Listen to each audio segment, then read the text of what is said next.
Hey everyone, welcome back to another stream. Sorry that took so long. This was kind of a surprise, unannounced stream, unplanned even. So I like to leave the introduction running for a little while I tidy up, get some last minute things done, and let people trickle into the stream. Yeah, we're gonna play some Sega CD.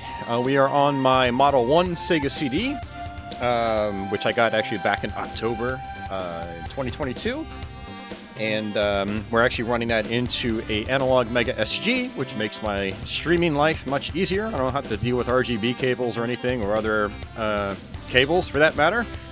So I'm just running this via HDMI into my capture card, and it looks nice and crispy. Great little combination of modern FPGA hardware paired with actual original hardware from 1992. So, but yeah, I have a handful of games picked out here. I'm not sure if we're going to get to all of them, but I have a variety of titles here that we will be bouncing from. And yeah, it should be a fun time. I got a couple shoot 'em ups here. We've got a fighting game. I've got some platformers and whatnot. So. Yeah, we're gonna play some Sega CD. Should be a good time. I haven't done a Sega CD variety stream in, geez, probably a couple of years now. I can't remember the last time I did a Sega CD variety stream, so it's a little bit overdue. The reason we're doing this is that I've actually had my Sega CD out for a little while now because I've been doing quick plays of a variety of games, like Wonder Dog and Chuck Rock 2, Wolf Child, and I'm going to be trying to do Hook as well. So I figured, hey, I've got it out right now. Let's make use of it, some more use of it, and do a Sega CD stream. So here we are now. Now I just have to figure out what game I'd like to start with. I'm really trying to figure out what game I want to start with. I'm really not sure exactly. I'm thinking what I'm going to do is... Man, I haven't played this one in actually a little while now, but I think we're gonna start off with Pitfall: The Mayan Adventure. Probably the best version of the game that you can play. Doesn't have as many colors as the Windows 95 version, but it's a lot easier to get into and run. It is full screen, unlike the Windows 95 one. You might be able to make the Windows 95 one full screen, but getting that game working properly on old retro PCs is a pain. So yeah, this is the way to go if you're looking for a good version of Pitfall: The Mayan Adventure. Migdov says, Sylpheed, anyone? No, we're probably not going to play Sylpheed today. I have covered that a lot on my channel, and I've actually played it quite a bit recently.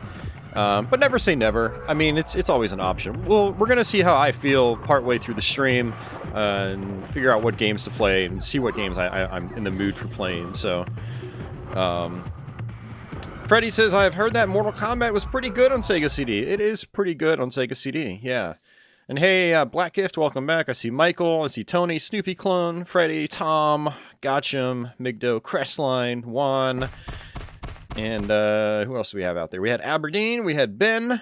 Looks like that's everybody right now. So, but yeah, I don't even know if we're going to get very far in Pitfall. It does get a little, some of the levels get a little confusing, but it is a pretty fun game. I've been meaning to try to do a full playthrough on my channel for a long time, and I haven't made it happen yet because I haven't beaten the game in ages. So, hey, Cafe Man, he says this is a great version of Mayan Adventure. I agree.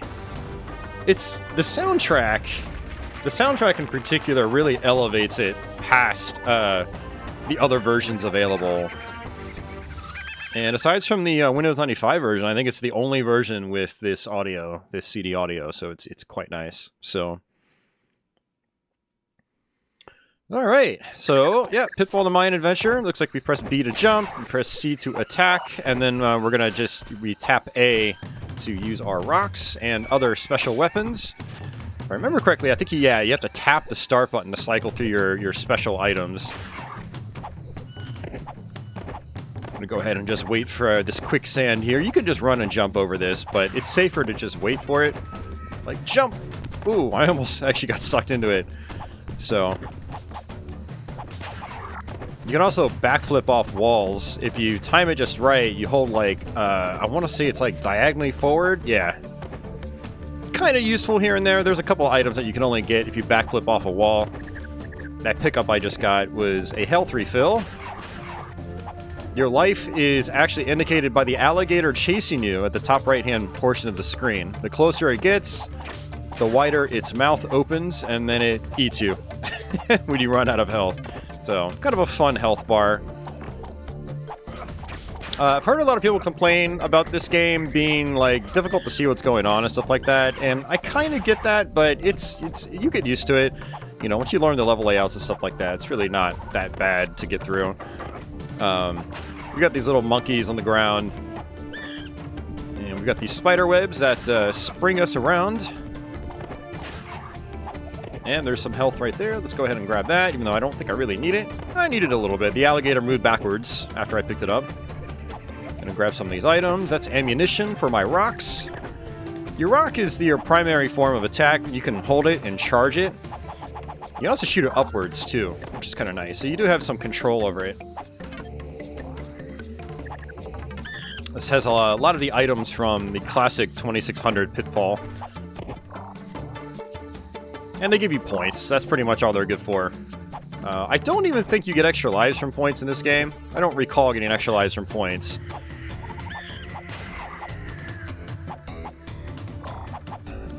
And it's not Pitfall without some vines that you can swing on. Those little statues are checkpoints. And a lot of these levels have a bunch of secrets. And so this is one of them. They're unnecessary, but if you want points and goodies and potentially, I think, extra lives here and there, they are good to go for.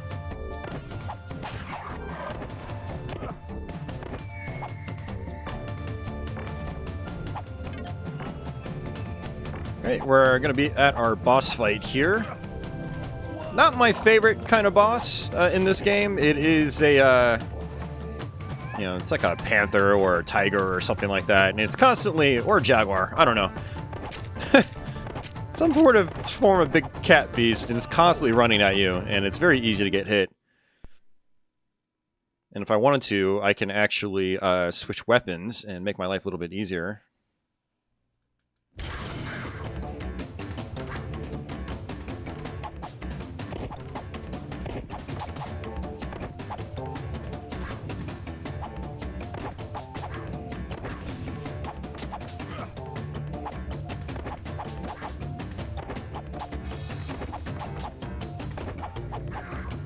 Oops.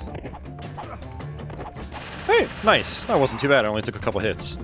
Hey, Society, welcome back. I see AKX Media.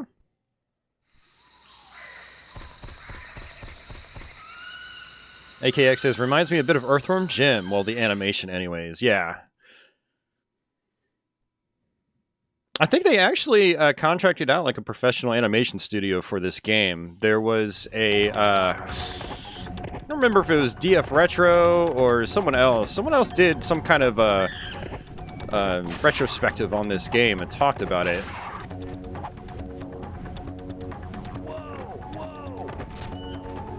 My Life in Gaming? I don't remember, but I remember seeing something about the animation studio that did work on this. It's pretty cool. The game's actually pretty responsive. It plays well. It is super animated, and so it does feel a little bit different than some other platformers from back in the day. But, you know, you do get the hang of it pretty quickly. Oops.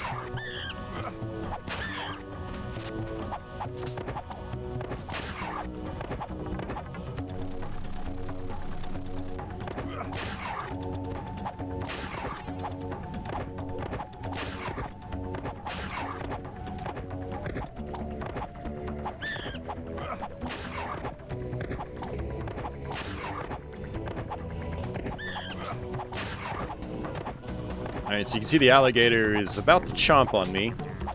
I think it'll actually start blinking when I'm on my last hit. So I have to be careful. We should get some health here shortly, though. disintegrating blocks. I know there's probably going to be a monkey here. Yep, just off screen. And let's see, is there an item up there? There is not. But there's some health. There we go. I like when you pick it up, you see Pitfall Harry's icon up there, like running forward, getting away from the alligators. Nice little clever touch. Alright, and I can actually use one of these. Let me just fall down here. Alright, more health.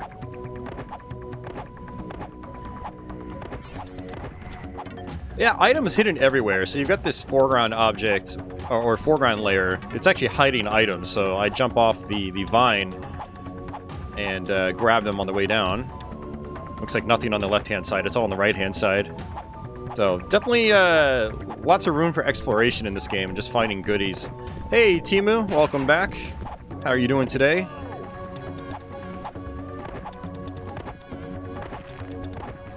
Alright, another checkpoint. This little green stuff on the side, this moss, you'll actually slide off of it. So you actually need to jump before you touch it. I'm going to skip that checkpoint. I don't really need it. Oh, never mind. I'll get it. I thought I was going to actually fling up higher. But this one will send me up higher. I think we'll actually get ourselves an extra life up here. Yep, there it is. There's actually that big pepper I got. It makes you jump super high. And I think it freezes time, too. Rob says, saw Sega CD and I clicked.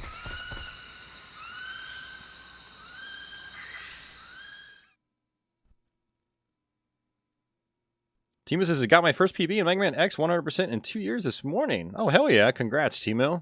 That's probably a good feeling.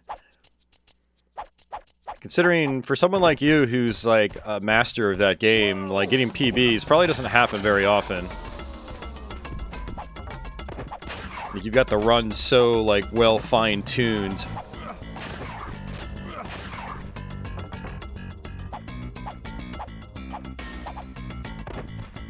And we can push this.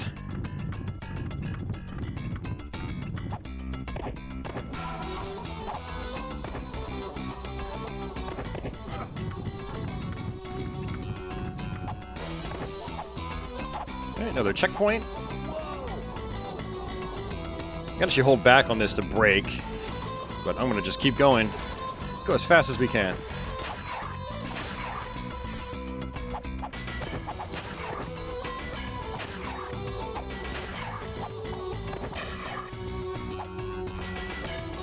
And there is actually a little bonus game here coming up. It's like Simon Says.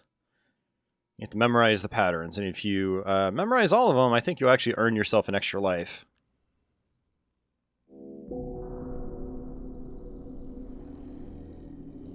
Alright, it's B, B-A, B-A-C, B-A-C-C, B-A-C-C-A,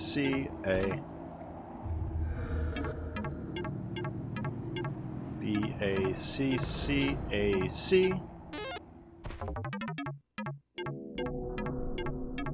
B-A-C-C-A-C-B.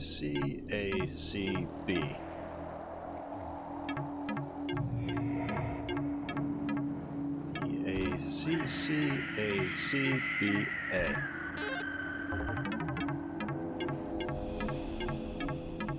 Oh boy. I've already forgotten it. My short-term memory is not working very well today.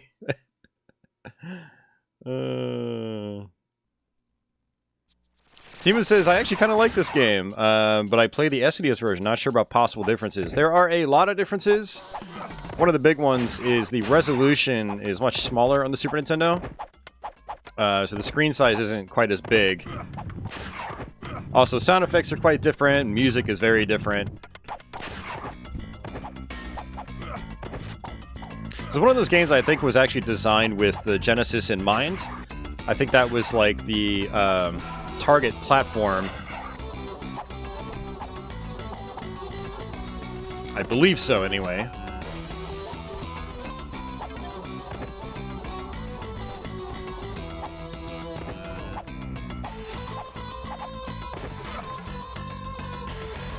Okay. Thought there was some health down here, but alright, not a big deal.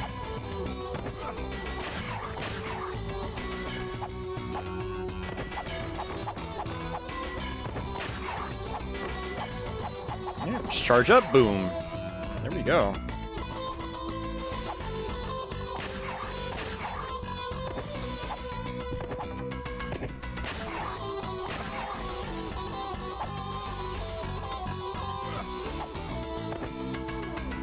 This is interesting. Like, I know there are going to be some spiders here. I'm going to have to take some hits.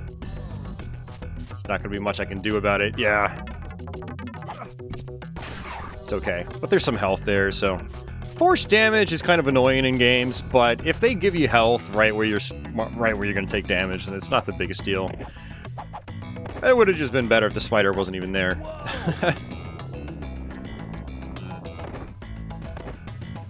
Alright, getting close to the end of this level.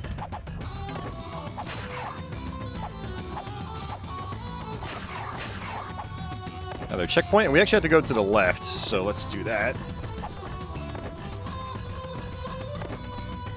Go ahead and hit that, and we can drop down. Now watch out for some mine carts. Woo! They hurt. Nice, got it.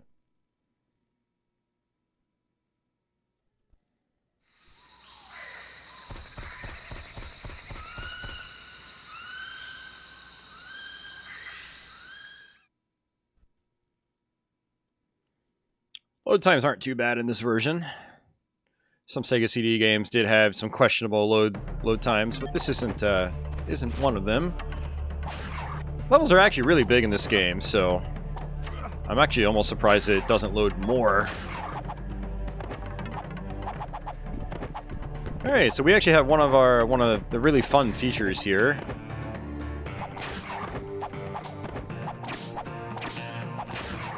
If we jump all the way down here... Retro Scorpion! What does that indicate? Yeah, we also have Pitfall letters. We have to get all of them. I think it alters the ending, but I've never successfully gotten all of them. If you find these little warps, you go in, and you get...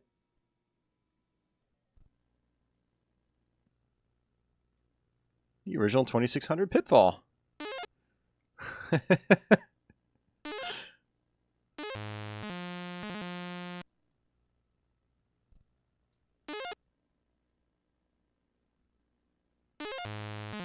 And the original 2600 Pitfall was definitely one of the first of its kind.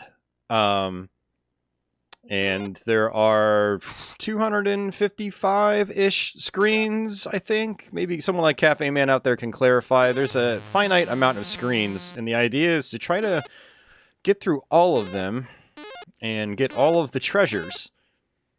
And the order of the screens, they don't go in order. So it's not like it goes 1, 2, then 3, then 4, then 5. Like, they kind of bounce all over the place, especially when you go into the caves. And people have actually mapped out the entire route for this game, where it's like, okay, you go through this screen, then you fall into a cave, and then you go here. But you'll notice that that's actually not the same screen as I was at when I was going above. So, like, let's go back above. See, it's different. It's not the snake at the end, like you would expect. So let's go ahead and just end this. Hey, Savvy, how's it going?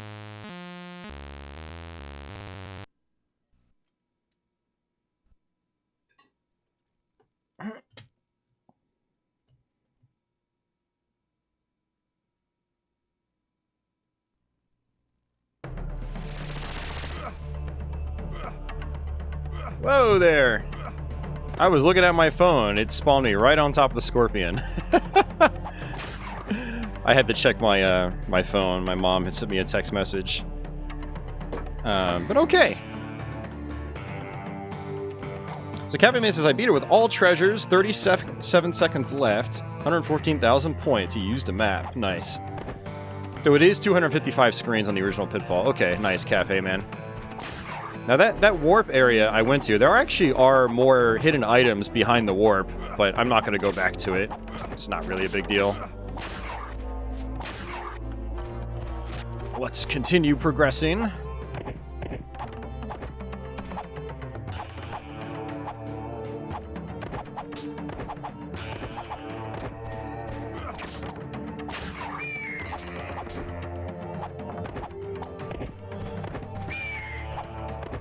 Those hawks, I think, actually take multiple hits. They can be a little tough to deal with.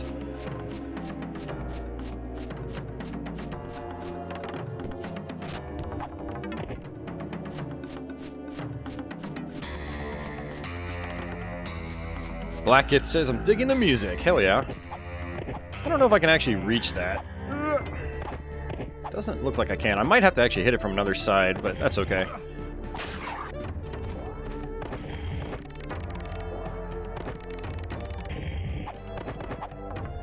Oops.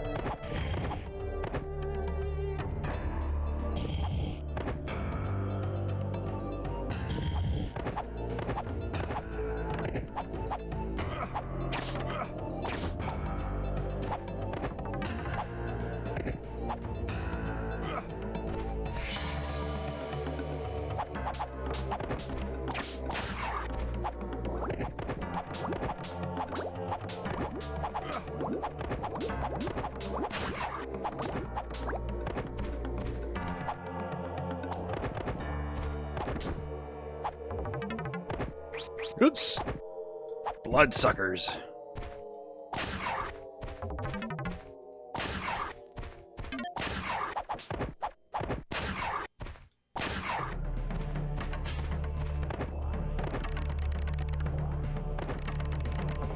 I can still pick it up without actually jumping into it. Okay.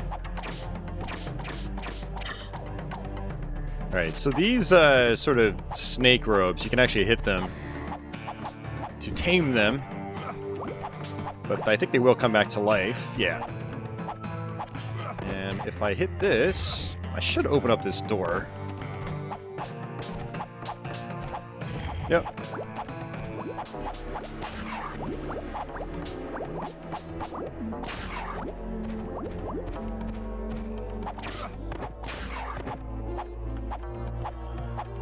So many, like, foreground and background layers in this game. It's pretty cool.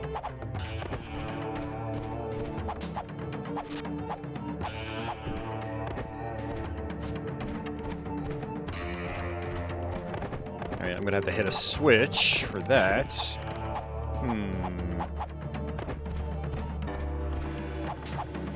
think I'm probably supposed to actually come down here.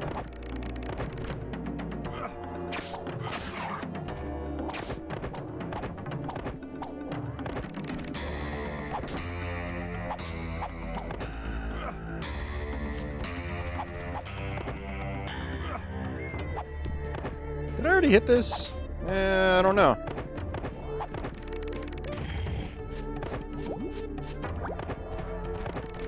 Alright, checkpoints.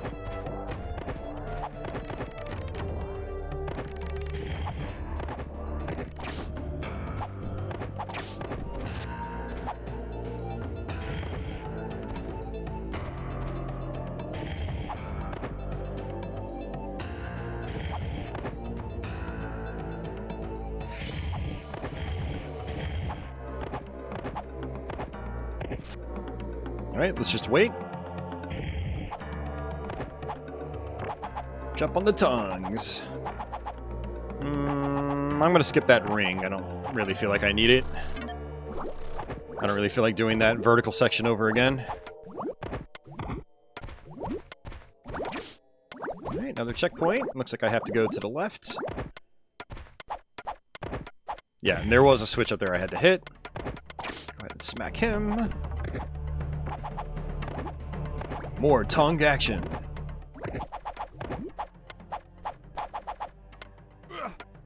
If you ever wanted to bounce off of tongues, Pitfall the Mayan Adventure is the game for you, if so. Alright, now we have, I think, 2 lions, or whatever. So what I'm going to do is actually switch over to this attack. Alright, quickly jump. Oh, I messed up. Or is it just gonna be one at a time? I thought it was gonna be two at a time. Alright, so I'll just... Whoa, okay. Let's swap.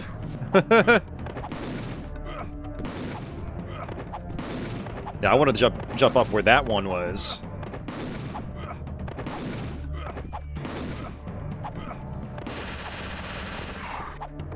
Got it. Yeah, with that pepper, you can actually jump up there to the left and just use your bombs.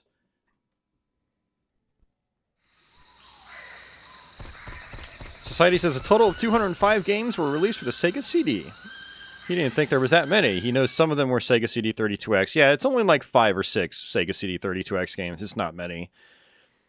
Night Trap, Supreme Warrior, Corpse Killers, Slam City with Scottie Pippen, the Fahrenheit game, and then there's one, I think it might have been Surgical Strike in Brazil or South America or something. I don't remember if it was Surgical Strike or if it was Midnight Raiders or something like that.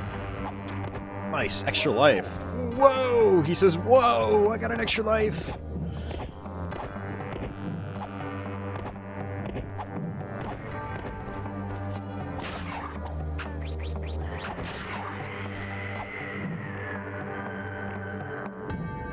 Alright, so I want to hit this, not hit the other one. Okay, there we go.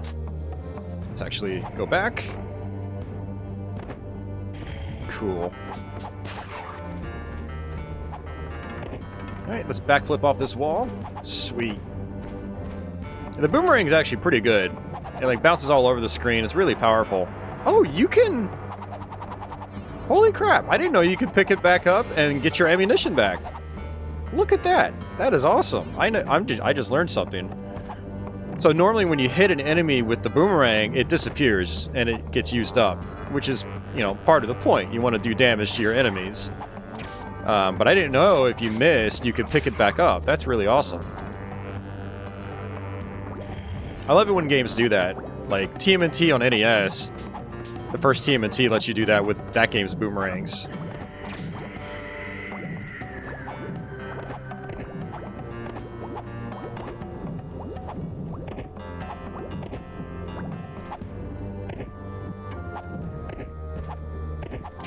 Another extra life. I'm gonna go for it.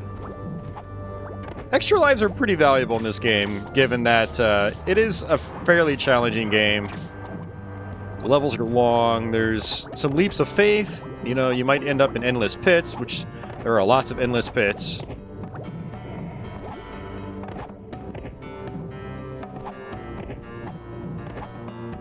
Oops, okay. Let's go ahead and drop down and grab that. Sweet. Making good progress. Hey, Banu, welcome back.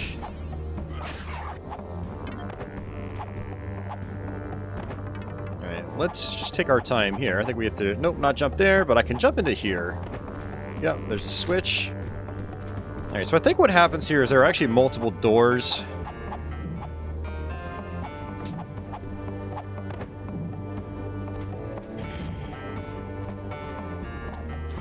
And I don't remember if we have to go through both. I think we probably do.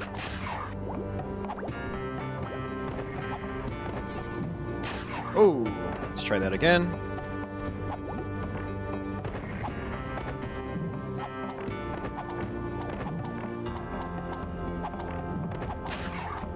Let me see what's over here first.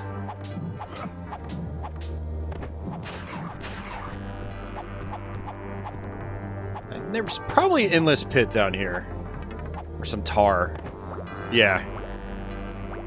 So thankfully you can scroll the screen down.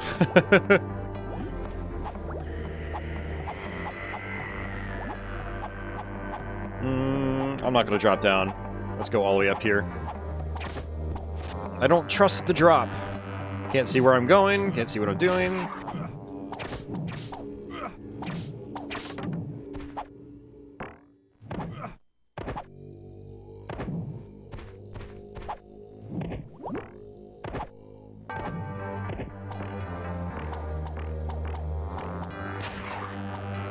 I do know that, Cafe Man. I actually demonstrated it several times already. It's actually probably really good for the guys with long-range projectiles, so you can try to snipe them from a distance. Yep, breaks cobwebs on the first hit. Absolutely right. Right, so we have another Simon Says game.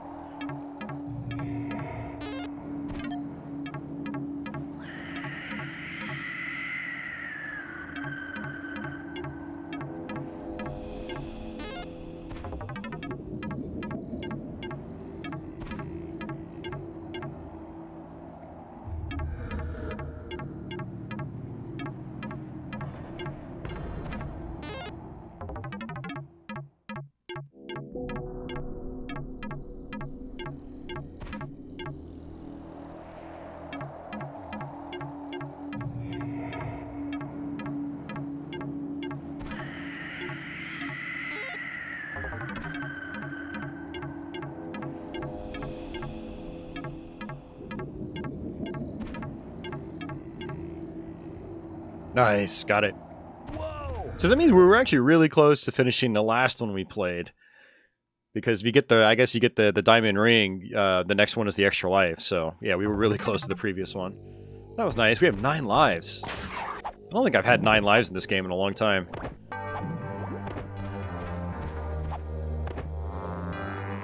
I don't want to get everyone's hopes up, but I don't know. We might be able to really get somewhere in this game. Jump! Man, ducking, it takes you so long to stand back up. I was hoping to duck over the first projectile and then jump over when it returns, but yeah, wasn't able to. I love the animation on those things, really nice. I'm a sucker for good 16-bit animation, I really am.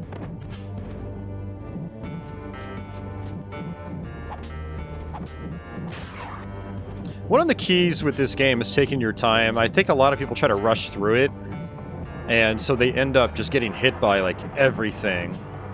But the game is laid out in a way where you can generally, you know, take things slow, snipe things from a distance, kind of think about what you're doing.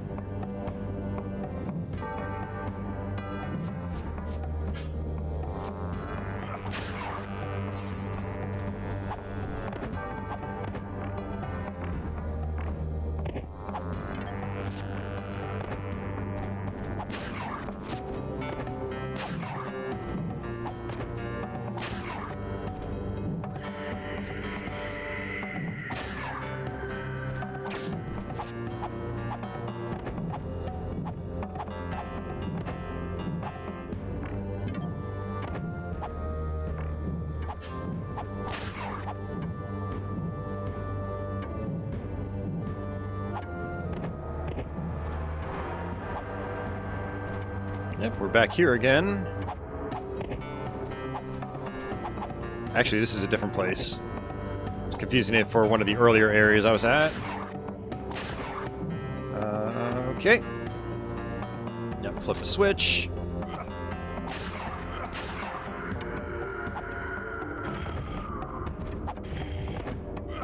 Ah, it's not good.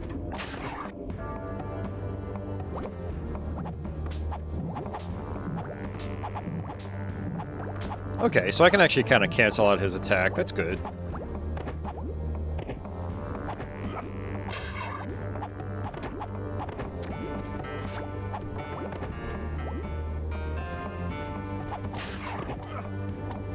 These bloodsuckers. Alright, let's jump all the way down here. Extra life. Sweet. I wonder if it actually counts above 9 lives. It probably doesn't. It probably maxes out at 9, and this thing will kill you instantly. I'm not even going to worry about that extra life.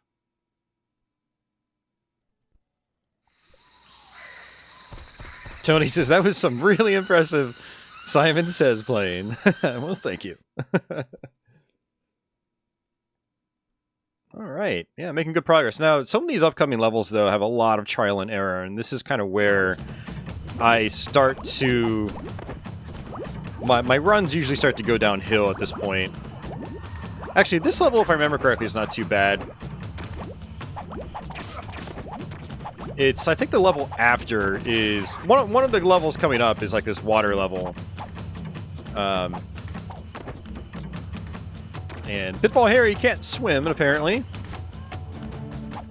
Pitfall Harry Jr., I should say. This is Junior, not Senior.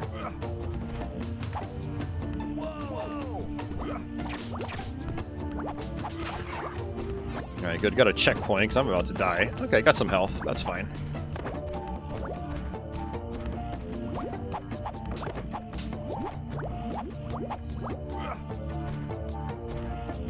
Yeah, this one is a lot like the first level. If you figure that level out, this one's not really too bad to deal with. Ooh, secrets. Nice.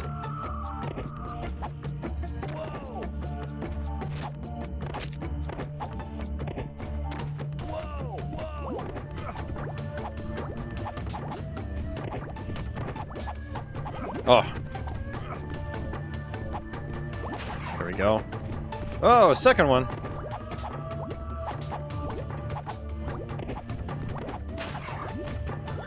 Alright, got some more health. Don't think I can jump onto that branch, so I'm not going to try. You know, these white plants in the background, I keep thinking they're switches. After playing that last level with a bunch of switches. Alright, just skip that boar. Okay, can't go that way.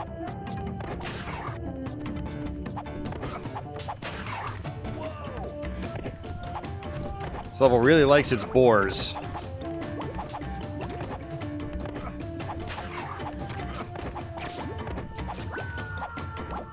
Oh, cool. So I can actually, like, hit that, and it'll go back in. That's cool. Interesting. Yeah, I'm actually learning things with this playthrough. It's pretty cool. Okay, so it actually just sent me backwards. I definitely do not need to be there. Whoa, there. I jumped off by accident. Good old Genesis 6-button controller. Let's go ahead and switch. Boom.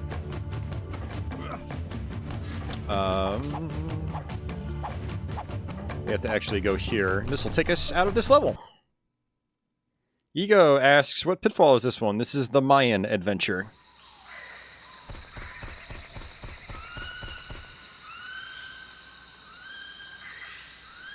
Hey, Potbelly, welcome back.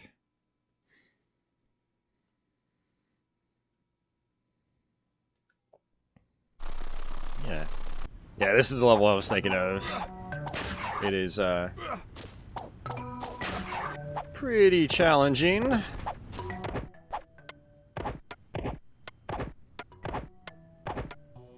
Extra life. Good, checkpoint. Yes, we have these alligators.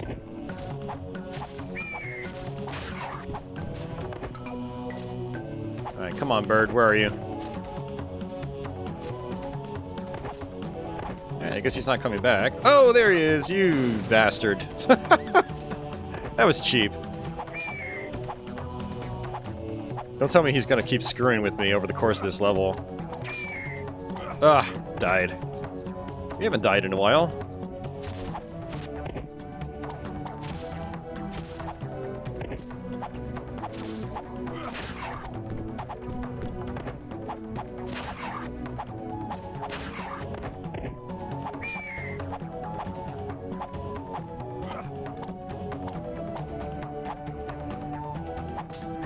Yeah, those alligators will come up and kill you in one hit.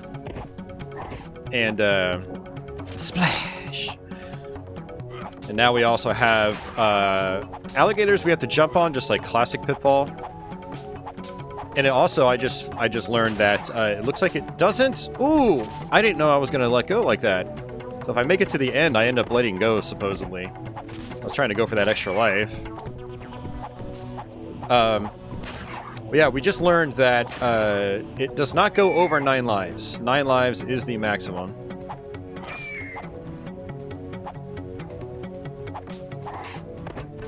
Yeah, I think some of these tortoises in the water will actually go underwater. So you're going to have to learn how to time your jumps.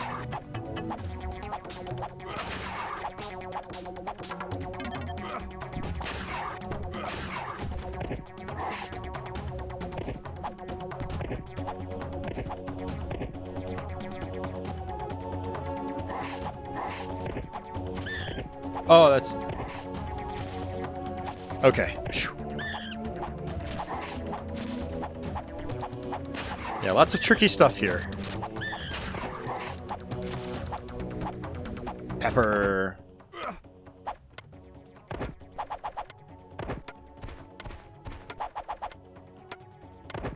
Alright, got my checkpoint.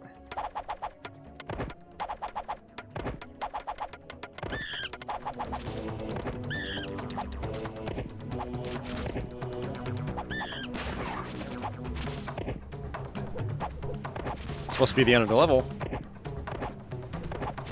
You can tell it's the end because the screen doesn't scroll anymore. So when the screen stops scrolling, you know you're at the end, which is nice. Popelli says, I started the Adventures of Lomax because I've been playing PS1 games. Oh,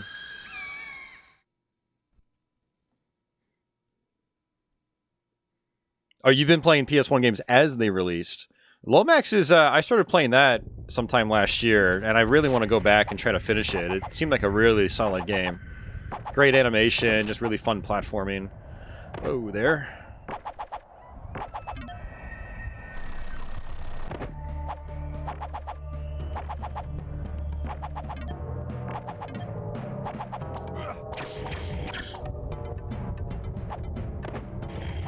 You can actually hear the sounds before the platforms actually move.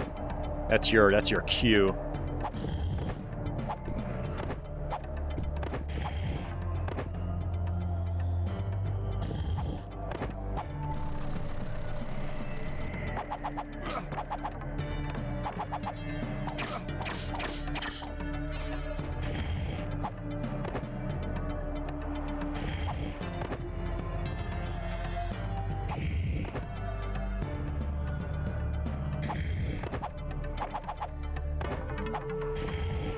Ooh, messed that up. It's okay.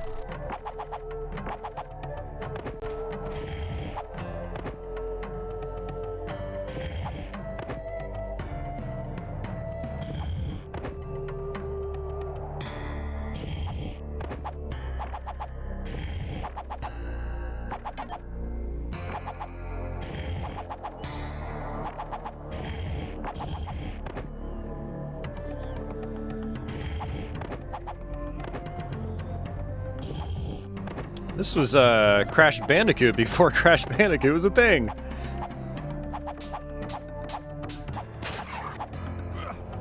I do wonder if Crash was somewhat inspired by this game, given its theming.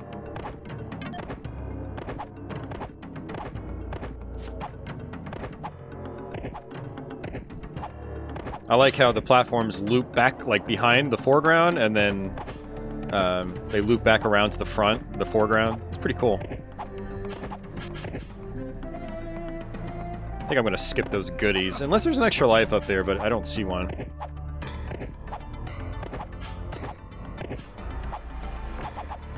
There is health. I do want that. Alright, another level down.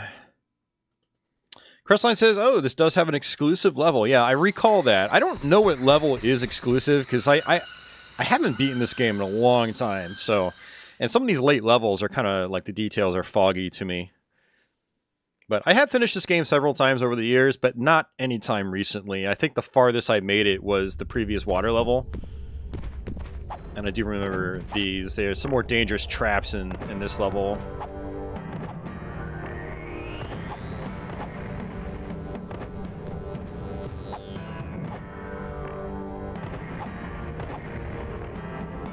Oh, there.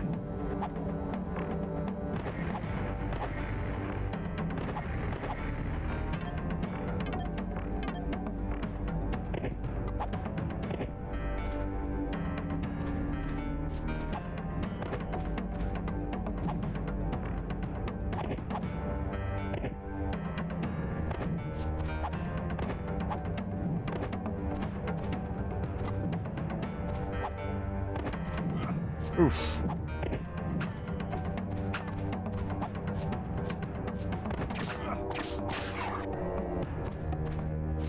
Alright, that's gonna warp me somewhere else. Let me grab that health. Got it.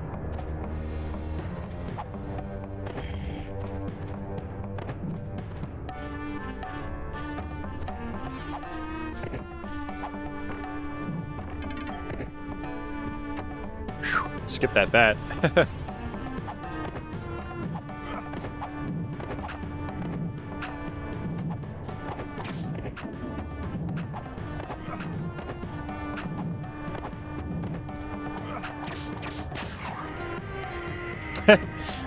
I just realized when you get an extra life, he does like a yeah animation up top. That's pretty cool. I never noticed that before. Every time I get items in this game, I'm not looking at the animation in the top right. I'm looking at the main gameplay screen. It's so easy to die in this game if you're not looking.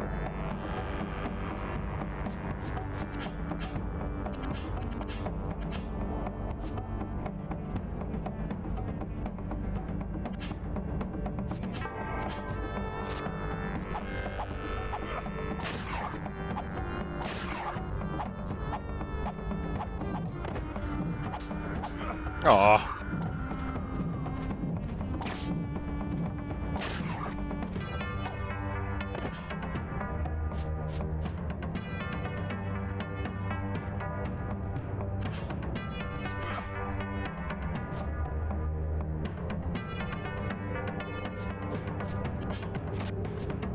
Yeah, Cafe Man. Absolutely. Lots of nice animations, great soundtrack. Yeah. It's quite a solid game.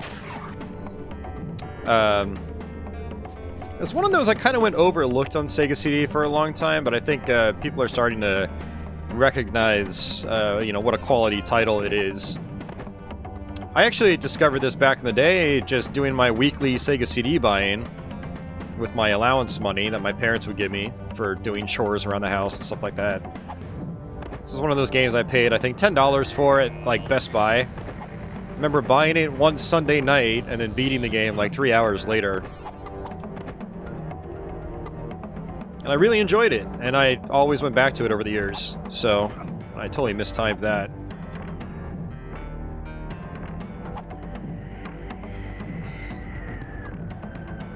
Yeah, this is like really tricky stuff right here. The timing is just really awkward. Yep.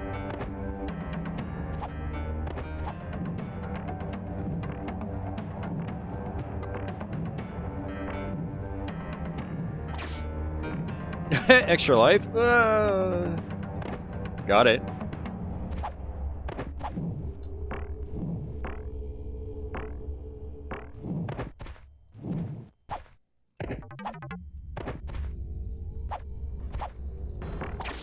Okay, good. Got some health. Like, man, they're not giving me a whole lot of health here. Crestline says he had this when he was 6. Baby Crestline. Gadrin says the animation reminds him of DreamWorks. Gotcham asks, who made this animation? I don't remember, but there is a YouTube documentary about that, apparently. I remember watching it years ago. Again, I don't remember who did it, but... Let's actually pause it real quick. Let me look that up real quick. Pitfall, the Mayan adventure animation. Yeah, okay. It is a DF Retro special, I think. Oh, Kroyer Films did the animation. Let's see if... Does John go into detail on that? Let's see.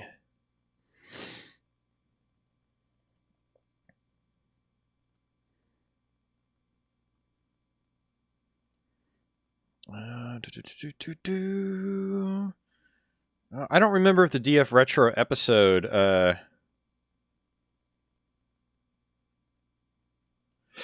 actually goes into it, but I'm going to link the DF Retro episode anyway, just for anyone that wants to watch a video about all the comparisons, like all the different versions and why one may be better than the other and whatnot. But yeah, it says Kroyer Films did the animation for the game.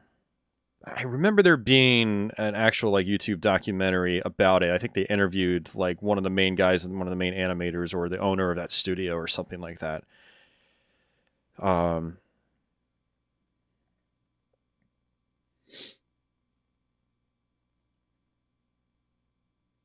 Bill Croyer did it, apparently. Him in his studio. So, interesting. All right, let's get back to playing. All right, so this one, you have to watch the lights on the left. And then you have to dodge ghosts. You have to do this all in one go.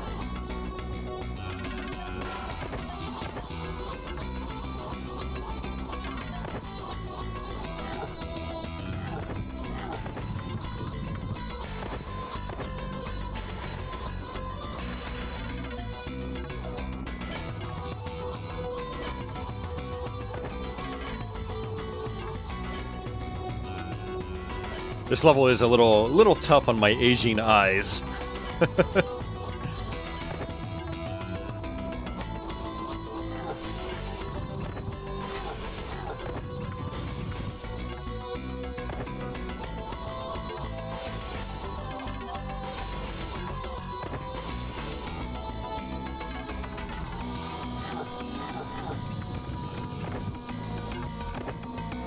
Oh, that was close.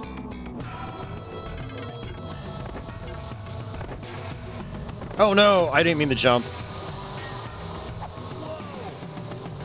Which is considered the best version? Generally the Sega CD version.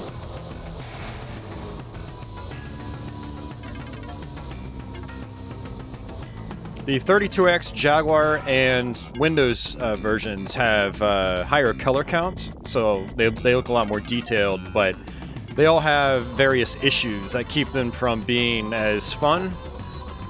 Jaguar and 32X have frame rate problems. 32X in particular is like really bad frame rate problems. Windows PC version is so old, it's very difficult to get running. And the version I have won't even go full screen, if I remember correctly, on my my Windows 95 PC. So it's like, you're playing it in kind of a small window, and it doesn't even run. I don't know, on my Windows 95 machine, it doesn't run flawlessly. It's got some hitches, so Sega CD version runs pretty much perfectly. It never slows down. And it's got a great CD soundtrack. Crestline mentioned it's apparently got an extra level, which is pretty cool.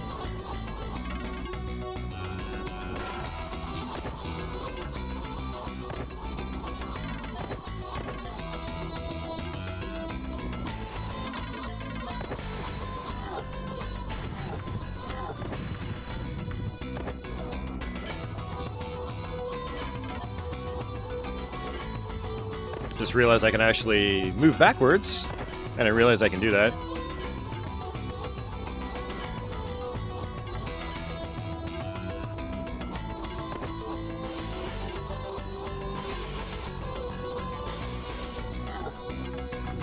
Oh, I did it again! Alright, don't drop down. Hey, Tenchi. And hey, Dasan, and Azusa, and John Smith. Everybody's popping in. It's like they can all read minds.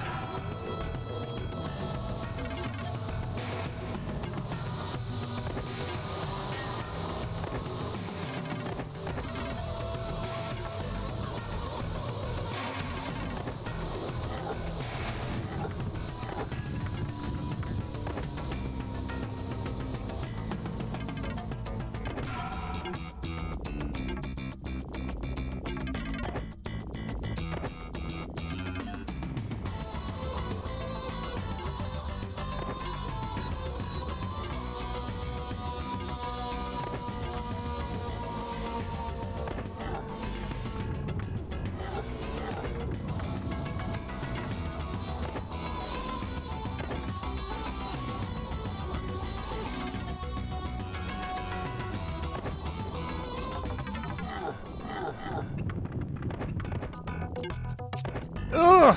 I knew that was gonna happen. You're so slow when you jump up. Like, you're better off being high and then dropping down if you can.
Alright, this is it. We got it. Whew.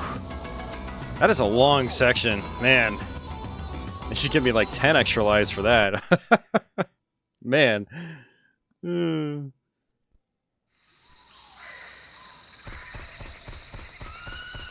Azusa asks, how long has the stream been going for? I think YouTube actually says that on the thumbnail, but it's just about an hour. This is our first game. And hey, Colin, welcome back. Aberdeen says 68 minutes. Aberdeen's got all the numbers. Alright, so...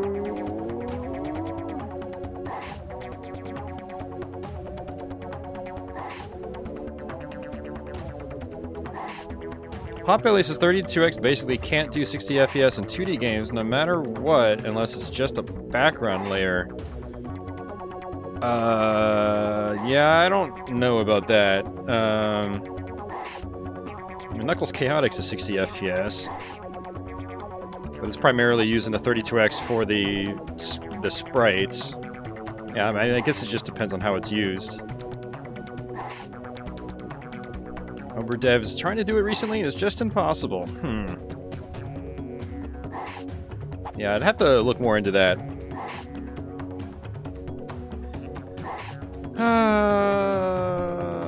Crestline says he thinks the PC version of this might have 3 extra levels or an exclusive waterfall level. Okay. Desai says that he'll be in and out for the next little while. Okay. Cool, cool.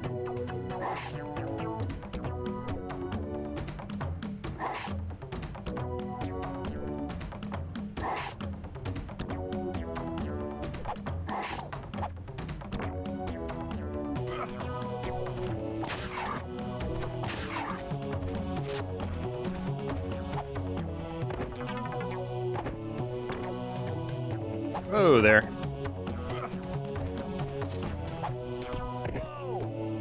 Oh! Okay.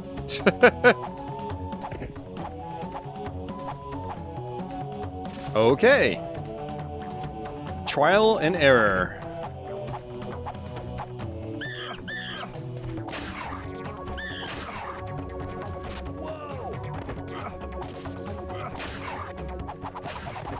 Game is starting to get pretty mean.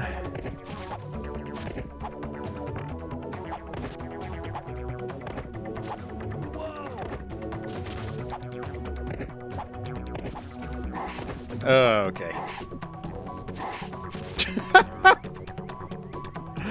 Well, we might not actually be beating this game, guys. At this rate, jeez.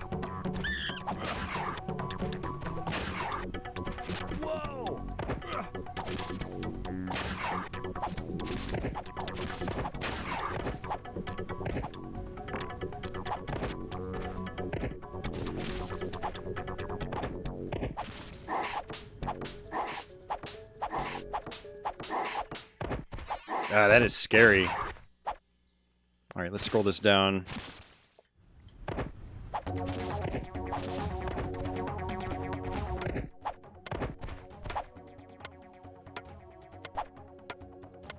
Okay.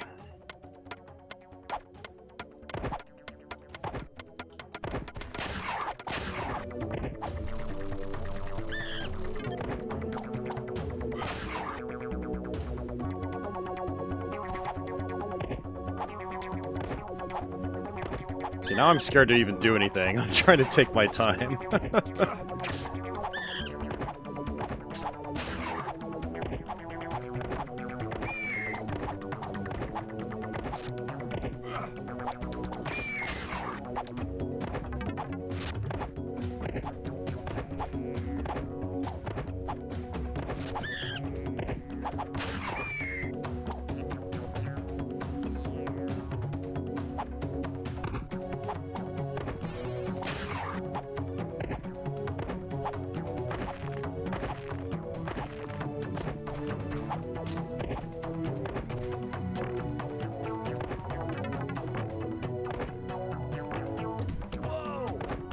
I need that extra life. How do I get to it?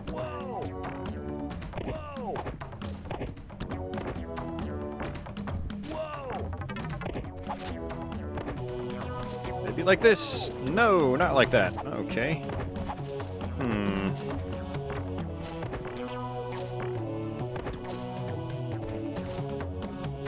Oh, come on. Oh no, am I all the way back here? That's not good. Oh, jeez. I have to do this all over again. That's just me. Oh, why did you detach? Why did you detach? All that for an extra life.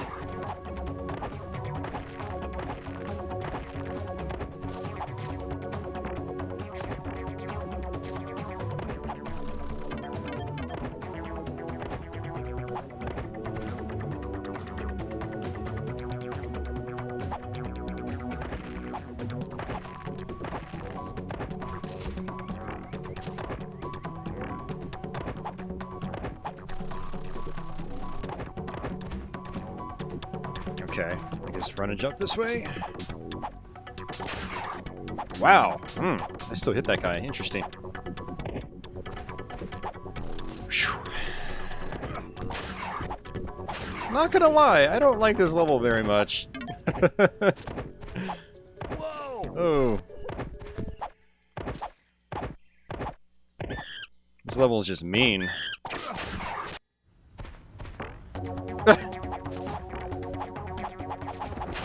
It's very trollish, that's for sure. Hey, D, how's it going?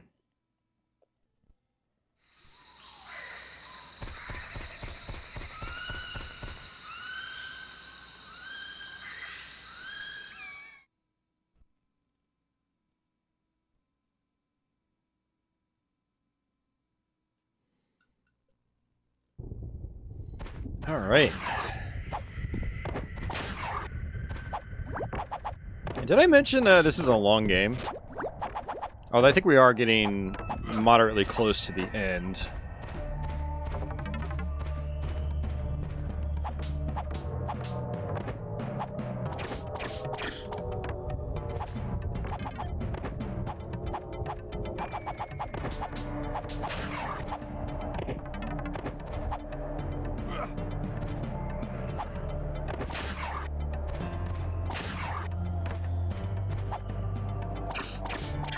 You know what I think I'm going to do afterwards is probably play a shoot 'em up. We might get some Lords of Thunder in. Okay, I can actually go in that. I was a little concerned when I saw that. I thought that was going to be an endless pit.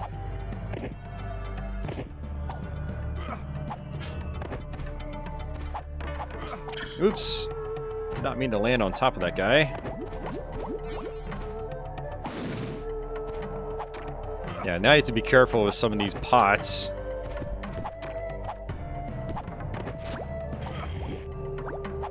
Oh, come on.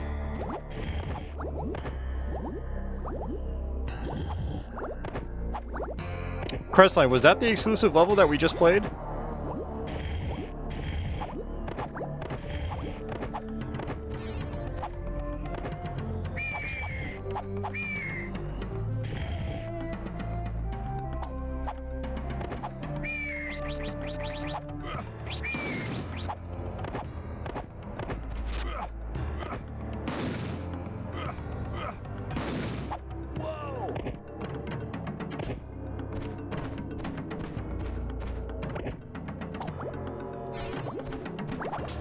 Gotcham, I'm pretty sure you get at least a couple continues in this game.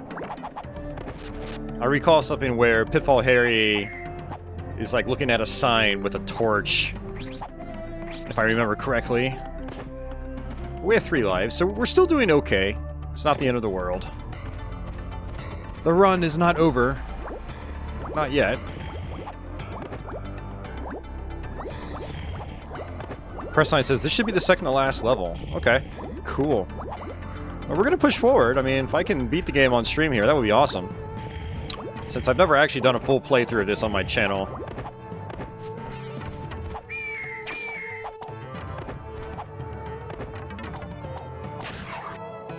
I barely found any of the Pitfall letters, though.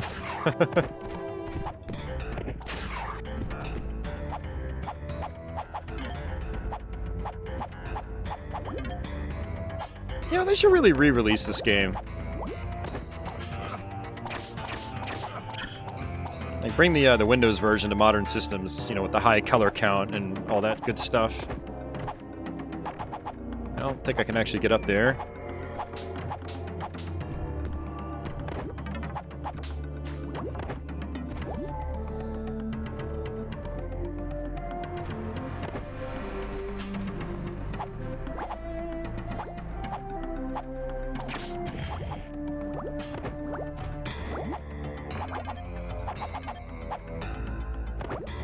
I am going to have a lot of weapons for the bosses coming up. That's good.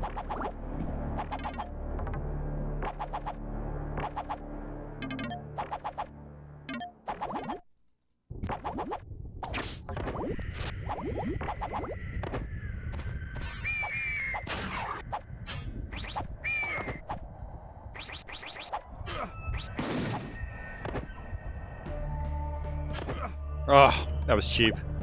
Cheap game, cheap!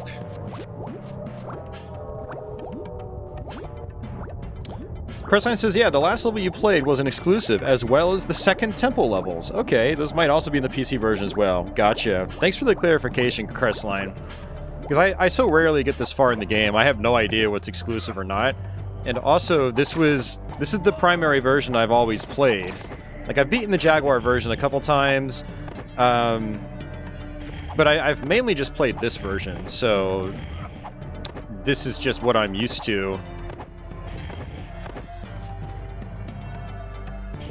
So I was never certain, like, what was exclusive and what wasn't.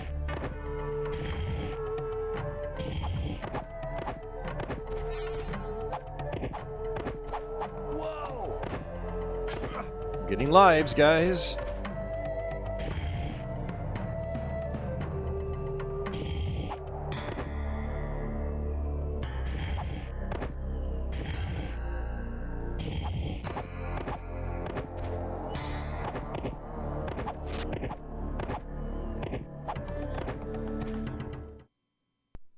Get ready.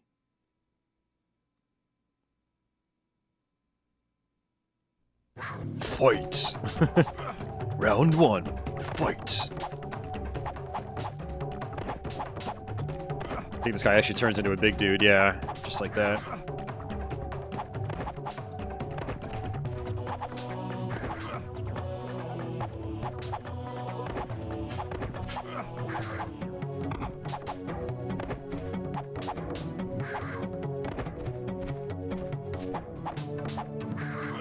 Ah, I didn't time my jump.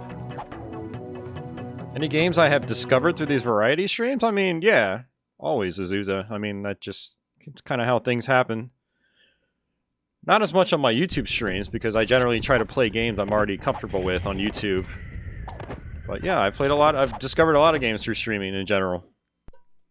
More so on Twitch, since that's part of the point of me streaming over there, is to try to experiment with stuff to do eventually on YouTube.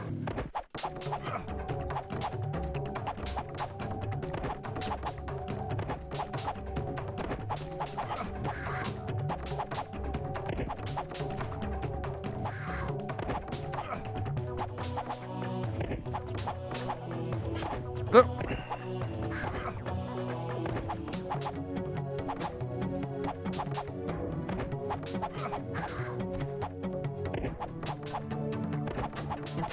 Oh, okay, that was close.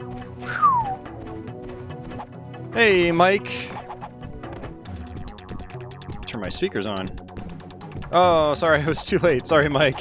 Thanks a lot for that super chat, Mike. Much appreciated. I forgot I didn't even have my speakers on, so... But now they're on.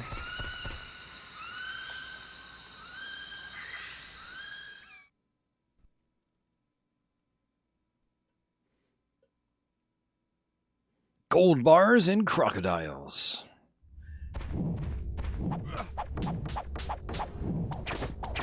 Yeah, there have been plenty of those. And I do not miss the crocodiles.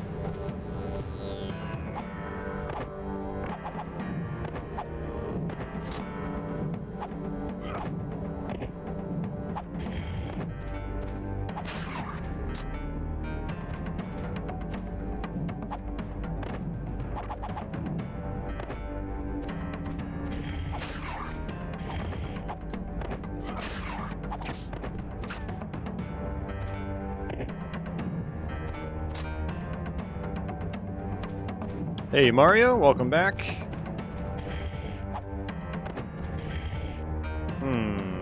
Oh, I can't go back up.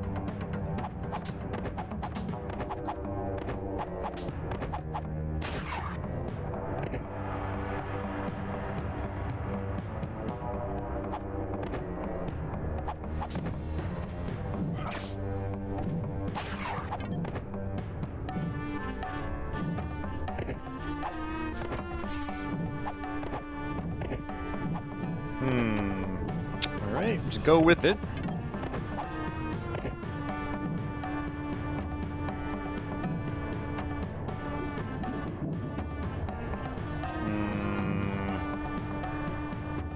I don't trust that. I'm not going for it. Too many gaps between those platforms. Ah, crap. I'm dead. Or not.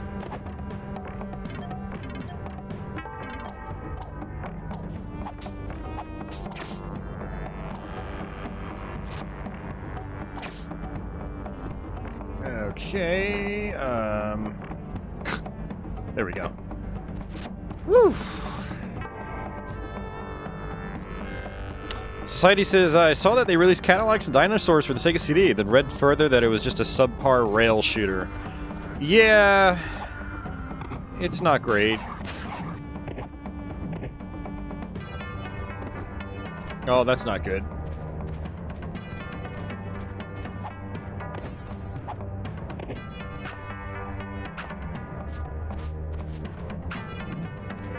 Jeez, ugh. These levels are mean. Stop being mean.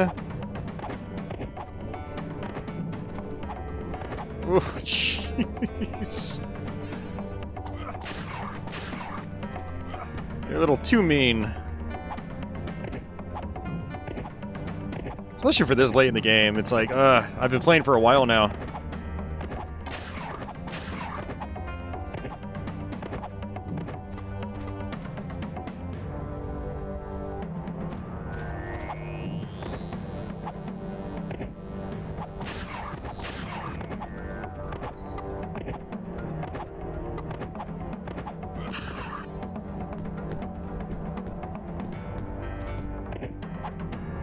Oh! That's the extra life I decided against earlier. I thought I could go through that wall. Oh, like an idiot. Man, there's so much trial and error now.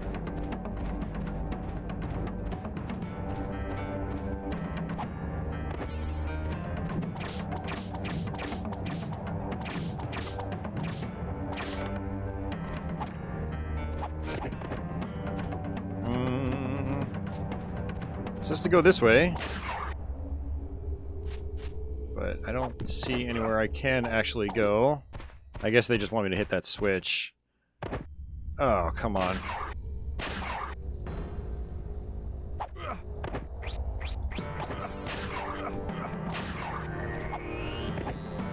Yeah, this level is confusing as all get out. Jeez.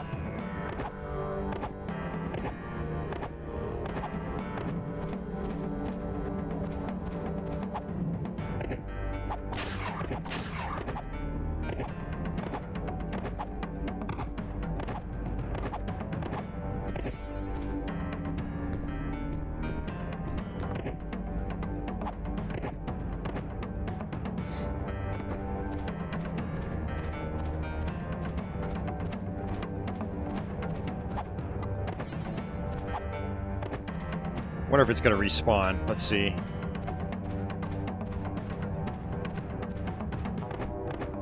Nope. And it's nothing. Okay, now I gotta figure out what to do.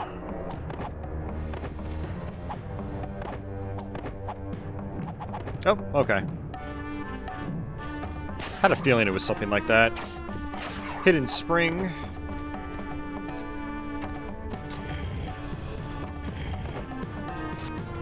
Okay, whew. Man. Some of these levels, I tell you. One thing I do wish they implemented in this version, which they did do in the Jaguar port, was add save spots. Like, it's saved between every level. That was pretty nice in the Jaguar version. If there's one complaint I had about the Sega CD version, it's a lack of saving.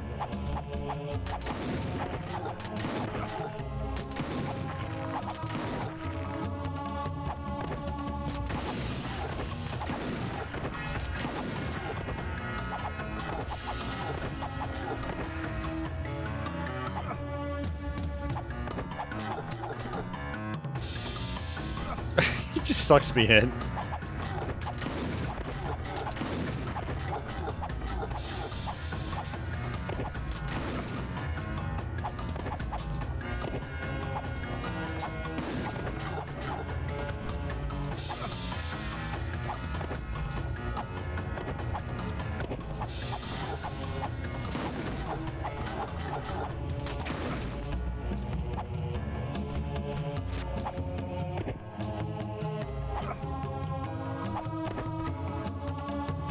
I wonder, how am I supposed to get to the other side? I mean, there is health over there.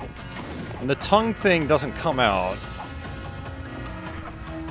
Am I supposed to crawl under his legs? I wonder if I can even do that. Let's see. Nope. Such a weird fight. Oh, maybe I can jump over when he's ducking? Oh, maybe go under his feet. Okay. Whoa! Heard an Atari sound.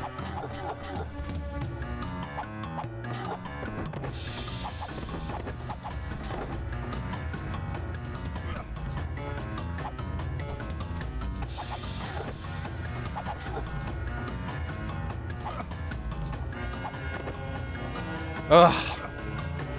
He just sucks you in. There's like no like major animation or anything. It just no sound effect, no nothing. Whee!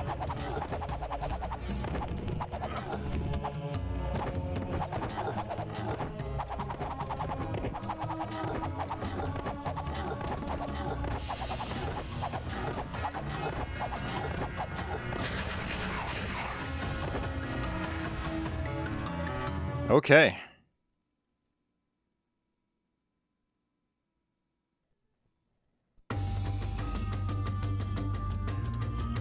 Oh, is that the final boss? Oh, okay. Dad! Son, what took you so long?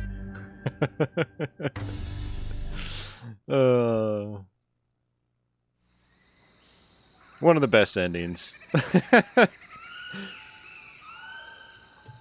Okay, well we actually got through the whole thing. That's pretty cool.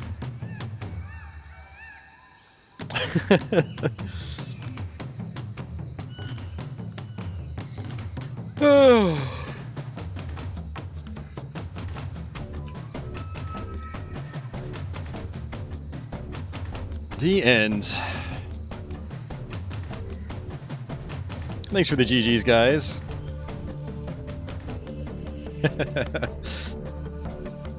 Yeah, I mean, I actually played a lot of classic Pitfall in my early years. So when I got this game and I beat it and I saw that ending, I laughed. It was a good warm and fuzzy kind of feeling for people that actually played the original Pitfall.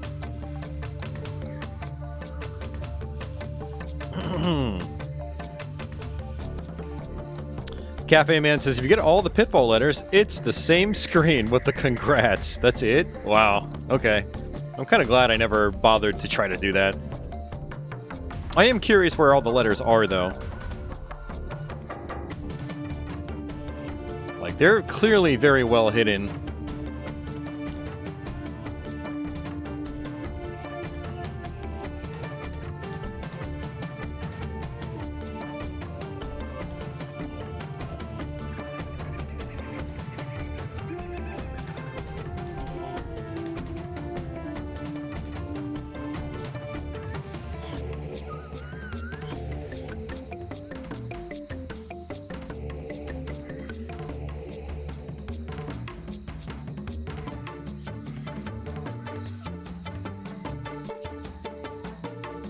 Well, yeah, that's cool. That's the first time beating this game on my channel, so that's pretty awesome.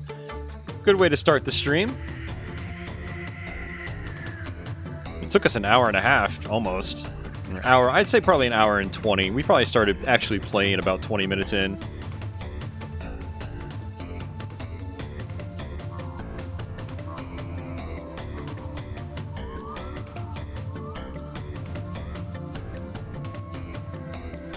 Crestline, I think the first letter might actually be, might even be in the first level for all I know.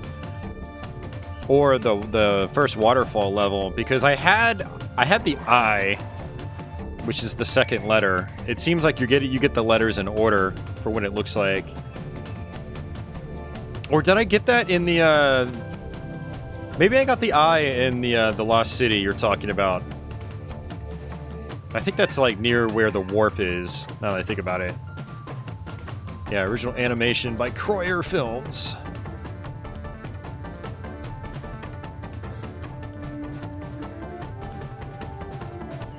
Why is his father an Atari 2600 character? Because that's just how it is.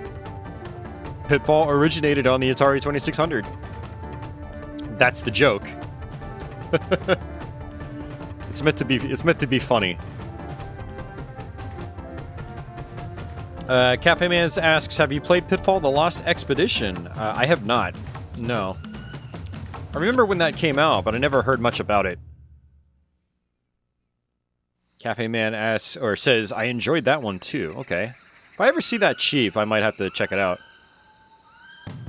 I did try Pitfall Beyond the Jungle on PS1. It was kind of interesting, but it seems like it's pretty mean in terms of difficulty, so I just kind of never went back to it.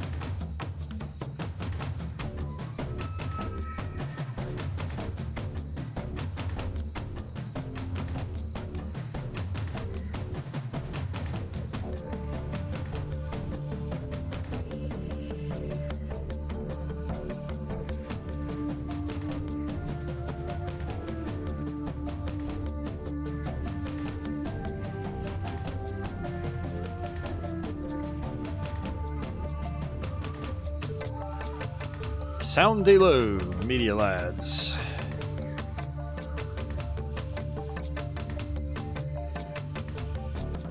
I mean, they went all out for this game. I mean, they contracted out like a professional music studio and sound design team. They contracted out a professional animation studio.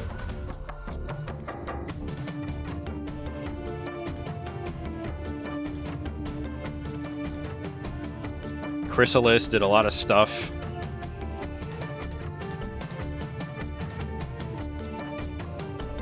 A lot of sound stuff over the years.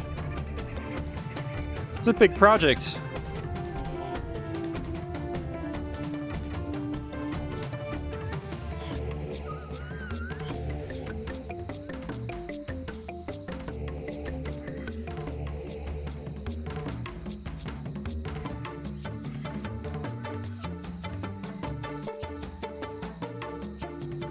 And the fellas down south.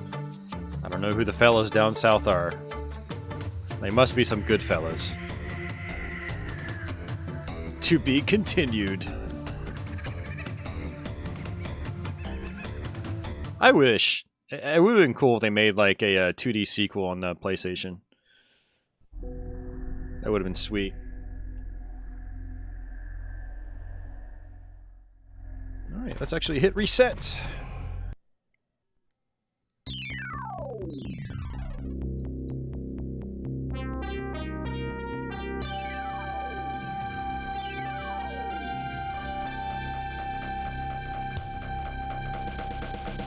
I'll let this jam out for a moment for anyone just joining for the first time. This is the Sega CD Model 1. For the longest time I used the Model 2 on stream, but I got a Model 1 finally a few months back. So I've been using that for all my videos since I got it.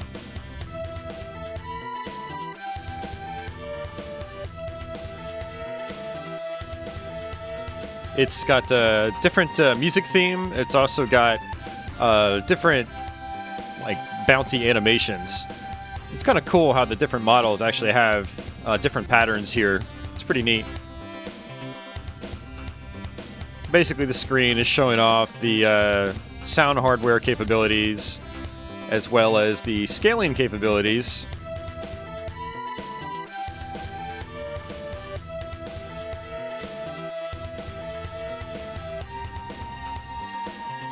It's pretty awesome. Hey, Fusion? Sonny says, after all these years, this music is still fire. Matt asks, did I get it fixed up? I did have to get it fixed up, yes. Yeah. Hey, Scott.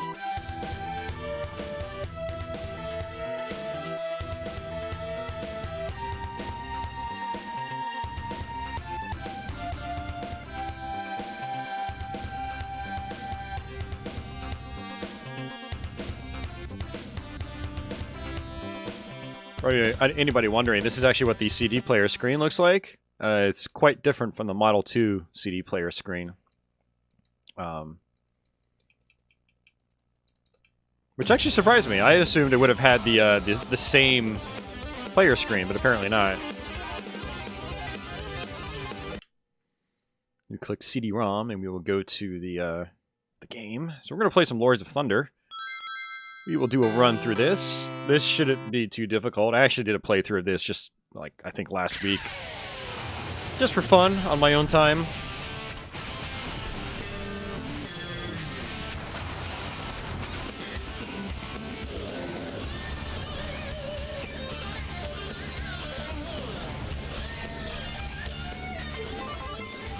We're going to put it on the highest difficulty because this version is not that challenging compared to the TurboGrafx original. And I don't know where I want to start. Doesn't really matter. Starting on this level is actually quite a challenge. You know, let's start on this level just for a challenge. We'll do fire armor. And bombs first and foremost, and then we will do life. And blue bar in the top right is your health.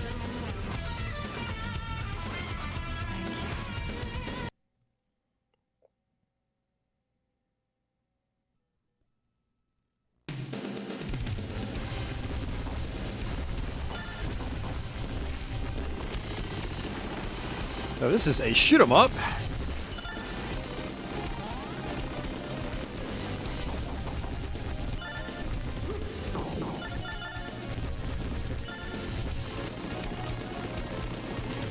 And you do actually have a sword. If you get up close to enemies, you'll use a sword. It's quite powerful in this version. But if you start on this level and you have no upgrades, you don't really want to mess around with your sword. You kind of want to keep back from a distance. And then also use your bombs.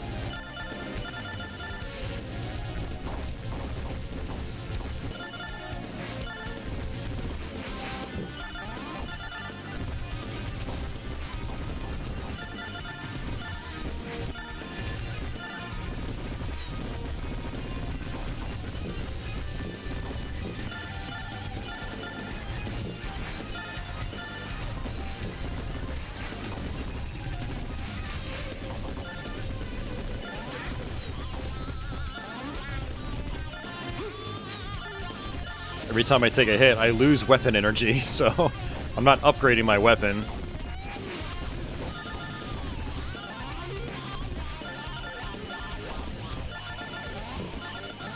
Alright, there we go.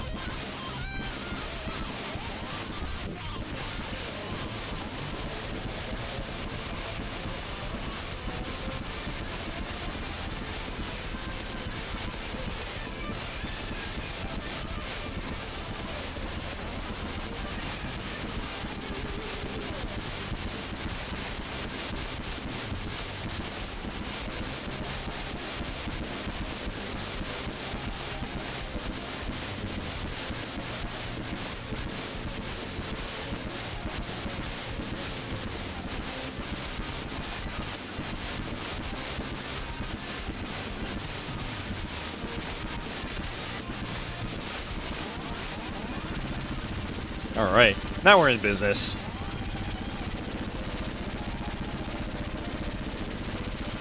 Whoops. We're in business? Okay, now we're in business.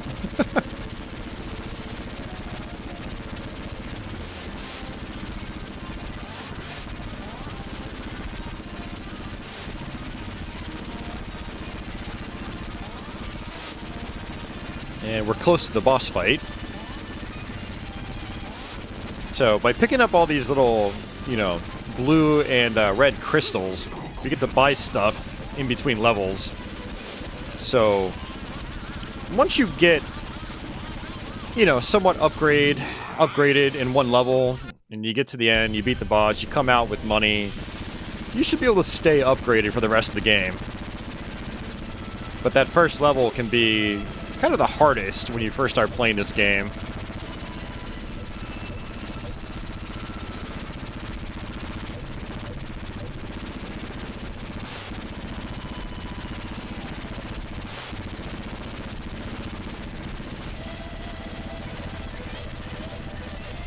I just love the art direction in this game. It's so cool.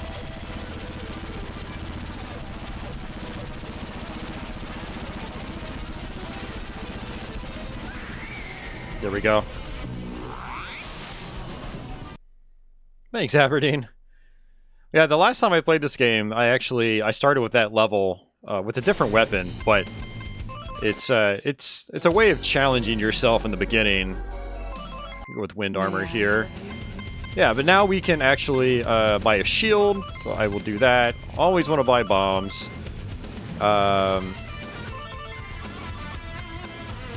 Do that.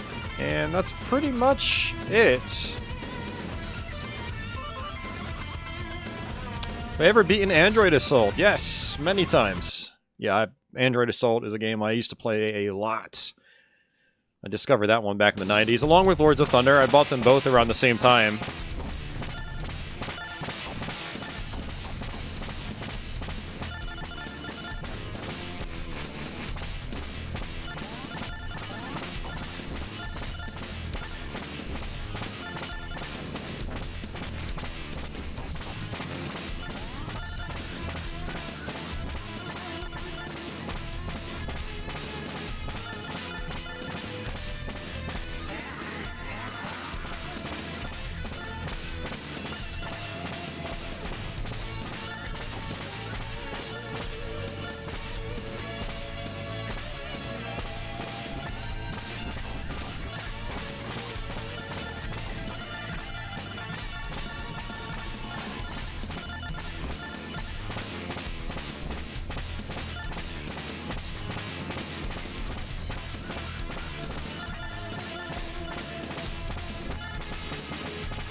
As for anybody that's never even seen Lords of Thunder before, this is a port of the, or conversion of the TurboGrafx 16 game, or PC Engine game.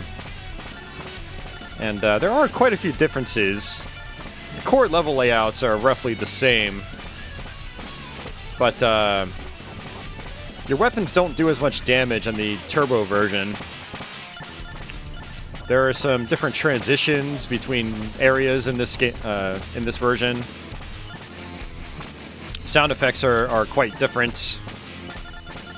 The whole soundtrack has been completely redone, re-recorded. On the highest difficulty level, on the Turbo version, enemies actually turn into suicide bullets, as we call them in shmups. So you kill an enemy, bullets appear, and they target you. So the Turbo and PC Engine version is insanely difficult compared to this. Like, we actually have this on the highest difficulty right now, but the Turbo version is way, way, way, way, way harder.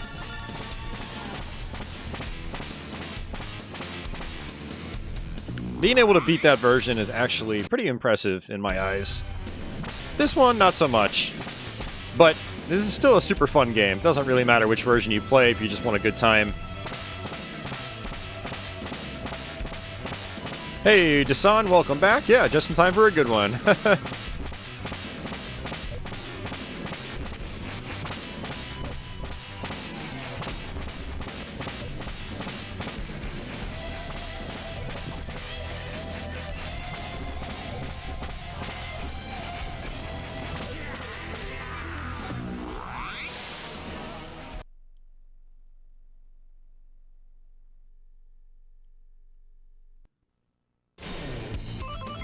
Alright, 2 levels down.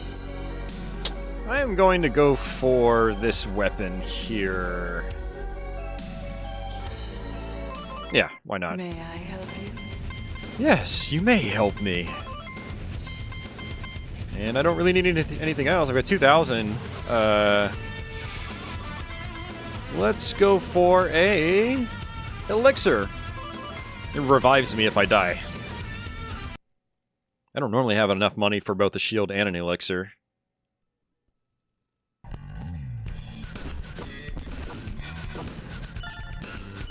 This weapon's a little bit harder to use, but it does spread out when it hits enemies, which is kind of nice. And actually, realistically, what I should have done is use fire here instead of this.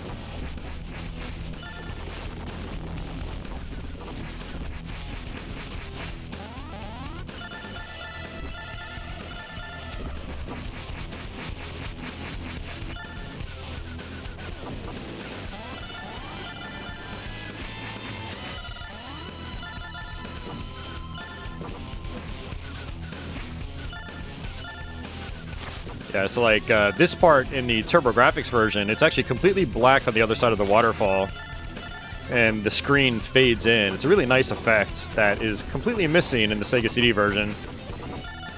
So there are some, you know, significant visual differences like that. Also, enemies in the Turbo version, they actually blink, typically. Really only the bosses do that in this one, which is kind of a bummer.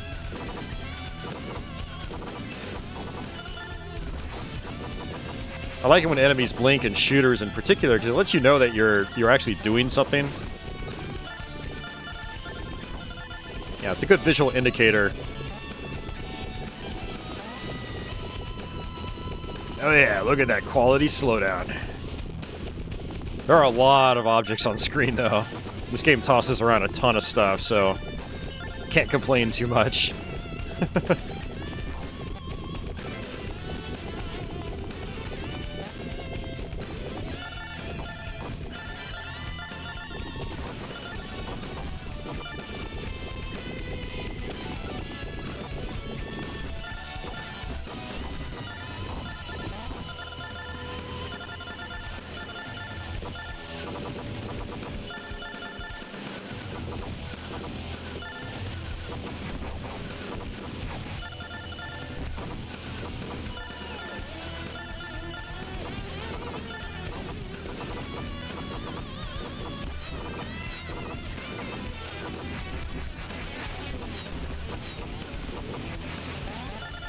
Alright, close to the end of this level.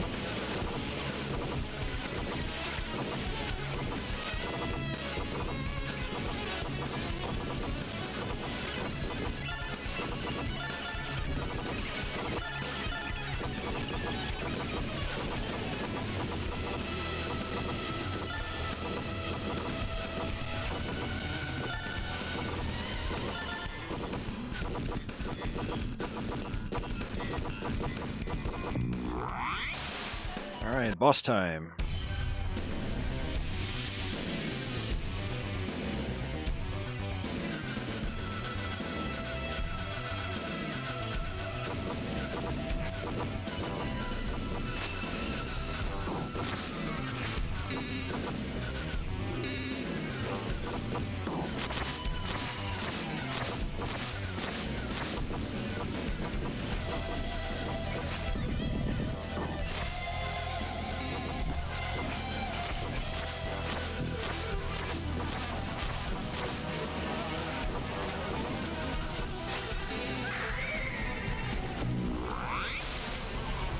Some nice scrolling there on the floor and ceiling. I'm a sucker for that kind of stuff. Alright, this is actually the level I wanted to use the Earth Armor on.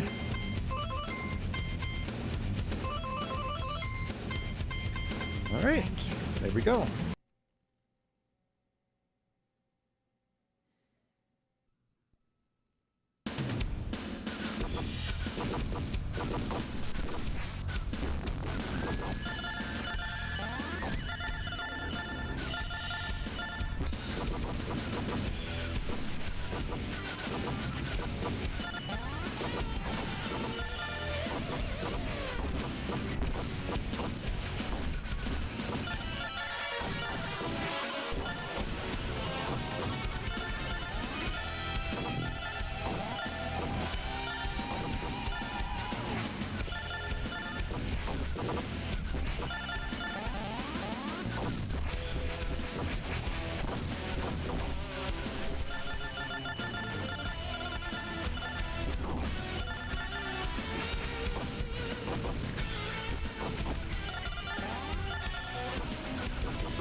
Dasan says I got the 1cc on this 2 years ago, but I never went back. Yeah, it's not a terribly difficult 1cc. I mean, even on the highest difficulty, like we're playing on right now. Were you just playing on the default, Dasan, or were you playing on a higher difficulty?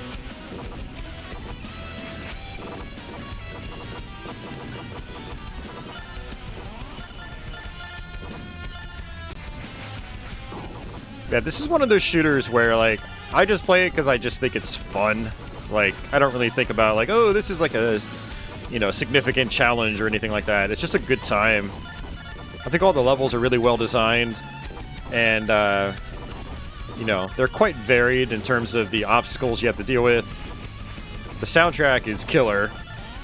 And it's just one of those shooters it's kind of like Musha to me, where I just enjoy it. So I go back to it a lot over the years.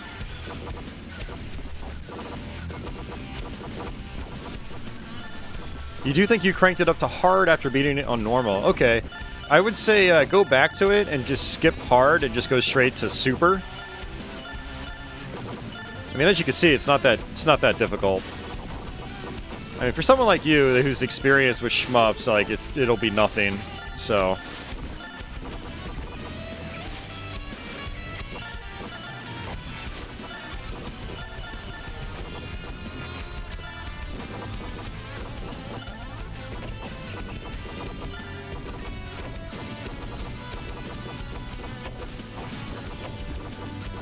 I mean, on default settings, yeah, it's a little like UN Squadron. UN Squadron, if you pump it up to the highest difficulty or do the secret, like, arcade difficulty or whatever, that gets really hard.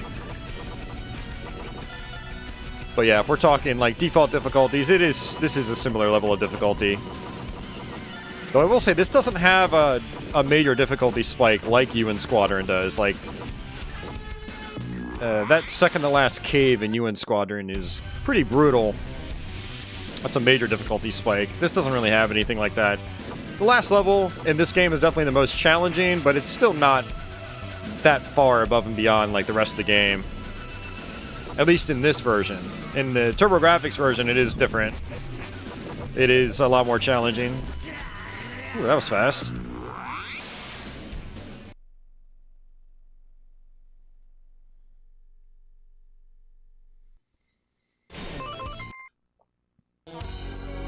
Alright, let's go back to fire.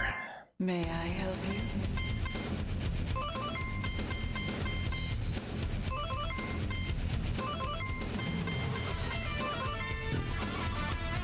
Oh, I'll buy a continue that I'm not going to use.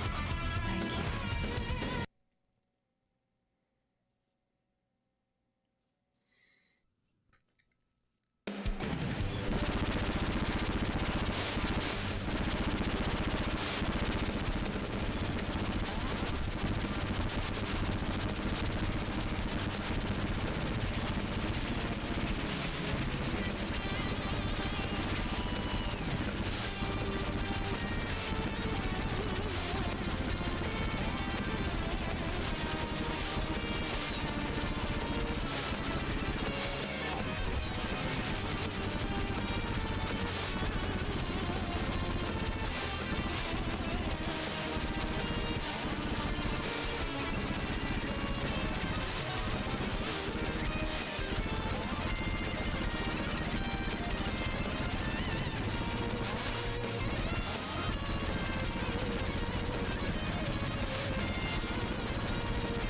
Yeah, there's no gem sound right now because the fire is overriding it.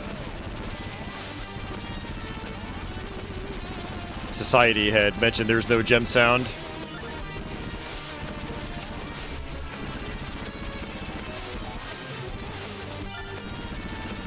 Oh. Oh, there we go. Yeah, some of these, like, sort of mini-boss type enemies give you, life refills. But I don't really need it because I haven't even lost my shield yet. So with the highest level shield, you get a few free hits.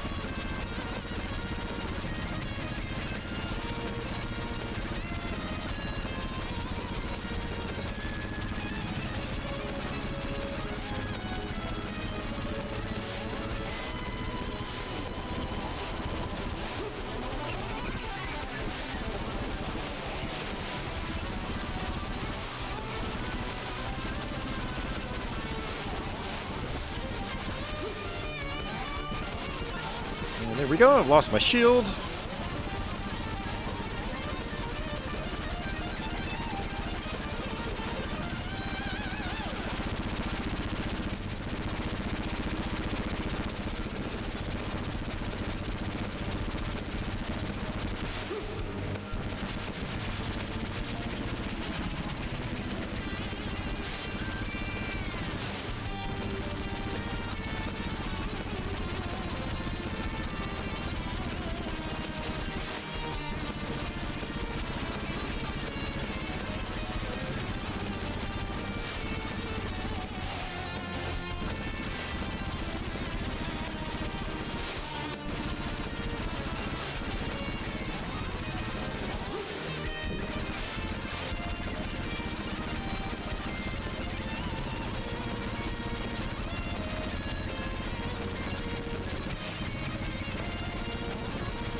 Alright.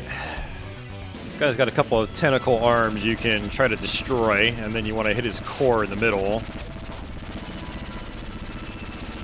Whoops.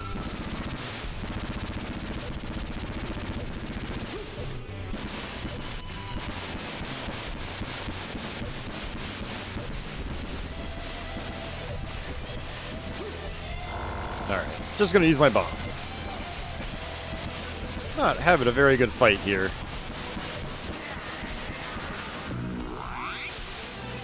This is right. We are playing Lords of Thunder.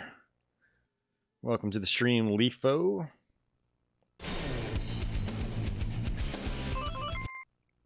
Alright. I'm gonna stick with fire again. Hey, Office and Deadly. Welcome back, guys. Hope you're doing well today.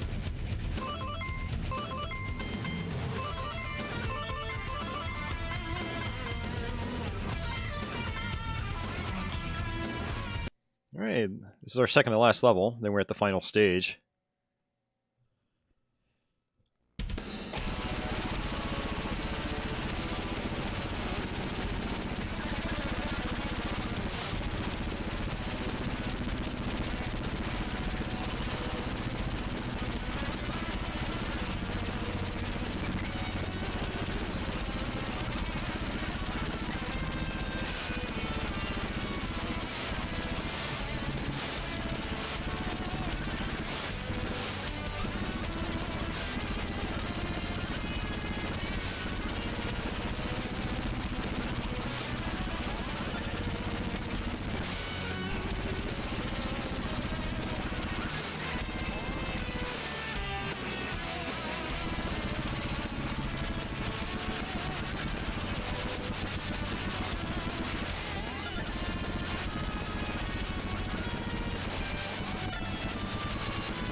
Deadly just woke up. Oh man, must have had a long night. Or a late night.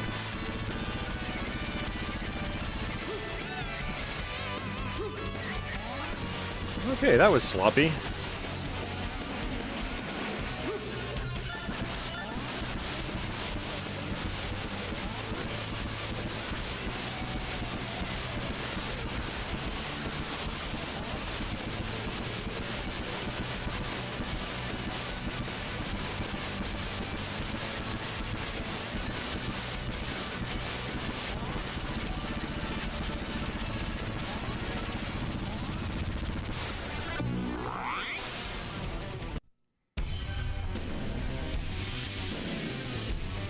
This is probably one of the tougher bosses.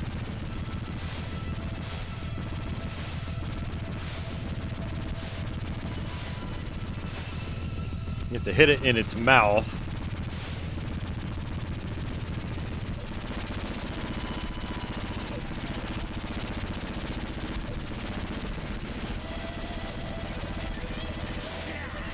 Okay, never mind. It's got a bunch of different patterns. That one where it kind of just dashes across the screen, it's kind of hard for me to predict.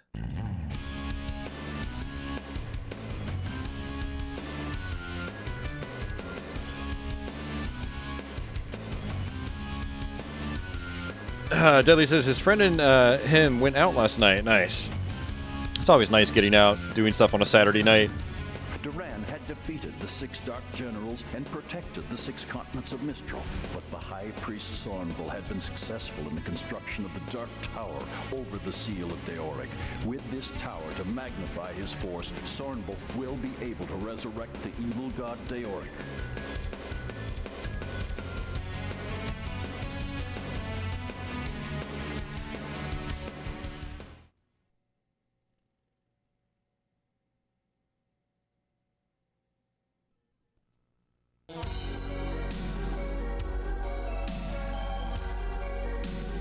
Alright, what do I want to do for this last level? Let's do the water armor, since I haven't really, haven't played with that once yet.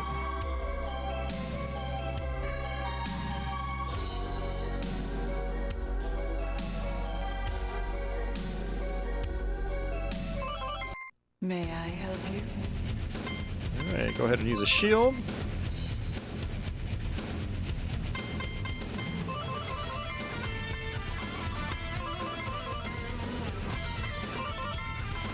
Alright, last level.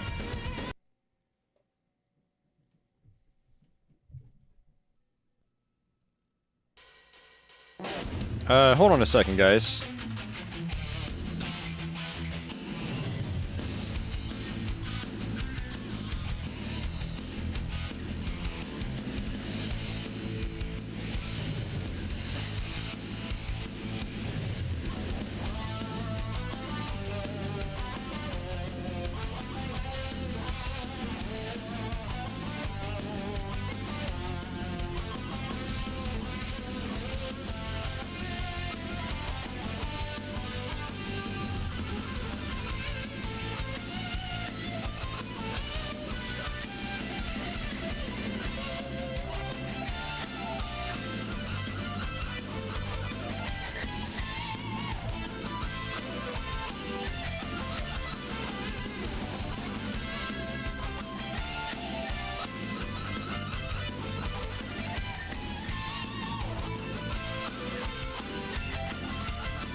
Oh, hey guys, sorry about that. One of my friends was knocking at my door. Actually, Executioner, who you sometimes see on stream, dropped by after MagFest with some goodies. And if it wasn't for my cat, I wouldn't have known he was even there. I looked over and my cat turns around. I thought I heard a thump. My cat's looking back, like, what the hell's going on? He's not used to hearing people knock at the door, so... But yeah, sorry about that, but... Yeah, I had to chat for a little bit. I am back. Alright, start of our final stage.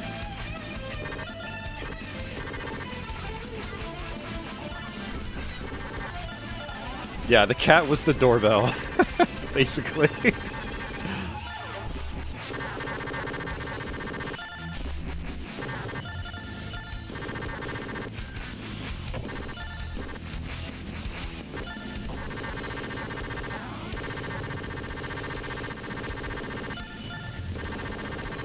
So on this last level, as long as you're trying to get a 1 credit clear, the money doesn't matter as much. It does if you think you're going to get a game over.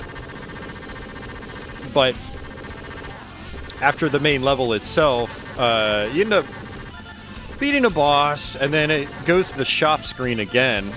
And all you really have to buy is a shield, because when you come out of that shop screen, it'll actually give you all of your health and weapon energy back.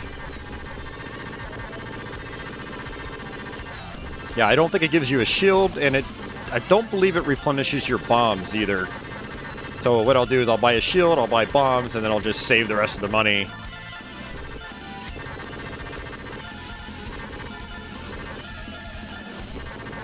It would be nice if, like, your ending money got converted into points, but I don't think that happens. That would have been a fun scoring strategy, like try to play minimalistic and see how much money you can earn.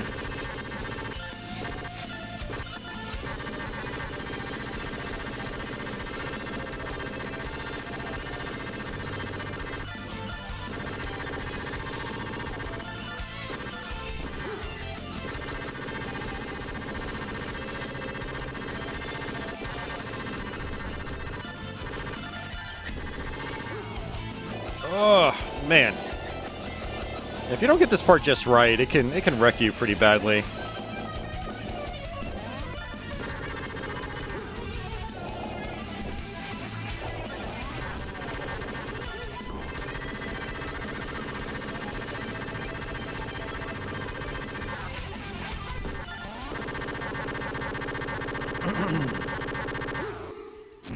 I see Savvy heading off. Alright, have a good night, Savvy. Good night. Sleep well.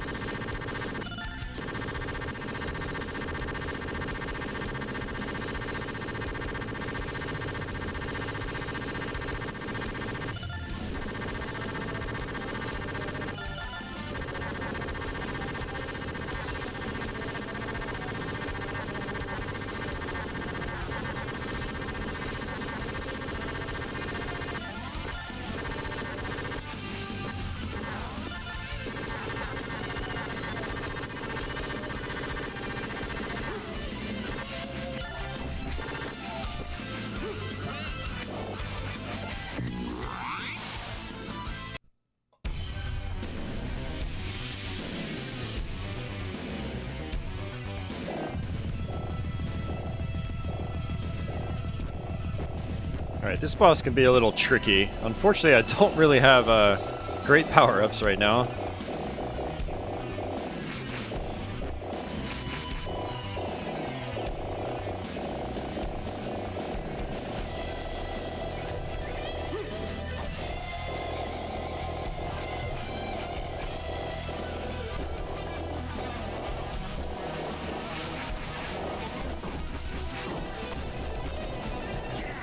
Nice. That was actually pretty good. Come here, Milo. Milo. Arr, come here, buddy. Arr, my buddy boy.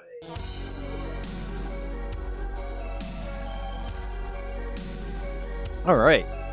Let's stick it out with the water armor again. May I help you?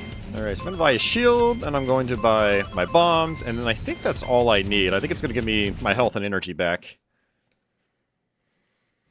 And the reason that's important is if you think you're going to game over on the final boss here, I think your money carries over after a game over, so you'll need money to get things like a shield and bombs back. And my sound always glitches out here, unfortunately. But yeah, it gave me all my health and energy back, so...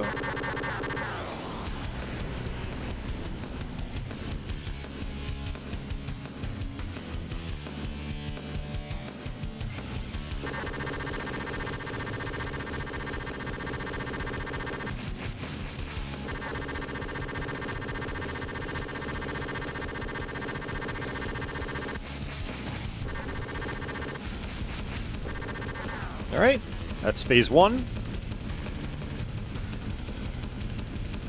wonder if I can actually sit behind this guy.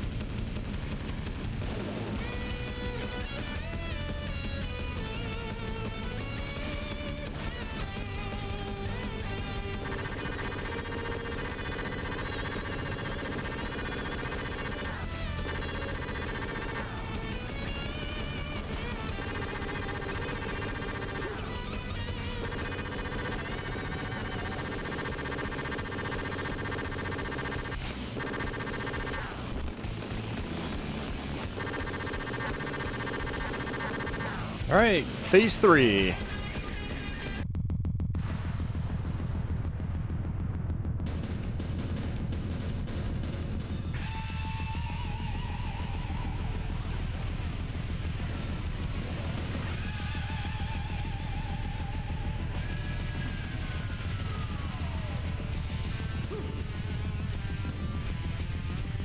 Guess he's got an active hitbox right away.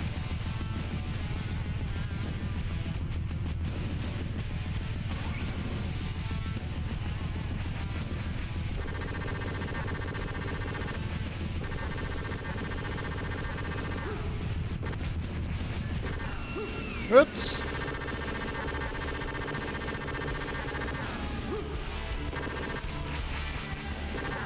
That was real sloppy, but that's okay.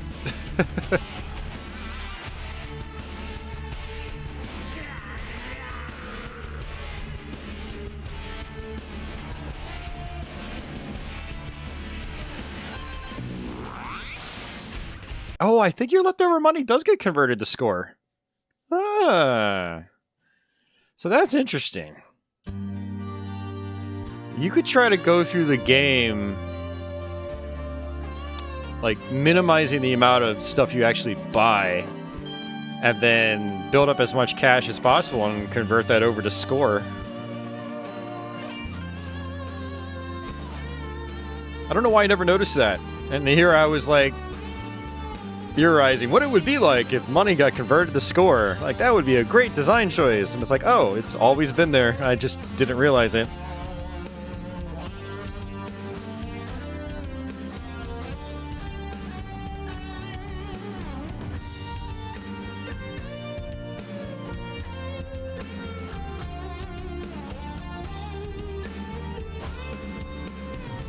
Alright guys, I'm gonna actually use the restroom real quick while the credits play out. And I will be right back.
All right.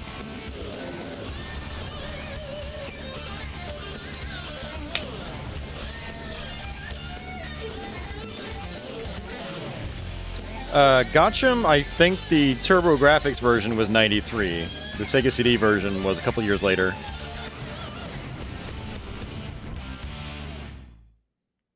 And look at who we have here. Whoops.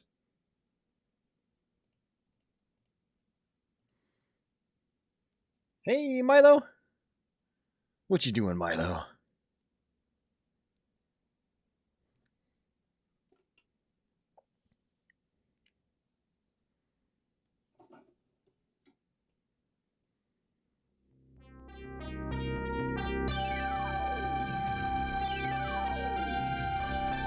He's just staring at me. Hey, buddy.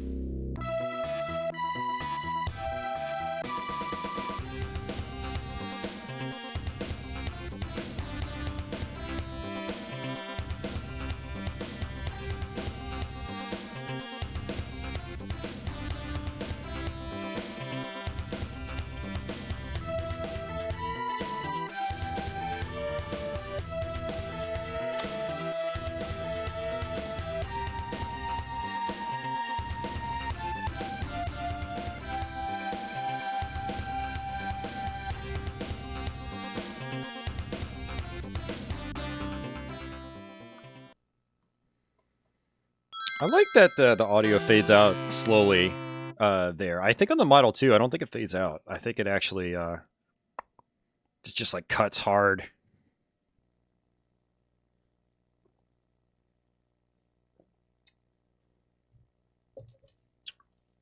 Alright, we're not going to worry about a save file because my Sega CD Model 1 actually does not save. Alright, I should actually warn parents that might have kids watching, this might not be the best game for them. Probably should have said that a little bit earlier. But you've been warned.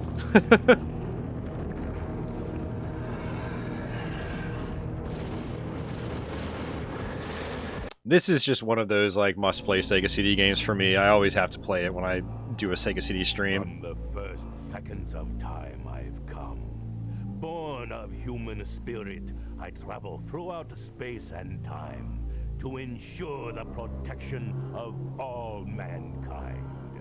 In this continuum, mankind shall fade from existence unless a great change takes place.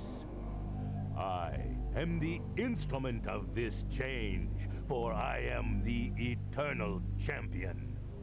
The downfall of man is traceable to the sudden deaths of key individuals that were meant for greatness, but were struck down before their time. I have used much of my power, traveling through time, gathering up these doomed souls moments before their untimely destruction. I will hold a great contest, and I will return the victor to fulfill... It's not an MK ripoff, dude. It's nothing like Mortal Kombat. The forces of chaos and ruin. You know, you want an MK ripoff? It's called Ultra Vortec. It's on the Atari Jaguar. Total MK ripoff.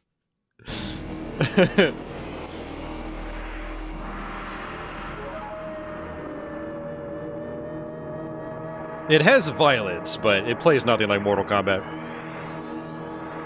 A little more like Street Fighter. 50,000 BC, a caveman of superior intelligence, cornered by resentful tribesmen. Did you play the CD version, or did you play the cartridge one? Ramses III, 151 BC, last of the great pharaohs, lost in the river of time. The CD version's a great game. The cartridge version, not so much. Trident, 110 BC, hero of Atlantis, sealing that island's fate when defeated by Roman treachery. They completely overhauled the engine and combat and physics and all that stuff. It might as well be a different game. AD, a freebooter that lived for adventure and justice on the high seas and died. You've got actual combos and juggles and all sorts of stuff in this. Xavier Pendragon, 1692, an alchemist burned as a warlock. Oh, you talked about Ultra Vortec being way worse than... Okay, yeah. Control over time itself. Yeah, Ultra Vortec is like, I have a soft spot for it, but it's not a great game. It has even less variety than Mortal Kombat. I mean, that's pretty impressive. With a taste for gold and an eye for justice. Not quite Rise of the Robots levels, but... Jetta Max, 1899. A circus acrobat skilled in savate, this royal Russian fell victim to sabotage. Lawson Tyler, 1920. An ex-cat burglar and kung fu expert. He realized the mob's treachery much too late. Saro Yamoto, 1993. A corporate assassin whose change of heart ended her career.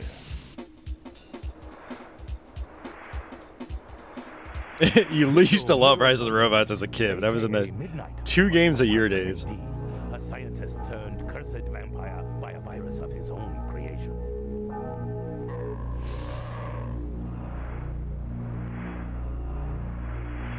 Jonathan Blade, 2013. A bounty hunter sent to track down a deranged scientist and his poisonous vial of chemicals. He is set up by his own government and eliminated.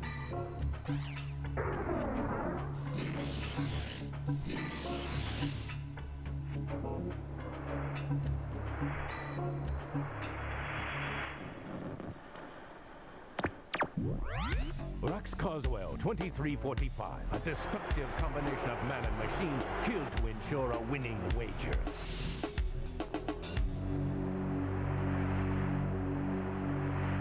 These are my champions. Let the contest begin. Really deadly. I'll have to see what they did to the Genesis version. I'm kind of curious about that. Because the original Genesis version doesn't play great. And it's got frame rate issues, and yeah, it just feels weird. Be warned, my power will destroy everything you hold dear.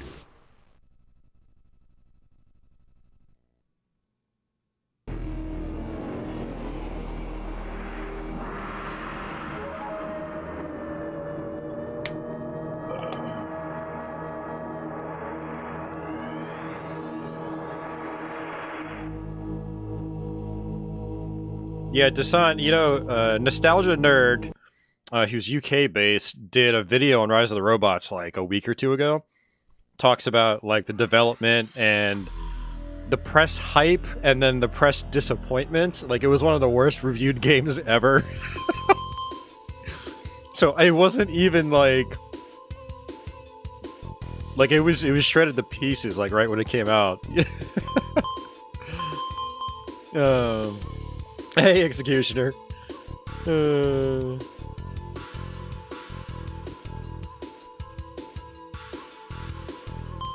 Alright, so there are a ton of hidden characters, which I unfortunately don't have unlocked on this Sega CD, because my save functionality is not working. Like, I can save it, but when I power off the console, I lose everything, so I don't know if it's like a chip that needs to be fixed, or if it's like just a battery needs to be replaced, but I have to look into it. Yeah, we're gonna do just the standard difficulty warrior. We're gonna play as Larson.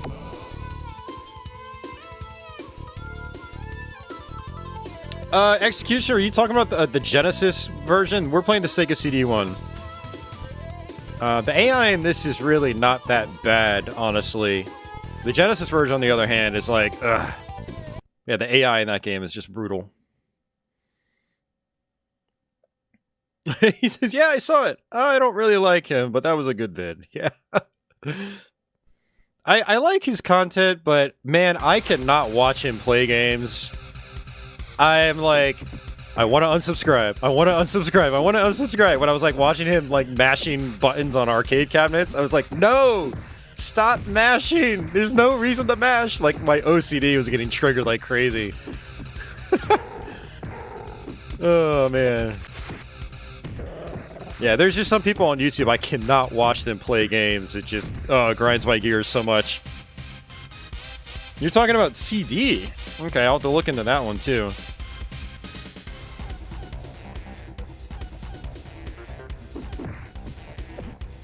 But yeah, you have actual like combos and stuff like that now. So I can like jump kick, do like a ducking kick, and then do a heavy sweep. And then you always get one free hit when they're in the air.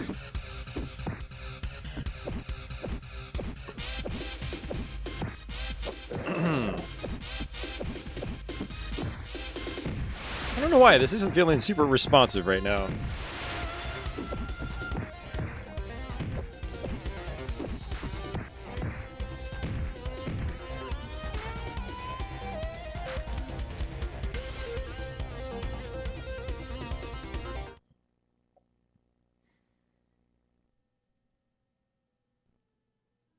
Yeah, you know, there was, I actually, in the earlier days of YouTube, I got the 3DO version of Rise of the Robots, thinking, like, man, maybe there's something to like here. And even in that version, it's like there wasn't really much to like. However, through getting that version, I did learn there were actually special moves in the game. They were hard to do. But, yeah, it didn't really make the game any better.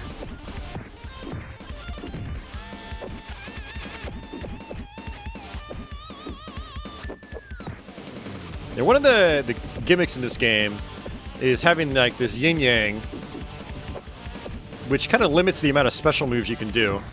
That way you can't just cheese the same moves over and over again. Whoops, did not mean to do that.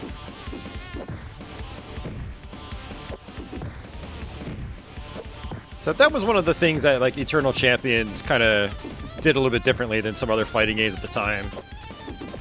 The genre was still pretty new when the original Genesis version came out. There we go. Throws are really good.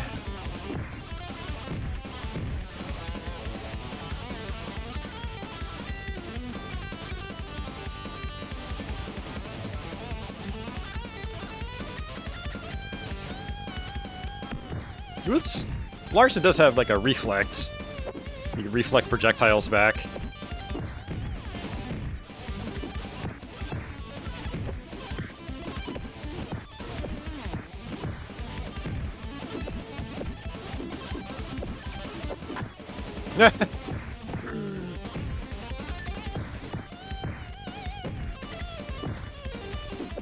There are different like moves you can link out of like a standing fierce punch. You can actually do your hook shot. This game still has the stage fatalities. I think all of the ones from the Genesis version are in here, but they're much more gory. And then there are new ones that were added in. And then there are these things called vendettas, which are basically like fatalities from Mortal Kombat. They're very situational. Like, I forgot how to do them. I honestly don't remember how to do them. And then under other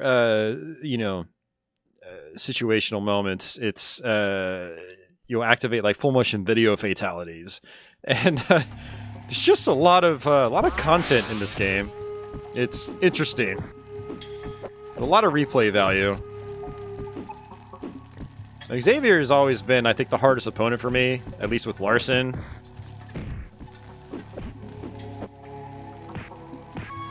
So we'll see what happens here.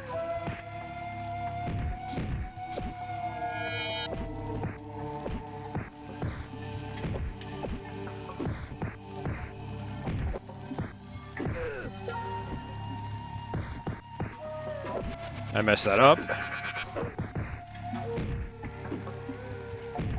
Actually, him cornering me was a good idea, because then I can wake up and get an easy throw on him.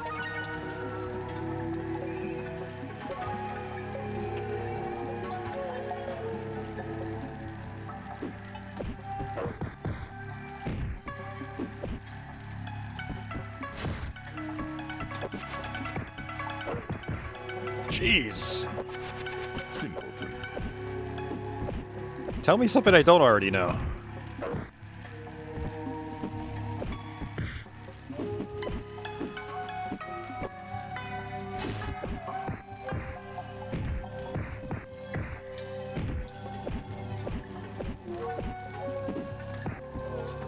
There we go.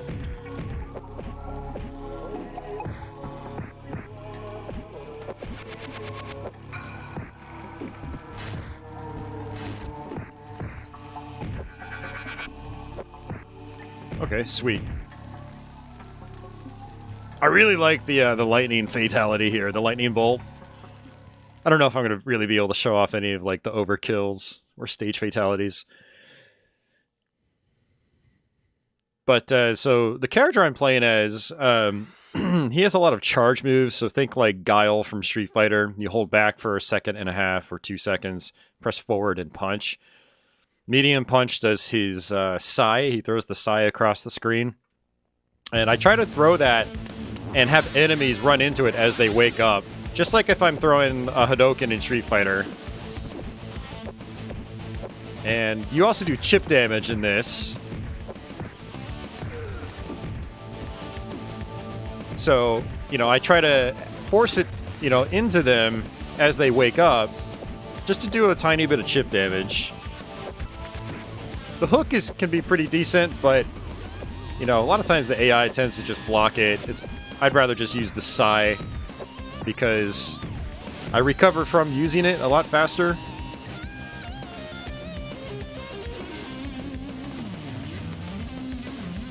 Exactly, Aberdeen. Just like the Sonic Boom. Yep.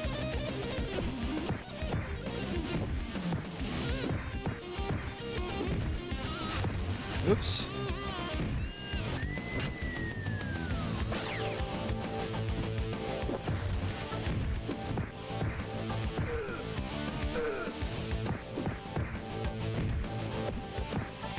Let's see if we can knock him into the fan.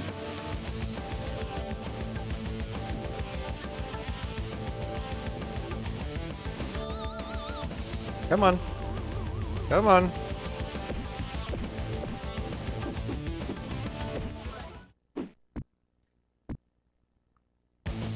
Come this way, Blade. Stop it.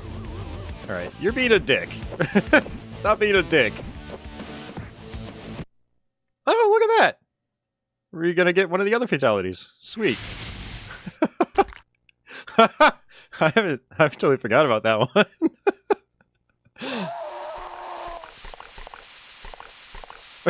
It's so dumb.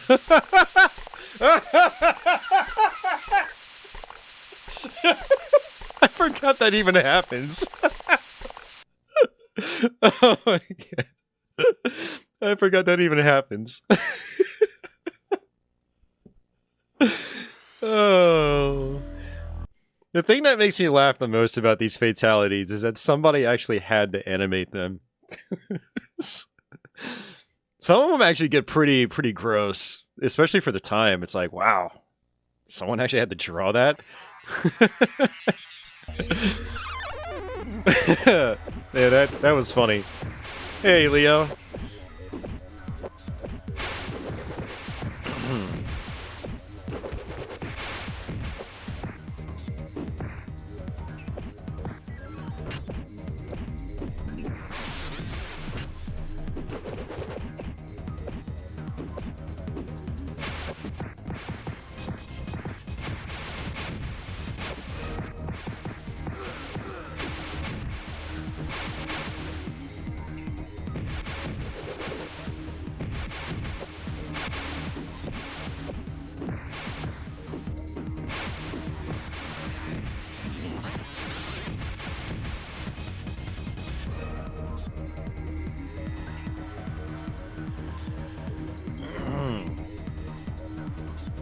Yeah, Eric, to me, Genesis Eternal Champions, it was fun back in the day, but yeah, I don't think it holds up very well at all.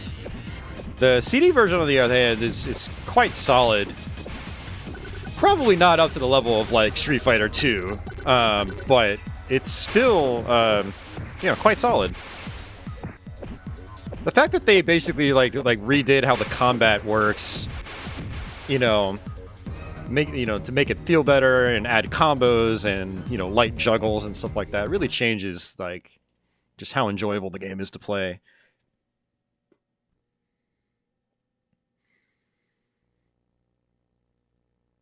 And hey, Sin City, welcome back. And let's see. Greg, welcome back, Greg. Yeah, so for anybody just joining, we only played Pitfall, the Mayan Adventure, and Lords of Thunder. We beat both games. which is why we've only played 2 games so far, now 3. But I'm trying to mix things up, so we did a platformer, then a shoot 'em up, and now a fighting game. So I'm thinking maybe we'll go back to a platformer next.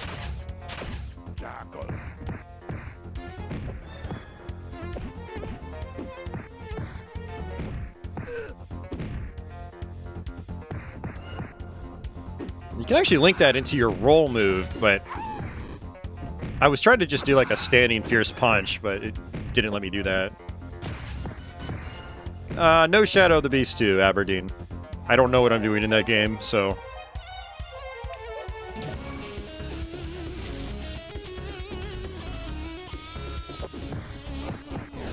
I've handpicked some games, so don't ask me what we're playing. You'll see.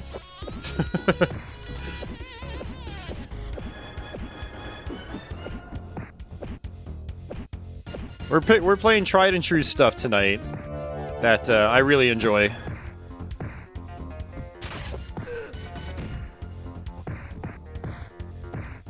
Aberdeen, if angering me is in your game plan, then maybe it was worth a shot.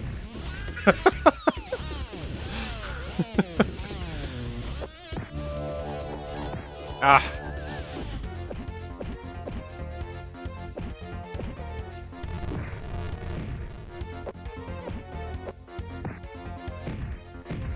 Nope, no fatality. I really like the dog fatality in this one. It's really good. We didn't get it though. Eric says, agreed, finally got the Mega EverDrive Pro last week. Booted that up yesterday. Hell yeah.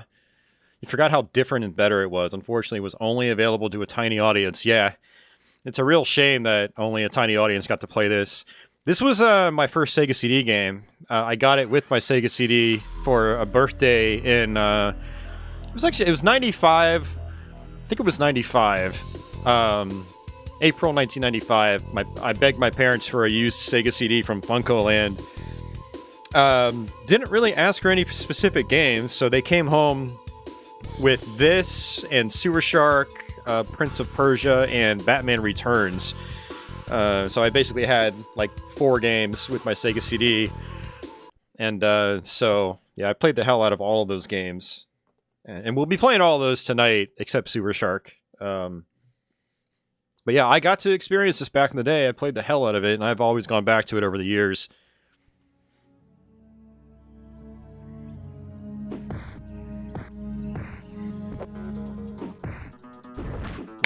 Aberdeen says comment was respectfully withdrawn.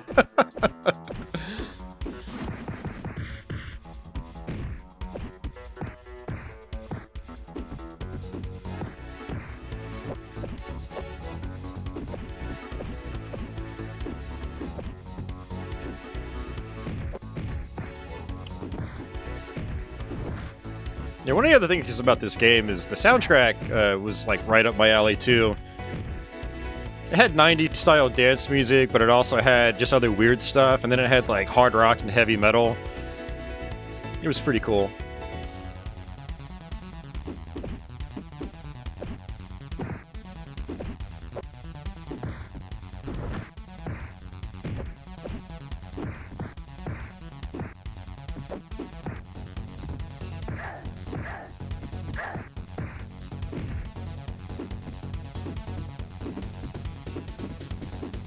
Dasan, EverDrives are still available. Maybe you're... Oh, why did she bounce off the wall? She would have landed in a lion cage there, got eaten. But she bounced off the wall for some reason. Which Sega CD model did my parents get me? They got me the Model 2 at the time in the mid-90s. The Model 2 was more common. Yeah, Model 1s definitely aren't as easily available. And even back then, they weren't as easily available. VGA asks, what did I miss? You missed Lords of Thunder and Pitfall the Mayan Adventure.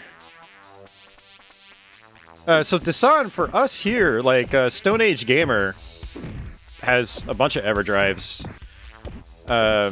One of my friends here, Spider1A, he actually got EverDrives for NES, Super Nintendo, and I think he just ordered the Turbo EverDrive as well, all from Stone Age Gamer. So like he's got them in stock, and he's still getting them. But you know, maybe some of the distributors in the UK aren't having as easy of a time with it. I don't know.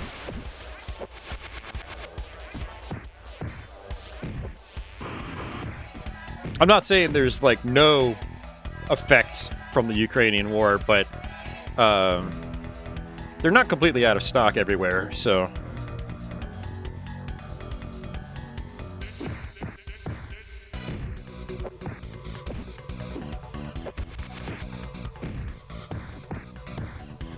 There is kind of a cheese strategy I'm going to end up using later on in the playthrough, assuming we actually make it that far. I don't. That's not going to work. Ooh, it did! Holy crap! Splash!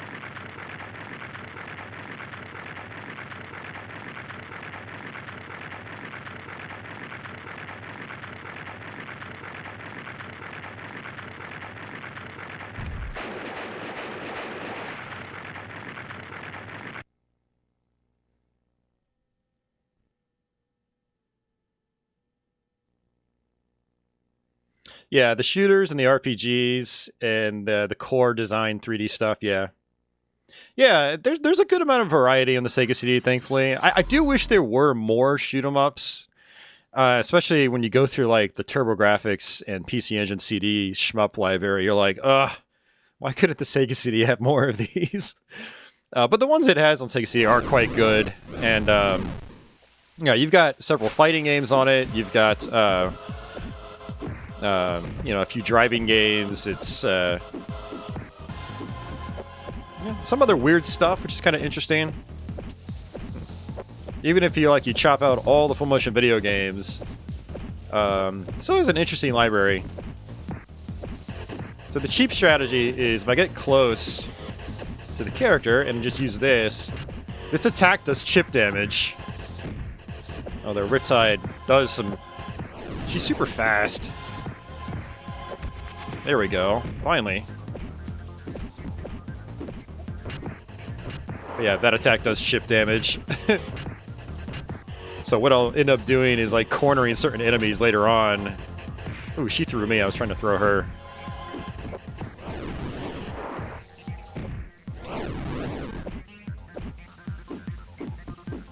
So when I played this game back in the day, this was at the time where I would usually only play one or two characters in a fighting game. So my other character was Riptide, but I haven't played with her much in recent years, so I just play with Larson every time I play this game. But it would be fun to try to experiment with other characters.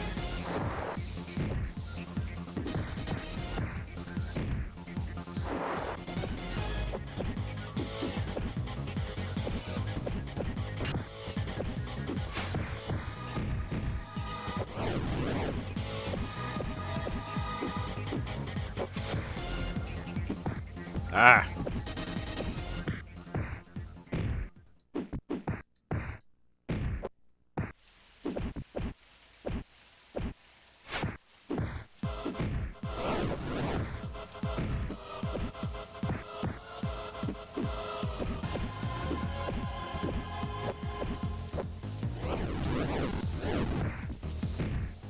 Nope, didn't get it.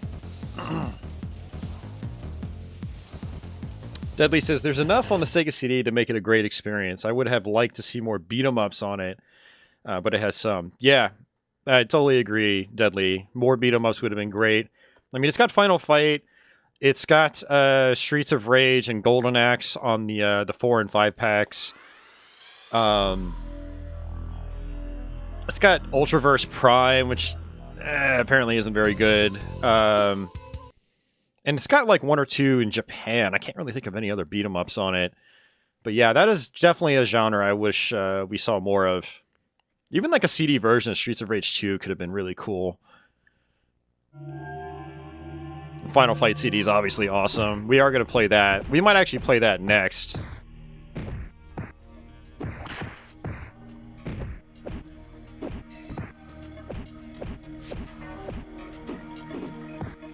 VGA's 5-in-1 pack was bundled with Sherlock Holmes, Consulting Detective. Yeah. Yeah, there is a 5-in-1 combo that comes with Sherlock Holmes. I have that one. I have the 4-in-1 as well.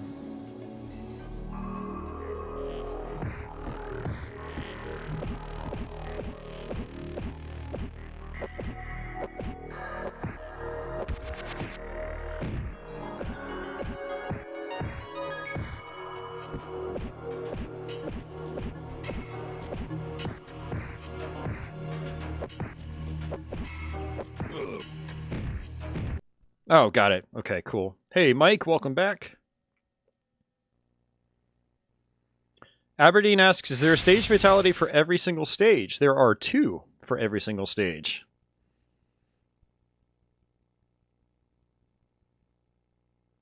And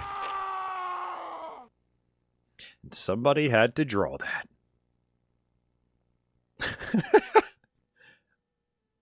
Eternal Champions, a family-friendly game.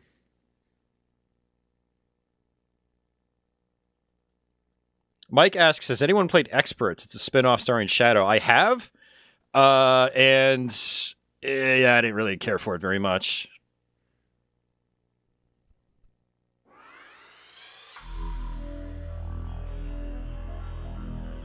The scaling capabilities would have made for a great Neo Geo conversion. Same could be said of the 32X. Yeah, I agree. Although, I don't know if the scaling capabilities were really ever used within, like, straight 2D games like this. I think just about every game I've seen use scaling on Sega CD has been, like, all pseudo 3D. Stuff like Night Striker S or Soul Star or, you know, some of the other stuff by Core Design.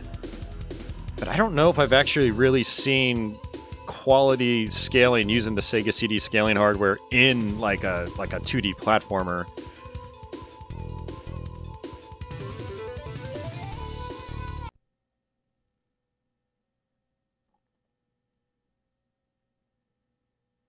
.32X was really good for that stuff, though. Like, you know, Knuckles Chaotix is a good example where all the character sprites are handled by the .32X, and so they scale in and out. It's a pretty cool effect.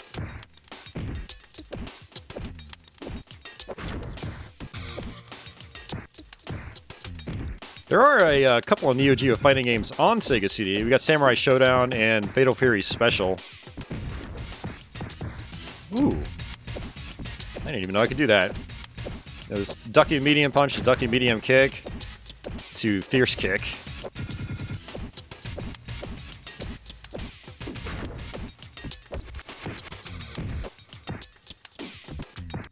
Yeah, VGA Afterburner 2, Space Harrier, yeah. Still bitter we never got Outrun on 32X, but whatever. Yeah, I think the 32X Afterburner is actually called Afterburner Complete, but it was basically Afterburner 2. A little misleading title. Hey, 8-Bit SNK boy, welcome back.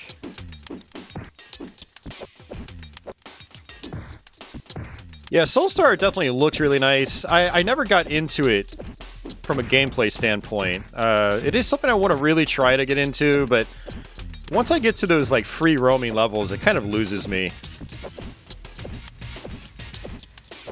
I actually tried firing it up a few weeks ago, and again, I just kind of I lost interest pretty quickly. Definitely a looker, but as far as gameplay, it hasn't clicked with me yet. Maybe one of these years. Since I've knocked out some of the other Core Design games recently, maybe one of these years I'll be able to actually just focus on Soulstar and try to finish it. 8-Bit SNK Boy says, I've only owned a Mega Drive for 3 years. I still have a lot of catching up to do. I definitely need to invest in an EverDrive at some point, as I generally prefer playing on original hardware. Yeah. Original hardware is a lot of fun. It's how I prefer playing as well.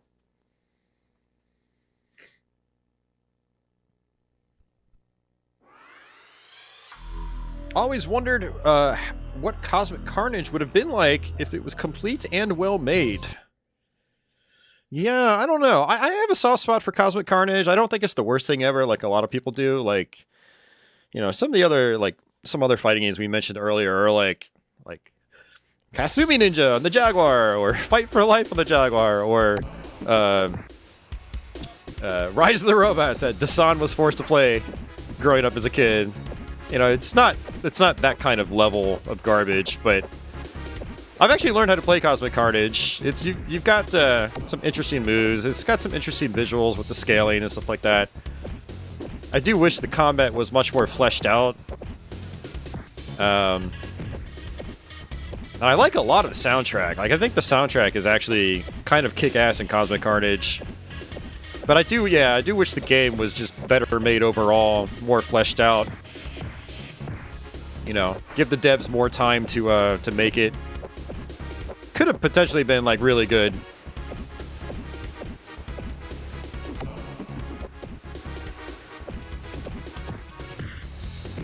Oh, Leo says there's a secret code on Afterburner for 32X, which changes the press start button title screen to say insert credit, and it also alters the title to Afterburner 2. Nice. Leo with all the secrets. He was giving me secrets last night on Twitch.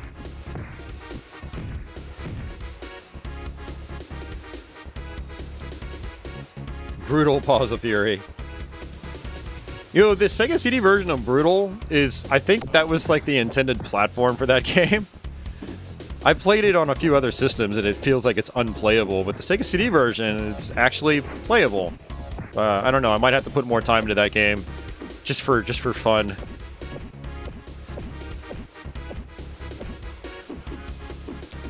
Eric says, I just thought Cosmic Carnage suffered from early 90s Sega mentality of just get it out for Christmas. Yeah, no, it did. I'm pretty sure it did. Or at least it wouldn't surprise me, you know? We've got this platform. We need to make the most of it. Yeah, that's why Doom shipped with only 17 levels. Sega, like, wanted it rushed out for, I guess... Was it the 32X launch? I don't remember if it was there for the launch of 32X. But that version of Doom could have been significantly better with more content. At the very least, like, Sega could have shelled out for larger cart sizes and, you know, had more levels made for it, more levels converted for it, but no. Ooh, nice! Is this going to be the sign fatality? It is.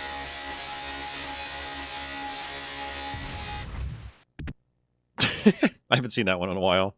Some of the fatalities are pretty tame, but that was one that was in the Genesis game. Now, the Genesis version of this game of Eternal Champions had, like, 0 gore. So, like, in that game, you know, the character gets shocked and then it blows up and then that's it. But in this, there's some giblets.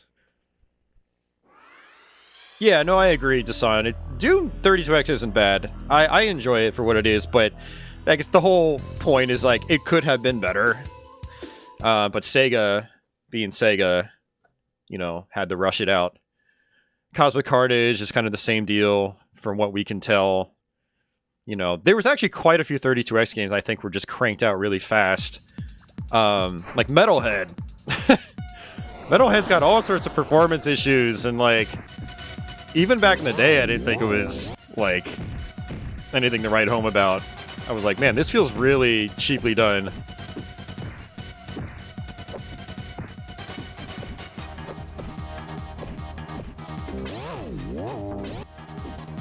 Alright, so this is a major endurance battle. And this is not a good start, actually. This is a really bad start.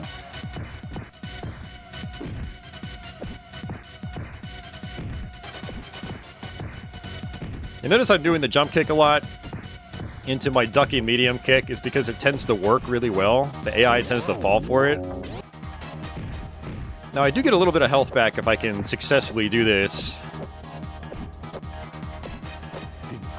I think there are 8 different forms, at least 8.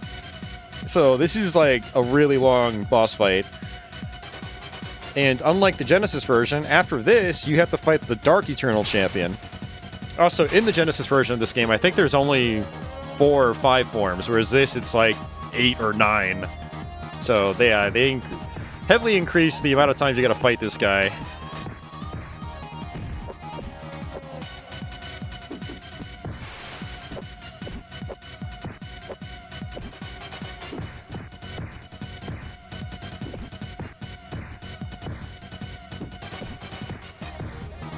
Nice.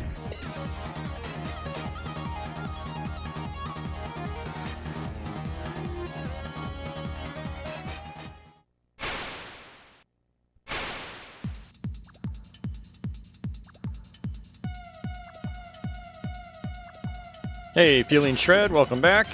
Whoops.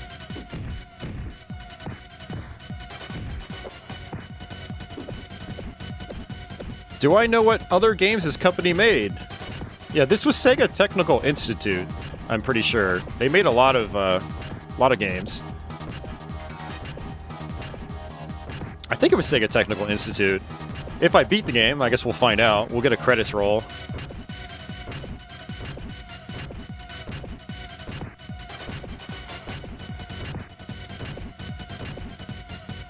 Whoops.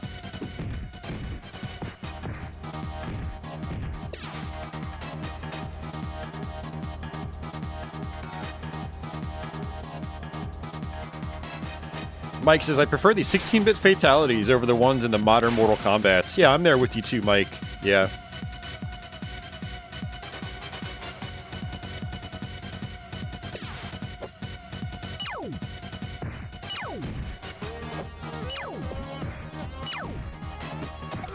Aww.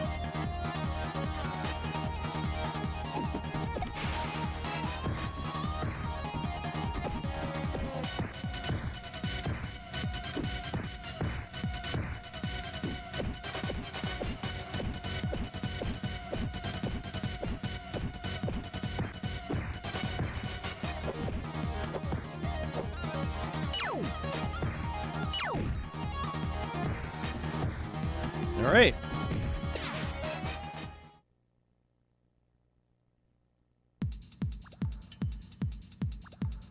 You have 2 chances, VGA. I believe you get 2 chances, just like any regular fight. But you have to go through all the forms.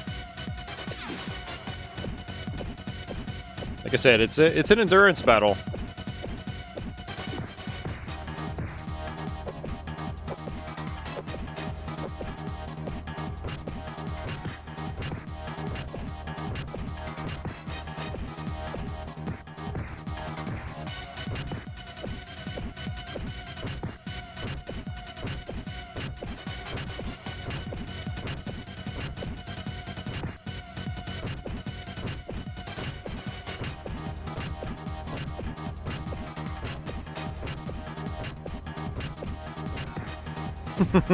Cheese.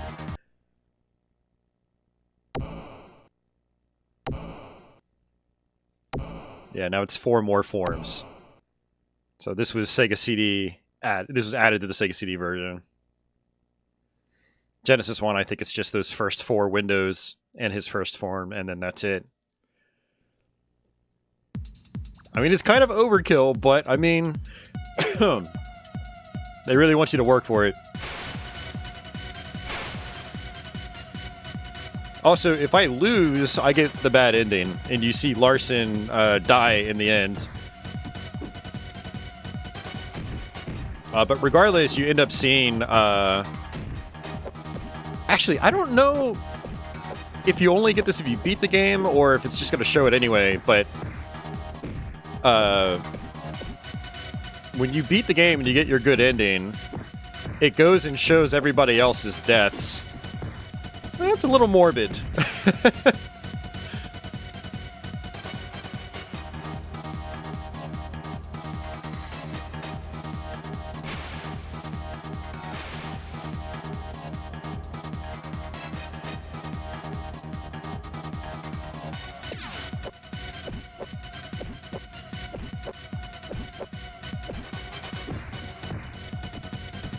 Ah. Yeah, you don't want to get too close to these guys. They will throw you when they land.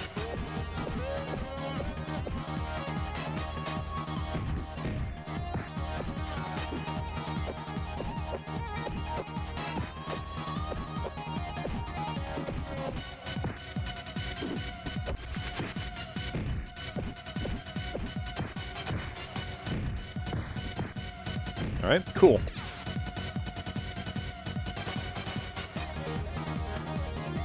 Yeah, only one can be saved. Absolutely, Design. I mean, it's a neat concept. I've always enjoyed it. And the stories for the characters are actually fairly, detailed. You know, like, when you beat the game, you get, like, a fairly big text crawl talking about, like, what the character did afterwards and stuff like that. You know, it's a lot more than you get from, like, Street Fighter or Mortal Kombat. So it's neat. You know, it's not like I play fighting games for a story, but when it's done well, like, it's cool. And it's done pretty well in Eternal Champions.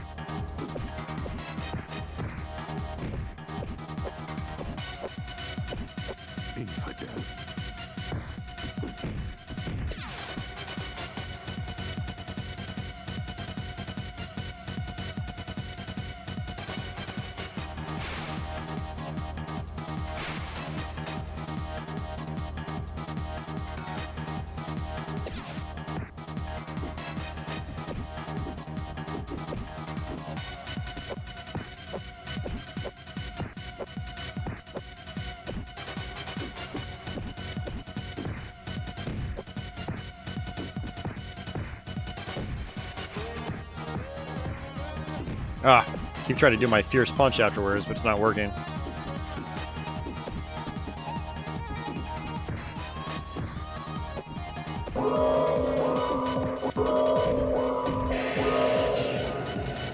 Eric, thank you very much for joining up as a channel member. I appreciate that. It looks like we got it, too. For anyone that is a channel member, in case you forgot, we have a bunch of emotes you can use now. So I'm going to go ahead and just paste them all in the chat. So feel free to use them to your heart's content. They work in comment sections on regular videos too. So feel free to use them there as well. And I do post my quick plays early. You should hopefully get a notification on YouTube when I do post them early. So watch out for those if you like watching those videos. So yeah, thanks a lot, Eric. Much appreciated. So yeah, this is the Dark Eternal Champion. This is new for this version of the game. And it's the same concept as with the regular Eternal Champion, except you're kind of in like a bad alternate reality. And it's more like heavy metal music for the final boss. It's pretty cool.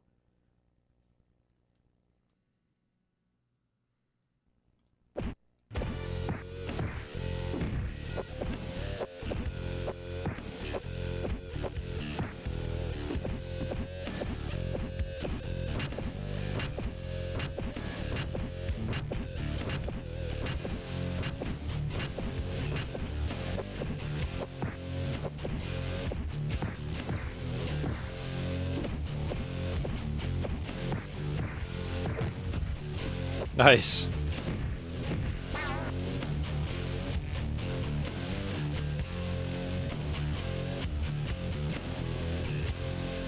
Oh, hell yeah. So you've actually watched the quick plays. Awesome. I'm glad they've helped. Hell yeah. That's kind of why they're there. Yeah, I definitely want to, you know, show people how to beat these games, and hopefully they go back and play them and maybe enjoy them. Boom, there it is. That's what I'm talking about. That's a nice combo.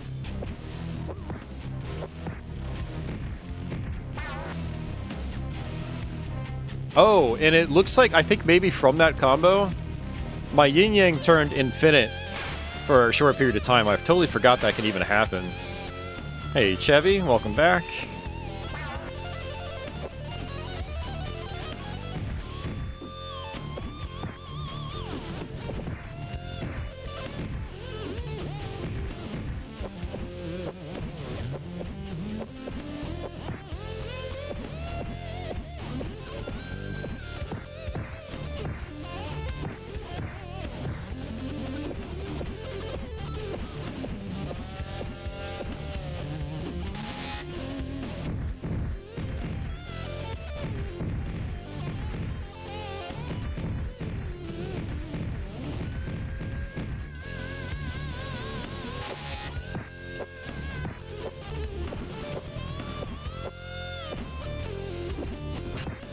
Shit.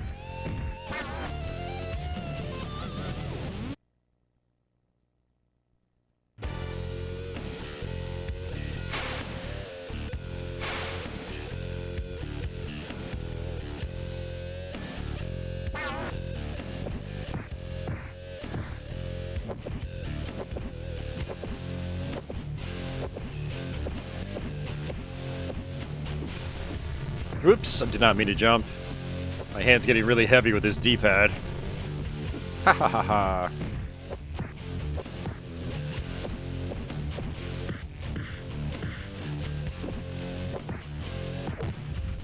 Nice.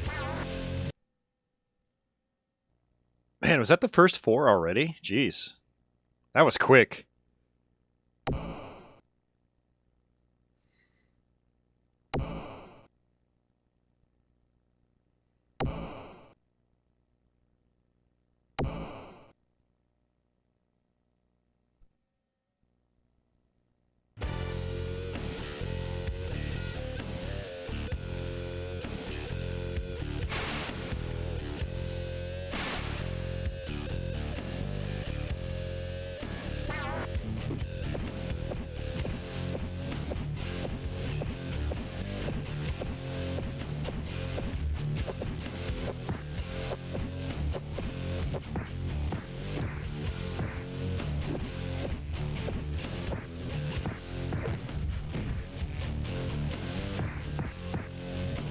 Oops, I messed that up.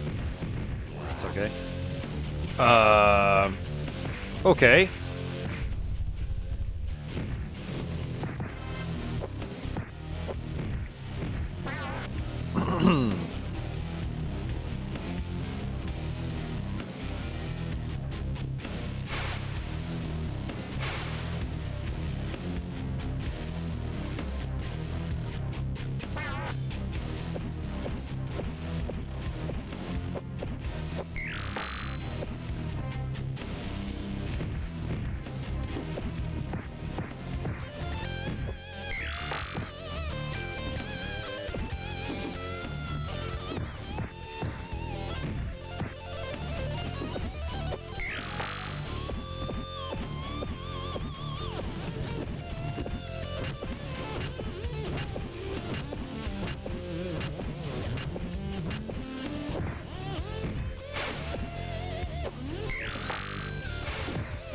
Whoa. Interesting.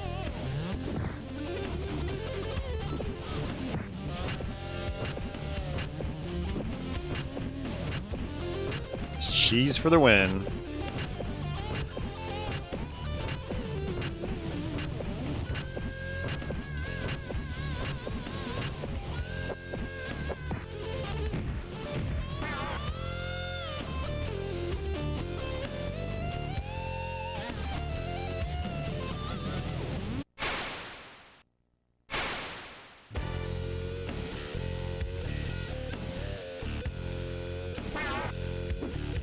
Yeah, I agree, Mike. I was really looking forward to the Saturn sequel. And then it was just canceled. Super sad. Really makes you wonder what it would have been like. I mean, for all we know, it could have been really terrible. Might have been some, like, really bad 3D fighting game.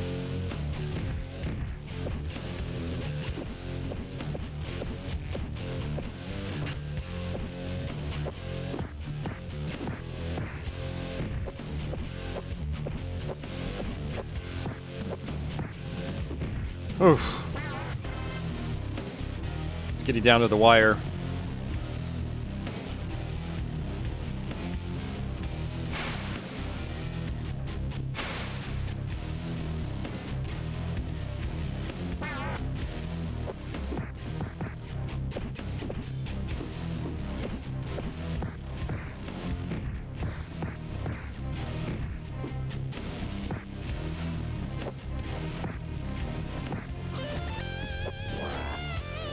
Oh, that's not good.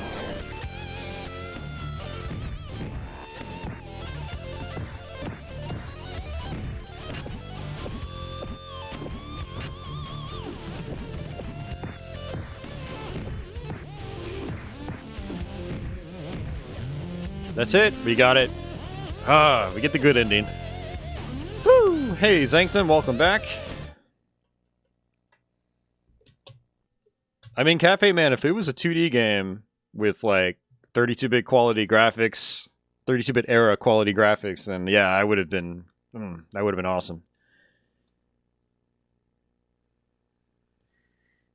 Eric says, "Baby Golden Axe the Duel not setting the world on fire killed that project."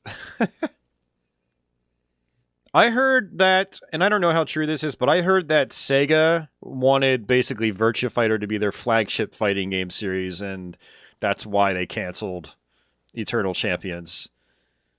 It was probably a directive from Sega Japan.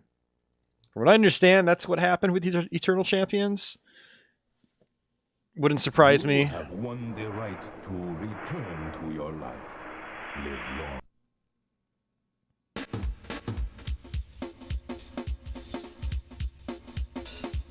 So Larson discovered it was a bomb and detonated it. Not detonated it. Disarmed it. When Larson returned, he was able to disarm the bomb before it destroyed the entire hospital wing. A reporter who was there to cover a charity function wrote an article about Larson and how he saved all the people, including the chief of police. Because of this article, Larson's life was now at great risk from the mob forces he turned against. The chief made him an offer to join a special government task force created to take out organized crime, starting with Larson's old boss. In Larson's mind, this was the best way to get revenge on the people who tried to kill him, and the only way to be freed of their constant threat. After months of setting up this task force to take down Mr. Blah Blah Blah and his organization, Larson went on to become the head of this organization, which widened its scope to include international cartels. Until Larson's final days, this organization took out the world's largest cartels and crime organizations. Many countries copied the basic structure, blah blah blah. Yeah. That's kind of interesting, you know? It's like, it's not just like, oh, here's a quick line or two. Now we get to watch everybody else die. And thanks for the GGs, everybody.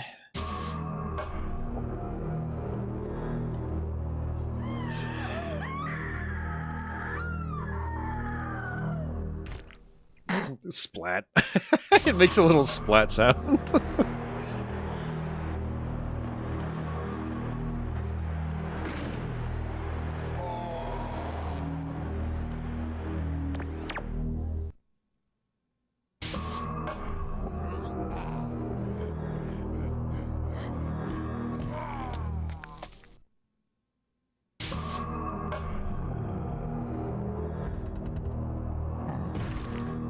Another splat sound.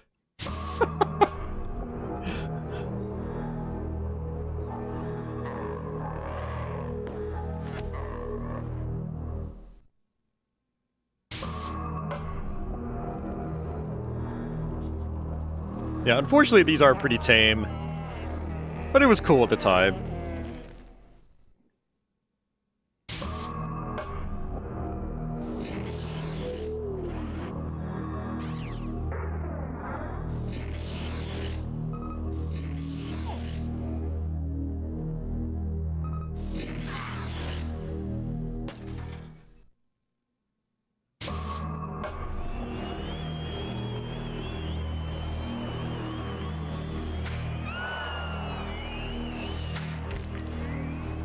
A third splat. Oh man, this is Splat Central.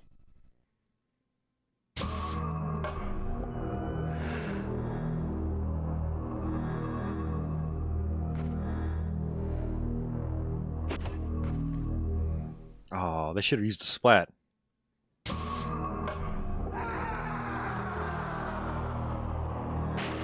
Splash.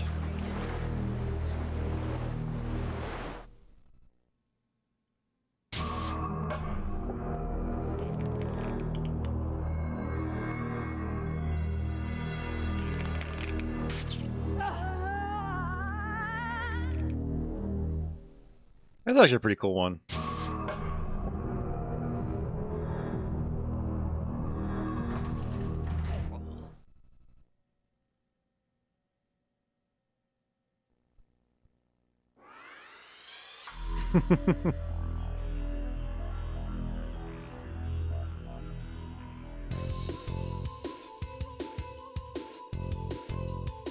Yeah. Developed by Sega Interactive Development Division.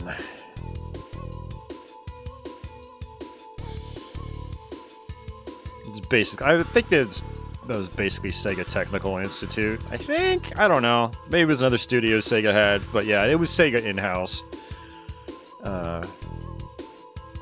Sega of America.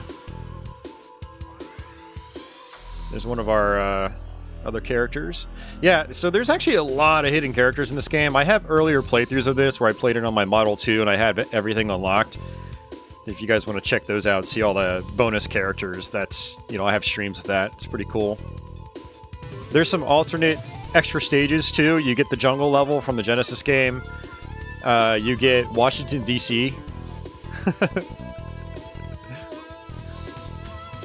Washington, D.C. is kind of hilarious because one of the fatalities is the Washington Monument opens up and a missile comes out and lands on top of your character and it blows up, like, the whole city.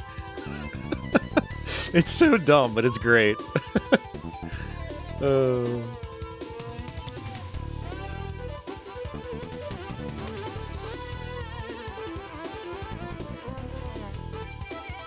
I want to know who made the splat sounds.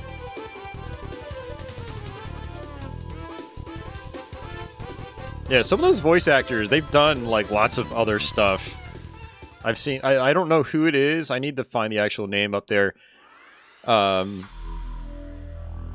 I heard him doing the intro to Wonder Dog. He did the intro to Blade Force on 3DO, and a bunch of other stuff from this era.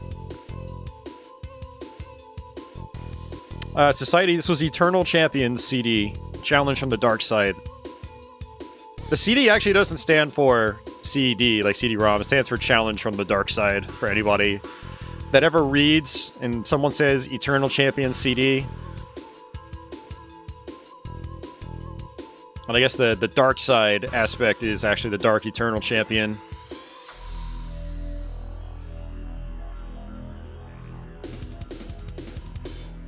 Look at all those testers. Testing out all those fatalities. I mean, this is another big project, apparently.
$1995. I always thought this was 94. There goes Rax. Alright, let's go ahead and reset.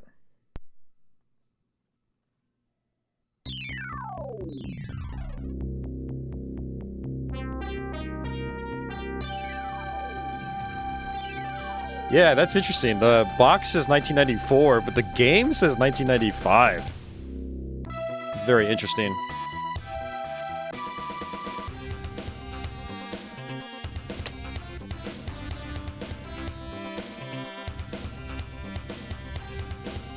We've got a little bit of Milo here. Oh, and a patchouli.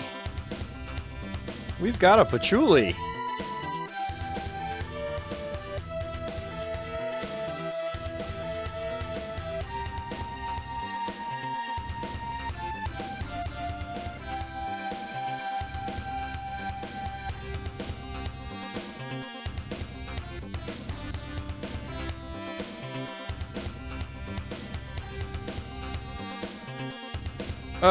Probably not Society.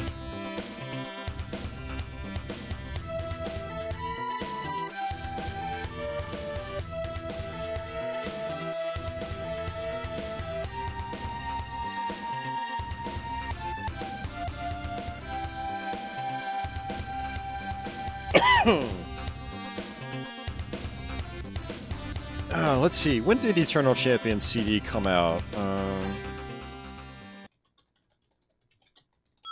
I wonder if Sega had made the box before, like, it even came out. Let's see. It did actually come out in 1995. So the box itself was actually, I guess, readied before the game's release. Yeah, the back of the box is 1994. So, interesting. Metro City, a well-known crime capital, has been ruled by violence and death for many years. Yeah, I want to hear some splat sounds. A fact which the newly elected mayor and former street fighter Mike Hager plans to change. At the center of the problem is the huge gang known as Mad Gear. Mad Gear controls all of the major criminal activity in the city. When they learned of Hager's plans, they took immediate action to bring this new mayor under their control. Sometime in 1992. Hello, Mike Hager here. Hee Mr. Hager. So pleased to make your acquaintance. I believe you know who I am. Don't hang up. We have a little business proposition for you. Your daughter for your cooperation. And we'll throw in the regular monthly bonus to your salary we offered before. What? What happened to Jessica? Who is this? Not so fast, Mike. Turn on your TV.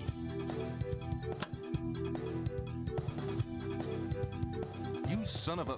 What have you done to her? Nothing yet, but we'd enjoy the opportunity. Listen to reason, man. Why make your job difficult? Just let us do as we please, like the mayor before you did.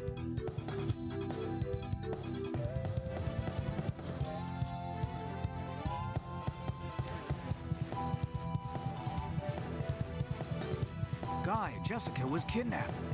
Jessica? My sweetheart since childhood. The Mad Gear must pay. She's my friend too. Count me in.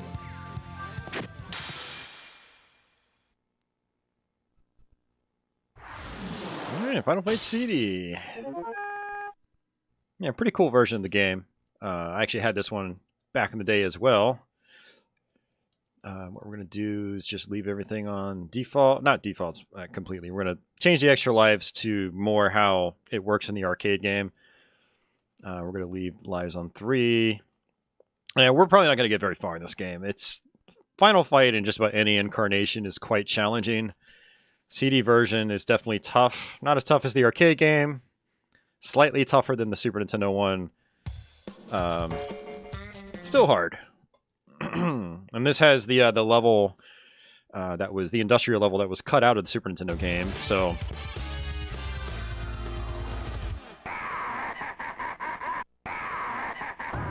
it does have a good soundtrack, yeah.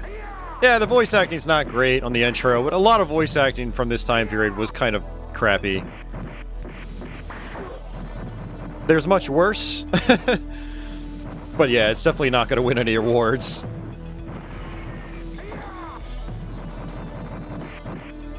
I actually prefer Cody in the arcade game, but Guy, the attacks in the Sega CD version aren't as fast as they are in the arcade game.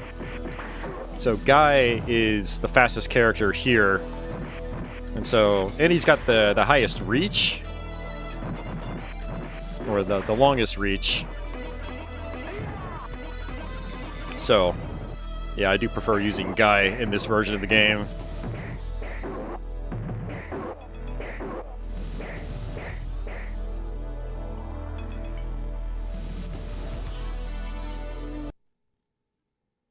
Anybody else see that new Final Fight conversion being released ported to the Genesis Mega Drive? I did, yeah. That's pretty neat. It'll be interesting to see how it plays out, like, when it's fully released and done. I'll definitely give it a try.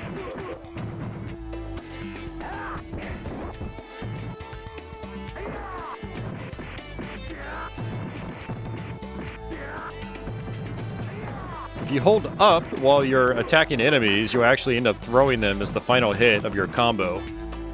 And one of the ideas in Final Fight is crowd control, trying to get all the enemies on the same side of the screen. Makes things a lot easier. Did Cody punch the screen in the arcade game? I don't remember, Gotcha. I really don't remember, actually.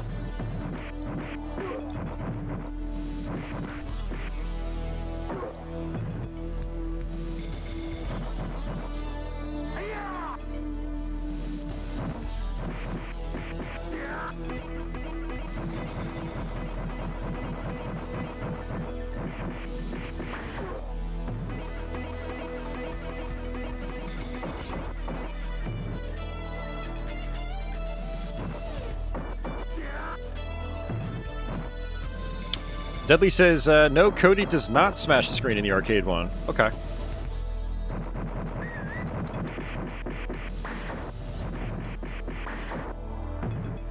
gonna start moving around.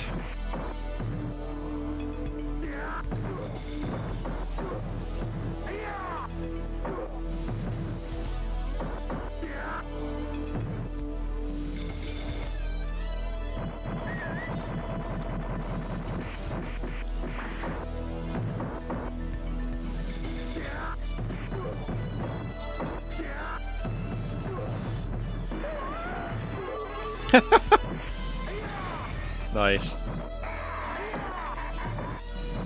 Whoa!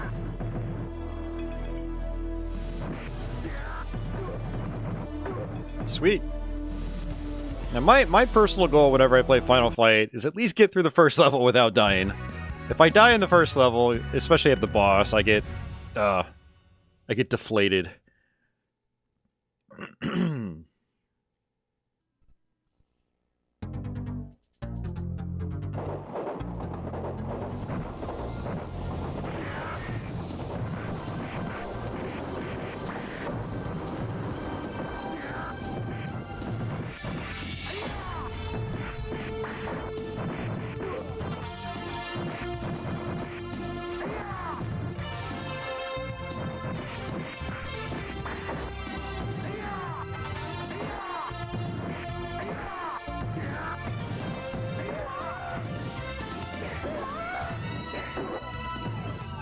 Slash can block, but not when you have a sword.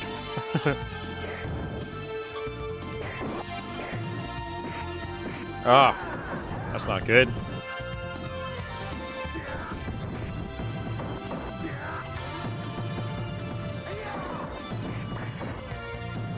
Oops, I did not mean to jump backwards.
Ah, I always fall for that.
Oh man, I have no health.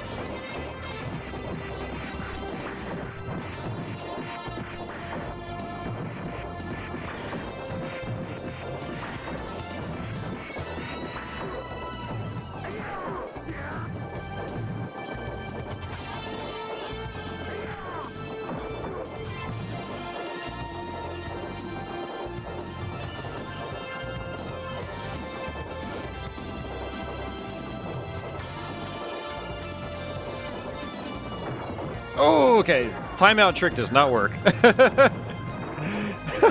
There's a trick in the arcade version where you can time out all the enemies here. They just don't know what to do if you're on top of a barrel. But yeah, that does not work here. That's funny.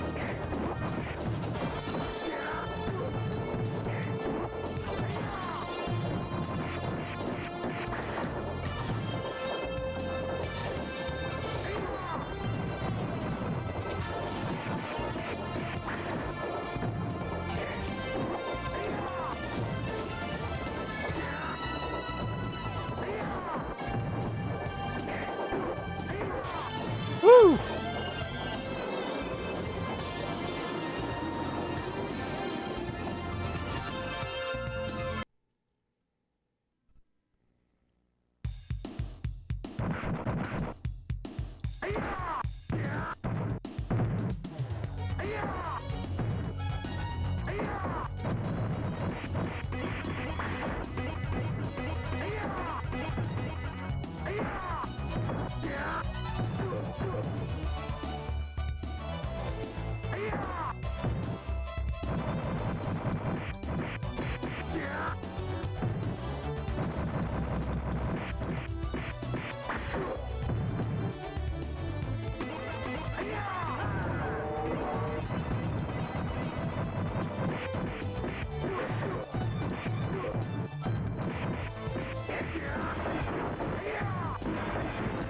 Woo! Man, they barely gave me any health in that previous level.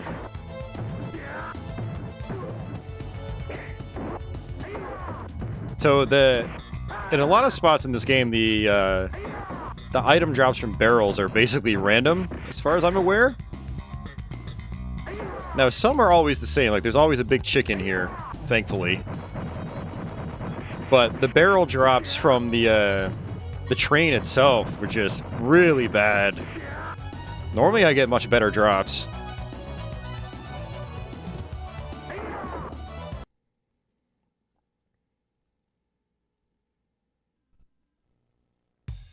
Alright, so this is Katana, or Sodom. He's a little bit easier in this version.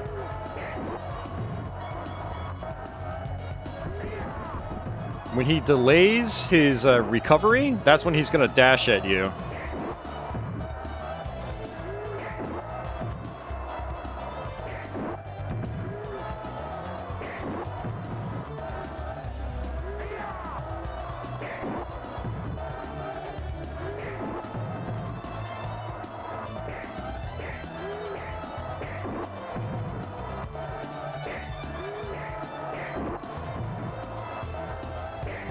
Nice. Yeah. He could be so much easier in this version, which is honestly a good thing. He is a pain in the ass in the arcade version. I've got strategies for him in the arcade game, but man, he's brutal.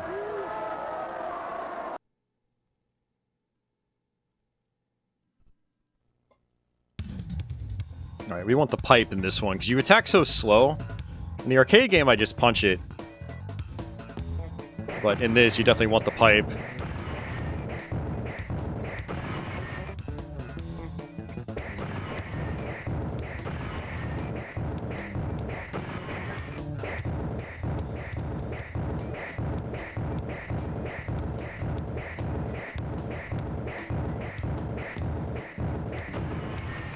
Nice. And he still says, "Oh, my car," in this version. Oh my god. I love the arcade version. He goes, "Oh my god!" It's like, oh, this is great.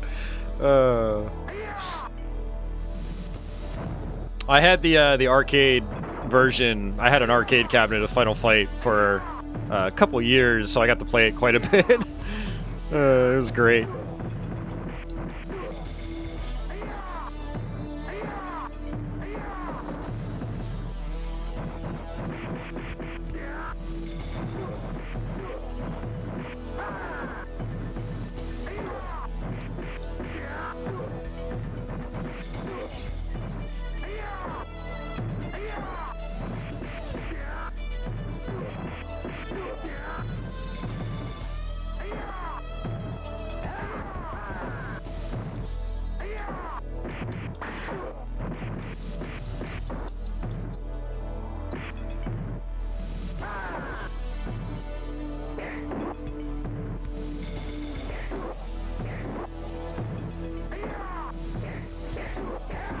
Ooh.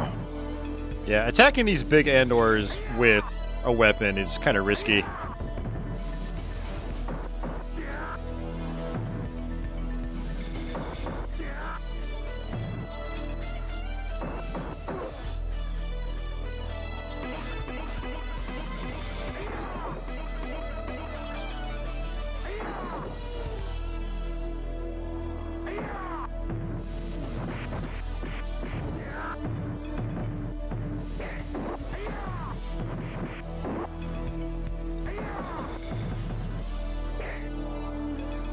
Oh, hate it when they do that attack.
Whew.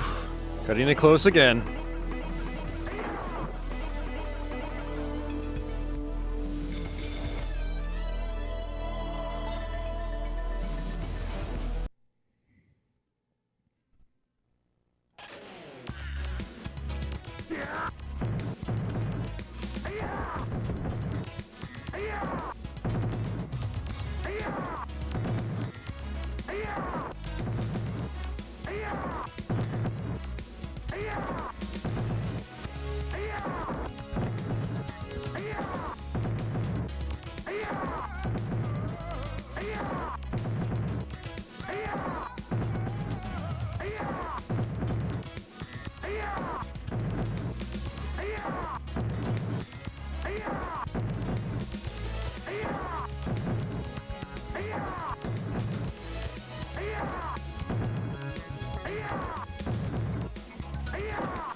Yeah, Scott. Andor the Giant. It's got to be a play on Andre the Giant.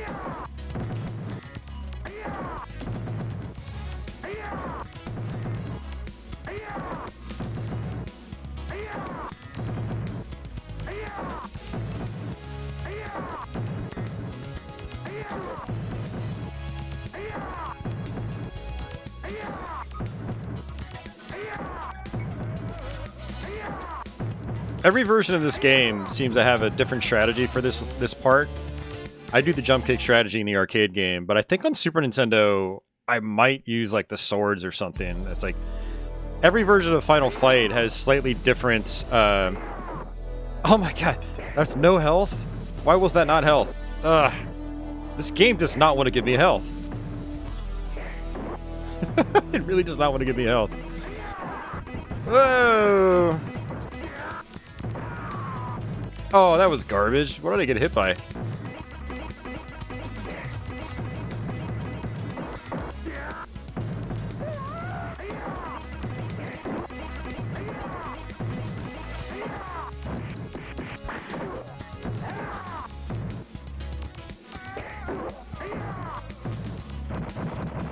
Sadly, there's probably going to be health in here. Ugh.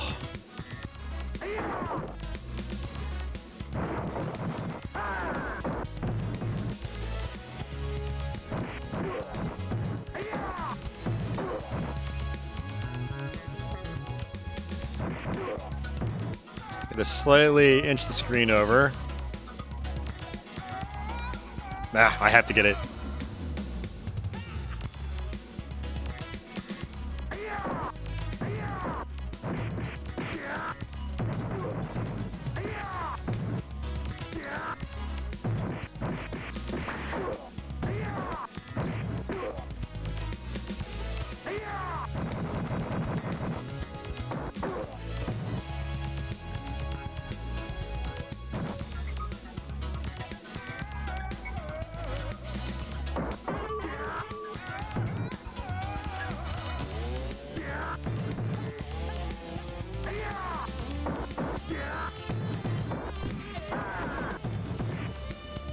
Oh, no, no, no, no, no, no, no, no! Oh, come on! That was BS!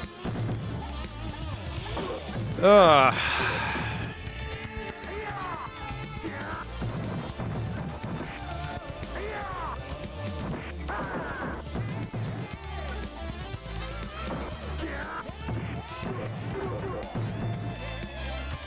See, I wanted to pick up that gum, but he got me into a loop, and I couldn't do my extra joy, which is like the panic attack.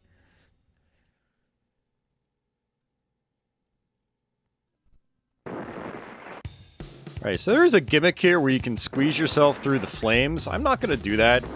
I have a tendency of messing it up, and I can take a lot of damage. Alright, never mind. I guess I'll get it. I just did it.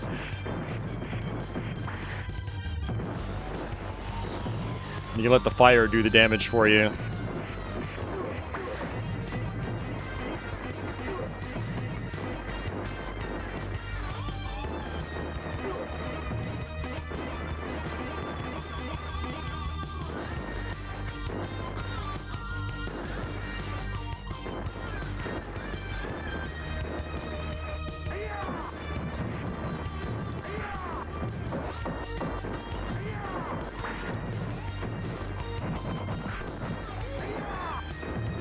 Oh, I might have... Okay. Yep, I messed up.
Kind of wish I didn't actually need that meat.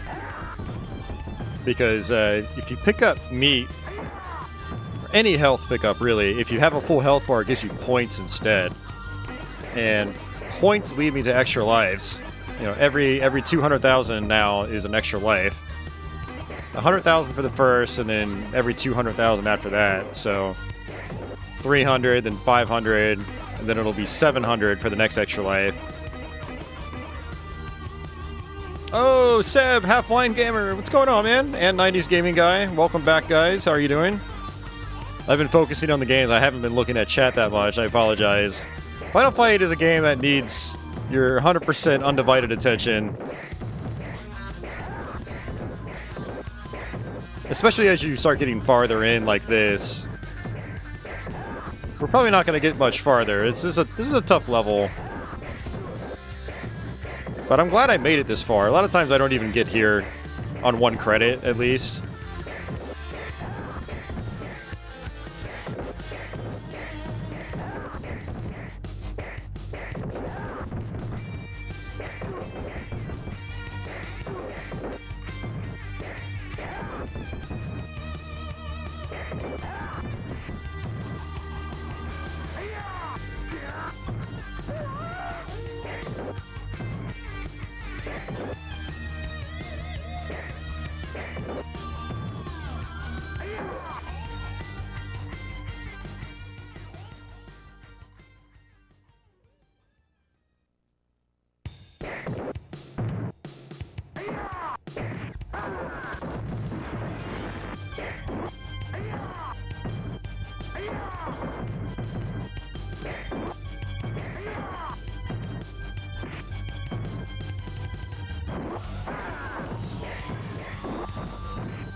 Oh, another one.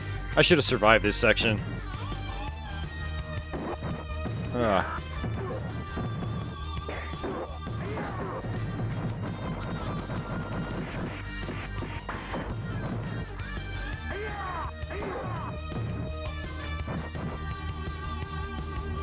Bit of a rough week. I'm sorry to hear that, Seb. Just chilling out for a bit. Waiting for the meds to kick in. Sleepy meds, yeah, I gotcha. Well, thanks for popping in, Seb. I really appreciate it. Alright, we'll see how we do here. Rolento is the boss. He turned into a Street Fighter Alpha character. Just like Guy and Cody.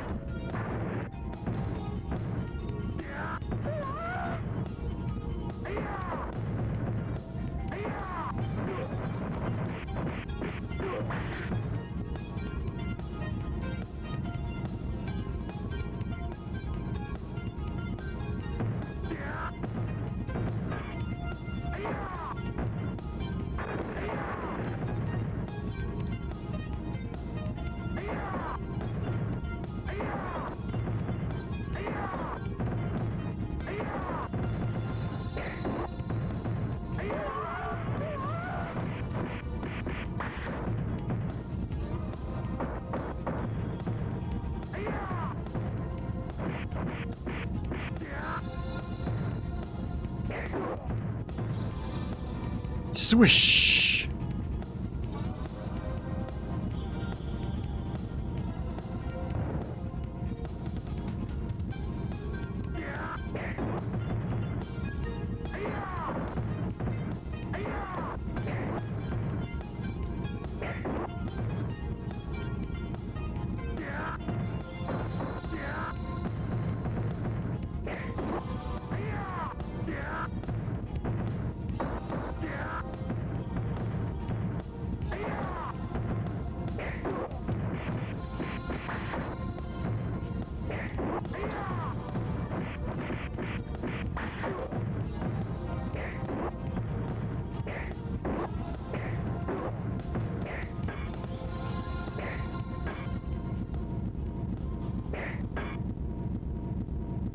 Alright, Rolento.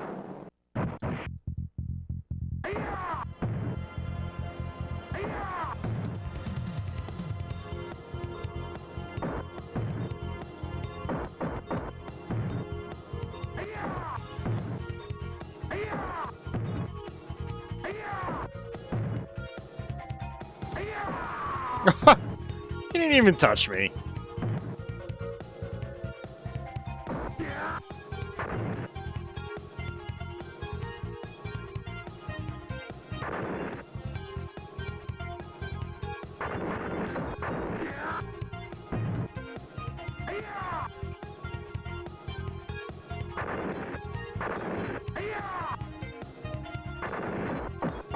Alright, got him. Whew, still have 2 lives.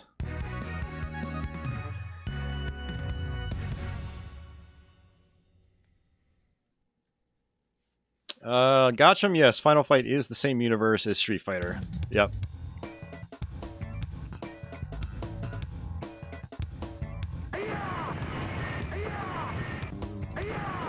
We want to try to just jump kick through these. Oh, I messed that up. Alright, there we go. Nice! Perfect.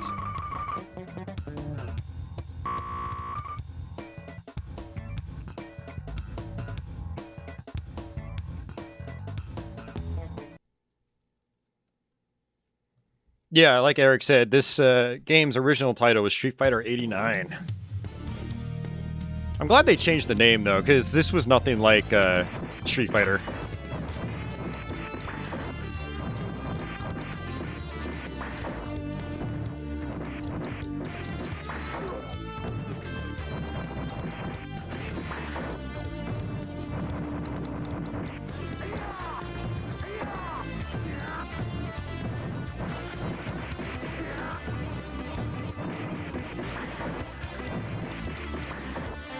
This is a really long level, and the boss is also really, really tough.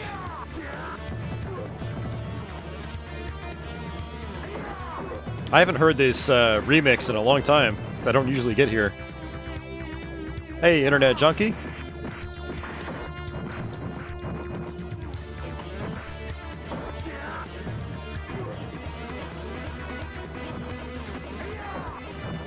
Seb says, Final Fight or Streets of Rage? I'd have to go with Final Fight, Seb. I'm just a huge fan of this game. And all its different ports. I do think Streets of Rage 2 is probably a better game overall. But I'd still have to give the edge to Final Fight on a personal level. I prefer the first Final Fight. If anyone asked me, like, if I could only play one beat 'em up for the rest of my life, it would probably be Final Fight. It is insanely difficult, though, so... But my second favorite beat 'em up would be Streets of Rage 2.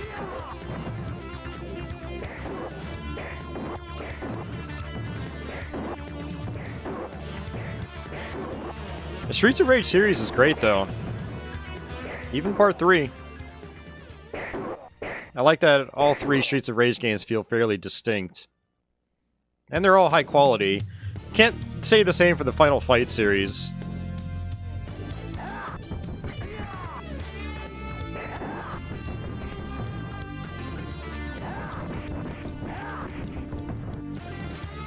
God, the combos are so slow in this.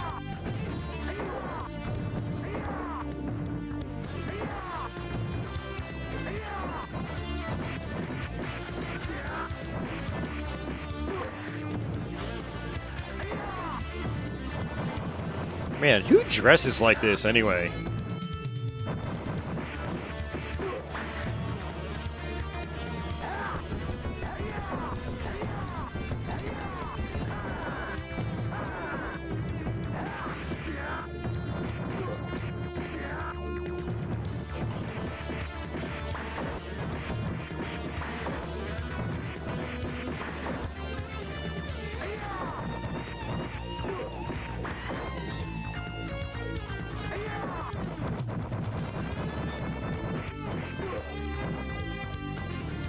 Ooh, Guardian Heroes. I mean, that's an awesome game, too. Hey, and Apocalypse? Dog is the true boss. Yes. In the Super Nintendo version, you can stand in front of certain dogs and you'll get, like, power-ups and whatnot. It's kind of cool.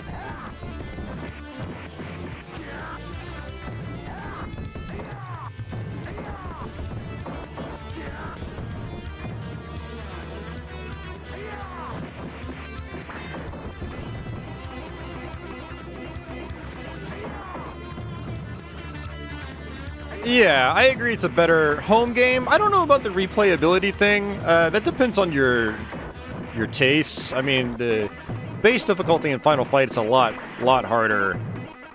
Granted, Streets of Rage 2 does have the Master Mode, which is pretty insane. But, like, getting a 1 credit clear in Final Fight is... I mean, even the Sega CD version is really, really hard. Like, I'm playing this game decades later, and I still haven't done it. So... yeah, that to me is replay value. But Streets of Rage 2 has, so many more, like, things you do. So many more gimmicks and locations and boss types and whatnot. Oh, jeez, man. VGA, yeah, Guardian Heroes does have a lot going for it. Absolutely. Tons of different routes, lots of different characters to play as. It's great. Ooh, curry! Sweet!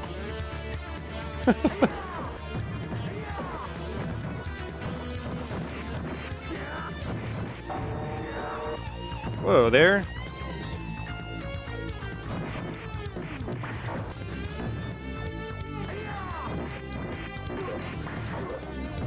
Uh-oh, we hit... Deadly Gaming's a closeted Final Fight Streetwise fan.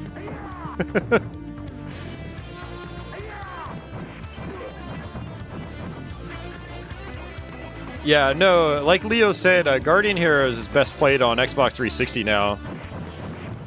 And I think it's backwards compatible on Xbox One.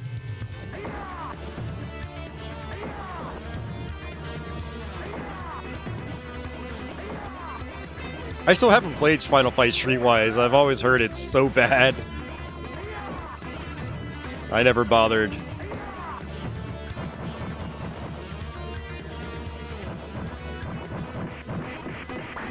Yeah, Final Fight it's arcade hard, where it is brutal, but it's possible to get through it on 1 credit with, you know, with mastery. But getting to that level is not many people get there, I should say,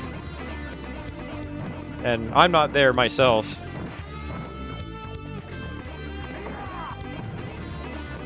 Society says POW was his first introduction to beat-em-ups. Nice. VGA, everything that works on an Xbox One works on Xbox Series consoles.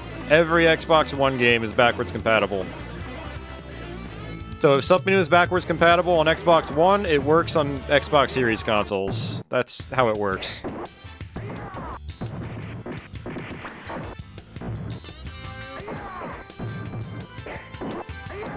Which is one reason why the modern Xboxes are so nice. I mean, a bunch of its games go back several generations.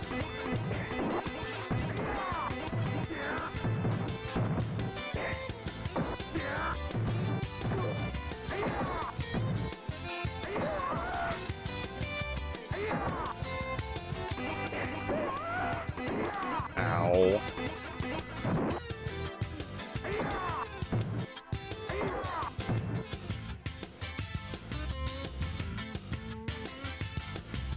I don't think standing in front of the dog is going to do anything.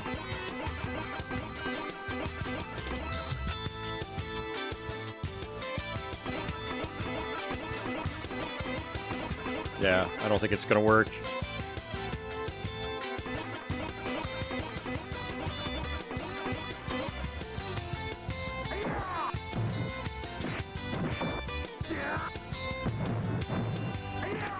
Ah.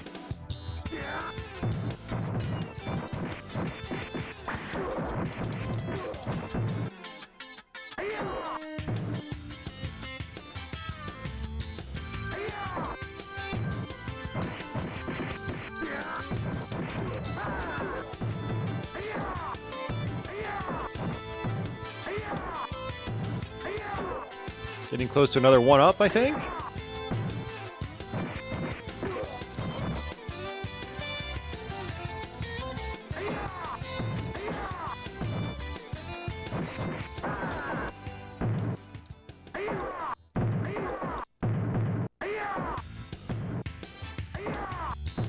Dasan, no, you don't have to do a button combo for the dog trick on Super Nintendo. You just literally, you have to stand on like a specific line, like a specific set of pixels. And it's like, there's multiple dogs. Like, depending on the dog that you're doing it at, you'll get a different reward, if I remember correctly. I forgot what it was. I'm gonna have to go back and look at my old Let's Play of it.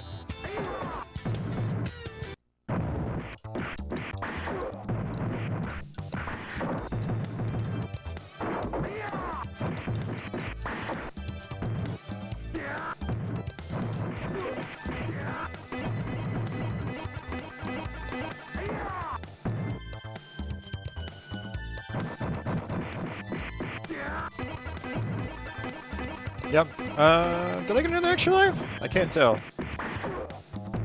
I don't remember if I was at 2 lives or 3. Well, we're at 3 again.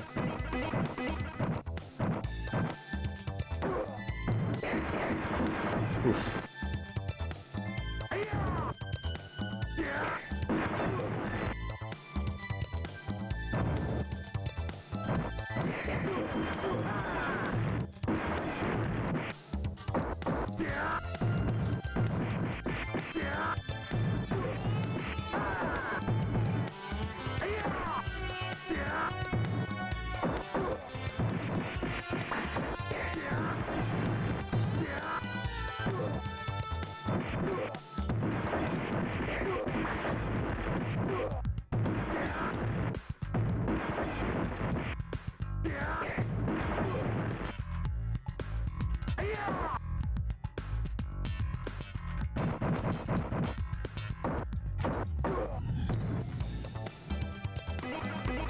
Whew.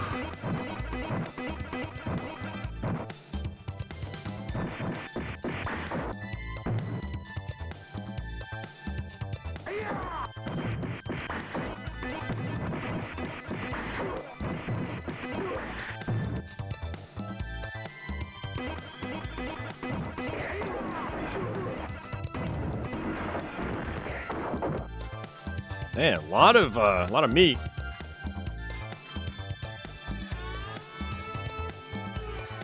Barbecue.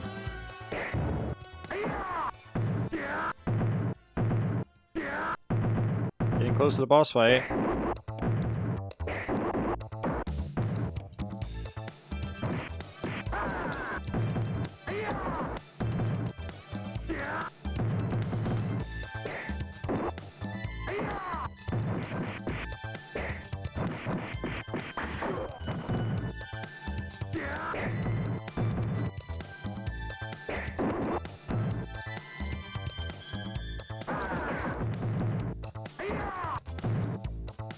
Woo! I was lucky.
Yeah, it's 10,000 points for a barbecue. It's nice.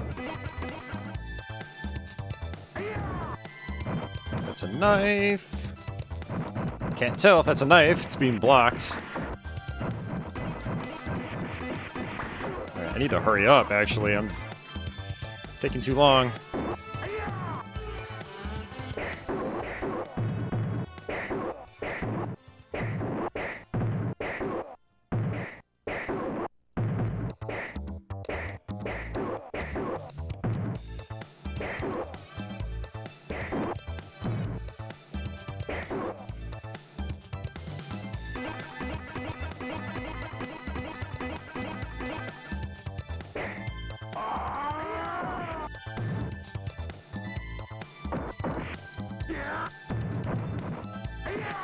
Ah, come on.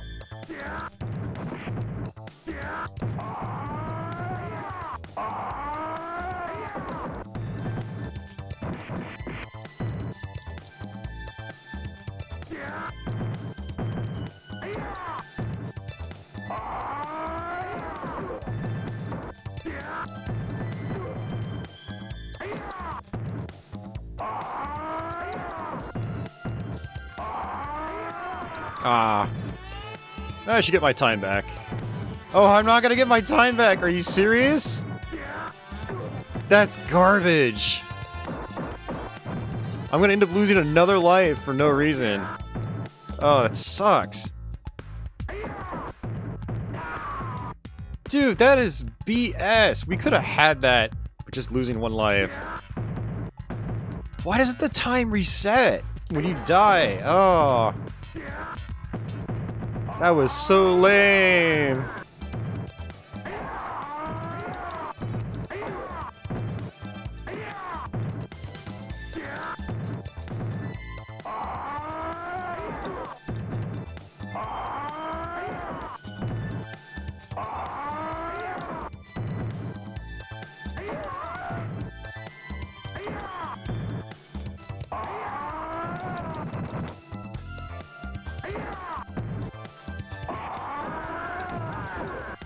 Whew. Man. I don't even think I'm earning extra lives anymore. I think it just capped out. I think it capped out. Oh, that sucks. Last level, but we're definitely... man.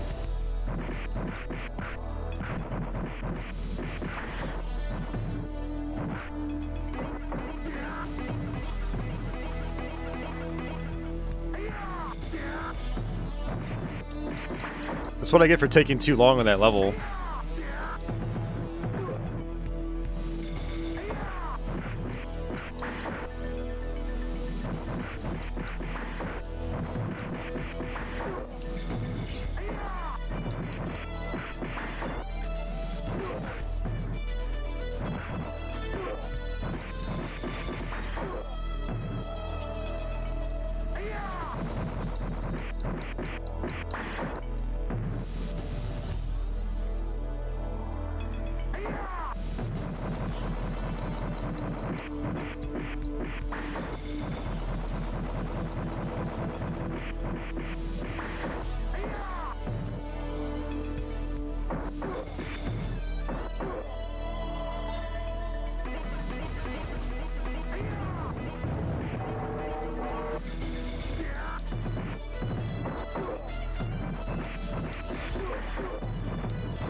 Dasan says he once CC'd Final Fight 2 in his first try and never touched it again. Yeah, Final Fight 2 is very, very disappointing.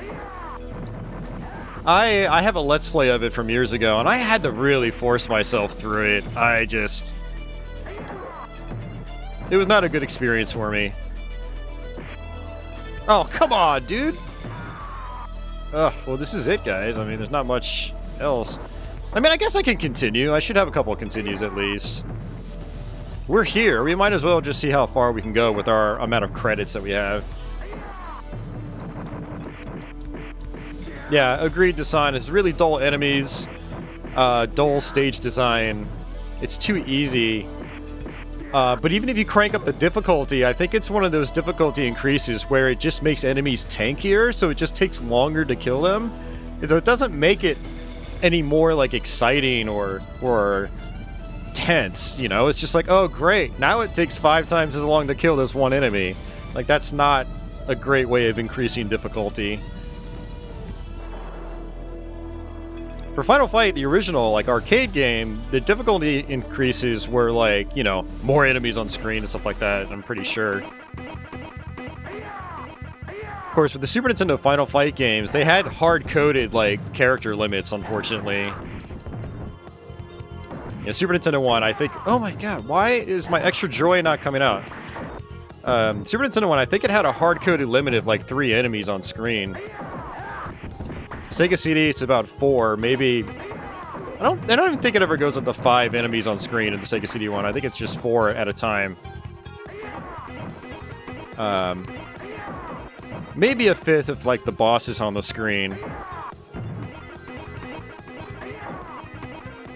Yeah, and I agree, Deadly. Final Fight 3 is definitely better, but also still not great.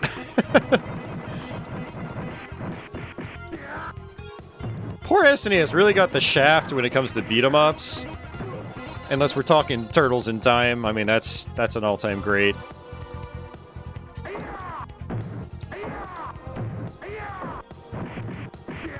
I still like Super Nintendo Final Fight Part 1 a lot. Major soft spot for it. But I also am the kind of person where I only play beat-em-up single player. I don't play them with others. So, Final Fight Super Nintendo is still fun for me. And it's the only version I've ever 1cc'd.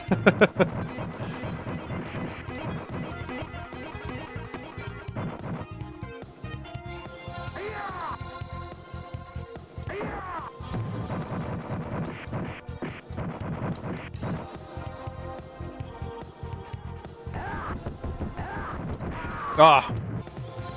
Game over, guys. We have 4 credits. Let's go ahead and just stick it out to the end. I've never actually seen the end of Final Fight CD, by the way. So, we might as well.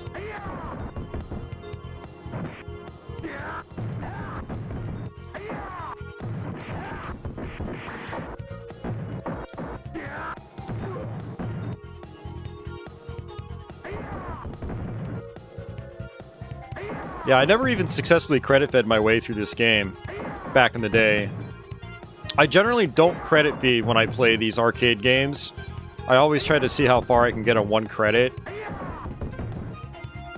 But since we've seen this far, we're really close to the end here. We'll go ahead and just roll out with it. Hopefully we see the end of the game. Hopefully it won't take us all 4 credits. Yeah, it's a shame that it actually stops giving you extra lives every 200,000 points. There is a hard limit, apparently, but the options menu doesn't tell you that. So, we're no longer earning extra lives. If we kept earning extra lives, I would still be on my first credit right now.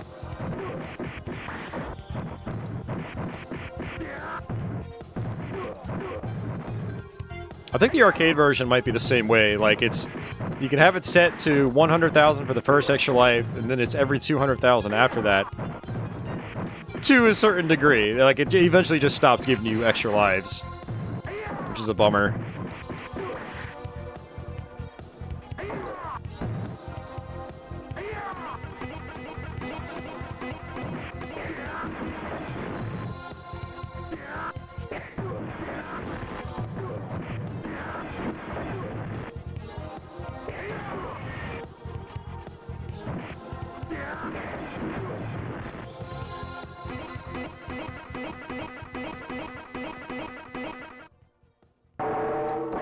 Oh, I actually wanted to break those.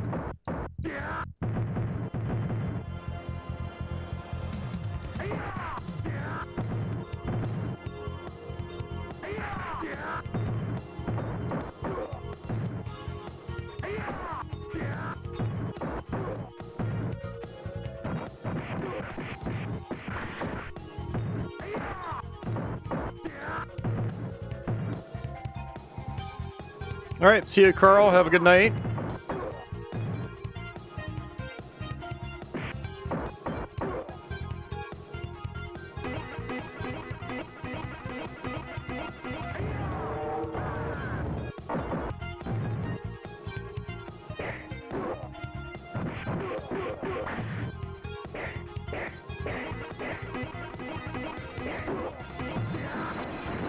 Ah! I really don't like throwing these guys. I keep doing it by accident, though. Wonder if... Oh, okay. Yeah, some items behind here. That's nice. Just like in the SNES game.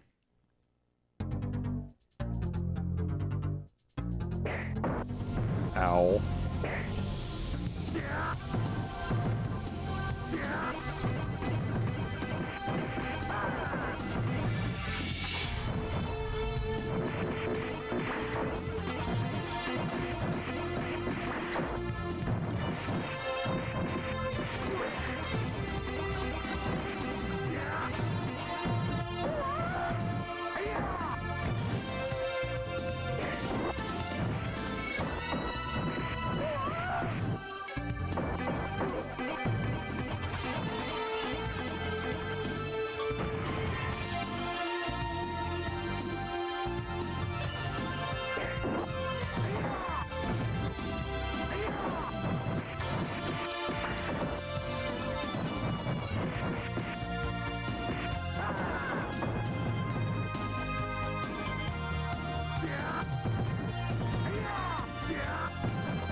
Ugh.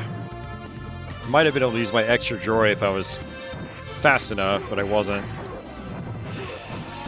Ugh, I'm getting worn out with this game. This has been going on for so long. I'm also hungry. We're 4.5 hours in.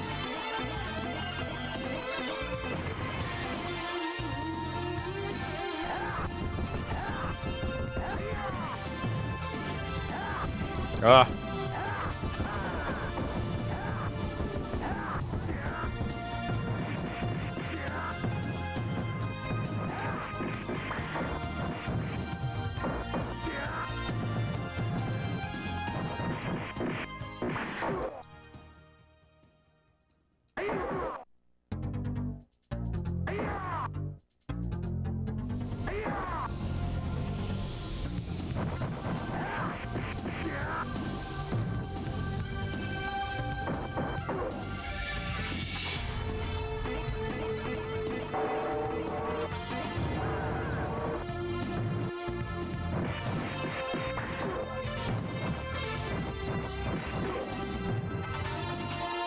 Whoa there! Oh, I got lucky with that.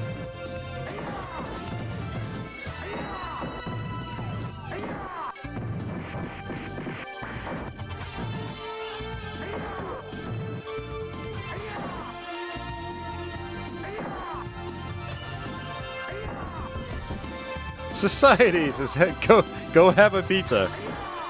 I might, actually. Thank you, man. Much appreciated.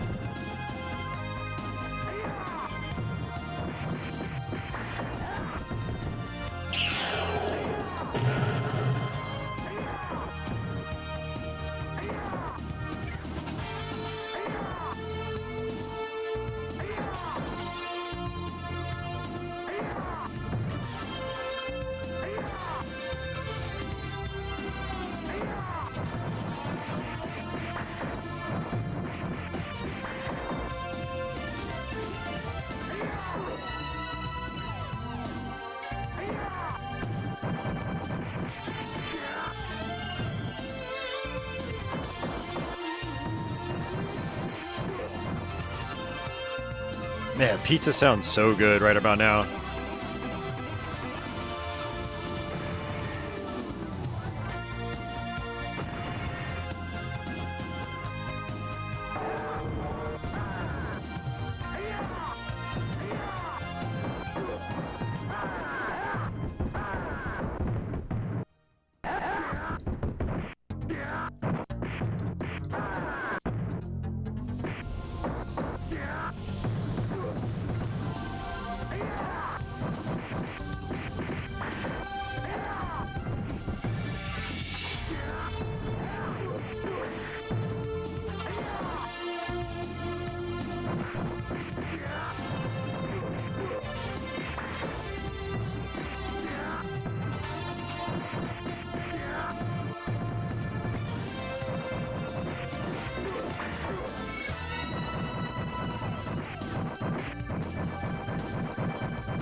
Tony!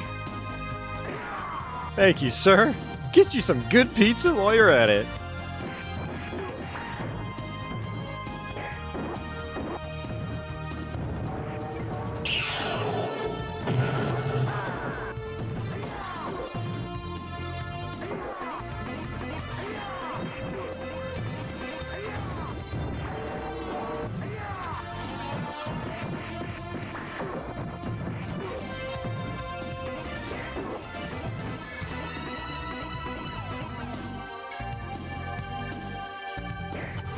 Yeah, actually after this, maybe I will see about ordering pizza.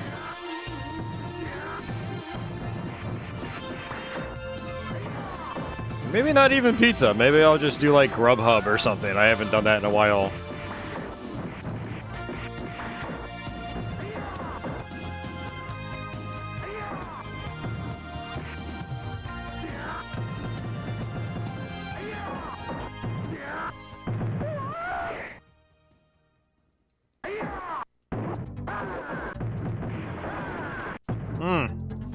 This is not looking good. Jeez.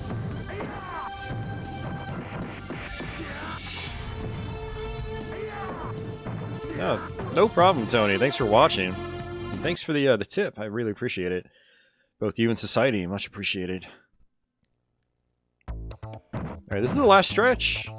We are at the end. With 0 lives left.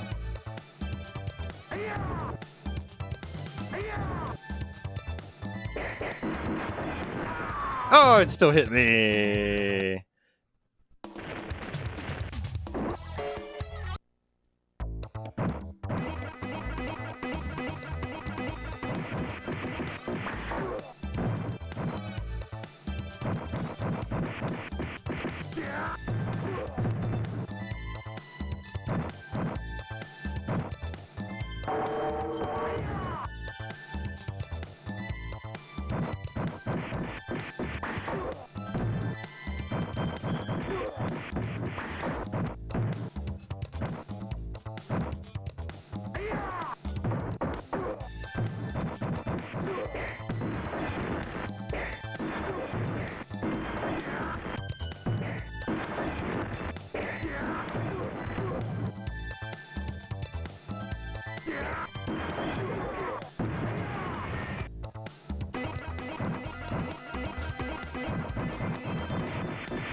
Ugh, it's so rough.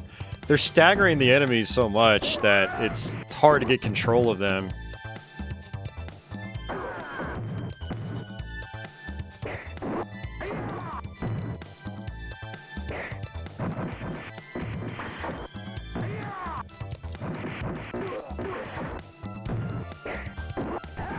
Oh! Couldn't even see him. Come on, man.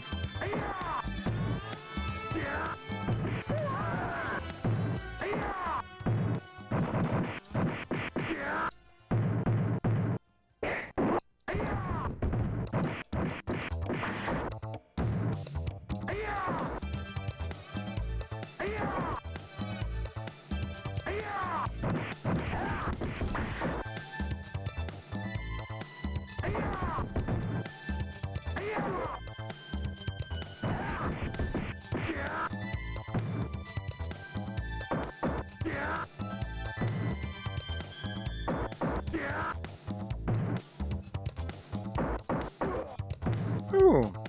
Hey, big dogs, welcome back.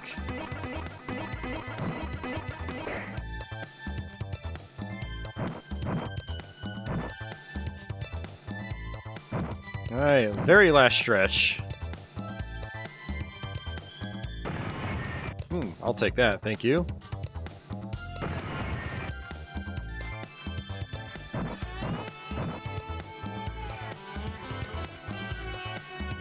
Yep, last boss.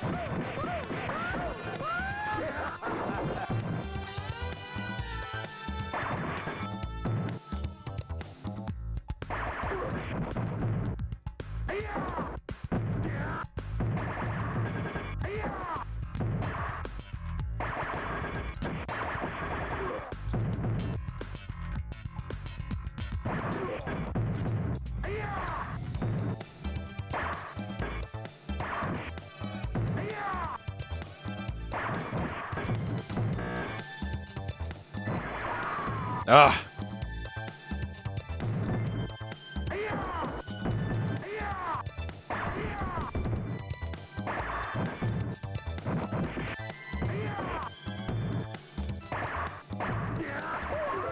Man, he just gets out of my throws.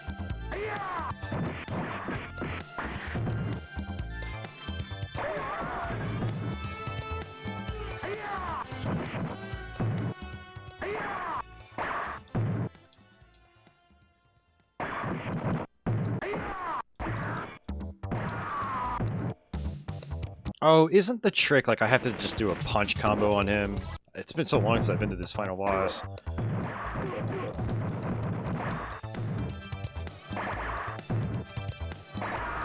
Holy crap. Ugh.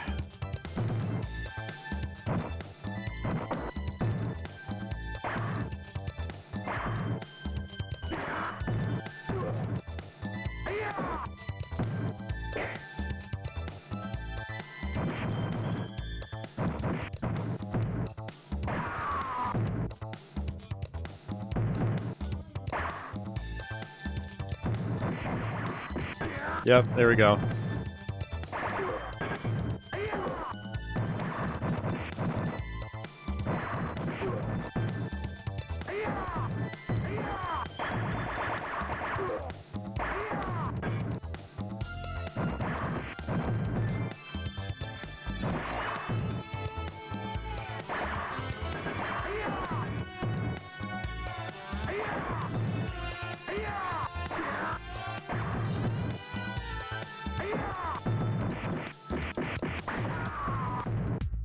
So sad. Well, this is what happens when you don't know how to actually, you know, fight the boss. We got it! Oh, very last credit. Oh, jeez. Like I said, I've never actually seen the end of the Sega CD version because I don't... I've never bothered to try to get to the end with all 4 credits. So... Oh, nice of you guys to show up now! Jeez. Could have used your help earlier.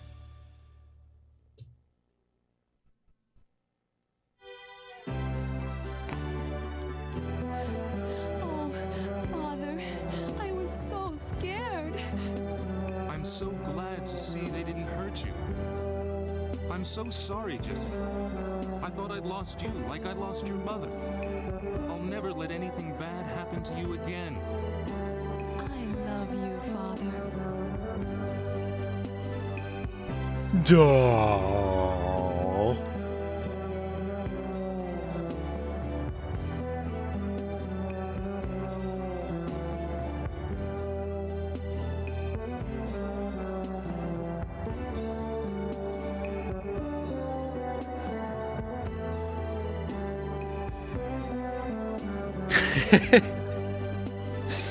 Oh, man.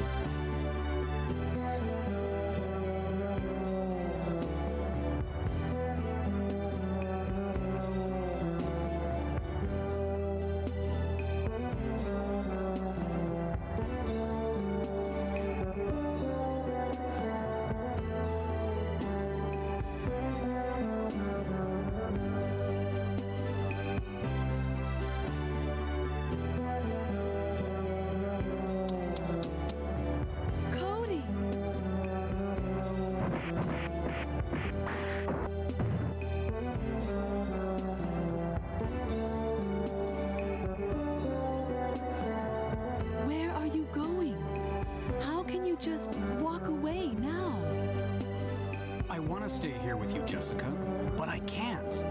Not while evil still stalks the street.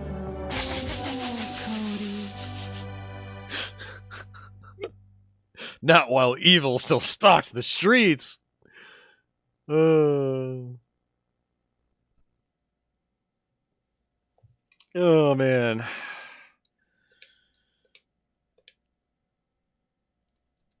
But evil will forever stalk the streets, because Final Fight never actually ends. You just play it again and again and again.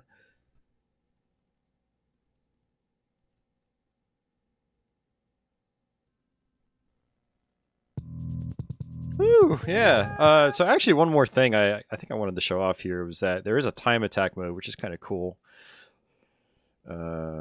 Let's try to play as Hagar. I'm not very good with Hagar, but he's I think he's actually the preferred character for like high-level Final Fight players in the arcade version. Well, this is a cool additional mode.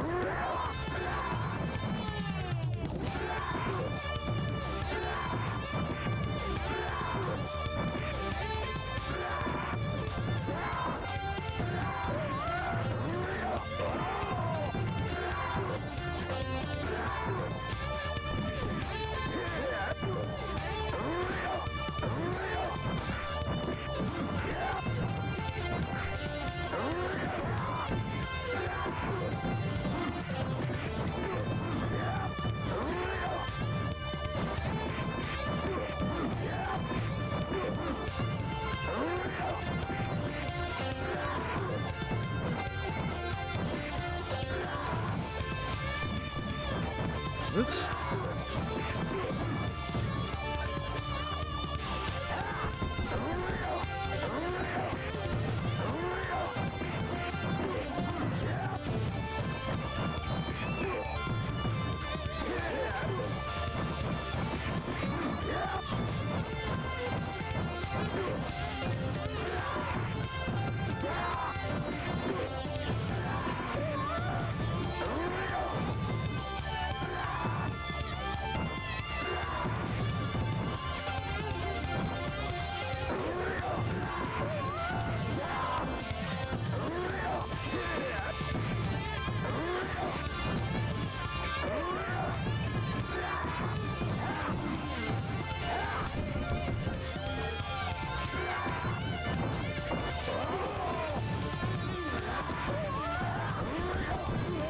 Ah.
I mean, Hagar is pretty fun. You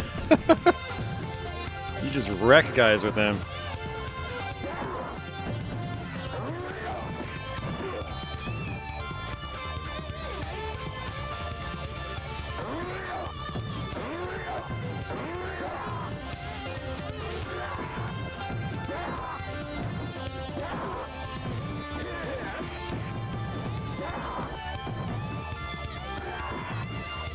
That's it.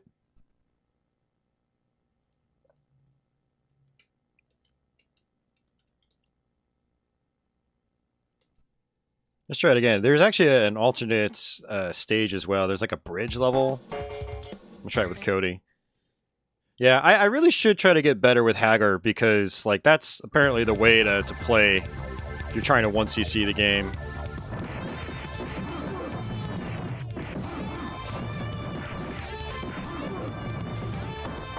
A lot of the grinding you saw me doing with Guy, it's not really necessary with Hager. Like, he just wrecks stuff. So...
Oh, Deadly says every character has their own stage. Okay, I didn't know that.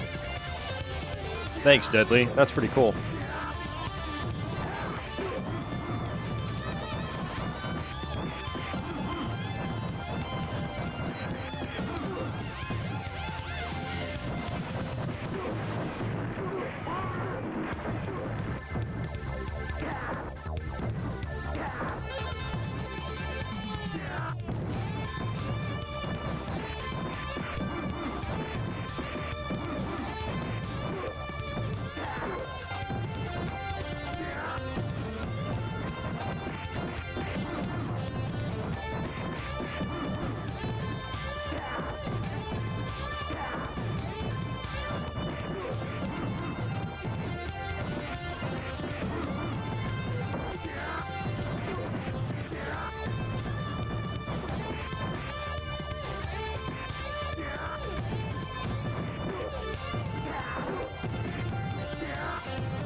I assume it's the same enemy layout and progression for each character.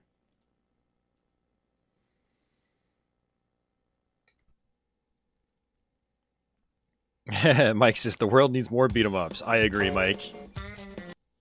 Alright, later, VGA. Have a good night. Thanks for hanging out. Yeah, here's the bridge.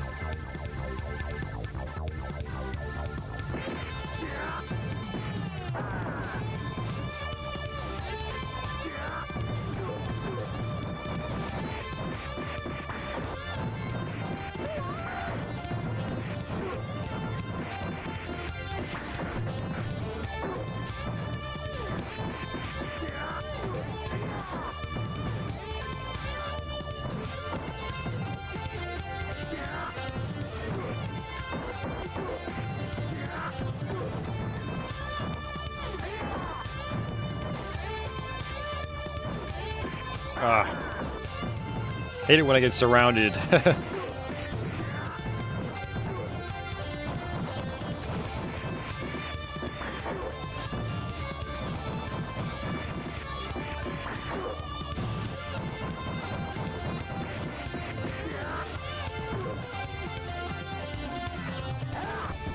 Whoa!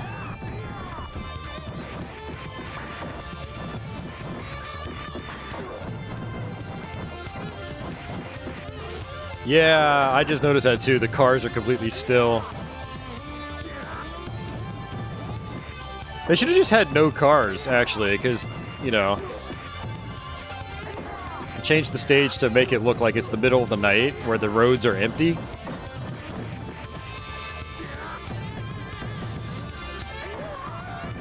Kind of like a design oversight there, I think.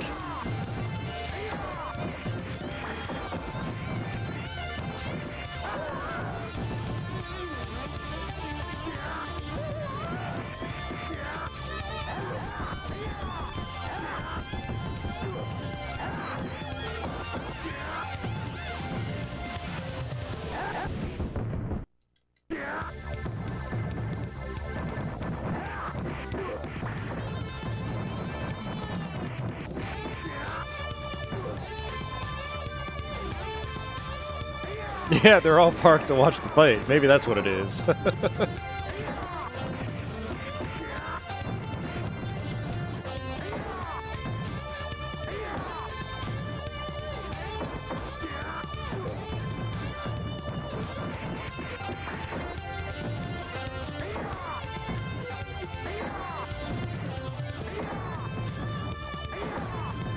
I like that the enemies won't go off the screen in this mode. That's nice. Ah.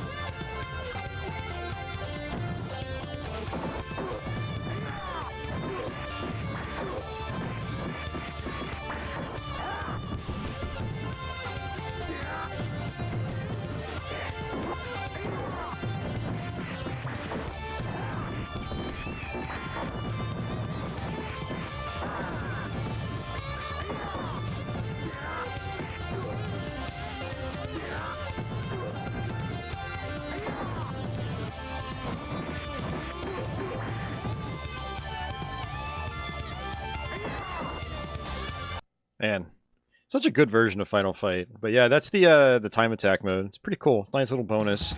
If you want to just jump in and just like beat some guys up, that's a good mode.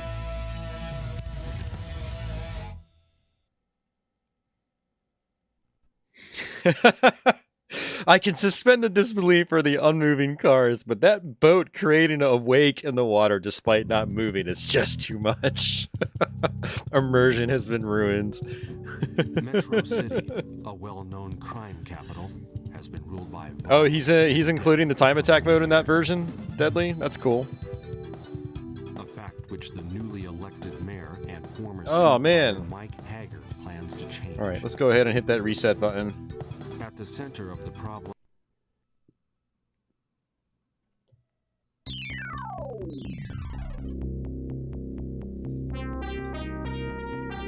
Oh man, yeah, that was a fun game.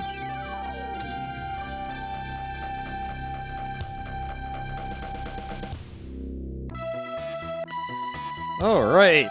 Now I gotta figure out what I want to do. We've been streaming for 5 hours now. I'm definitely gonna need some kind of food. And so do my kitties. Patchouli. Oh, there's Milo.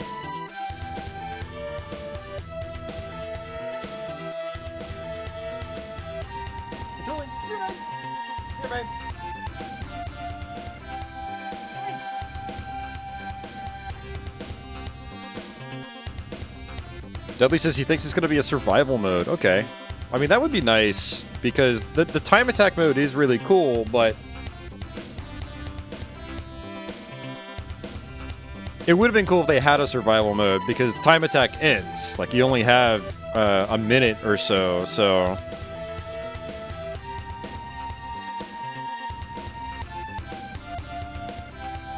Alright, later, Seb. Have a good night, sir. Thanks for hanging out. Much appreciated.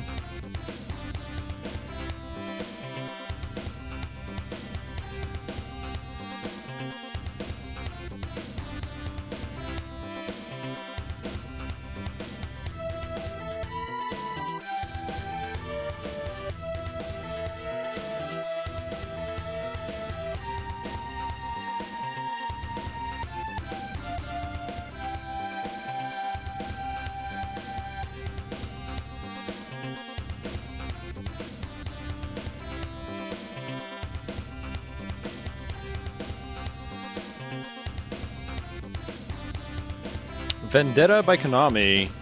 It's probably the best direct knockoff of Final Fight. Okay, I've never played that.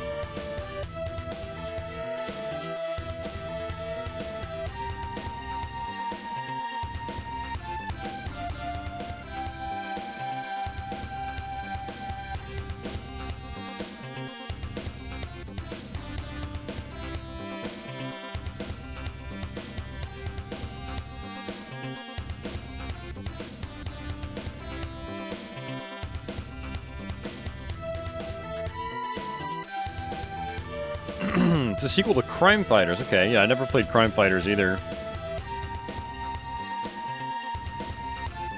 Oh boy. Okay.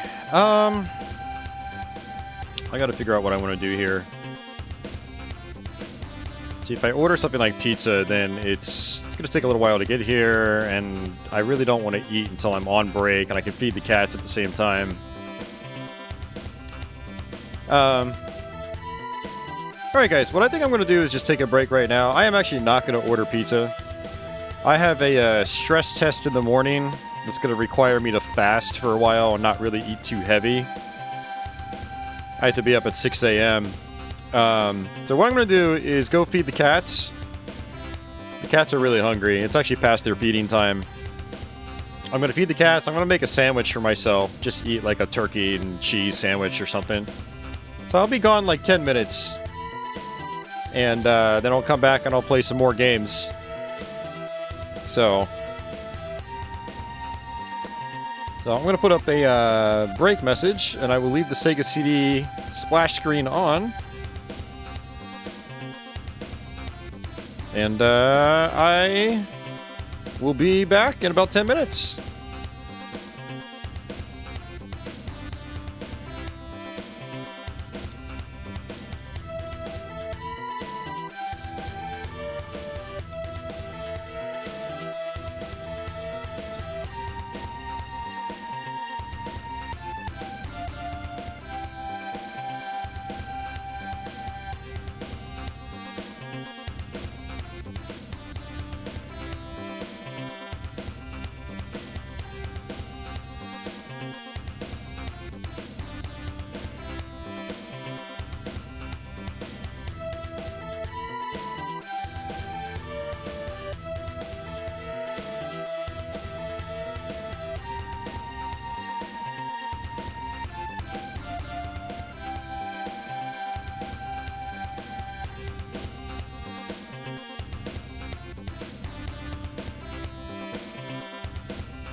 I'm back.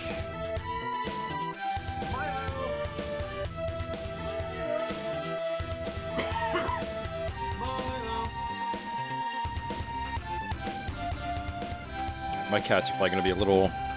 Oh, there he is! Hey, I see you!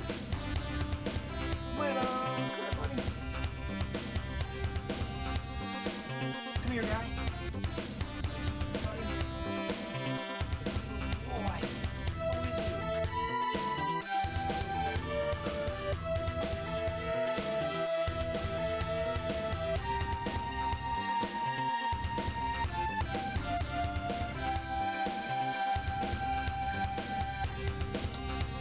Woo!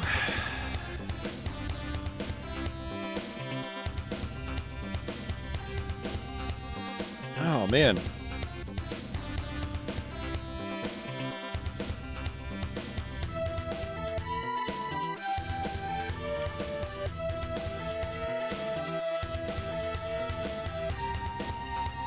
All right, we are going to play Batman Returns.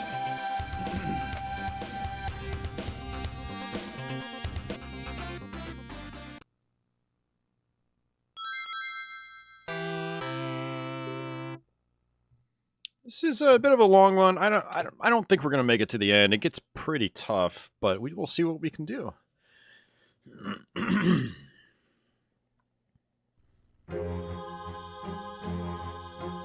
Let's check out our options.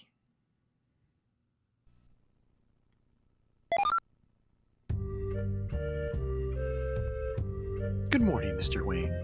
Yes, you can actually change it from full game to just driving or just platforming. Platforming is basically the Sega Genesis game.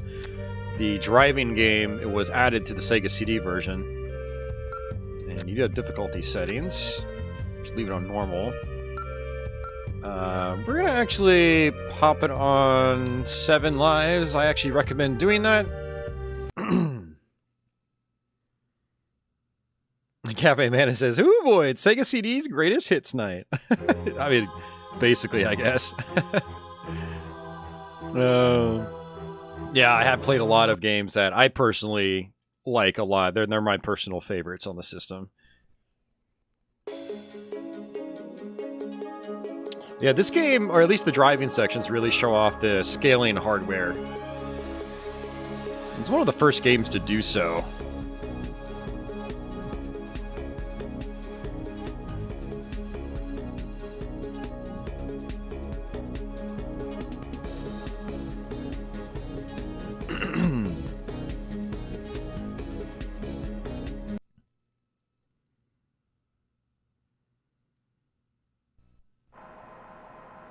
Alright, so you hold down B to drive, C does your homing missiles, which you can replenish by running into those flashing barrels. Now you've got a couple bars in the bottom. The white bar is my health bar. The red bar is a count of how many enemies I have to destroy. So I have 6. You can also do damage by running into the enemies. You can also run them off the side of the road, but it's a little hard to do on this first driving level. Pressing A lets you shoot. The shooting takes some time to get used to.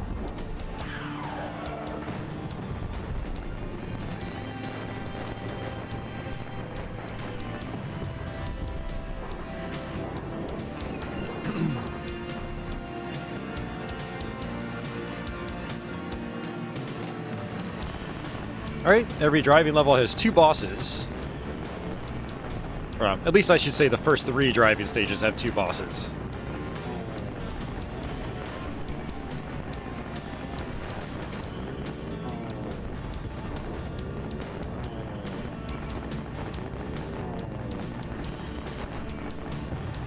That's a really fast dumpster. I couldn't catch up to it.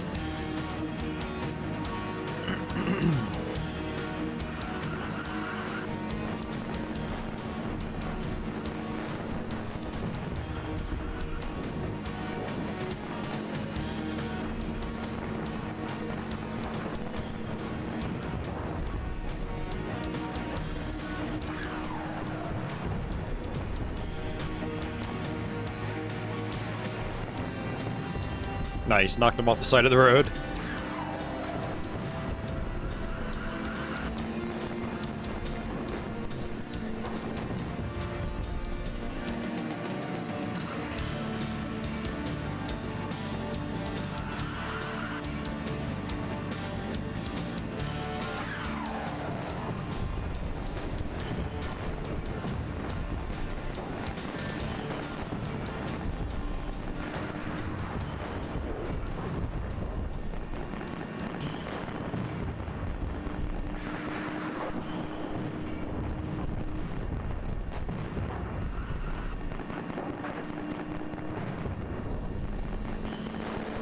Alright, boss time.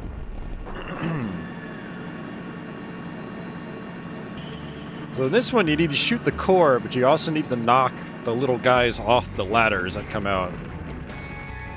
So you just run into them. Boom, like that.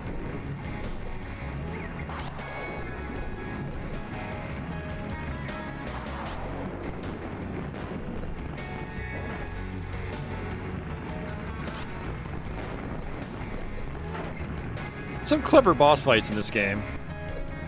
For some reason, though, the Batmobile really does not like fire.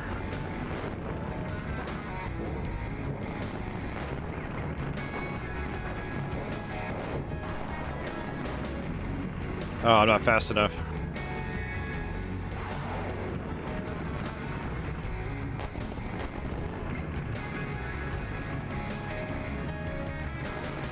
Ugh. Bad patterns, really bad patterns.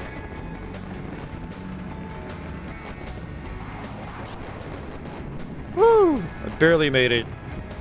That was tricky. It's cool, they're all bad guys. Well, they're trying to kill Batman. It makes sense that Batman kills them.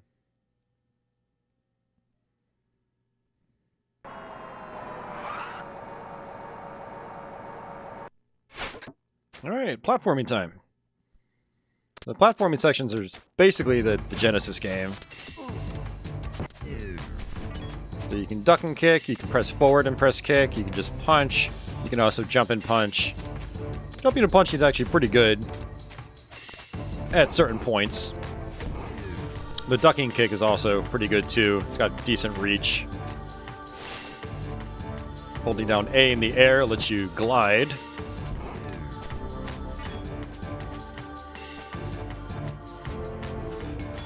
Definitely a slower paced action platformer. A little more methodical.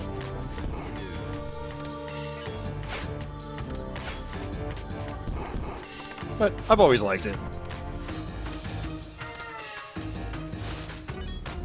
I like to use this first level just to, like, get lots of goodies.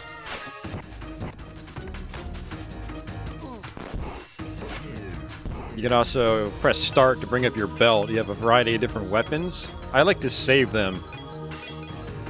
Except for my main batarang here. You get a lot of them, so I will use them on some of these enemies. But I'm going to save those too. Oops. Did not mean to tank like that, jeez. Let's come on up here. Oops.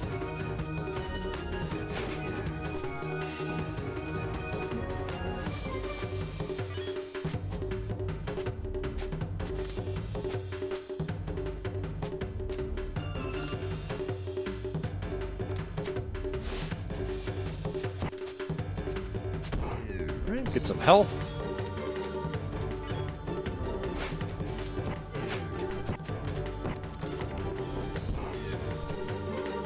Drop back down.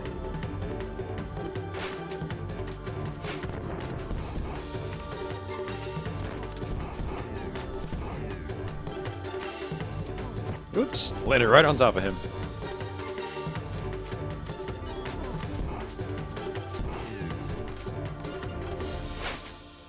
Alright, lead up to the boss fight, which is going to be our first encounter with Catwoman. This is a pretty easy fight. You just punch her, then jump up to the next level, and just do the same thing. You don't want to knock her off, because if you do, she kind of comes up from the bottom unpredictably. And a lot of times will just run right into you. So kind of stay away from the edges.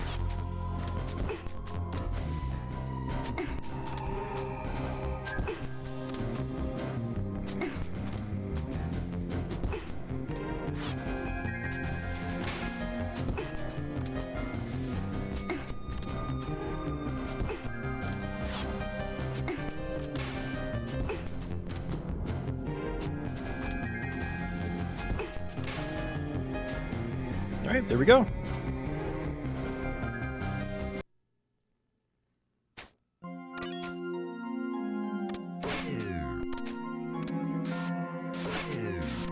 Lots of items hidden in the background, or I should say not background, but hidden behind the foreground objects. There we go.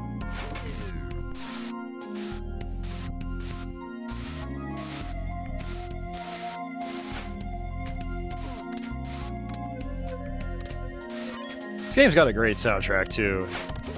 It's very eerie, but it's got some energy here and there. It's got you know, melody. It's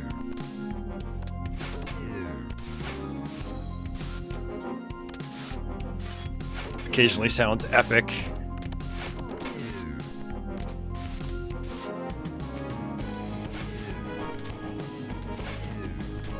I've actually got multiple playthroughs of this on my channel, but it's been a while since I've done a full playthrough.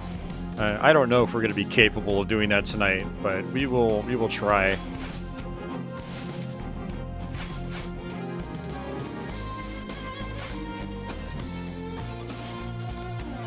Nice. I don't normally get all the way up top here.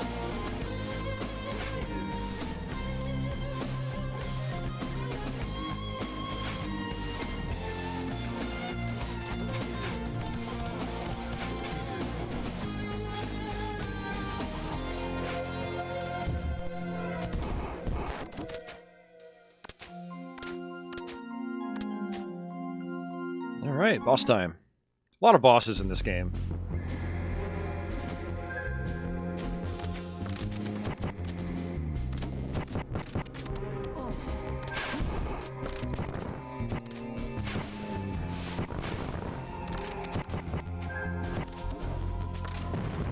Alright, there's one.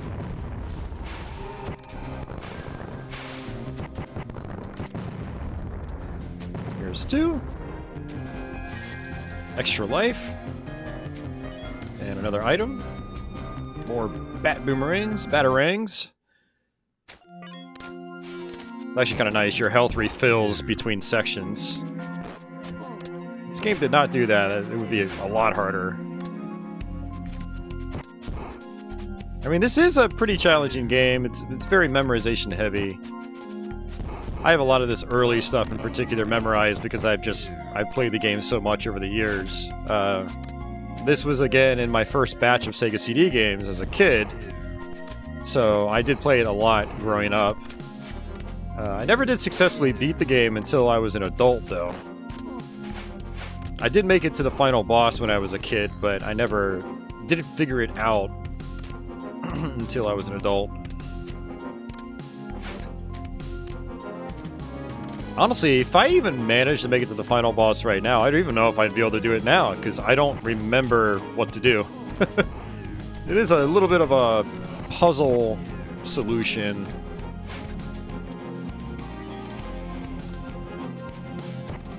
And this is a game with limited lives, limited continues. And it is a long game. You know, it takes probably about an hour to go through, at least. That's without dying, or not without dying, but that's without, like, continuing.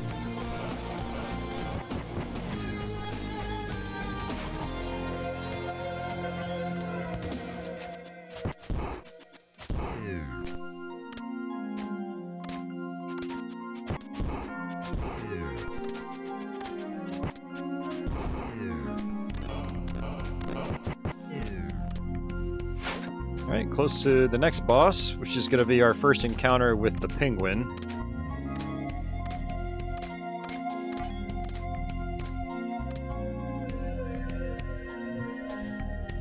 Alright, sorry, Milo was up on my desk, getting in the way. I don't really like him up on my desk while I'm streaming because he might bump into something and accidentally, like, reset the console or something. Whoops.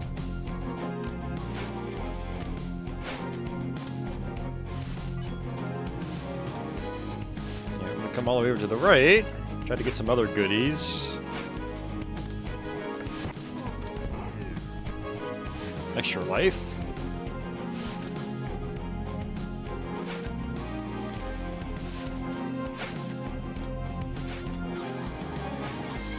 And then after this, we go to another driving stage.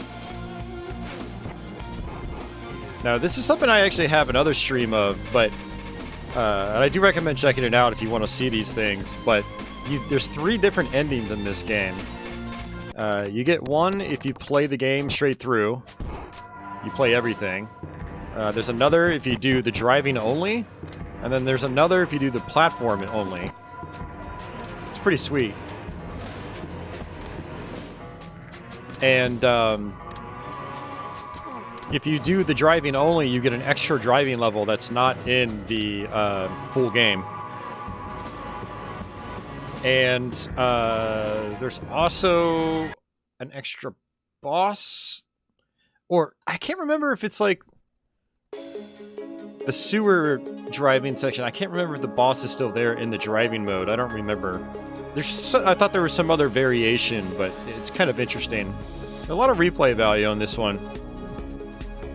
Try to get all the endings. Try to see the new driving level.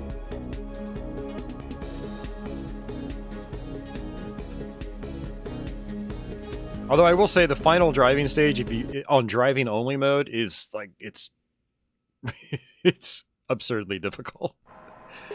I mean, it's perfectly doable, but it's very frustrating. It's frustrating as all hell. Alright, so I'm going to actually try to save my missiles for the bosses. Hey, Darren, welcome back.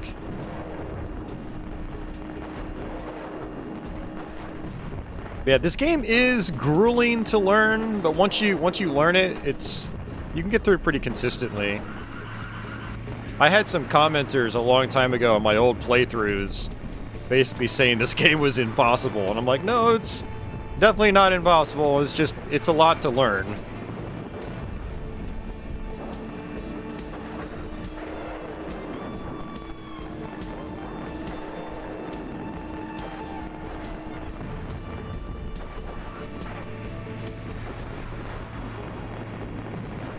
We're going to start ramming enemies off the road more often on this level. Oh, that doesn't sound fun, Darren. Taking your cats to the vet for teeth extracts. That's a bummer.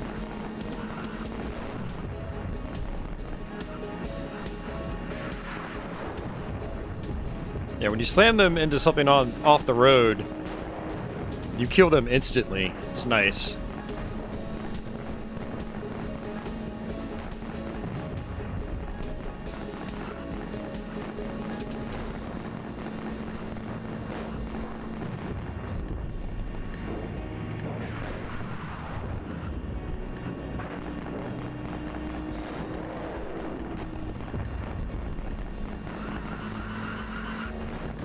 Nice.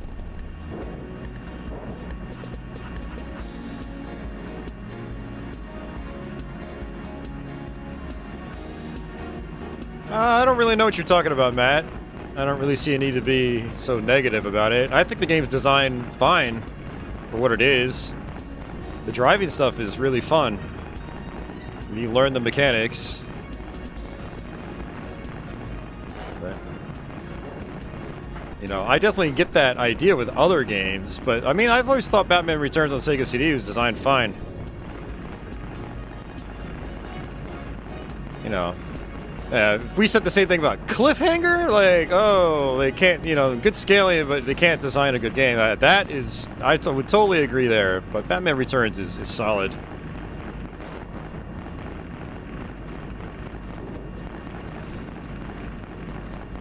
And if anyone hasn't seen the snowboarding sections of Cliffhanger on Sega CD, you should grab some popcorn and pull up some YouTube videos of them.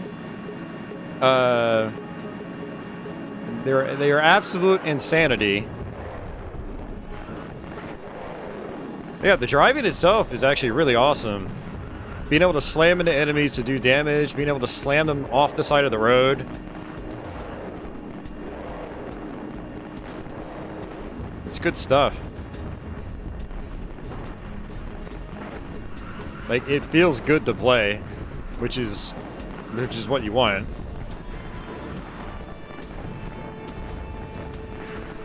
But yeah, don't even get me started on Cliffhanger. Uses the same scaling engine as the driving sections of Batman Returns, apparently. But it is just, it's 100% an obstacle course, and that's it. There's no nuanced combat. There's no bumping enemies off the road or anything like that. No creative boss fights. And that fire, though. Have I beaten the other Sega CD Batman game? I have not. I've gotten a couple levels in, but I've never finished it. Now that one, I do want to put more time into. That's Batman and Robin.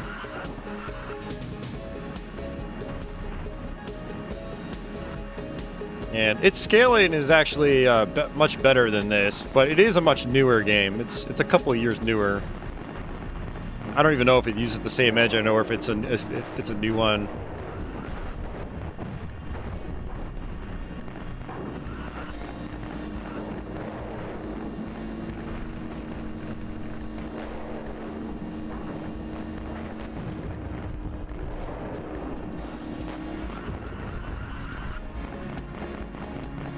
Yeah, Batman Returns Sega CD, it does... So the driving parts are definitely not perfect. Like, the sewer level driving section is... I think it's way too long for its own good. And then the unique driving stage is basically like the sewer level, but on crack. The driving mode exclusive stage gets close to Cliffhanger levels of kind of nonsense and difficulty. But not quite. And even still, it's still relatively tame compared to the stuff in Cliffhanger.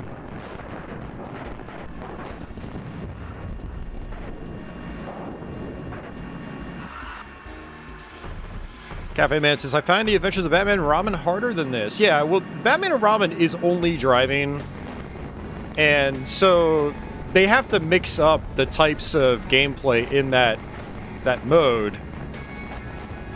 But there's a lot more to get used to with its driving sections. Different gimmicks and stuff like that. There's some parts where you just have to pass lots of cars, and others where, you know, you've got unique enemies trying to attack you and whatnot. This guy shoots cannonballs out, but these little clown cards come up to the side, and they will hit you if you get too close to him. So I try to get rid of the clown cars, but I'm not making very good progress here. And those cannonballs do, like, massive damage. And I'm dead. So Deadly says Batman and Robin has the same engine as Batman Returns.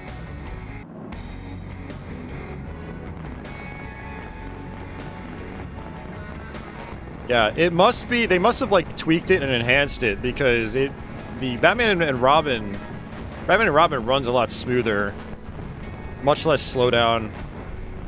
I mean, it's still not like, you know, modern day 60 FPS or anything like that, but it is notably smoother than this, more consistently at least. This one does slow down quite a lot.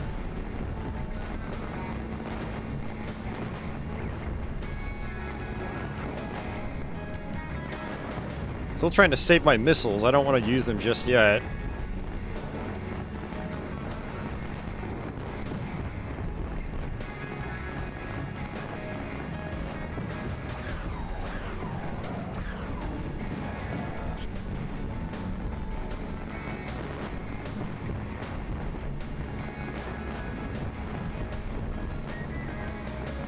Almost there.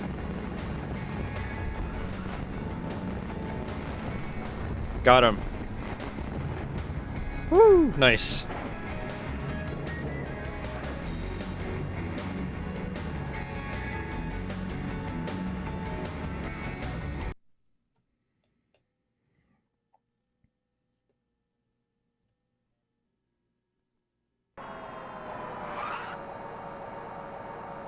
Yeah, the enemy vehicles do look almost 3D because of how they drew the different sides of them and when they shift perspective. It's good art design. So for this part, I'd like to just try to either punch or kick these guys.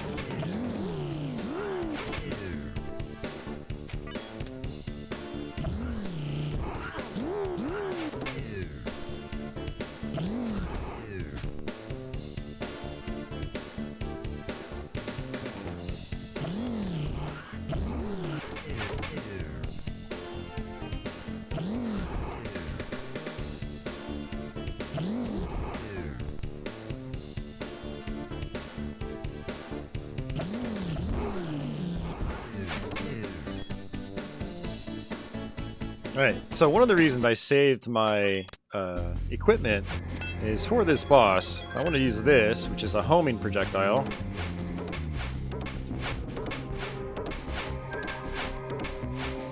Boom, got it. First try. A lot of people struggle with that boss, and, you know, rightfully so.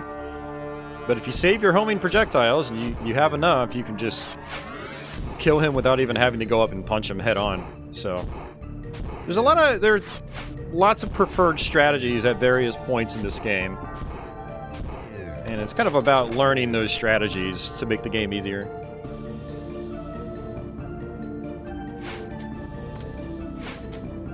Yeah, a lot of people dump on the platforming, but I think it's just because it's you know, it's a Western developed platforming game, which is on Genesis is oftentimes not ideal. A lot of the you know, US developed platforming games on Genesis could be a little janky. Like, look at the animation. It's not exactly what I would call smooth. There's not a lot of frames of animation. It's got a very stiff movement behavior. It takes some time to get used to. And there's not, at least at this point in the game, there's not of what I would call to be like really cheap level design. In true Western fashion, it does eventually get quite cheap and a little frustrating. But one of the things about YouTube reviewers is that I think a lot of them don't really give these games a chance.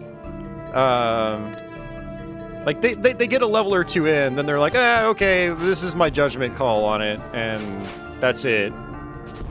Like in a lot of YouTube reviews of games like this, you'll never see footage of more than like 1 or 2 levels in. And so it's like, okay, I mean, they're basing their opinion on 1 or 2 levels in, and they haven't really learned it, they don't really understand the mechanics, and it's,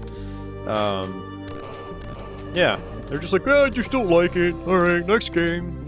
It's like, okay, whatever, that's fair, I guess, but, it's not very thorough, you know? Which is kind of a bummer.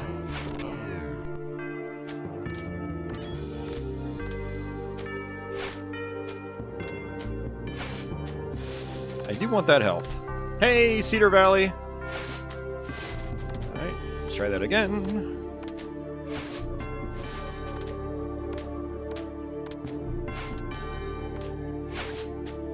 Nice. There we go. It gave me about half my health bar, almost.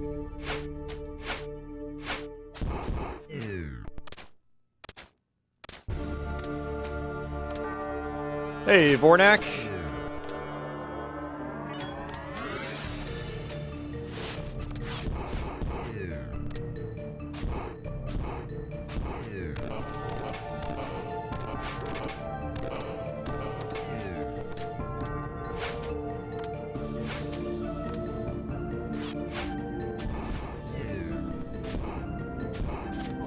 Oops.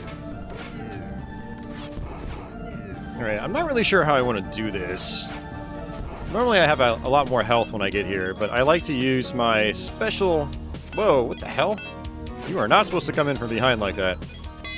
I use this bat power, and it does like crazy damage. Assuming I actually hit her with it. But this is a very limited use weapon.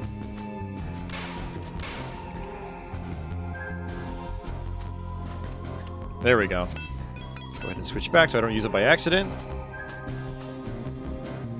Yeah, Eric, this definitely feels a lot like the X-Men games. This definitely feels better than the X-Men games, to me at least. Part of it is that this runs at 60 FPS.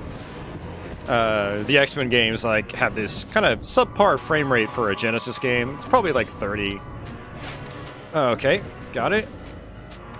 That thing will actually kill you in one hit, by the way. Man, back in November when I was sick and just dabbling with a bunch of different Genesis and CD games, I tried picking up the original X-Men again, and just, man, that game just eludes me. I'm gonna eventually try to beat that game, but man, it's kind of a frustrating one. Woo, that was a very sloppy fight.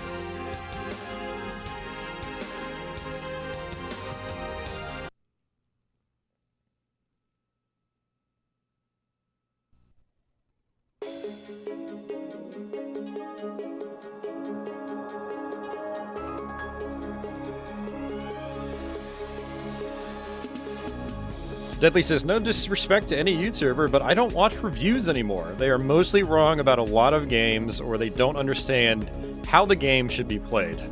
Yeah, absolutely. Which is why when I see YouTube videos of people, you know, it's not necessarily knocking games, but being like, I really don't like this game, it's just not for me. And watching them actually play it and be like, dude, you're playing it completely wrong. Maybe you would like it if you actually knew what you were doing. So yeah, that's very frustrating, Deadly.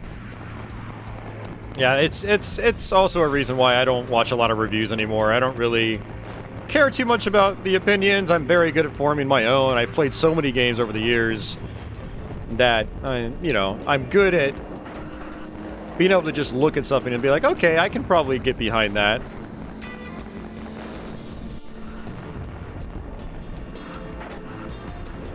At least I'll know if I'll enjoy something out of the gate. I love thorough reviews, though. People like from people that actually play the games through and through. They're the ones that will let me know if a game gets kind of bad, like later on in the playthrough, which a lot of games can. Like a lot of games will fall apart partway through. Maybe the level design will get extremely cheap. The problem is you don't find a lot of reviewers that do that sort of thing, especially with these older, really difficult games. Like Batman Returns. Just about every Batman Returns Sega CD review, quote-unquote, you'll see on YouTube is, oh, I like the driving sections, I don't like the platforming sections, and that's basically the extent of the review. You know, that's the TLDR version, but that's basically what the review is in the end. But what's funny is they say, oh, I like the driving sections a lot, and I bet you if they got to the last driving stages, they probably would not like the driving sections that much. Because the last driving stages are stupidly difficult compared to these first three, so there's 5 total. Again, only 4 in the full game. You have to play the driving only mode to get the 5th one. It's like, even those opinions I don't trust anymore. It's like, oh, I love the driving sections. It's like, that's someone that probably hasn't beaten the game. They have probably not seen the utter hell that is the sewer level. You know, like...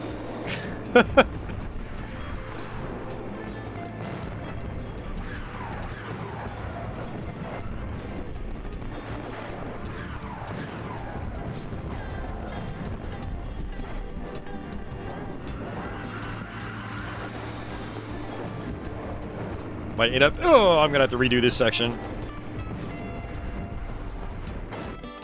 Yeah, same here, Vornak.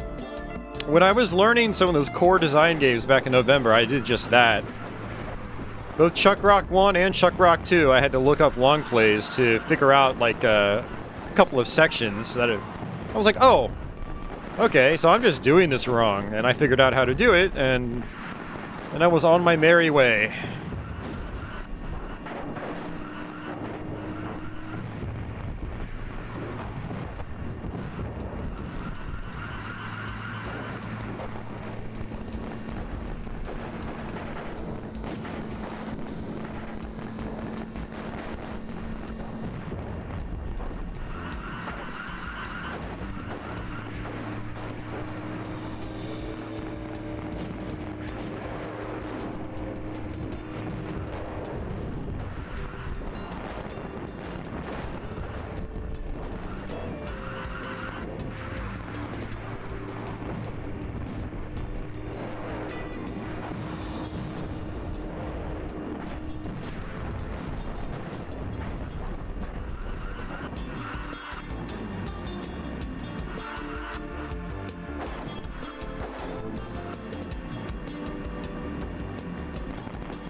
Anyway, to avoid these pipe bombs.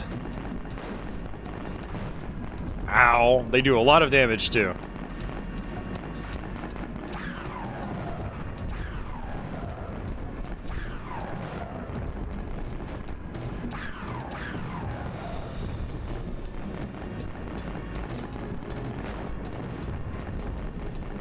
Now, I do actually still watch a few reviews on YouTube. I was talking to a friend about it just the other day.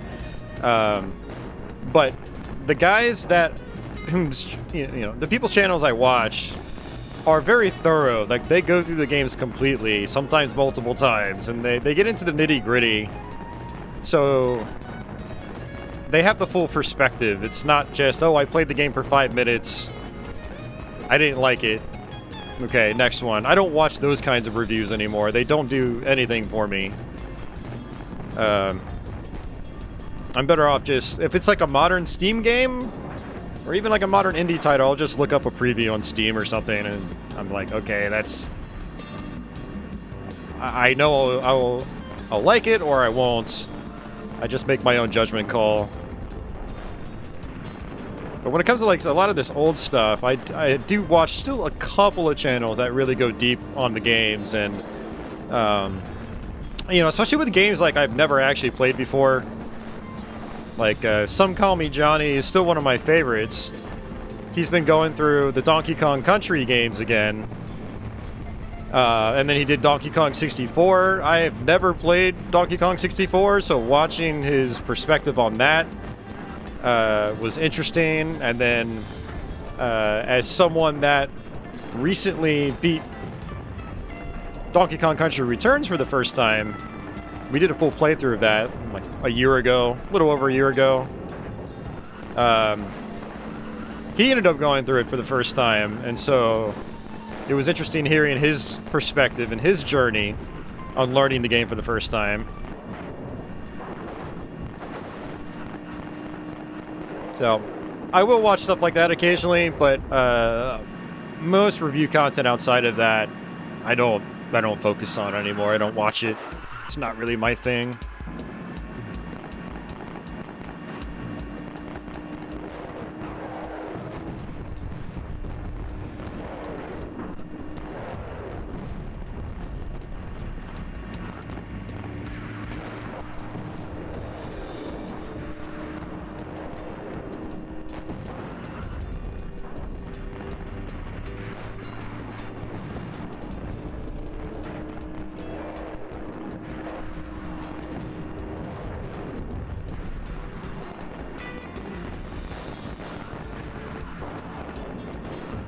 Yeah, Batman Returns on Sega CD, I will say, it's not a game I, like, openly recommend wholeheartedly to just everybody. It's not that kind of game. It's not like a Sonic the Hedgehog, where I'm just like, I don't care what your taste is, you should probably play it. It's a classic. Like, Batman Returns Sega CD is not that. But it is, I think, a much better game for certain tastes than it's generally given credit for. But it is a game that requires lots of memorization. There is a lot to learn. There's a lot of techniques, especially in these driving levels. It is also a long game, so again, there's a lot to take in. It's going to be frustrating. You get limited continues, limited lives. Though it is not a game you're going to just roll through in your first try. I mean, I didn't beat the game for the first time until, like, God, it was close to like, whew. It was like 10, 12 years after I first... No, it was even longer than that. It was like 15 years, I think, after I first started playing the game as a kid. I think I was like 13 or 14. I think I turned 13. I think it was my 13th birthday I got my Sega CD. It took me a long time to learn how to beat this game.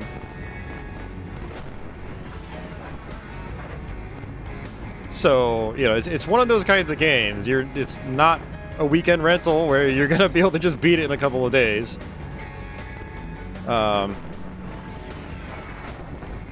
Well, I'd say the average Joe won't be able to beat it in a couple of days. Someone who's like, you know, someone who plays games on stream all the time, like I do, might be able to do it. You know, I'm not gonna put it past them. But most people are not going to be able to beat this game in a couple of days. It's going to take... It's like trying to learn Battletoads for the first time. I put Batman Returns Sega CD up there with Battletoads difficulty. It really is, especially late into the game.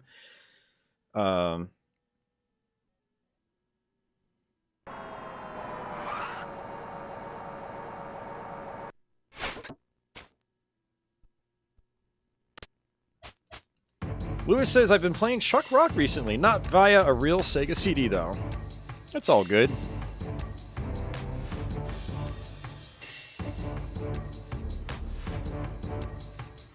Deadly says, yeah, these days I just check out games, learn them, and have my own takeaway from his personal experience. It works for him. Yeah, that's kind of where I'm at, too.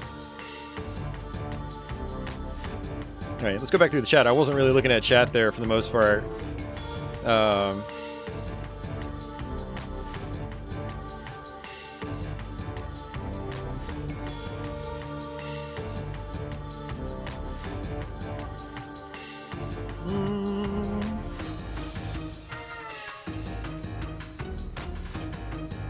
Eric says, interesting. I always assume 8 and 16-bit games run at 60 Hz.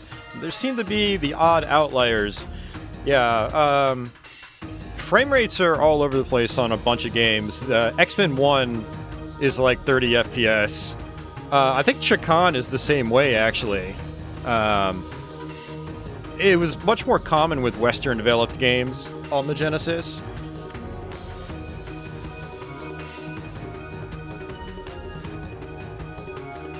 Society says Super Metroid reviews are the worst. They usually consist of herp derp, I hate wall jumping. The wall jumping is so much fun in that game, though. It's not hard.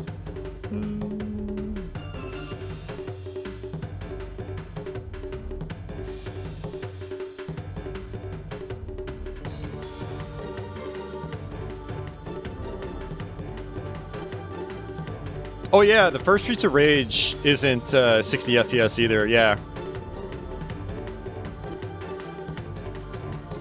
Yeah, and it's one of those things where it's like, you can see it with your eyes. You know, you play Streets of Rage 2, then you go back to the first one, and it's like, oh, yeah, this is not nearly as smooth.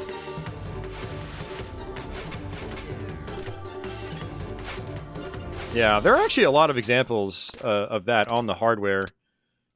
A lot of them aren't really, like, super well-regarded games, though, like Awesome Possum kicks Dr. Machito's butt!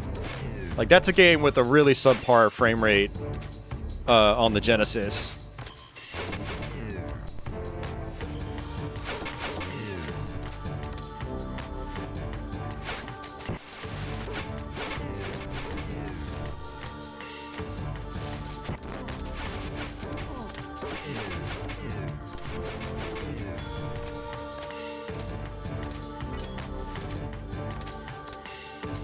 BC Racers does have pretty low frame rate, yeah.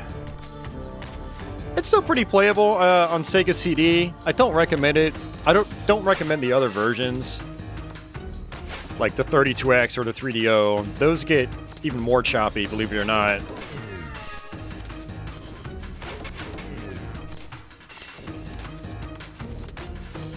Ah, trolled.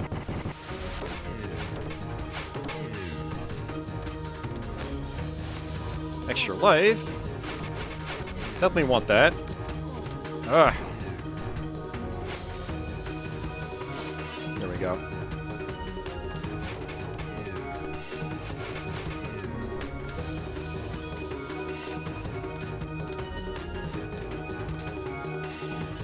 Yeah, Eric. Well, I mean, okay, so a lot of the ones that Sega was guilty of were American developed. Not Japanese. Obviously, Streets of Rage 1 is an exception. I'm probably gonna die here. Whoa, they went outside the cage. Interesting. But yeah, a lot of the big offenders were you know, like Sega Technical Institute titles. And stuff developed in United States or North America in general.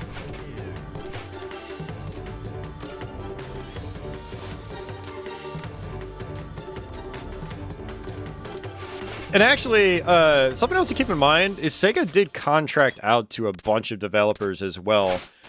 So even though it's like Sega published them, they might not have actually technically been developed in-house completely. Like Malibu Games was one that they licensed out a few games to. So they kind of come off as first-party Sega games, but in reality, they were, you know, designed and developed by outsourced studios. I think it's complicated. What was it? It was, I think, Head Games. They did X-Men 2, I think. Oh, I messed it up.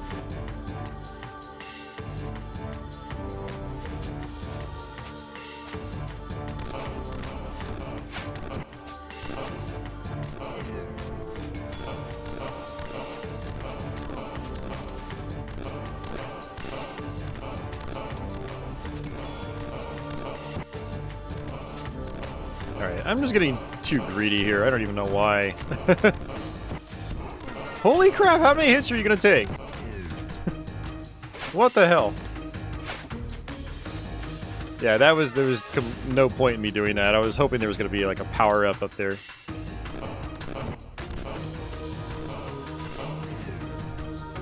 And I don't remember where it is, but like one of these I think has a like a power-up in it or something. I don't trust it. Oh, wait, are you serious? What did I clip through? I clipped through the floor. I got completely screwed. See, now I'm glad I put it on 7 lives. Jeez. I have not tried Annette Futabara yet. I actually made a copy of it a couple weeks ago, and I still haven't gotten around to trying it. I do want to do a short, not short, but I want to do a Twitch stream in the near future where I just do those Japanese titles. I think I've got all the ones that are like not RPGs and are English friendly. So that's one of them I want to play. It actually looked pretty fun. You know, not amazing, but it still looked decent.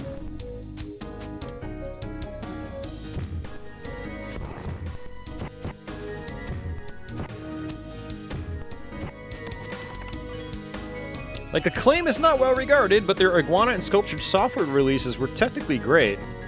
Oh yeah, so Acclaim is an interesting one. A lot of people like to crap on them, but they had a lot of good stuff. It wasn't, you know, they didn't just publish garbage, and they had their own internal studios. Again, Iguana was generally, you know, did pretty good work.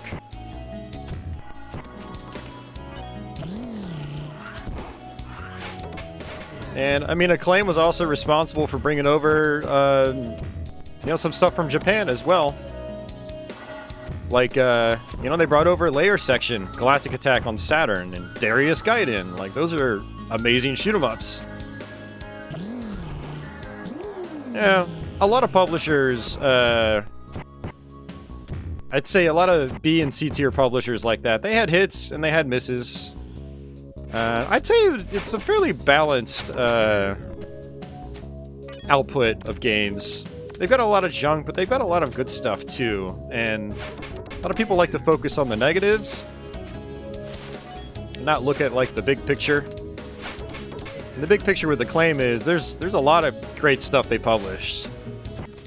And then there's a lot of sort of like shovelware. You know, like Rise 2 Resurrection on Saturn and PlayStation. Not a great game. Or like Robotica on Saturn. It's actually not really a bad game, but it's also not a great game either. It's just kind of there. It's one of those games. It's just kind of there. You can have some fun with it, but you're not going to be like telling all your friends about it after you finished it. Alright, we're going to switch back to this.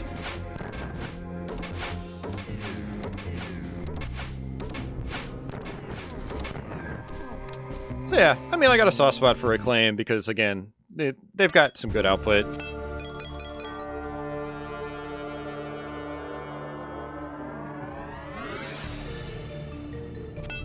You know, I'm not, you know, on the internets in general, you know, I don't expect people to be like, oh, Acclaim is phenomenal or anything like that, but like, I do like seeing people putting things into perspective, and it's like, and recognizing that some of these companies,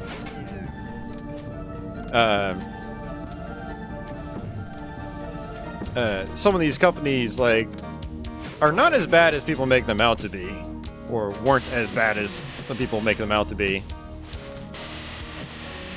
And at least recognize the other side, you know, recognize the positive end. Now, my take is Acclaim wasn't phenomenal. You know, they weren't a Konami.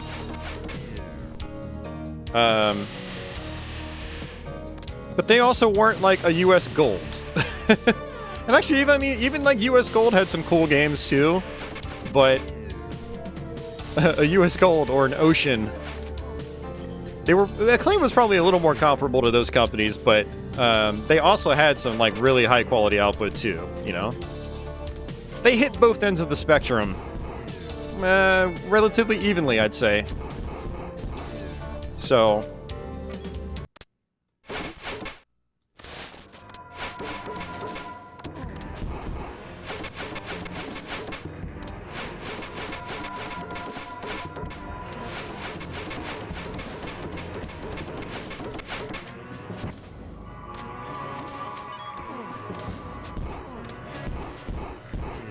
Alright, there we go. Yeah, they were responsible for Alien Trilogy. They did the 32-bit era versions of NBA Jam TE, which were really nice. Yeah, they published the Mortal Kombat games in the 16-bit era. A lot of those are pretty well received. They brought over Double Dragons 2 and 3 on NES. Again, I already mentioned the Saturn shmups, which are great games. They're responsible for the Turok series, which was quite solid for most people. They brought over a lot of Taito arcade games, actually. I mean, they brought over the Bust-A-Move series in the 32-bit era. Bust-A-Move 2 arcade game is awesome. They brought over Bust-A-Move 3. They did the, I think they published the Bubble Bobble and Rainbow Islands collection for Saturn.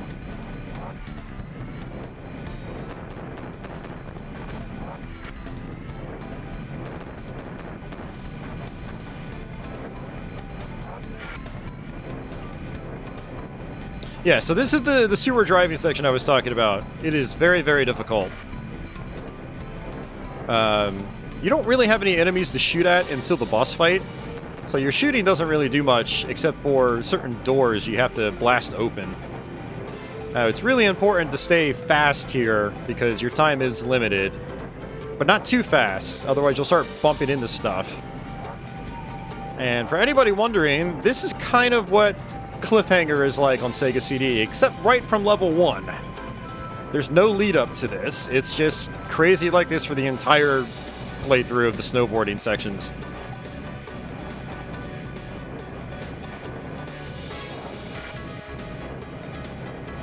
Now, the last level for the driving-only mode is a mixture of this type of gameplay, where it's literally just memorization and dodging,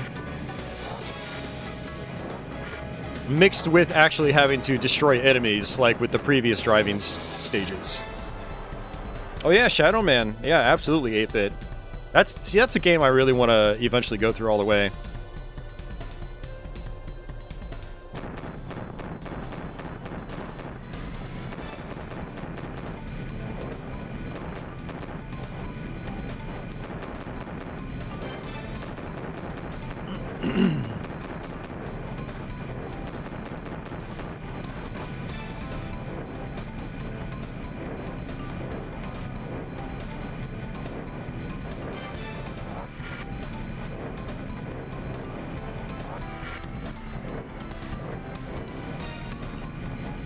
You have to also watch out because the water is constantly, you know, moving up and down, and you move up and down with it, and it's possible to bounce off it slightly and not make it through some of these grates.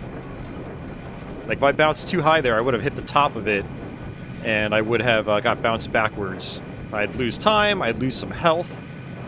So you do lose health in this section if you run into stuff. See, there we go. I just lost some life. Losing a lot of time now because I'm super slow.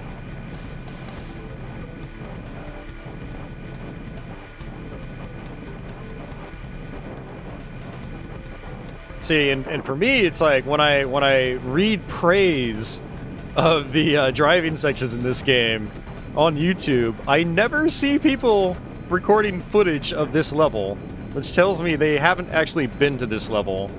So they're like, oh, I love the driving sections. That's the best part of the game. I'm like,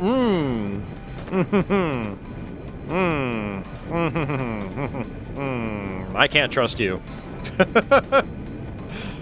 Unsubscribe, no.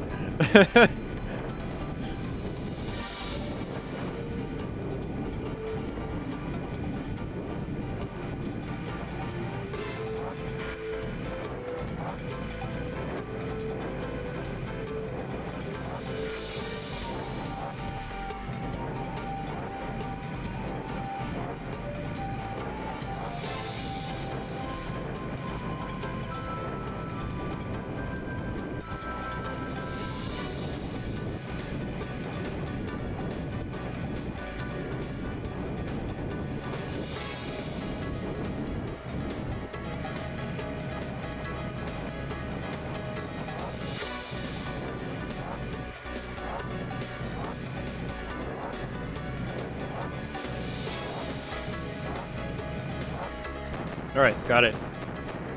That was number 2. Hey, Tom. This looks sufficiently disgusting, though.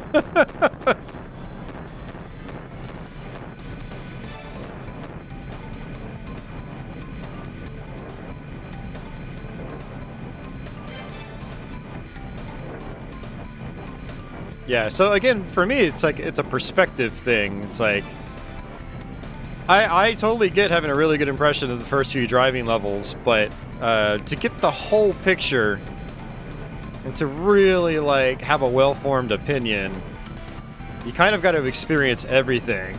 And I've had a lot of games where, like, they start off great, and then I finally force myself to get far into the games, and then I'm like, oh, man, overall, I don't like this as much as I used to. My opinion changes based on how much experience I actually have with the game. Like, I can have, you know, rosy outlook based on the first few levels of any given game, but unless you've seen the later parts, like, and experienced it, you're not really getting the full picture. And now someone was like, oh, I've gone through everything, I still love the game. Okay, that's fair. but I'm interested in like that full perspective, like getting someone's opinion when they've got that full perspective.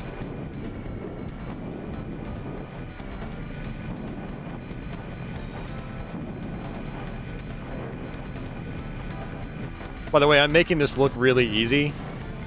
It's not. I almost slammed into that. That's the thing, you'll start slamming into stuff, and then you'll just slam into everything, because you just get out of a rhythm.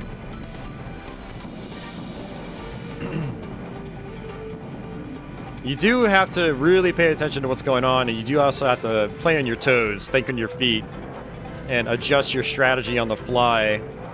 It's not all just hold down the gas button and just keep going. So this level is mentally draining. It's very mentally draining.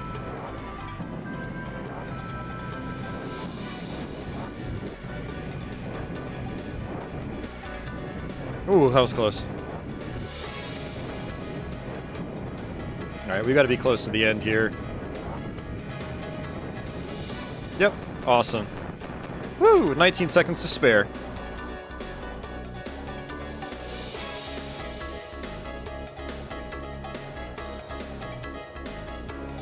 Lewis says the Jaguar should have a ton of sprite scaling games on it like this. Yeah, it does sprite scaling very well, I agree. But unfortunately, we didn't really get many of them. Super Burnout is like the standout. And notice that these sections just get longer and longer and longer.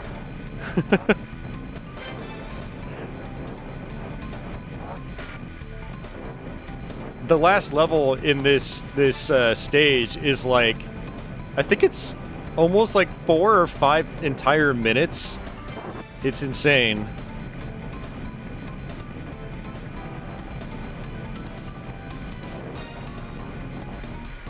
Ugh, this is not good.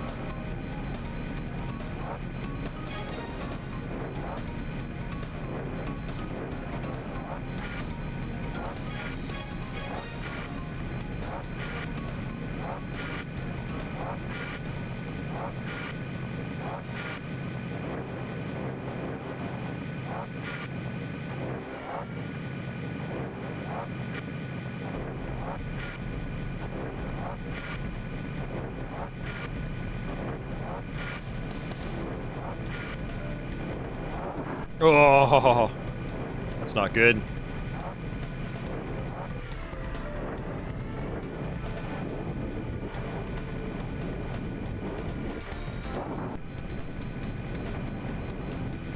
We still have 5 lives at least, and we should have at least 1 or 2 continues.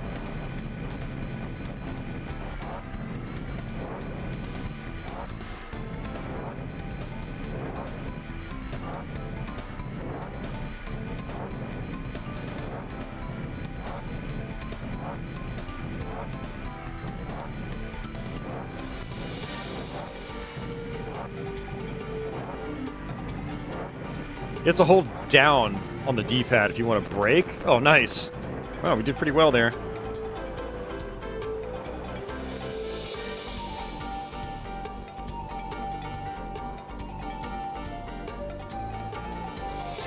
Yeah, it's 4 minutes. You have to last 4 minutes. With 1 health bar, by the way. So there's not much room for error here.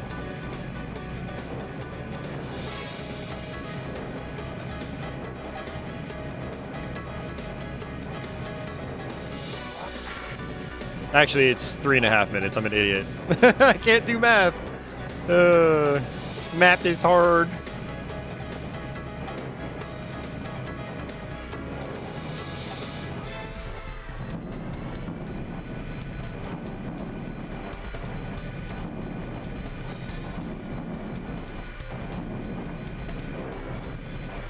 See, in any, like, well-meaning Japanese-developed game, this entire level would be like 2 minutes long.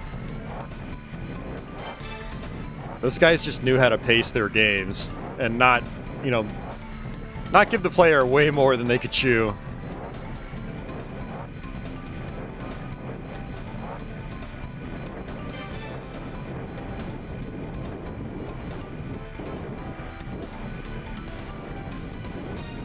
But this sort of thing was so common with Western developed titles, like, I don't know what the logic was. We're giving the player more for their money. Or if it's like, well, we want to give them a real challenge. Like, okay. It is a little much. Which is why a lot of people have never seen the end of this game. Like, on their own. You know, thanks to YouTube and stuff like that. Now people are able to just go watch videos and see the end, but not a lot of people have done it on their own.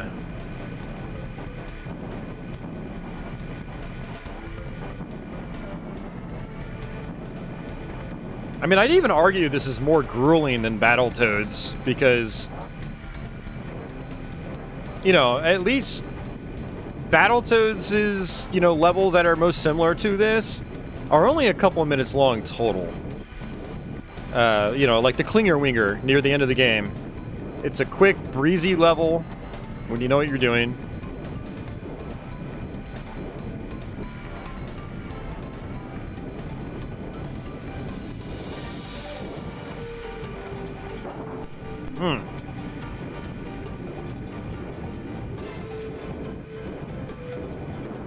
Oops.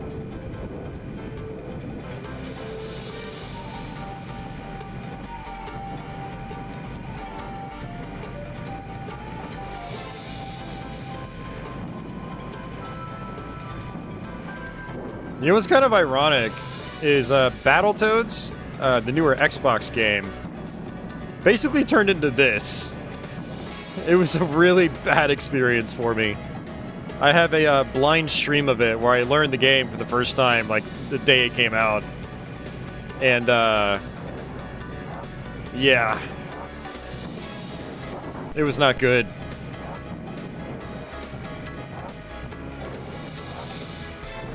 Oh, we might have to redo this section. I'm not having a good feeling about this.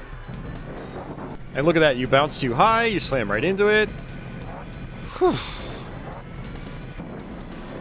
And again, my flow here is just not good. Oh, and again.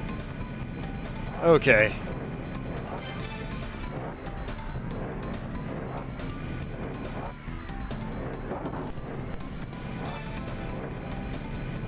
Oh, we got so lucky.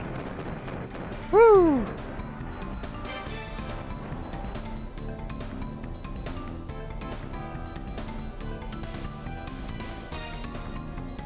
Alright, boss time.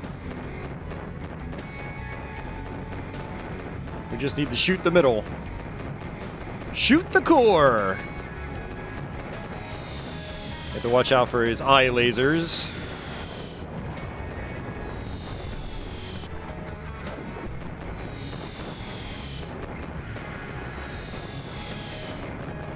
I want to say in the driving only mode, there might be like a second phase to this fight. I don't remember. It's been so long since I've gotten to it in the driving only mode.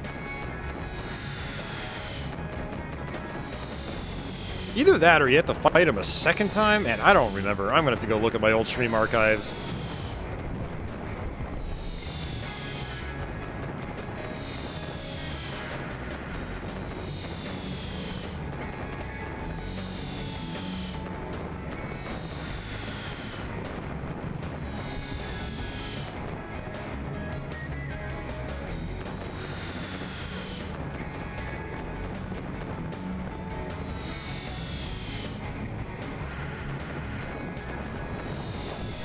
Nice. Woo! That's a pretty badass looking skull, though.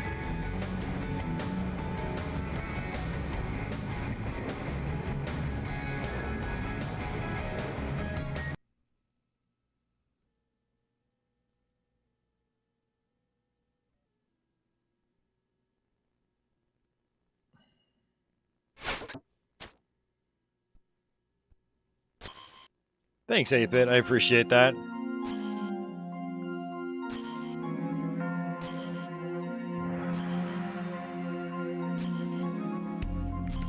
You think the most extreme example of the American version is harder is Contra Hardcore. Life bar and unlimited continues in the Japanese version. Yeah, I don't know if I actually agree with that. A lot of people think that's like a huge change, but I mean, I guess it is, but Contras over here have always been one life kills, so like it was just normal for us. And there's a lot of ways to mitigate the difficulty in Contra Hardcore. Like, you are super overpowered in that game. And I don't have any projectiles. Well, not that I want to use right now. You've also got the ground slide in Contra Hardcore, which goes through enemies. It's, you know, it's just another one of those examples of needing to know what to do and how to play the game, knowing its mechanics.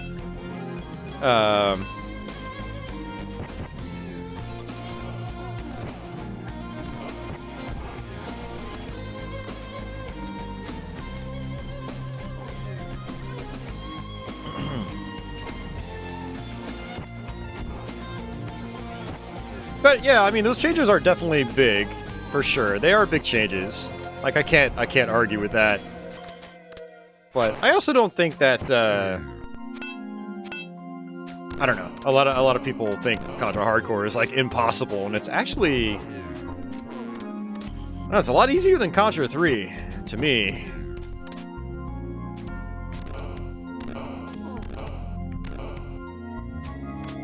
Okay, so this guy does actually have a discernible pattern.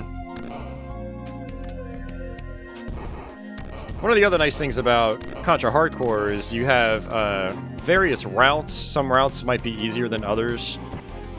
You know, so you can learn a specific route. You know, you're not stuck doing the same 7 or 8 levels over and over again. It's actually a little bit on the short side for, you know, even compared to Contra 3. Also, you have different characters, which helps mitigate the difficulty. You know, you can play as Brownie, which he can double jump, and he's a little bit smaller, so he's easier to dodge things. I mean, there's a lot of variables to it.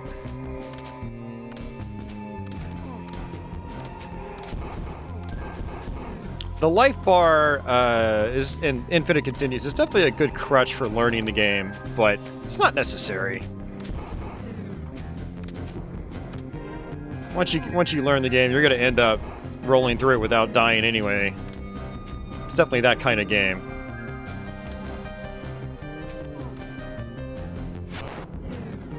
Alright, let's go ahead and get this health.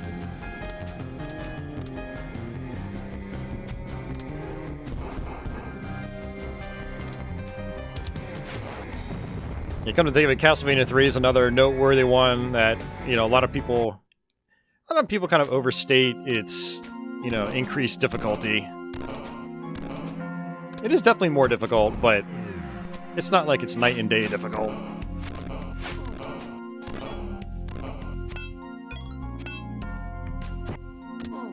It was actually an interesting one I played more recently. I talk about it in my upcoming quick play.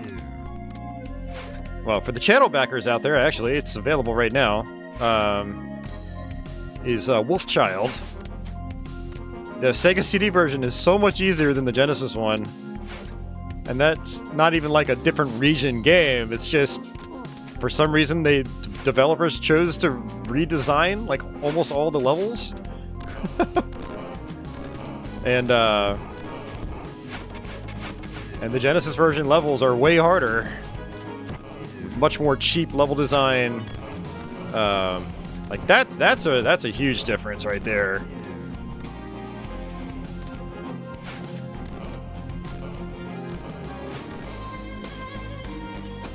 Oh, also Double Dragon 2 on NES, Supreme Master in the Japanese version is like insanely difficult compared to the American version. So that's another one that got a pretty big change difficulty-wise.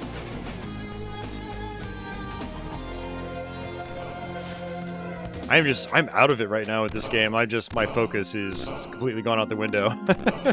Talking about these things. But this is also the point in the game that I don't get here nearly as often as I would like, and so a lot of times I have to kind of relearn all the patterns and whatnot, and yeah. So I'm definitely at a disadvantage right now.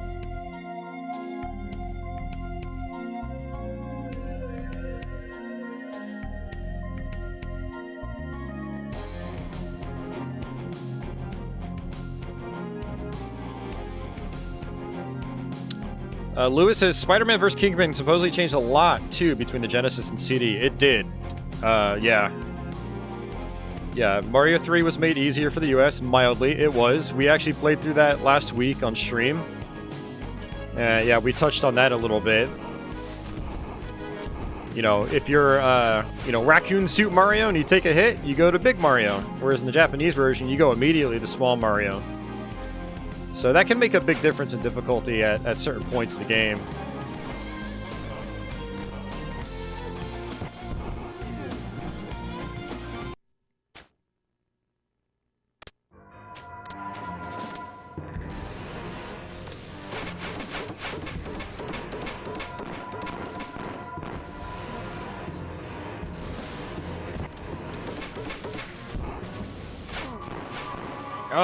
I lost a life for that. Jeez.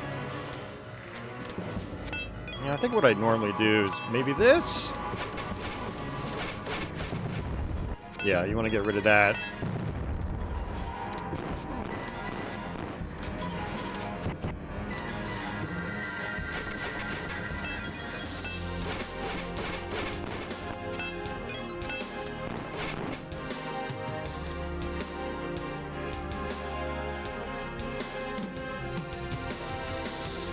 Deadly says he started checking out Wolfchild on the Amiga Core on Mister. Nice. I want to fire up the Amiga Core.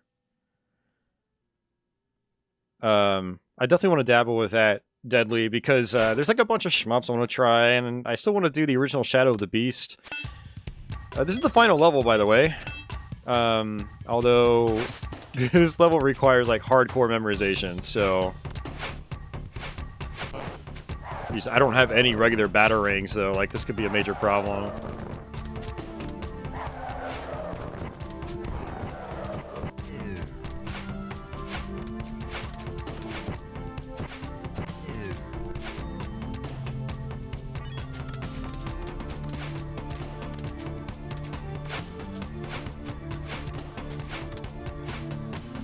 It's been so long since I've gone through this. There's lots of endless pits here, too.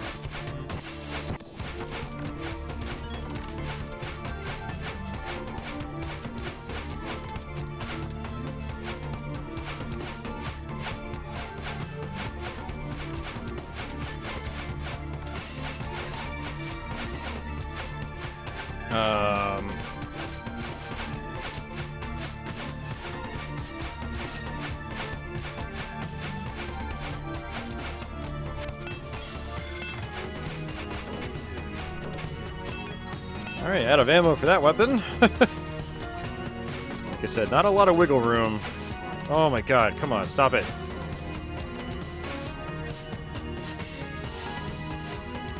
Yeah, this is where the game just gets mean.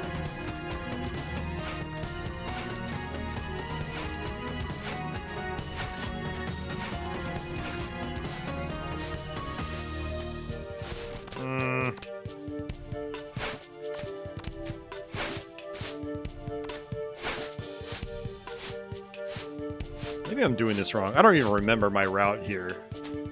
There we go. Jeez.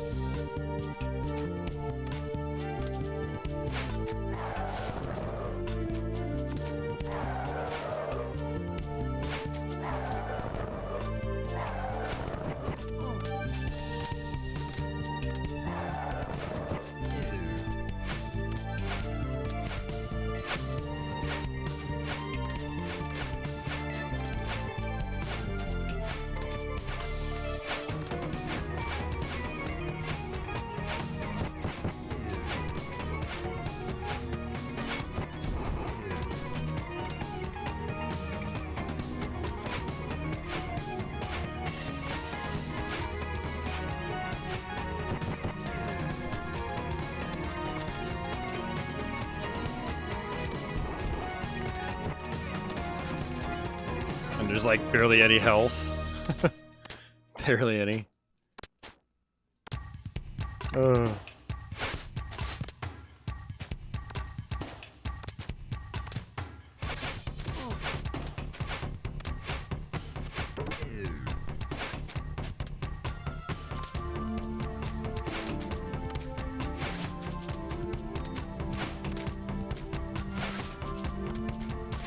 Oh, dead. There are not unlimited continues, society.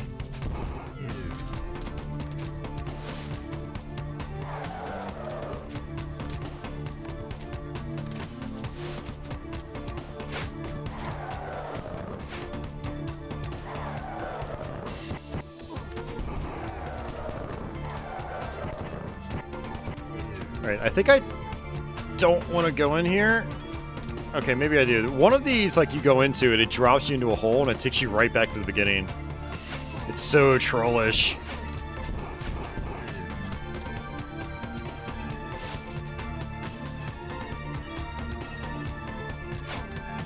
Like, there's some health. Stupidly late into the level.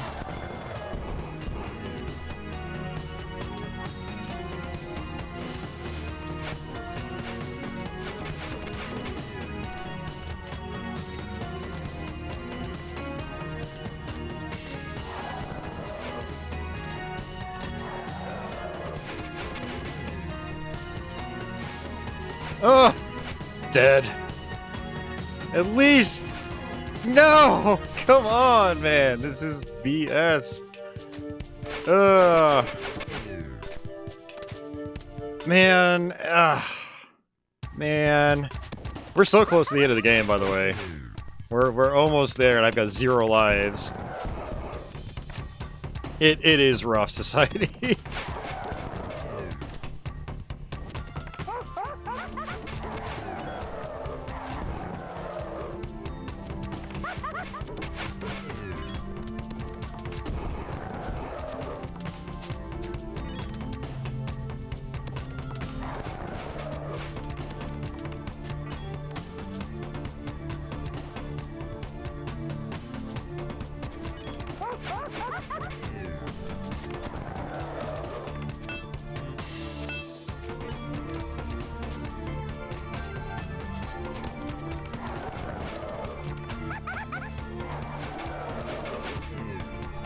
Whew.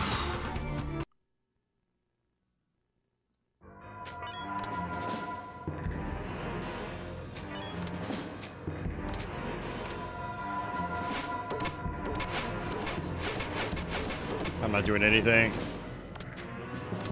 Alright, I have to remember how to do this.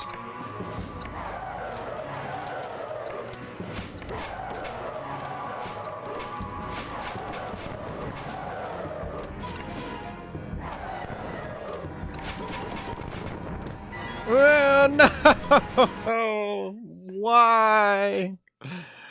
Oh, man. You don't really think you'll win? Whew.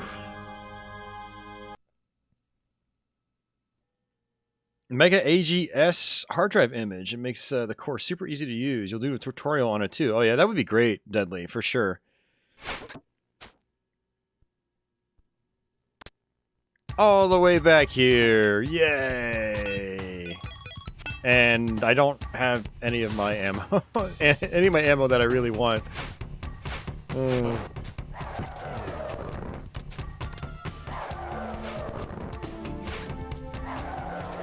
Well, this theoretically shouldn't be as bad now that I kind of know what to do again. Like I said, it's been a long time since I've been here. And I think what I actually used to do is just come here, now that I think about it. See, this is where, like, learning and practicing makes a huge difference.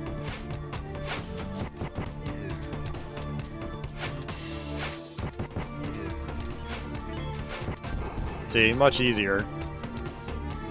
But it's so much trial and error.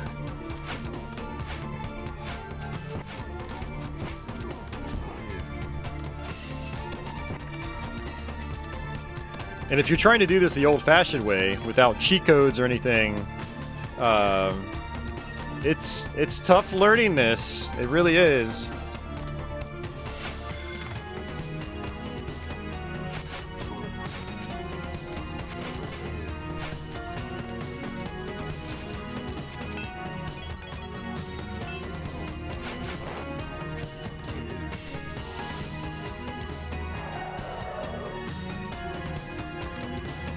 Oh no, it's gonna send me back.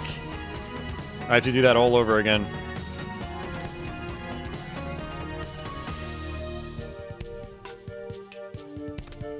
Yeah, that's a great idea, Deadly. I would definitely watch those tutorials because I haven't messed around with the computer cores very much on the Mister.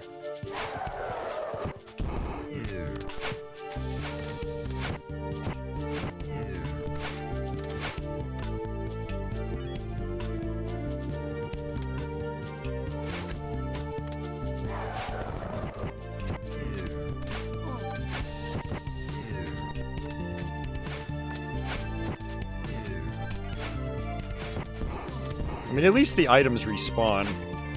I guess maybe that's part of the point.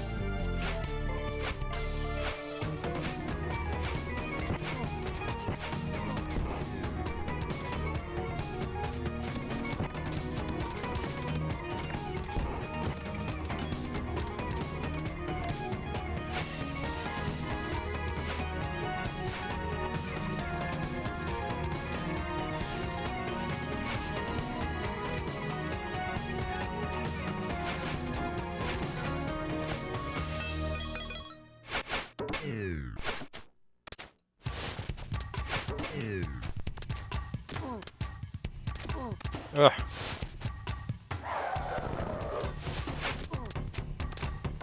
Ugh, jeez. It's brutal. And it's like, it's total memorization, too.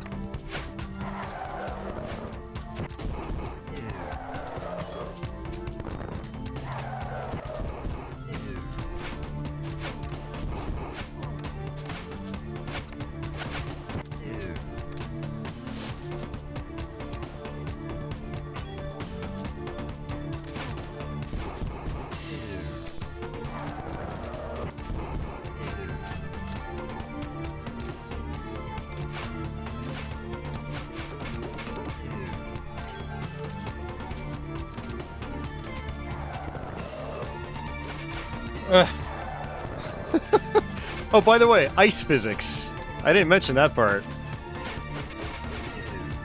Yeah, there are ice physics here on these tiny-ass platforms. Oh, it is rough.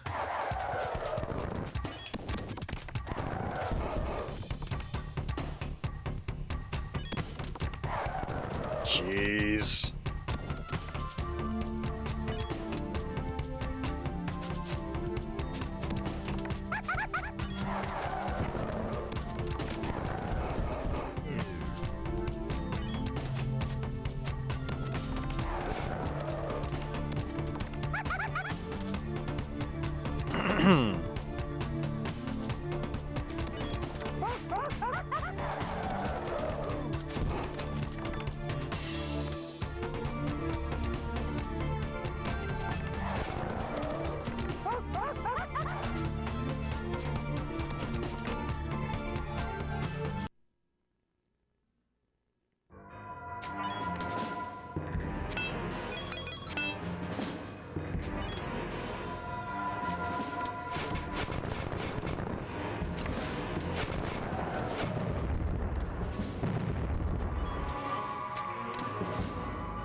Whew.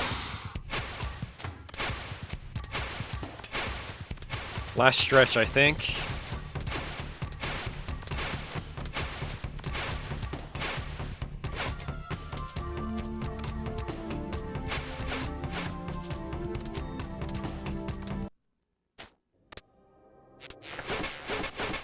I think I'm supposed to get to the other side. Destroy this thing. Yeah, he freezes you. Does a ton of damage in the process. There we go. And I don't think I can... I don't know if I can actually avoid that attack. Okay, switch over to this.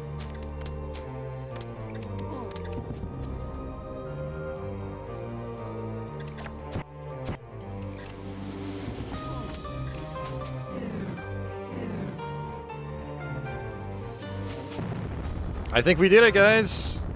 Woo! I haven't beaten this game in years. It's been a good probably 3 or 4 years since I've beaten this game. Whew.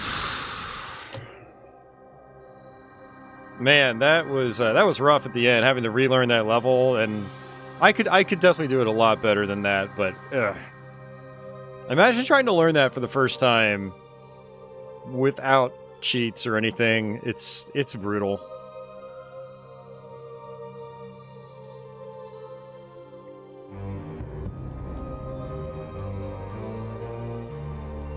Thanks for the GGs, guys. I appreciate that. That had me on edge at the end. I'm like, oh, this is killing me. Damn you, Bert Schroeder. If you're still alive, damn you. And Spencer Nilsson. And it's a great soundtrack, though. It's a phenomenal soundtrack.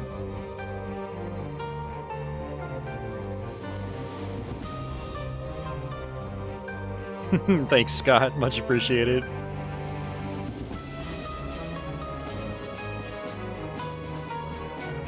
Ugh.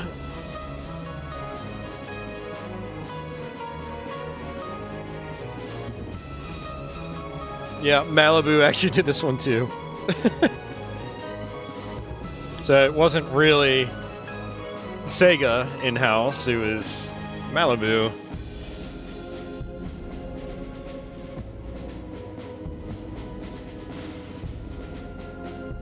Wow, we can really kick Bert Schroeder in the balls. Or maybe it was Nancy. Maybe Nancy made that crappy last level. Damn you, Nancy.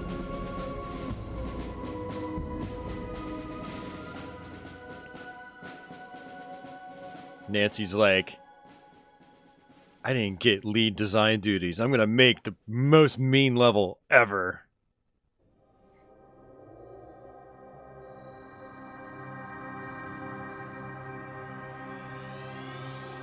Mike says, I only recently learned that Sunsoft made a Batman game on Genesis.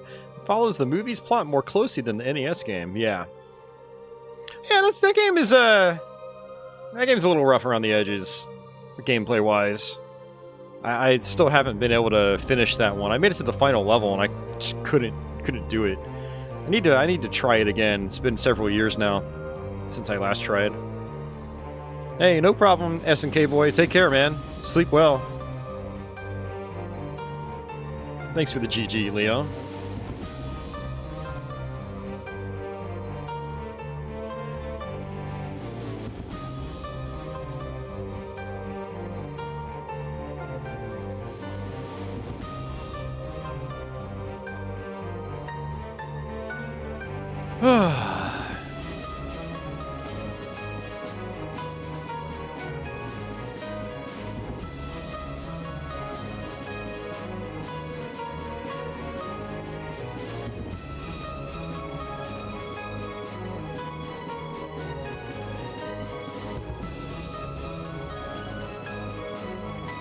The end. Whew. We had to continue once, which is a bummer, but, you know, at least we were able to do it.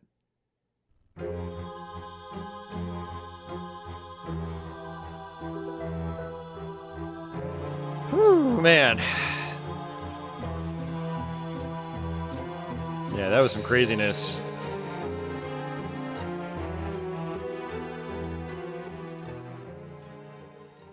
God, I just want to play some Final Fight again.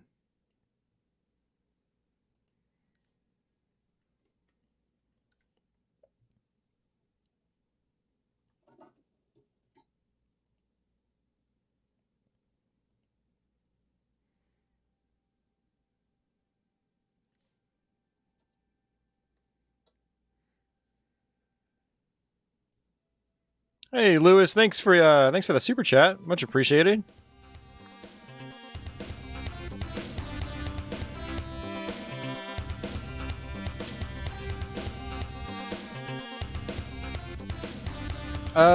I am skipping Sewer Shark, yeah.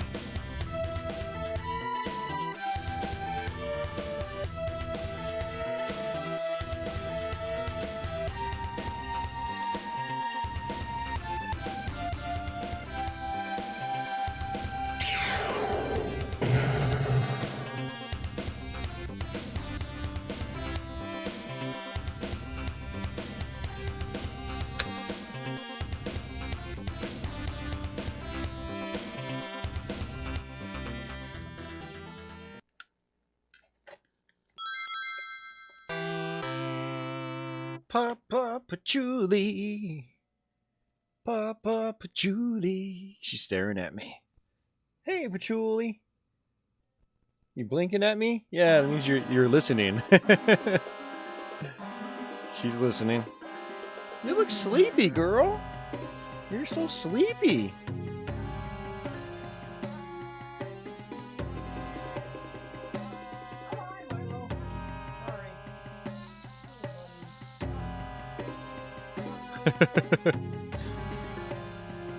You look so sleepy, Patchouli.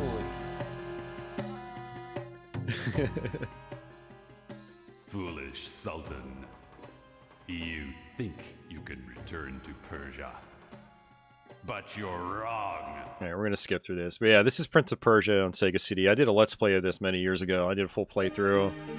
I don't think I've gone through this anytime recently, like fully, so we're... as with what I've said with all the other games we've played, I don't expect to get very far, but... I mean, I guess we've technically beaten every game we've played tonight, so I don't know.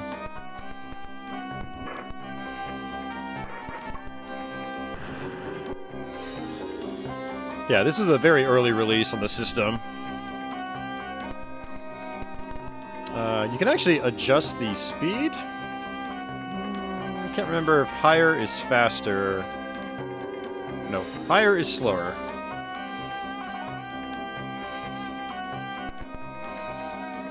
Okay, there we go. We'll go ahead and leave the movement speed up. Combat speed will be a little bit slower, which is fine. Yeah, it's a port of the, you know, computer game. It feels really good on the Sega CD. It feels how it's supposed to. There are a lot of versions of Prince of Persia that the physics are completely off, and the games don't really play right or well as a result. A good example is the original Genesis version of the game, which is made by a different team, different development studio. And the combat was completely busted in that one. There has since been a patch for it that has supposedly fixed that. I still need to try that, Deadly. Deadly actually hooked me up with that ROM hack last year. Yeah, the Sega CD version was made by the same company that did the Super Nintendo one. And as such, you know, both versions feel really good in how Prince of Persia is supposed to feel. This one is a closer, more true to the original conversion. Like, it's only got 13 levels or something, just like the original game. Whereas the Super Nintendo version has 20. And in the Super Nintendo one, a lot of the existing levels were expanded, heavily expanded. This doesn't have any of those expansions. It's, yeah, very close to the computer original. All different graphics and sound, obviously, but the level design is pretty faithful to the original computer games. You can actually press up to basically clash swords. It's a defense maneuver. You can hold down A to tiptoe through spikes. If you run into spikes at full speed, you will die instantly.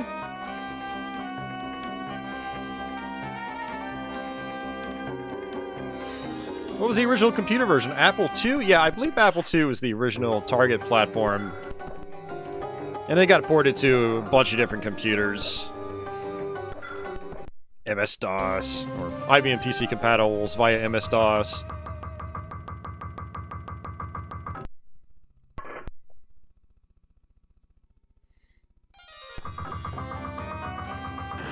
Let me actually grab this.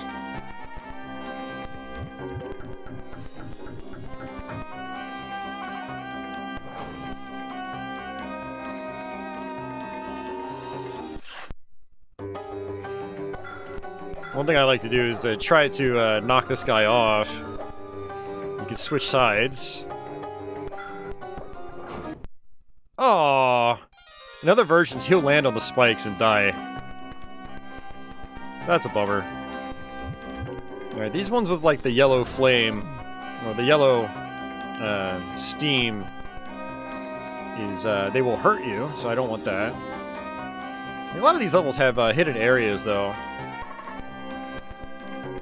where you can get life upgrades and whatnot.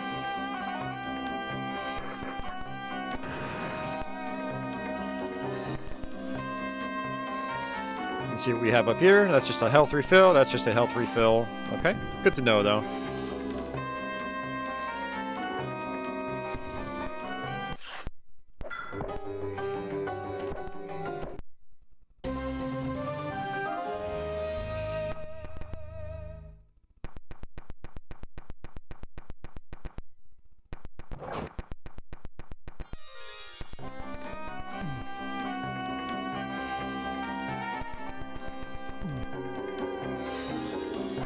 Tap that, run. If that lands on your head, you do take damage.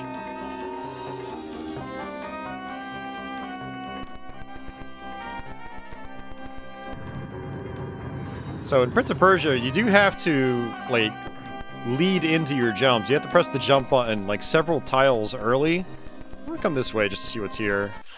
Whoa there! I didn't realize there was gonna be a dude here. If they swipe at you and you don't have your sword drawn, you die instantly. And all these levels you have to do in one fell swoop. So if you die, you go all the way back to the very beginning of the stage. Mike says there was another rotoscopes game that I played way back in the day. I think it was Out of This World. Yeah, it was probably Out of This World. The big three were Prince of Persia, Out of This World, and then Flashback, The Quest for Identity. This level introduces the chompers, or the slicers.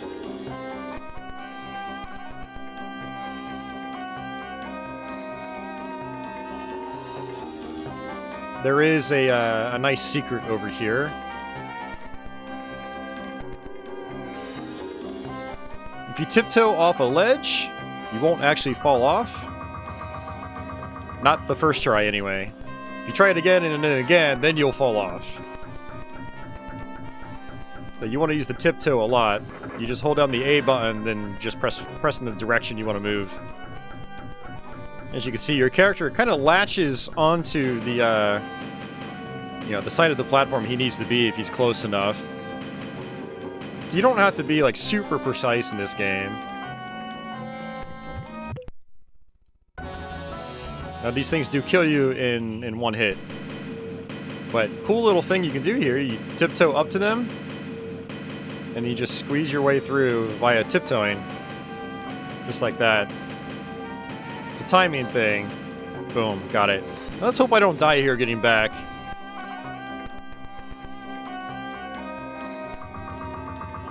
Alright, now we're gonna have to rush all the way over to the left.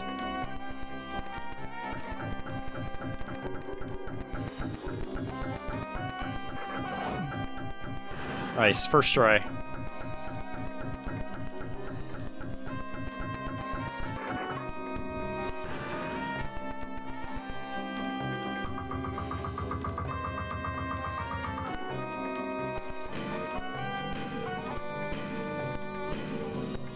Yeah, Blackthorn doesn't use rotoscoping, but it always seemed like a pretty cool game. I've always wanted to try to get into it, and I just haven't taken the time. Hopefully we'll be able to do Blackthorn one of these days. Mike says, never played Flashback. Was that released on Super Nintendo? It was released on Super Nintendo, yes. And Genesis, and Sega CD, and 3DO, and PC. And CDI, believe it or not. I actually got a port to CDI. Flashback was kind of like a big deal back in the day. Super Nintendo was where I first played it. Yeah, Oddworld, that is a similar type of gameplay, yeah. They're basically what I would personally call like puzzle platformers. It's more about solving puzzles and finding solutions to things as opposed to just attacking. As opposed to just attacking, running, and jumping. Usually you can die very quickly, a lot of times instantly in those types of games.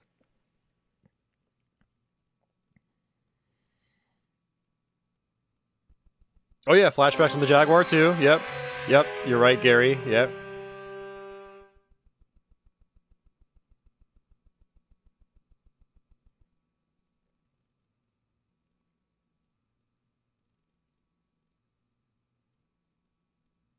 I had a neighbor with a CDI, but the only thing they had on it was the Bible. That's great. Oh, man. Alright, so the next 3 levels have this theme with this music. And then I think it'll cycle back to the first stage theme.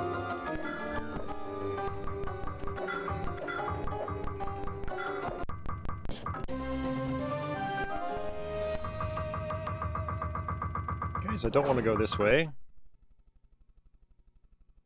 But you want to come down here from behind, and look at him. Look at that glorious blood. Sega CD! It was a mature gamer's platform. Yeah, Gary, Flashback is actually really cool. It's another one I want to relearn. I haven't beaten that game since I had it on Sega CD in the 90s.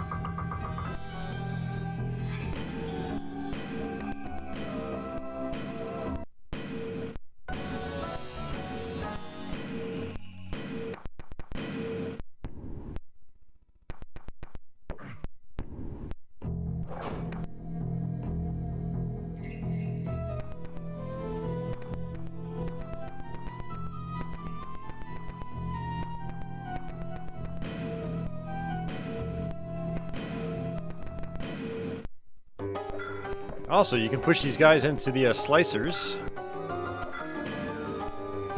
Ah. Nice! I love how gory this game is. A family-friendly game! I made a tweet of this imagery like a year ago. For all the people that have never seen this version of Prince of Persia. It's the precursor to Eternal Champion CD. Hey, no problem, Matt. Thanks for hanging out for most of the day. I appreciate it. I'm glad you've enjoyed it.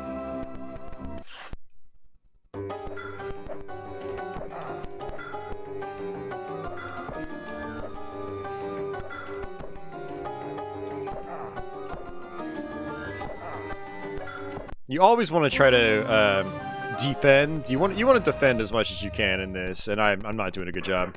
You basically defend and counterattack, and you're pretty much guaranteed to win.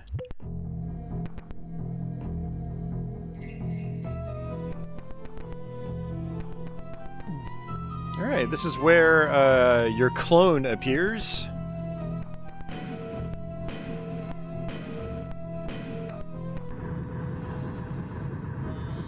I do like some of the extra details in the Super Nintendo version. So you come up here and like a mirror appears. Huh. On the Super Nintendo version, there were several mirrors on the lead up to this part. So, you know, you're supposed to just jump through it, and then I guess your soul runs free. Or your alter ego. Or your dark half, whatever you want to call it. Hey, Executioner, welcome back. Stop for Arby's. Nice. Well, I'm glad you made it home in one piece. That's always good.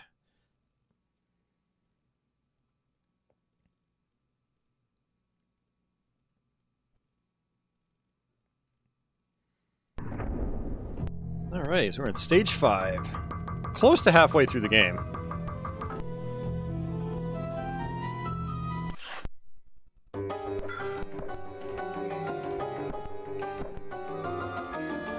Yeah, if you get in deep enough with your attacks, you can oftentimes get 2 hits back to back. Yeah, so for anybody just joining us, we actually went through... oh man, what did we start with?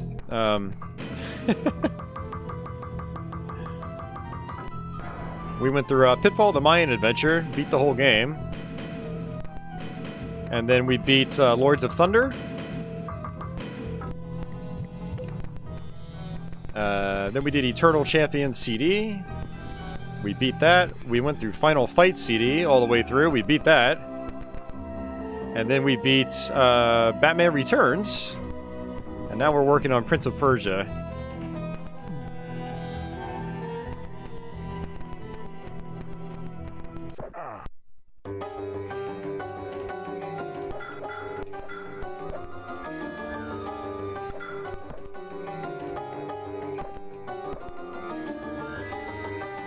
I don't really want to knock him off the ledge there, because then I'm going to have to follow him down, and I'll probably end up getting swiped in the back or something.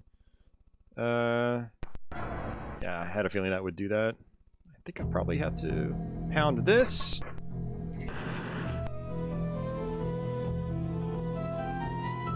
I could go for some Arby's fries right about now, but I think I have to actually try to fast, because I'm doing my stress test in the morning. It's the nuclear stress test, where like they maybe feed me a pill or something, put me on a treadmill, and then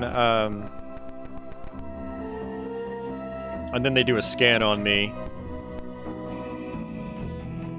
basically to see how my heart's doing, because I've had some issues this last year.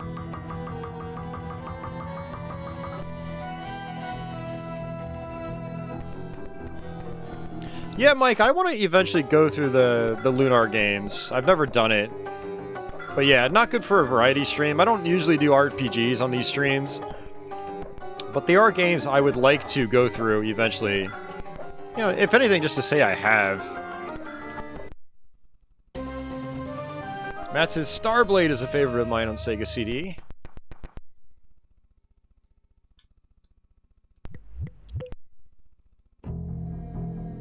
Oh yeah, I mean the test will be fine, Society. I've already done one stress test. The only difference now is that I have to like take a pill so they can scan me afterwards and basically see if I have like any blockages or anything.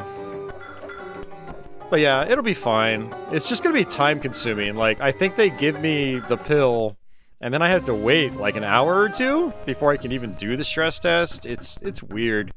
I'm gonna be there for a while, which sucks. I'm gonna be starving just by the time I get there. If it turns you into a Godzilla, it'll be way harder to hold a controller. Now, what I need to go smoothly is the news. It's like when I get the results back. Hopefully, nothing too serious is happening, or at least if it is something serious, it's something that can just be treated with just medication and better diet and whatnot. I do feel a little bit better now than I did a couple months ago, at least, so that's good. I'm not getting winded as easily.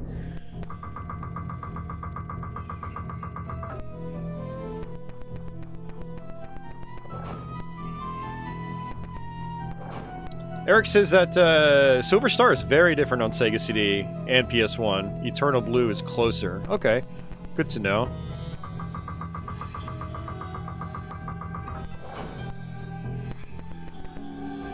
Fatty McGee! It's Fats McGee to you, skinny boy. Ow.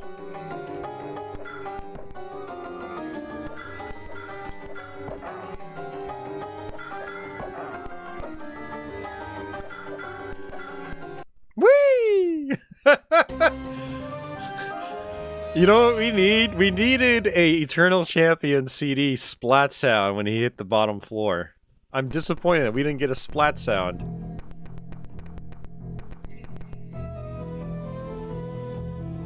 Yeah, so this is kind of cool. I just love the cinematic nature of this game. Just woo! He goes, nope, sorry. Now you have to hold down the A button, otherwise you die instantly. I don't know how your arms hold up. So, this game isn't entirely realistic.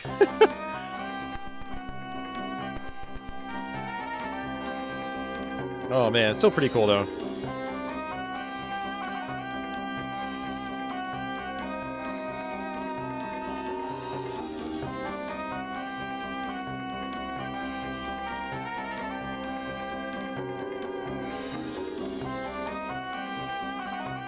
VGA says the fat guards are officially called the Minister. Okay.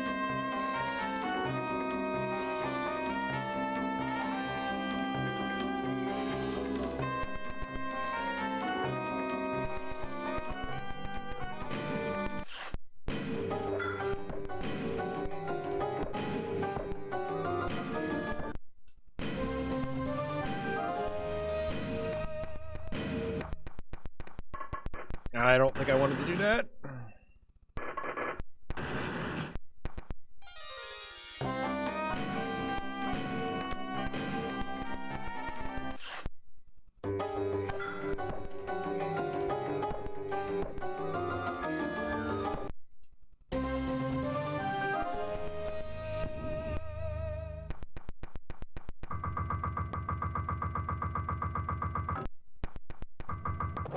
Nope.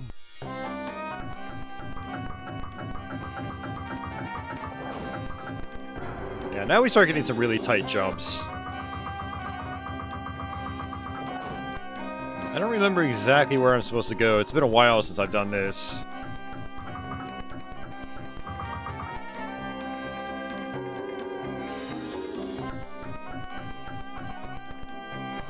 Woo-wee!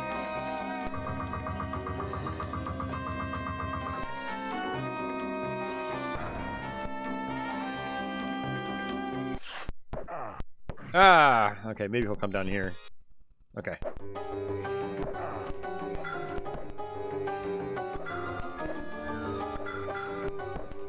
I love being able to corner these guys. It feels so good.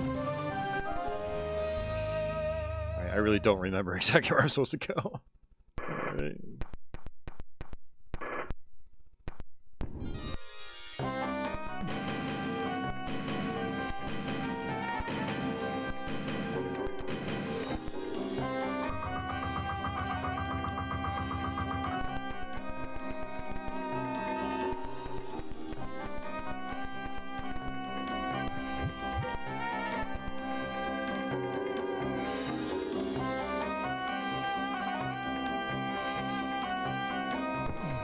Okay.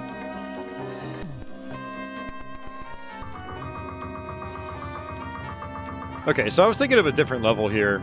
There's a level where you get, like, caged up, and, your girlfriend in the tower sends, like, a little rat friend to help you. You get trapped up, it comes and it hits a switch and lets you out. So, hey, Andy, welcome back. Looks like you're 7 hours late, but you had to work. Yep, there he goes. There goes the mouse. Man, it has been 7 hours, hasn't it? Jeez.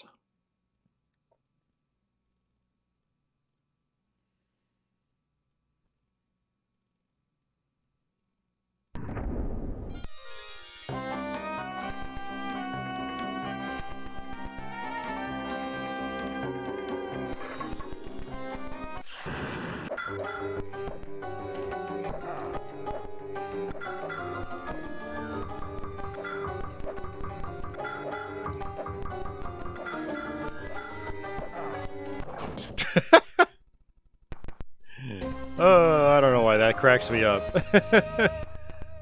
Oh, man.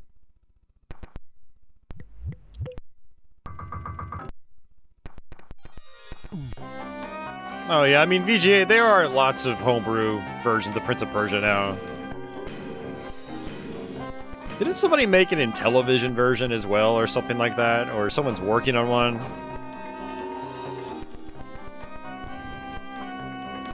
Yeah, that switch up in the top right, I think that's where we get stuck.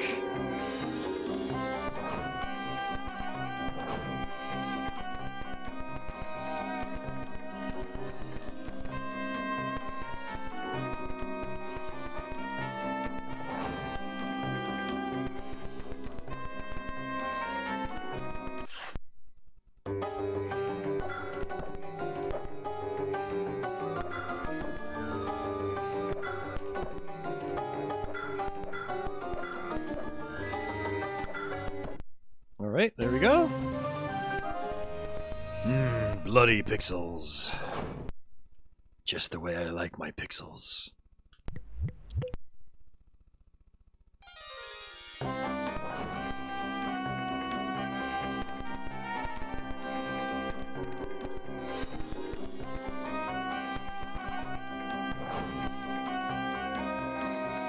And it doesn't look dangerous in the slightest.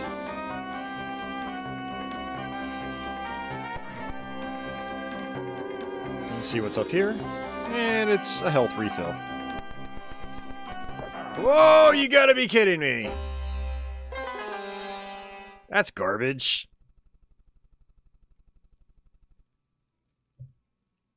Jeez. Trial and error, baby.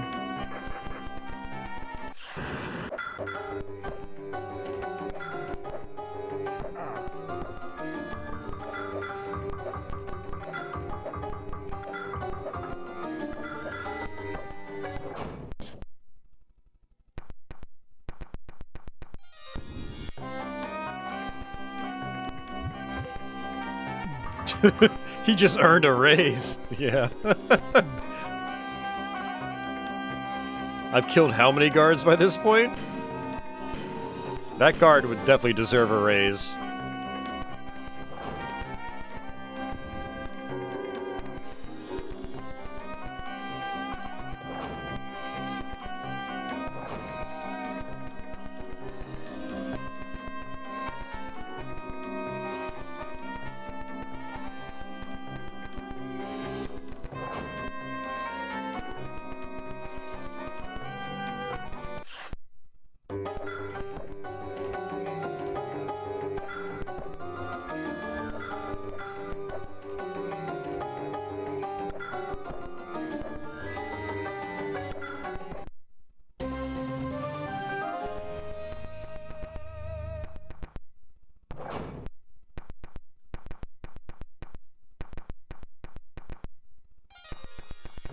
Oh! Okay. Try this again.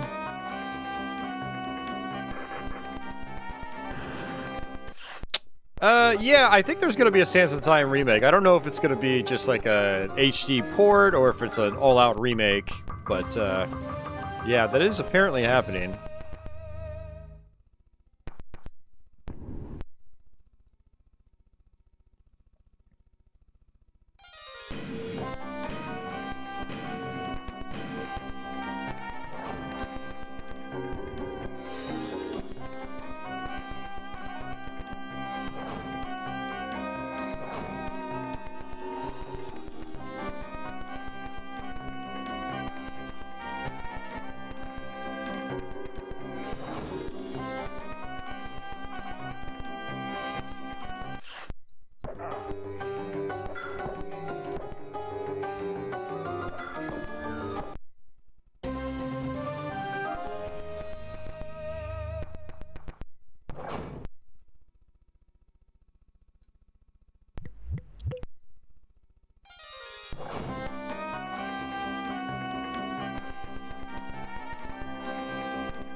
Alright, much better.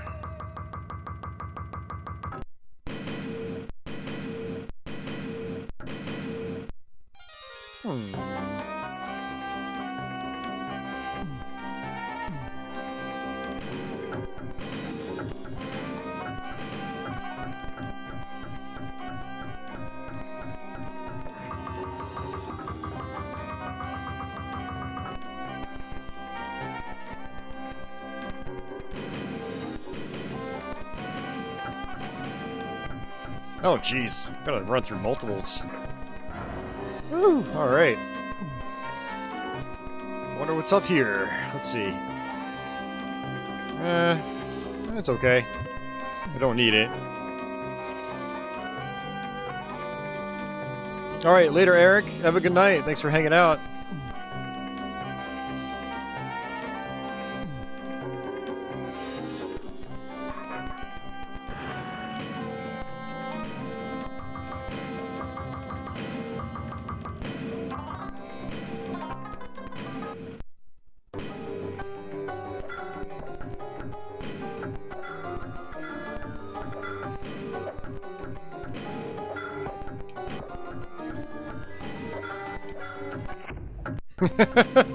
Oh, it never gets old. It never gets old. Oh, I knew that was gonna happen.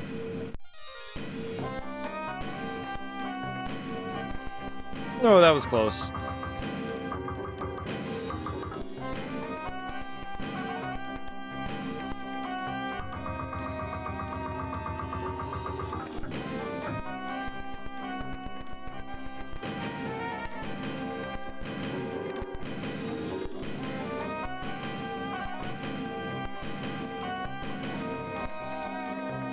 Woo-wee!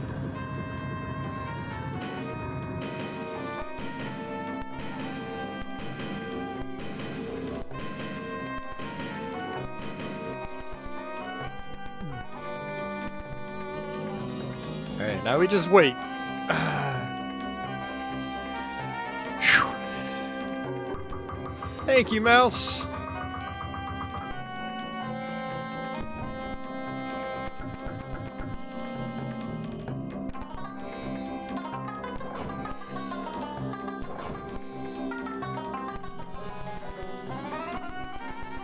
Jeez, what a level!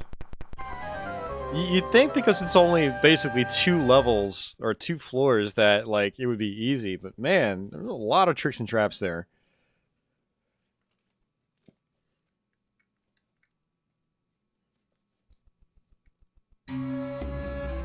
Oh, that's a good boy, that's a good boy. Here's a treat.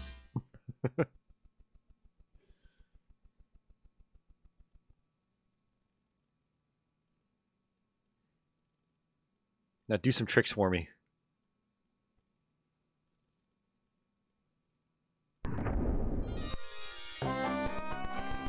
Alright. Let's go to the left.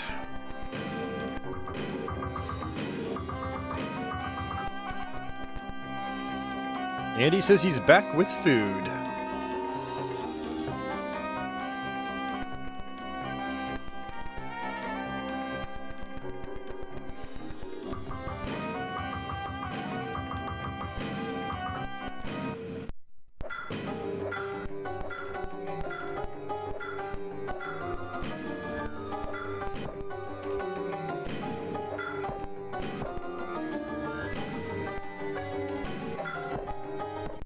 Nice.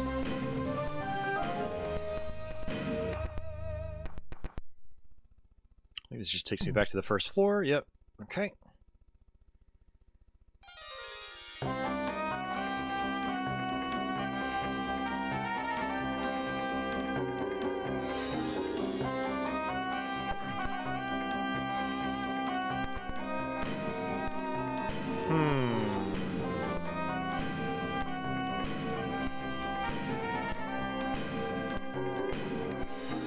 Okay, I vaguely remember this. I have to take the top way.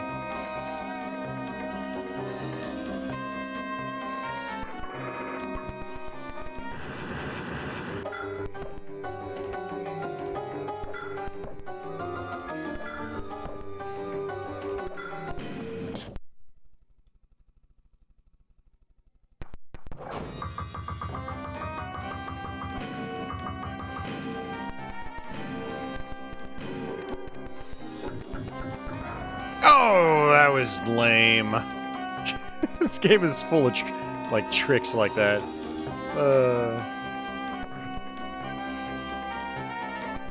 Yeah, we want to know what kind of food it is, Andy. Is it the edible kind? It better be. I'll be really disappointed if it's not.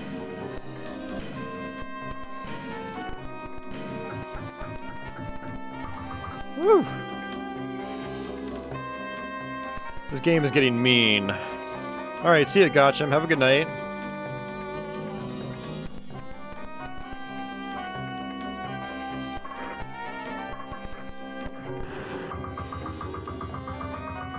Yeah, so you have to do that. Hey, DG, welcome back.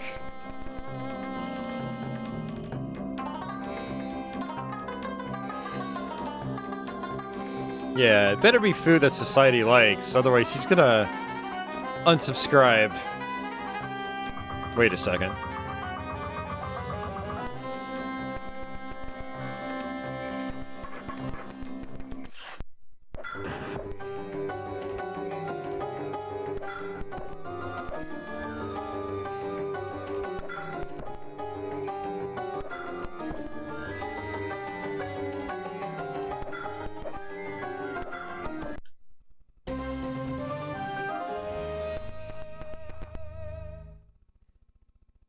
Wait, the Prince of Persia 1 and 2 ports are backwards compatible? On Xbox? Really? Interesting. Oh, that's right, because you find them within the game. That's why. I still have my demo disc, Leo, for PS2 that has those. Actually, no, I think it's just the original Prince of Persia. I think it's just the original on the demo disc. Oh yeah, this is weird. Ow.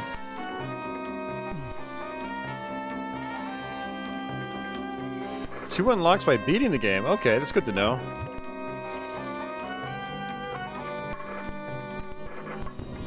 I need to finally beat that. I actually have that on Xbox One. Finally, a life extend. Oh, boy.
Whew, sweet. Another one bites the dust.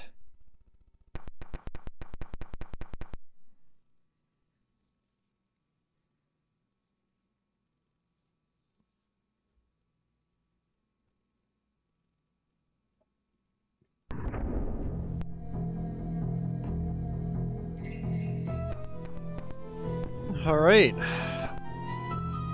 go ahead and save it. We're at level 10. We have a few more levels to go. Again, I think it's 13 stages.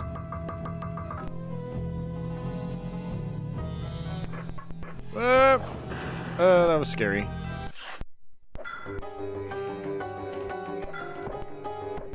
Whee! Question is, does he despawn, or is he actually down there? Oh, he despawned. That's disappointing. Whoa.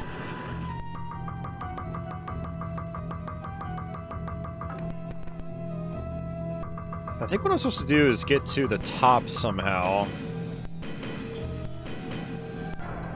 Aww.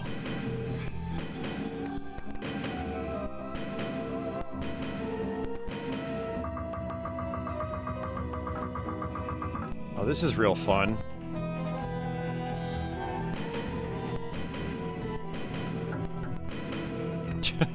This game's getting mean.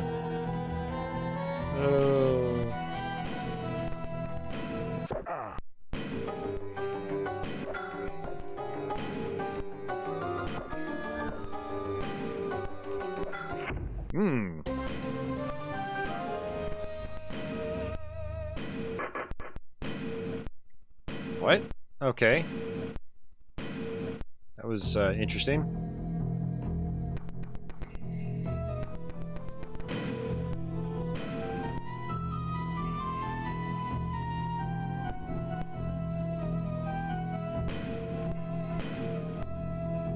Oh, nice. Okay. Hey, Master Cheese, welcome back.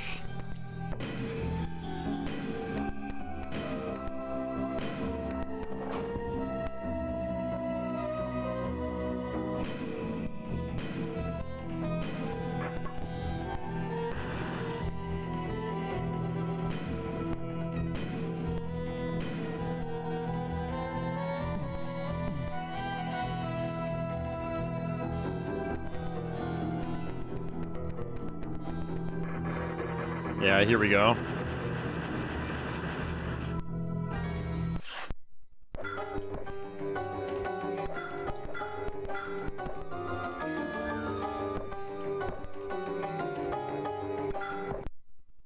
Sweet. Ooh, making progress.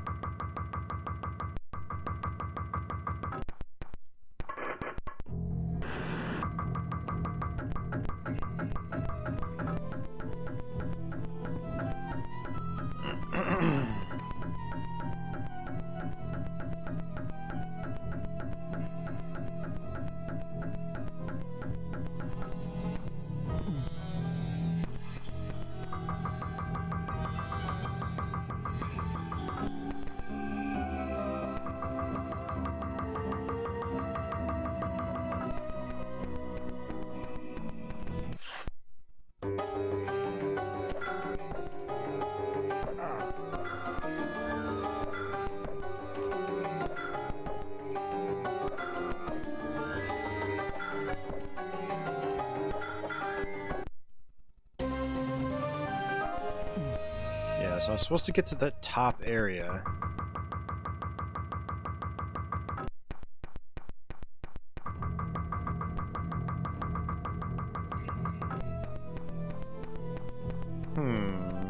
Oh!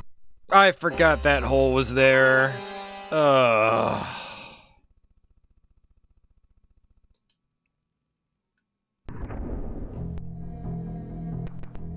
Damn it. I have to do that all over again.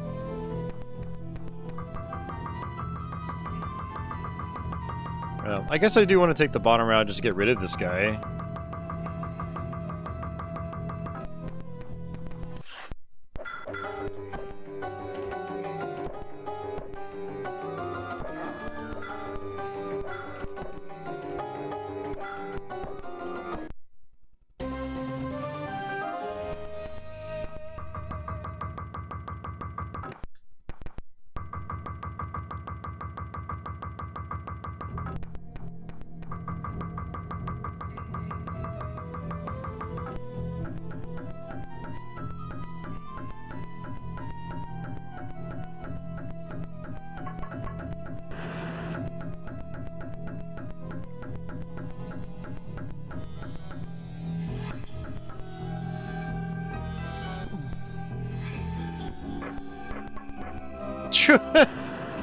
Whoa, okay. That was unexpected.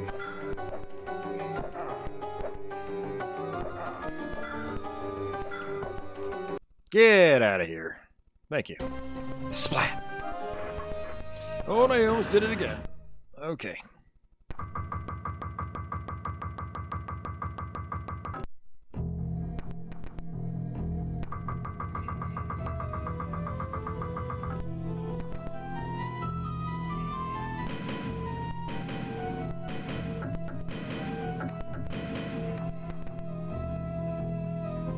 It'd be funny if you came down here and there was like a secret.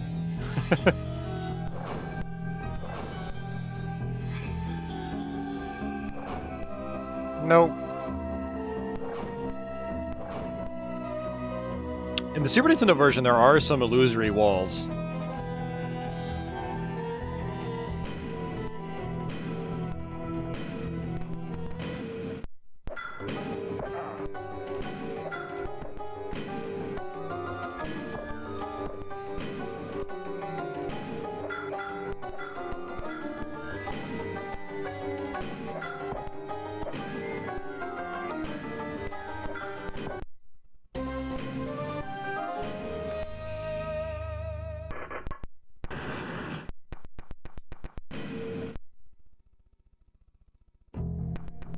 The Prince of Persia needs food badly.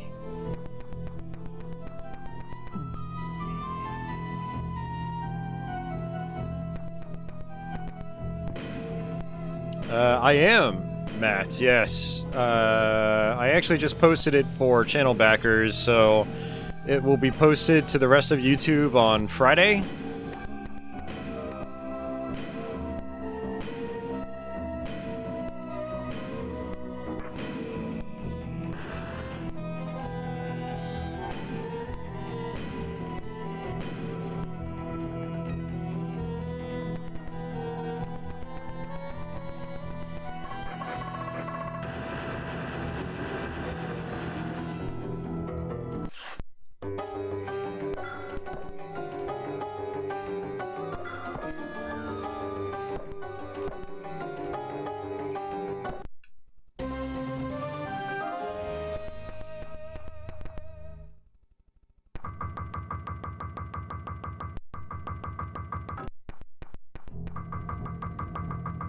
Oh, that's how you do it. Okay.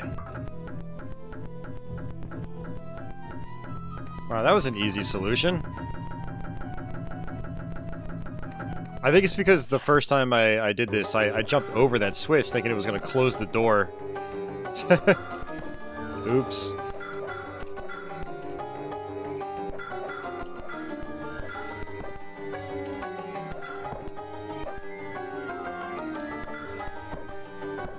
Cornering these guys is the best.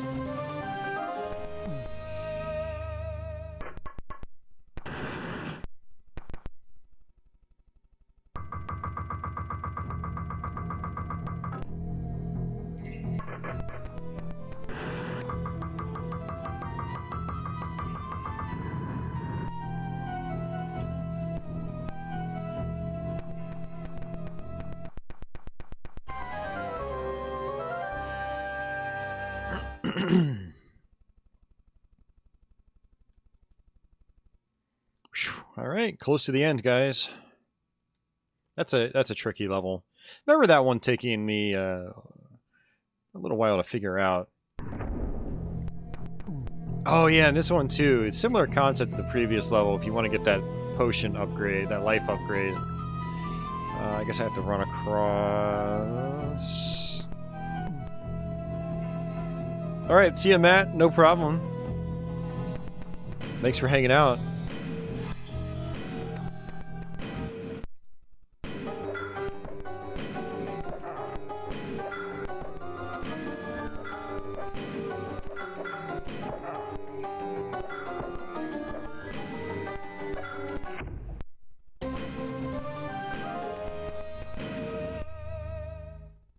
I don't remember how to do this.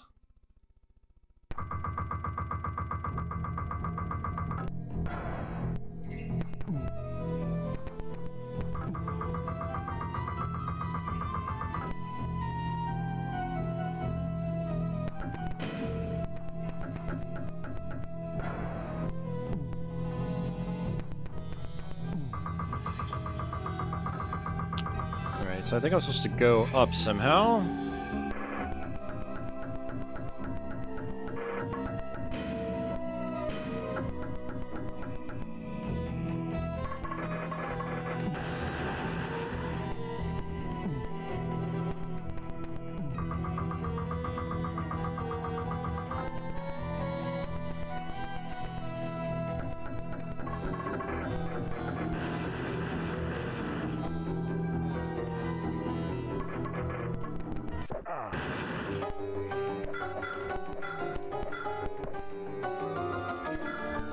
Whee! Splat.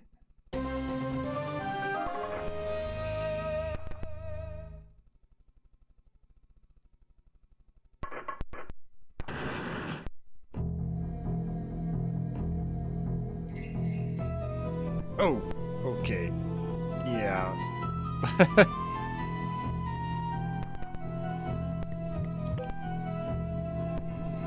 Leap of faith. Oh, I have faith. Woof.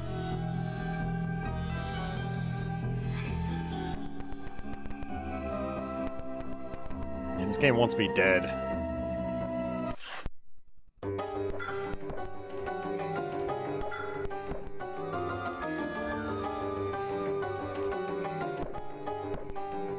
Aww.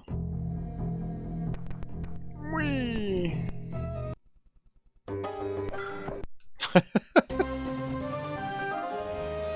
Tom, I'm getting my nuclear stress test tomorrow. You know, they give me some kind of medication, then put me on a treadmill, and then scan me.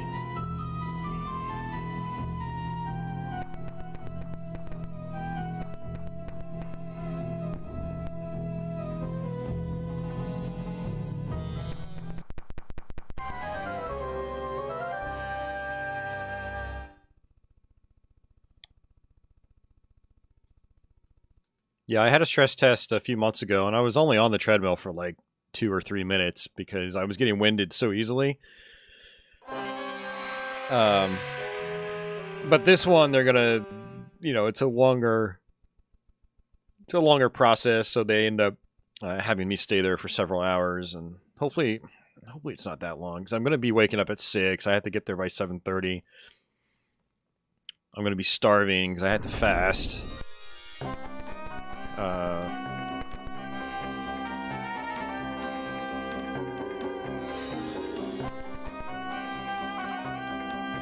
Actually, when I'm done with my stream here, I need to look at the instructions just to make sure I've got everything in order.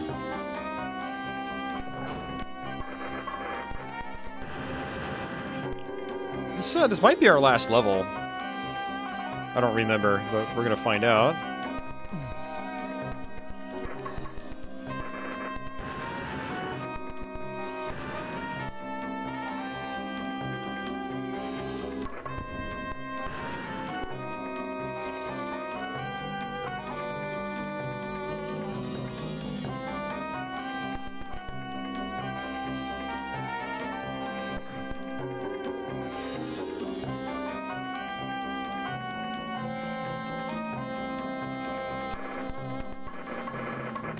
No! Ah! He makes that yell as he goes down. Oh man, that's great. Let's try this again. Yeah, so for those of you guys that don't know, Prince of Persia has multiple endings depending on whether you beat the game within the time limit or not. If you beat it within the time limit, you get the good ending, you save the princess, you get married, yada yada yada. If you don't, she dies. You get the bad ending.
Hey, look who it is! All you do is, you put your sword back, and he puts his sword back too, and then you run into him, and that's it. That's pretty cool. Alright. Invisible platforms.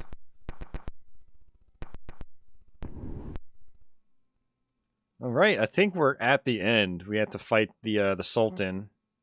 Not the Sultan, we have to fight Jafar. The Sultan is someone else. We have to fight Jafar. He's the bad guy.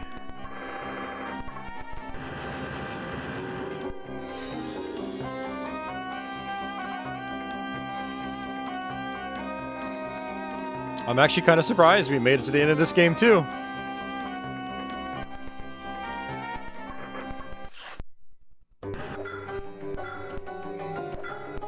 Can I really just knock him off?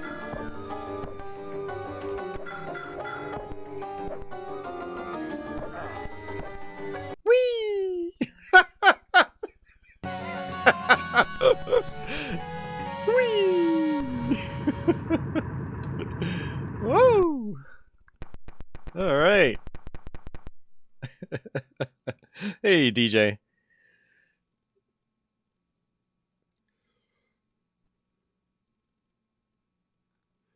Ugh. Oh, that was actually just his guard. Oh, wait. Actually, no. I think we just run into the, we run to the princess, and I think we're good. I get so confused because I've beaten so many versions of Prince of Persia. Yeah, I think actually that was Jafar that we defeated. Oh, no, it's not! Okay, we have to actually... Okay. Jaffa! Jaffa! You insignificant fool. So you've come this far. Very impressive. Free the princess and leave this place forever!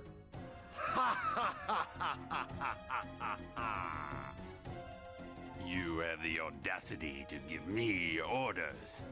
How amusing. Very well then, brave young hero.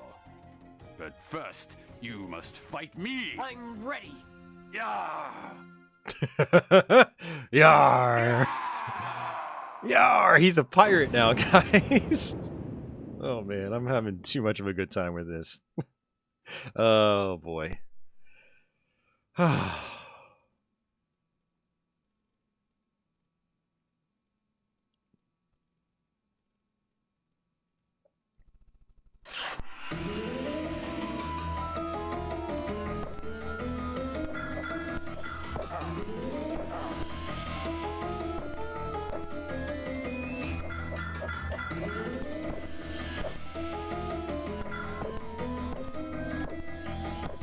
And I cornered him. Well, that's pretty violent.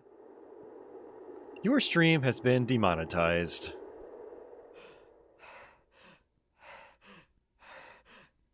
I did it. It's all over now. Hey, baby. Hey, where did all my blood go? You look like a real badass. Brave hero. Princess! Just the sight of you cleaned me up.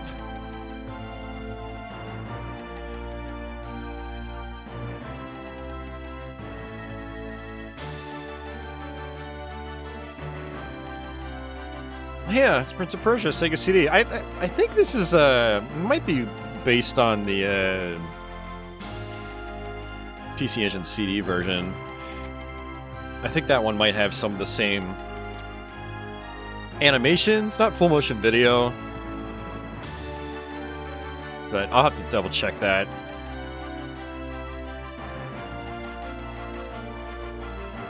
Yeah, it's a cool version of the game. I've always enjoyed this one. I do wish the game ran a little bit smoother, but it's fine.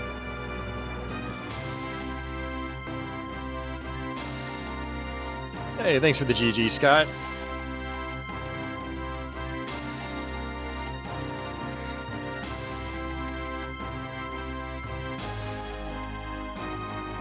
Epic music for some epic cats.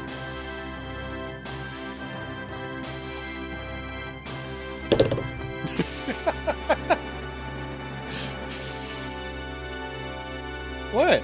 Why are you both staring at me? I didn't just wake you up.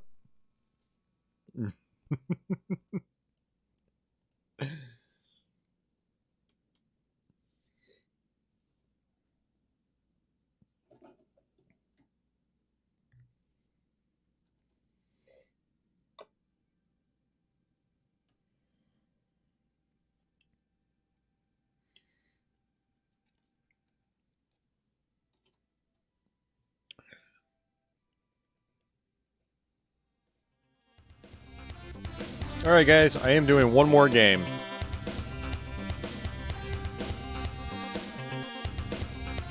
And then after that, I think we'll call it a stream. Yeah, we'll be at like the 9-hour mark when I'm done with this one. So...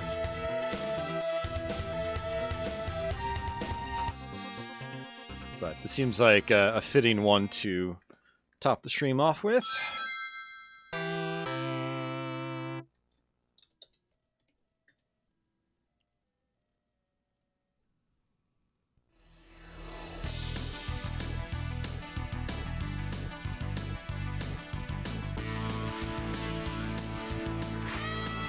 Yeah, that's what I figured, Deadly. It was based on the Turbo CD version, or it came from one of those computer ports.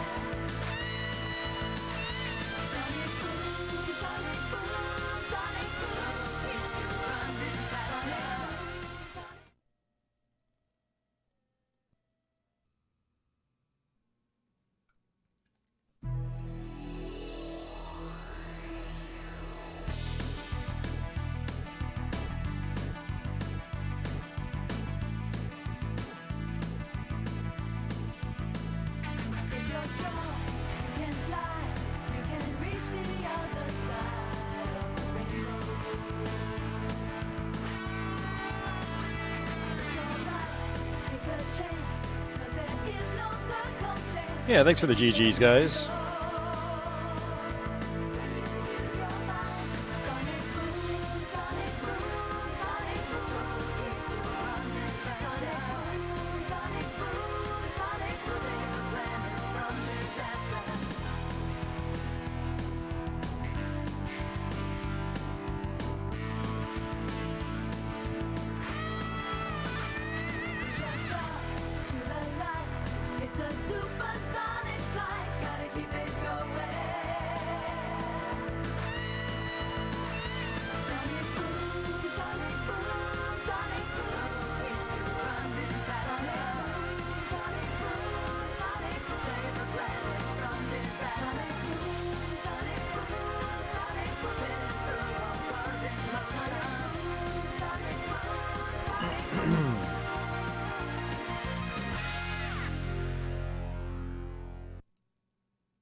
Alright.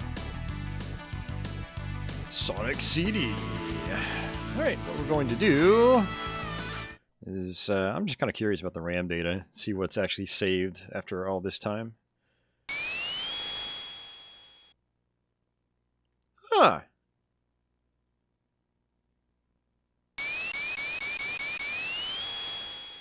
This is interesting. It's actually saved some of my data.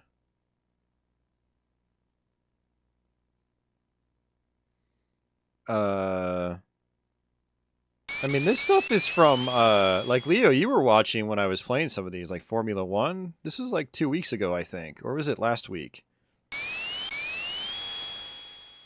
thought my system wasn't saving at all. Huh. That's interesting.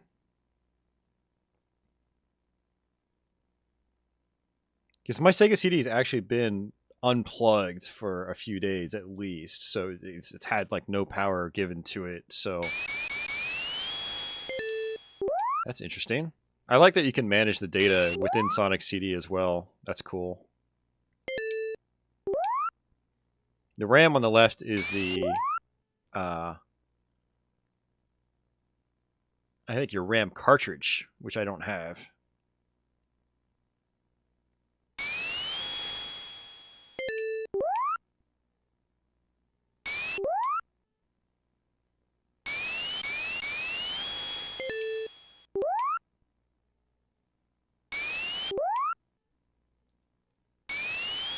That's cool.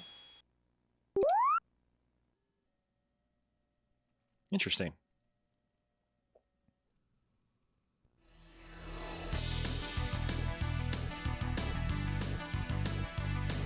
You know, that Sky is using the Sega CD hardware.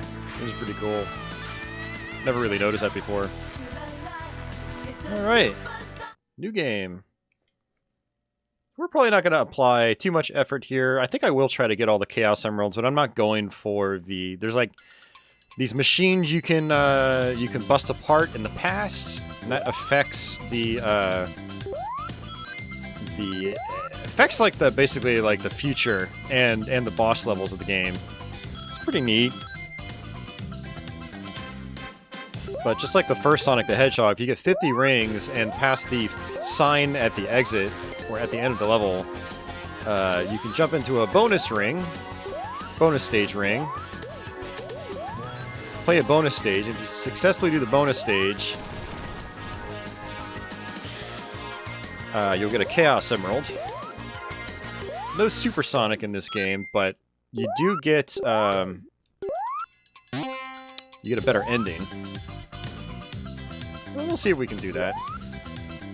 I actually ran through this game a couple weeks ago. First time I beat this game in quite some time, and I forgot how much slowdown there was in this game. Like, there's a lot of slowdown.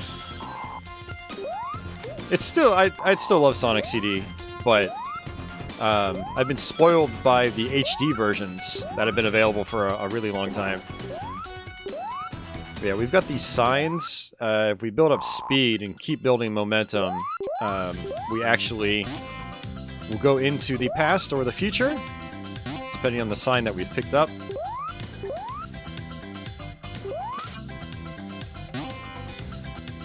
But I'm just gonna kind of skip that for now.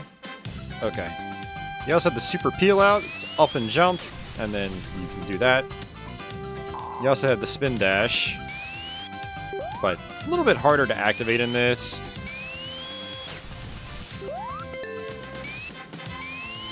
You have to actually let it sort of spin up and then let it go. It's kind of weird if you're used to Sonic 2.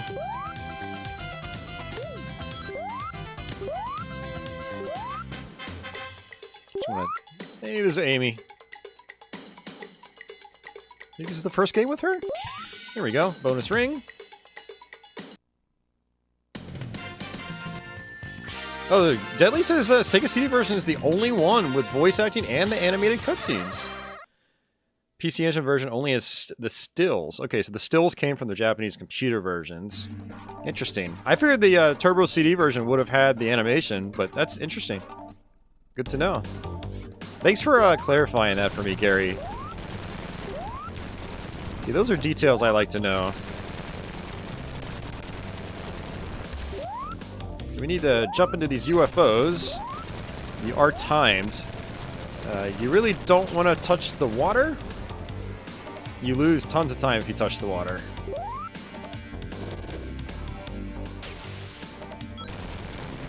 Yeah, these sections are way smoother in the HD version too. Sweet, first Chaos Emerald.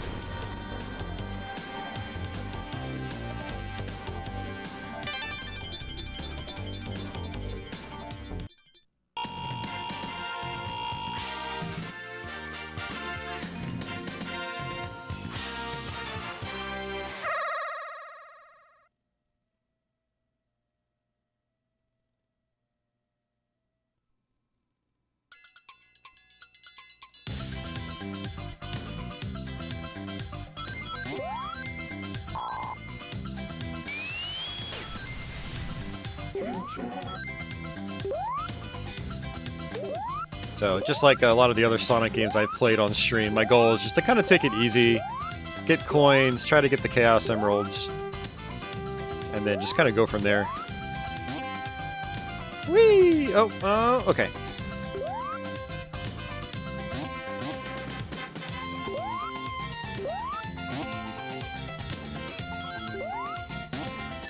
Oh, that was garbage.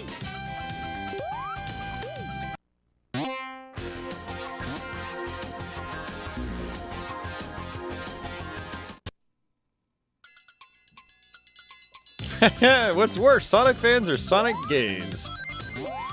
Definitely the fans. Woohoo. Actually, kind of hardcore fandom in general annoys the hell out of me. It's not just Sonic fans.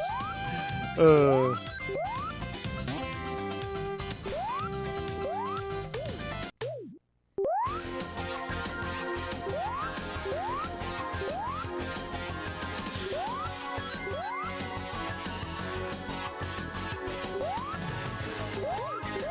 another one. Okay.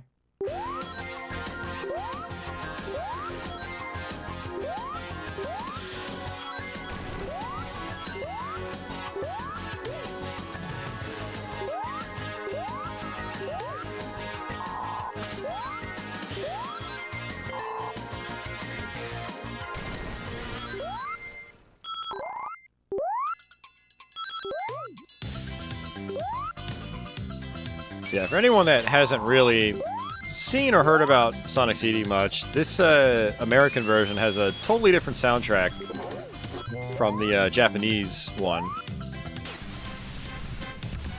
And it could definitely be argued that the Japanese soundtrack is a lot better, or it's a lot more fitting, but I have a major soft spot for this soundtrack. It's what I grew up with. And I think both soundtracks are great, but I still really like the American soundtrack. There's some really cool tunes, too, especially later on in the game.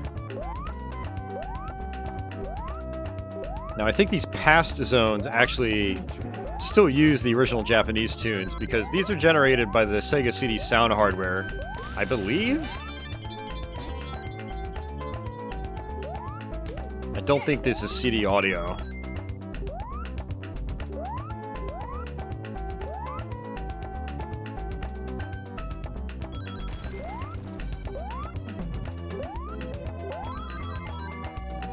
I could really go for a shield right about now. Oh, you got the machine. Wasn't planning on doing that, but okay.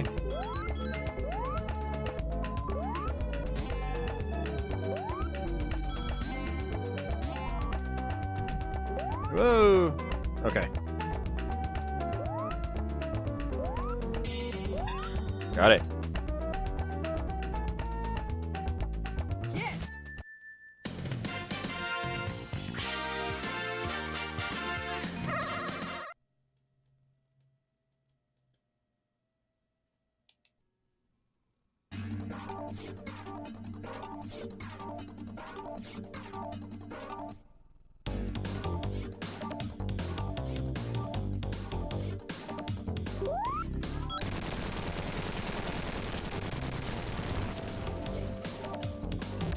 You know, I am actually, once I beat this game, I'm gonna get some more food. I'm reading my stress test instructions right now, and apparently, I only have to fast for 6 hours. I can, as long as I don't eat after midnight, like Gizmo, I'm good. So.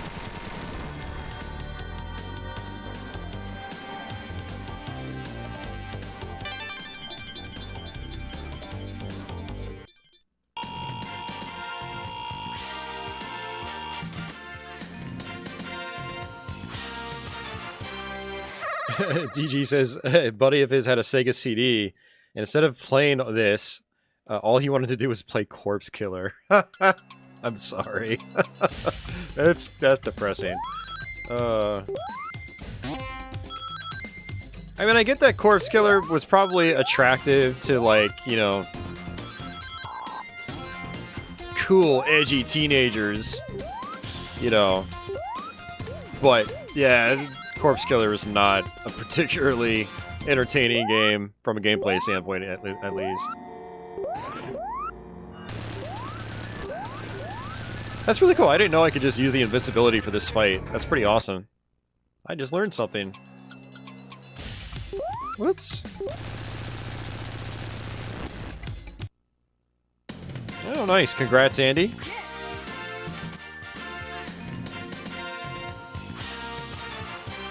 Oh, it says absolutely no caffeine 24 hours prior. Ugh, that's a problem. I've had a lot of caffeine today.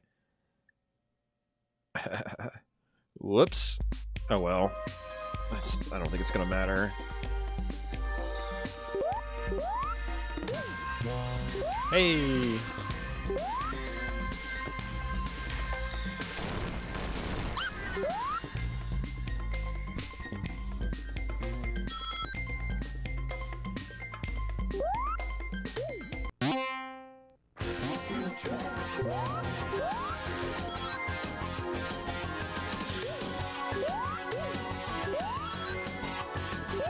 Oh.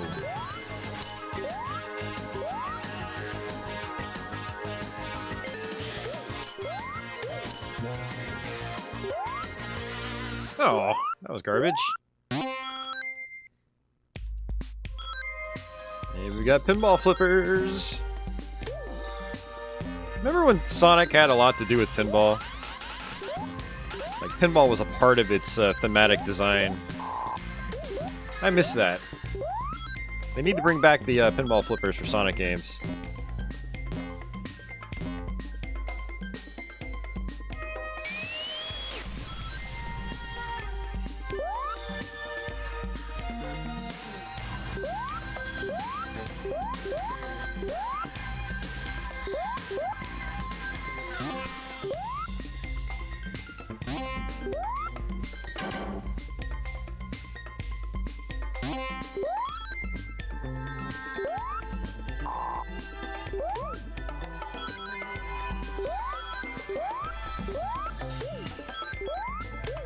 Alright, that's 50 rings.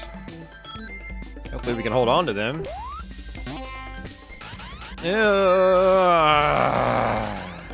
Bastard.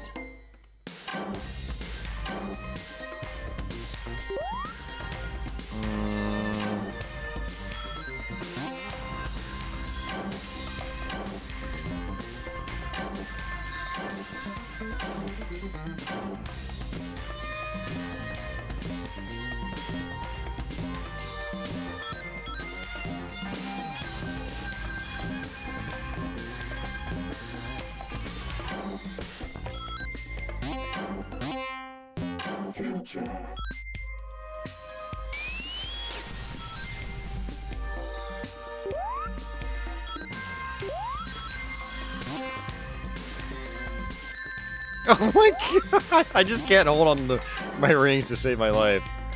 This is terrible. Absolutely terrible.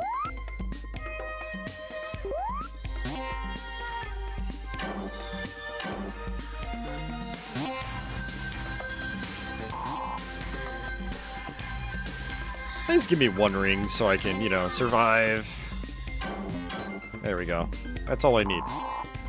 I'm definitely not having 50 by the end, that's for sure. Ugh. That was rough. Hey, John, welcome back.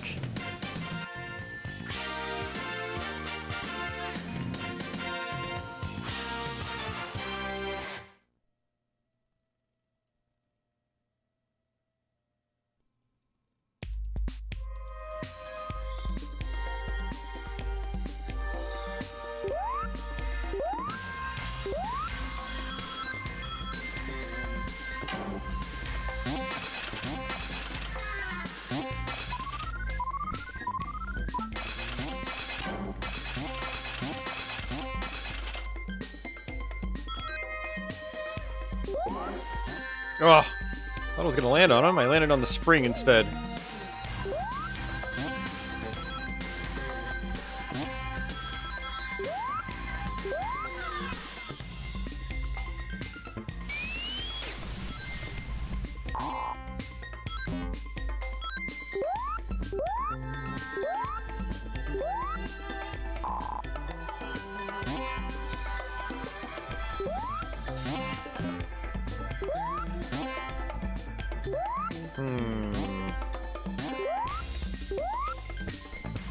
Where do I need to go? Right through here.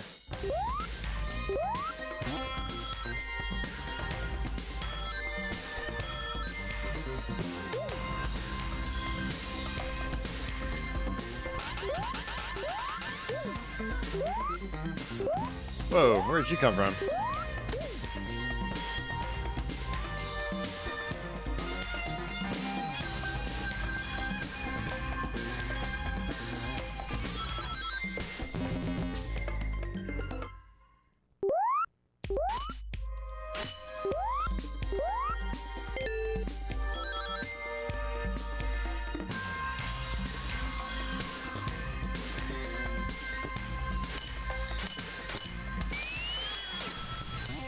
Nice.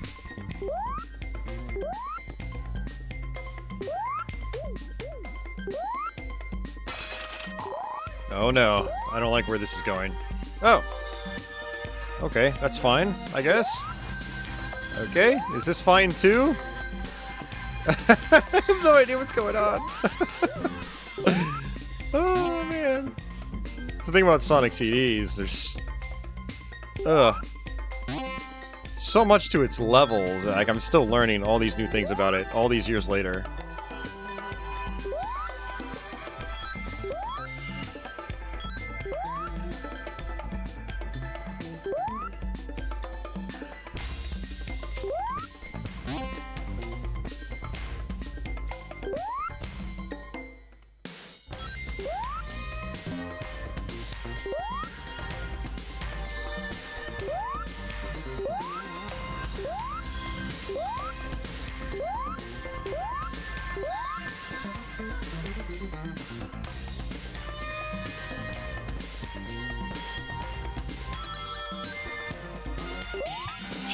Man.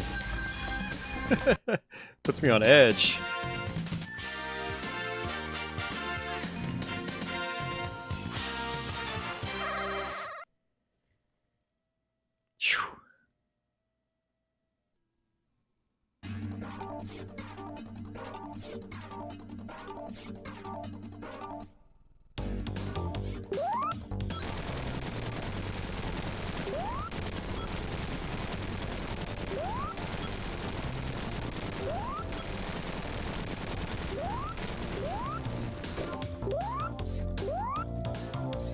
Oh.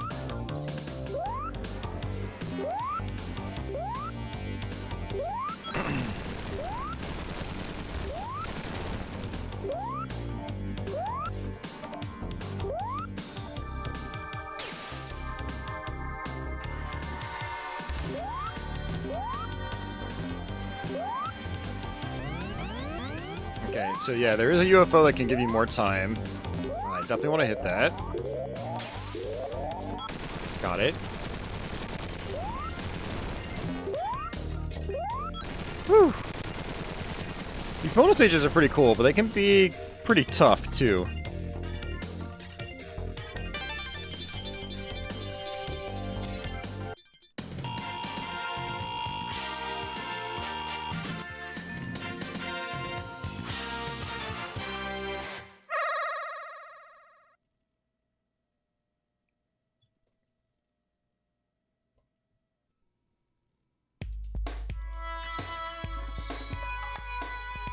Alright.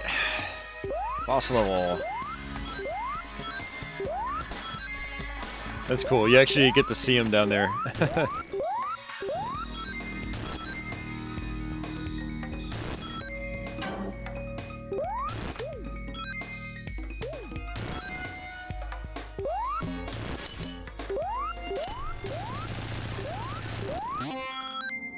Alright, more pinball.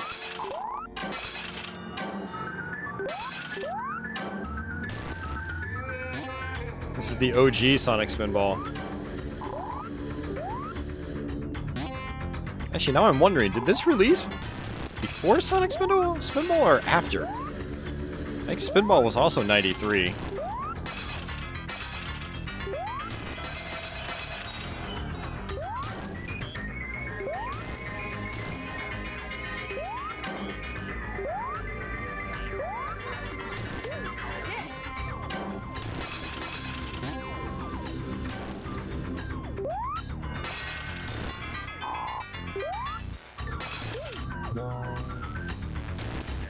It does have so many nice touches, Deadly. I agree. It's it's not the smoothest Sonic game out there by a long shot, but there's some really cool stuff to it.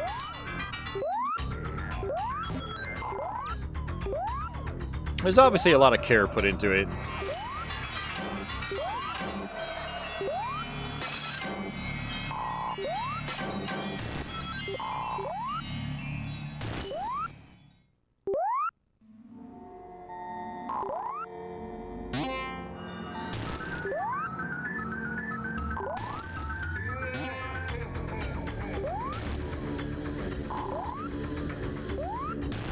There we go.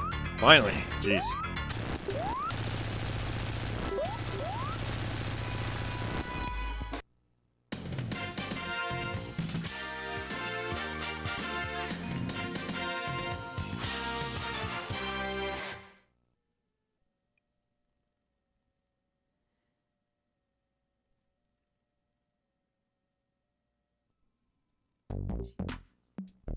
All right, Tidal Tempest.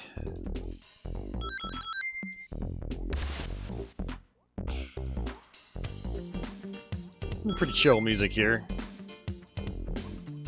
You get the underwater and bubble mechanics from Sonic 1.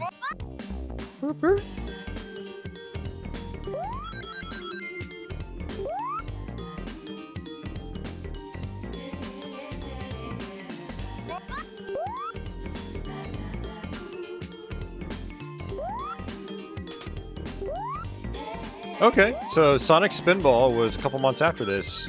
Good to know. Thanks, Deadly.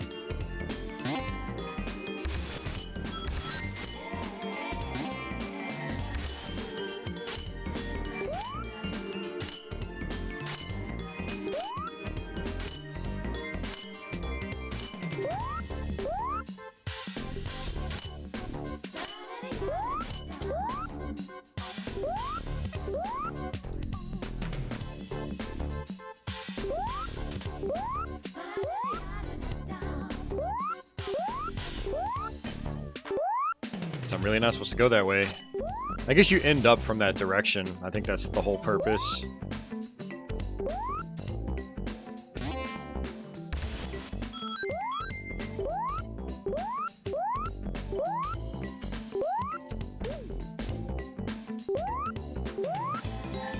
Again, I'm not trying to bounce around. I'm not trying to time travel. I really just want to get rings and then Chaos Emeralds.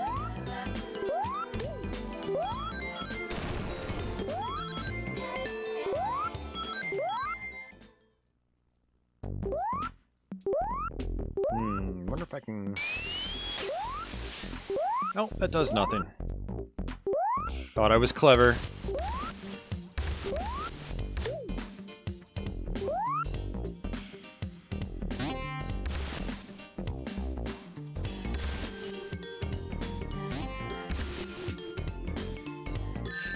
Oh my god, come on, dude. That is just garbage. I hate it when that happens. Yeah, and same here, Deadly. It's not something I ever really thought about. You know, I didn't have a Sega CD when Sonic CD came out. So,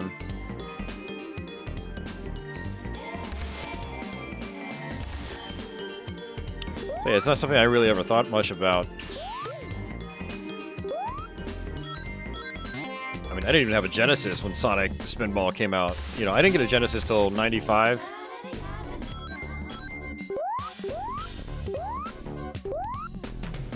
Pretty late in the console's life. Well, no Chaos Emerald on this level. That's a bummer.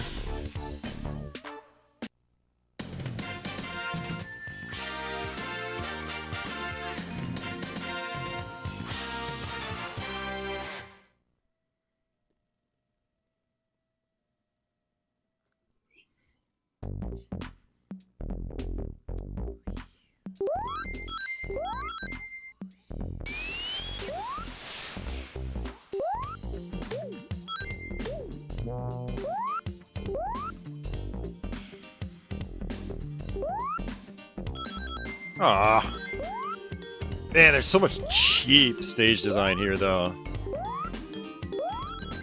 Like, oh, you just got a shield. Ha ha ha ha! Not for long, sucker. Here's an unavoidable trap. Unless you've got the entire game memorized. Oh my god, are you serious? I swear. This game trolls like no other Sonic game does.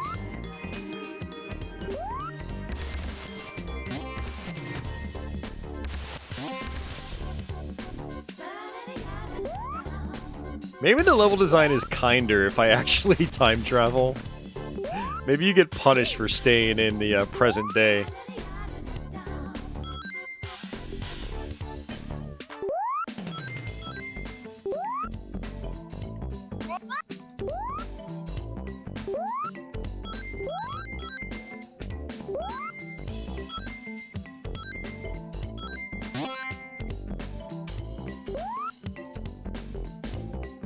Hey, Code. How are you doing tonight, sir? We are getting trolled by Sonic CD right now.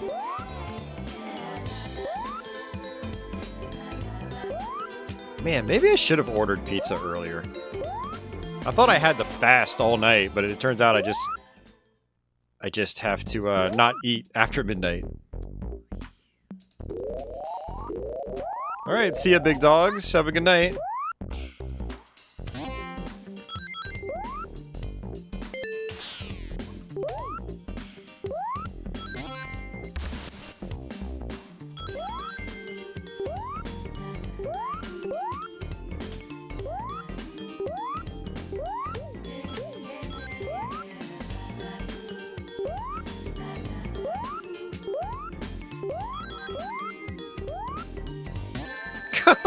Why?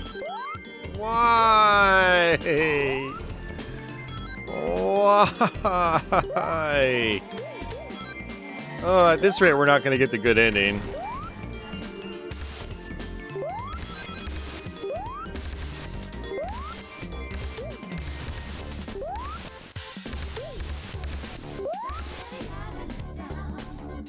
Hey, LML, welcome back.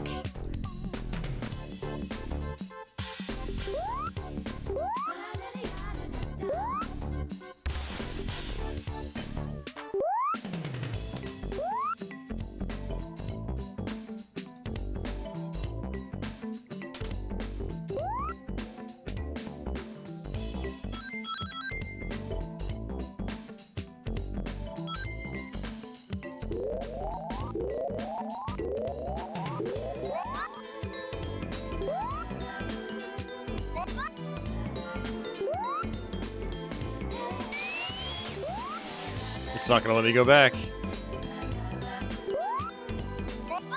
I need that ring box.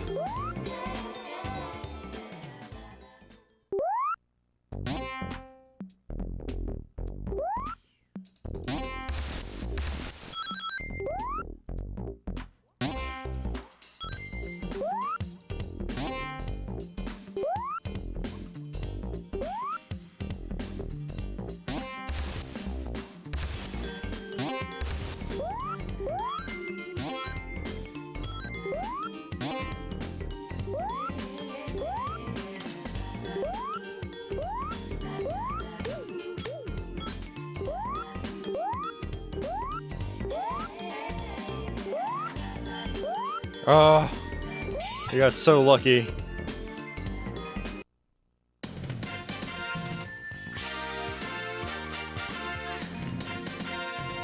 You can also get the good ending by destroying all the generators in the past stages.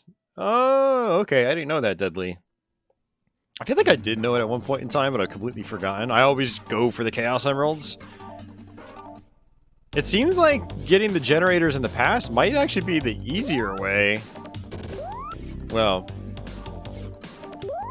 you know, assuming you know where they are.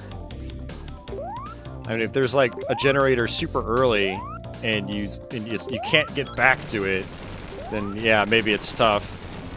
I don't know, because I've never done it that way.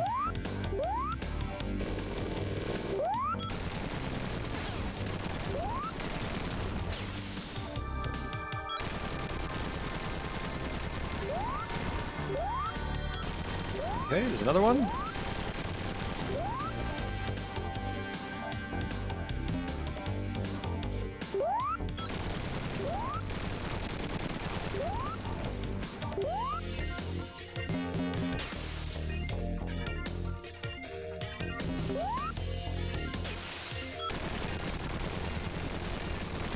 Nice, we got it.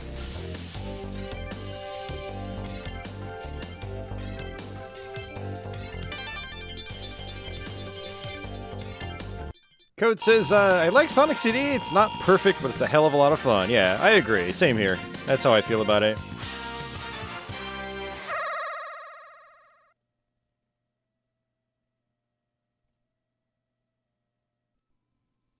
Yeah, Code's talking about using emulation to boost the clock speeds of the Genesis. I saw him doing that the other night on his stream, and that was pretty cool.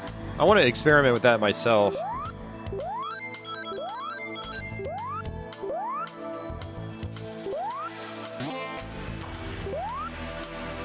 Ooh.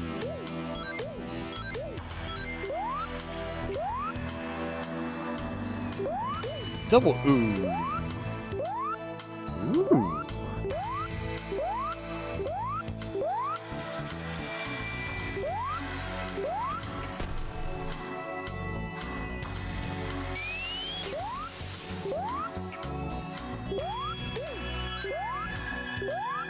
I've at least got 9 lives.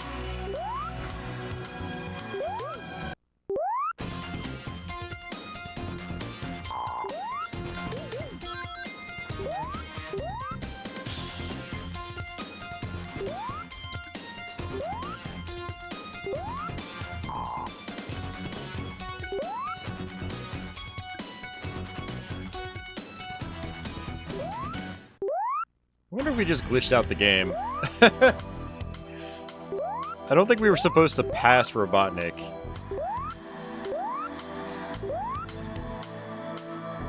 Oh, yep.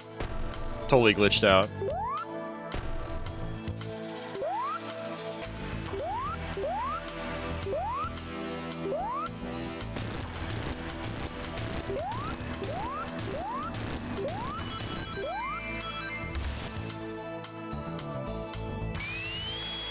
Alright, later, DJ. Have a good night.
Got him.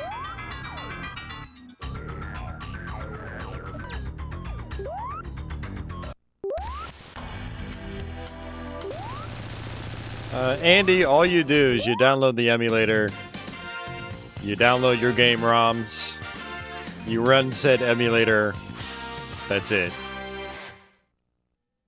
Genesis emulators are a lot easier to get set up than something like MAME. You don't give yourself enough credit.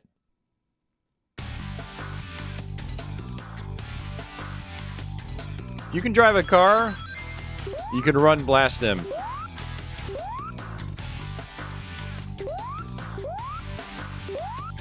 I assume you can drive a car.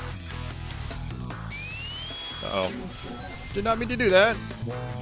That's okay.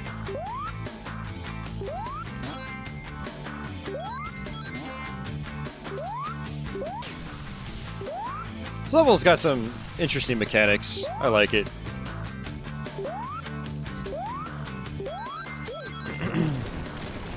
Whoa, there.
Ah.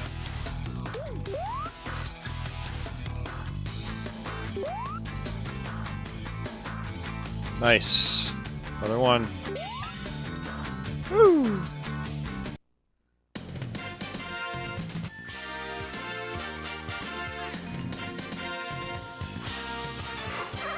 What do we have? 4 emeralds? Is this number 5? I think this could be number 5.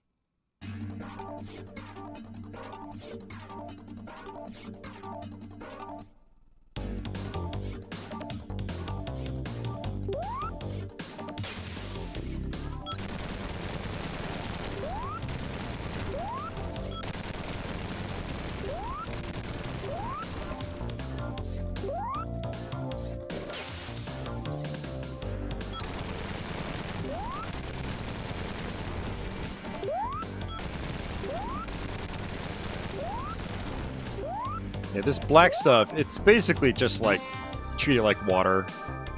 You run over it, you just lose a bunch of time. Oh, I missed it, just barely.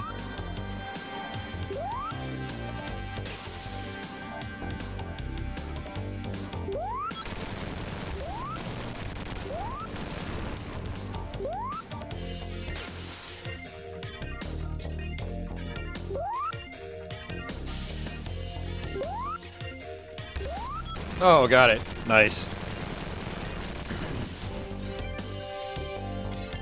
Yeah, I was going to ask about that, Deadly, if the Mr. Core has an overclock feature. I wonder how much you can overclock it by. Yeah, that was number 5. Okay.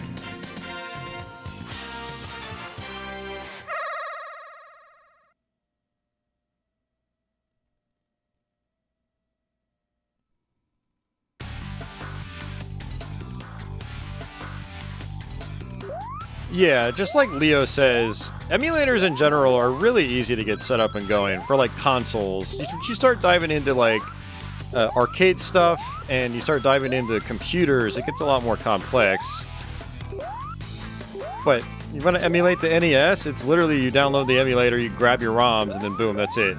You run the emulator, open ROM, and boom, your game's going.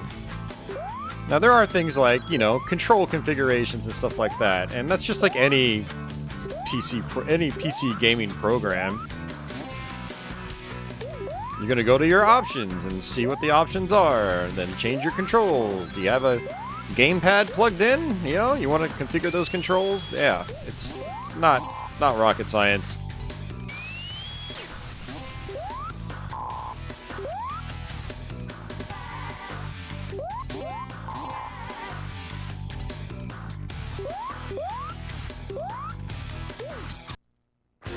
Whoa there.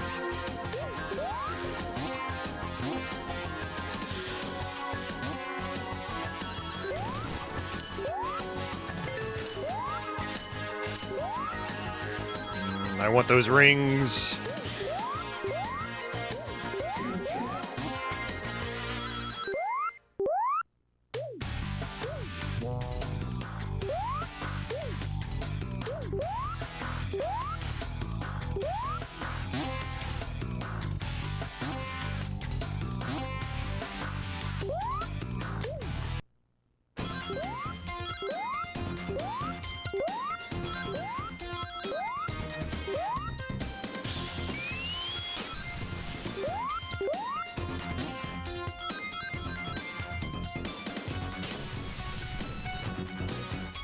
Oh!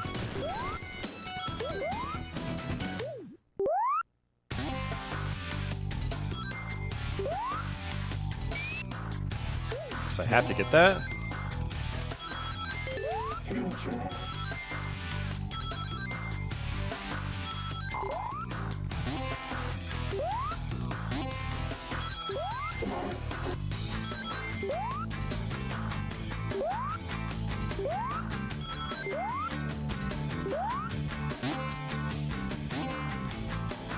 Oh, we were close to an extra life from rings.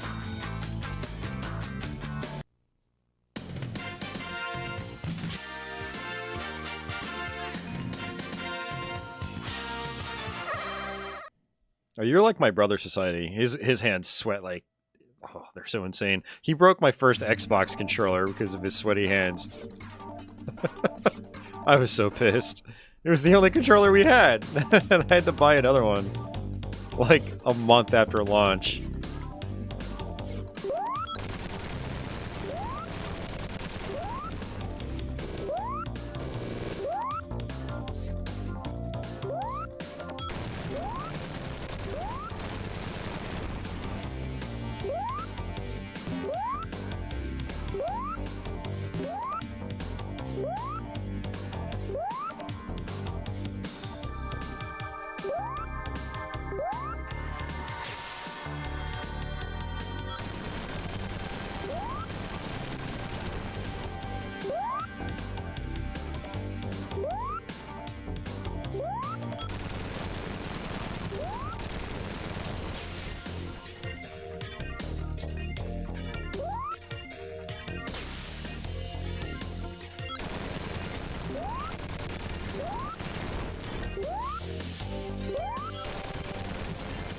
You got it.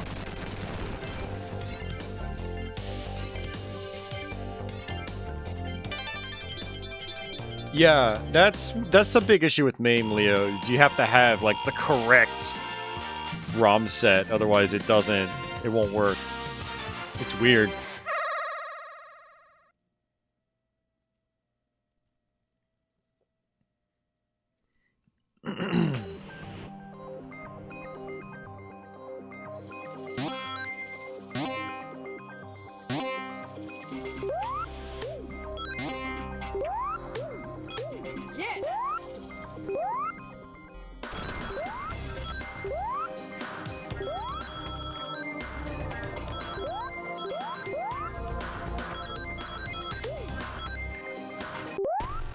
Alright, so for this, you just run against the treadmill.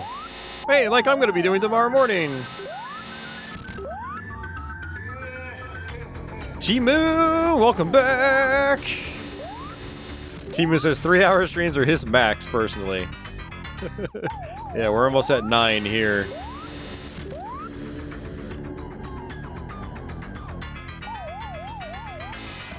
And don't get me wrong, Timu, I'm also fairly spent. I'm very hungry.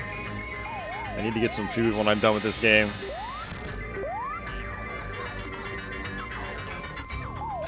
Oh, this is true. You do reset the same 3 levels over and over again. Speedrunning Mega Man.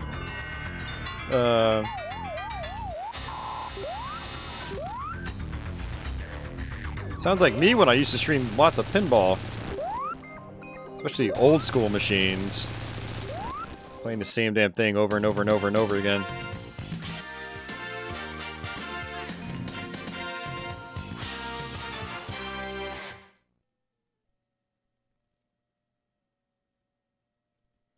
Yeah, so we ended up playing through quite a few games, Timu, and we ended up beating all the games we played tonight. This is going to be my final game.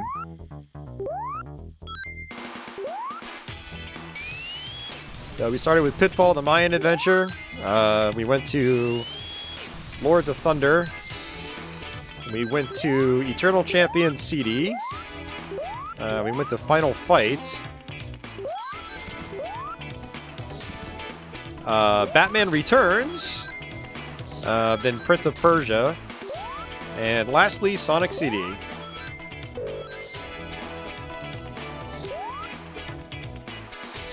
I don't know how the hell I'm supposed to get the Chaos Emerald on this level. It's like, this is a crazy level.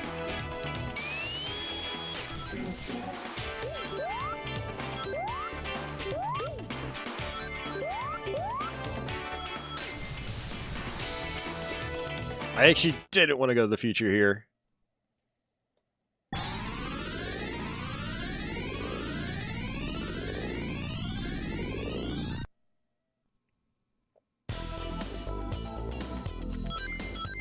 No Sylphid. I wasn't really feeling Sylphid today.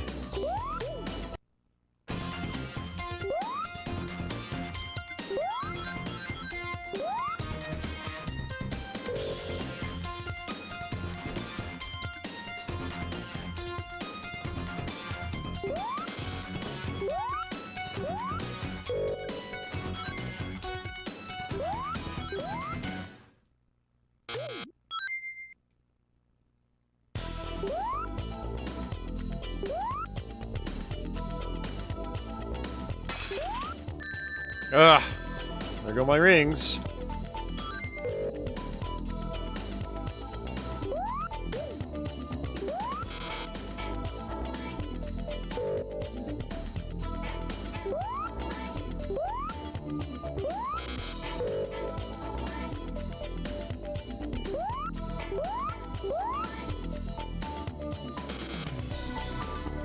Yeah, it is going on 11 Society.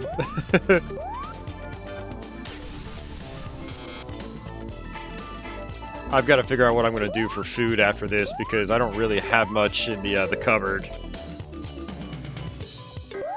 And I don't really want oatmeal. I've already made 1 sandwich tonight. I think pizza places are basically closing up shop now, so I think it's too late for that.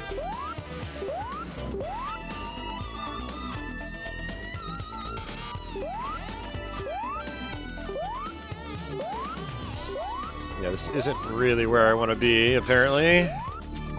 There's another reason why I didn't want to go into the future, because this future version always confuses the hell out of me.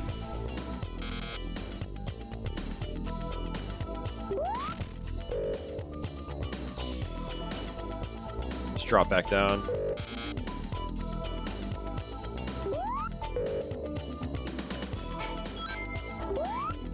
There we go. We're supposed to come over here. You don't see these moving platforms as you're flying up and down the screen.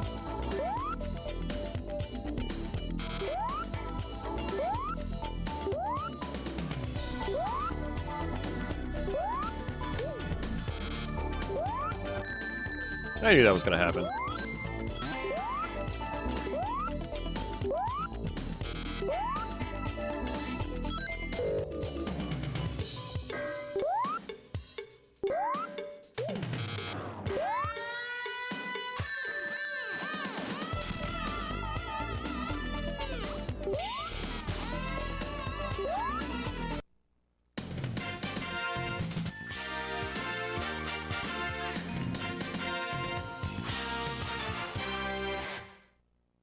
don't think... Oh, man, I don't know. Getting the Chaos Emerald is going to be kind of difficult. We still have 2 full sets of zones to go through, too. But, I mean, if I can get the last Chaos Emerald, then I can just kind of rush through the rest.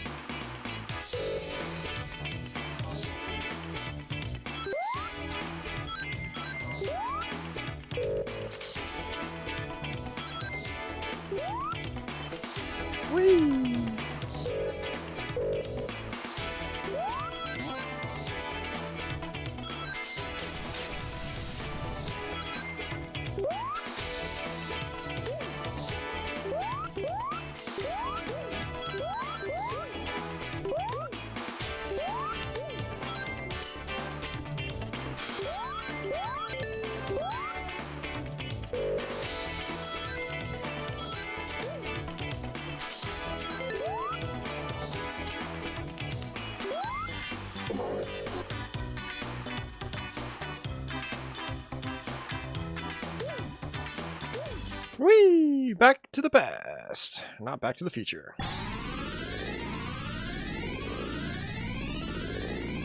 Letho says, I hate this level.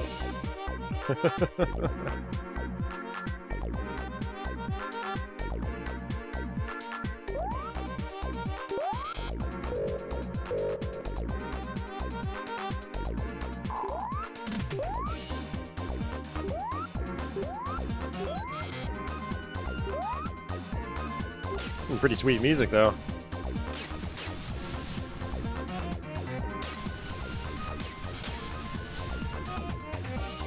Oh, come on! Why? God, I hate you, game.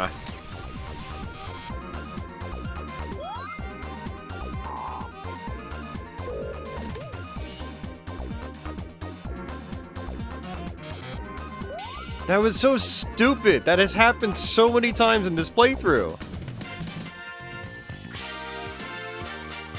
You get hit by something you can't even see that's off screen, and you have no control over it. Ugh. I just scared my cat by yelling. Ugh. Hey, no problem, Letho, and I'm jealous of your collection. I'd love to have a complete collection. That's never gonna happen. Man, that's something I could have done a long time ago, but yeah. Not these days. But yeah, you're welcome. Thanks for tuning in and hanging out. I appreciate it. This was trying to experiment with different ways of handling my streams. Do one for the fans, and then do one for myself. This was one of those do one for myself streams. I'm just gonna play Sega CD games that I want to play.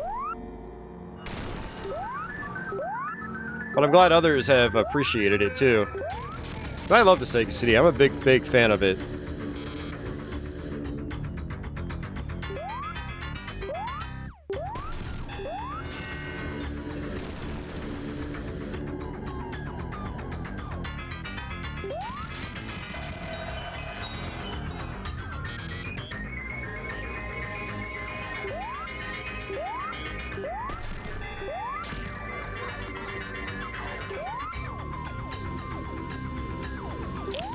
If I didn't have my stress test tomorrow, I would keep going. I would stream longer.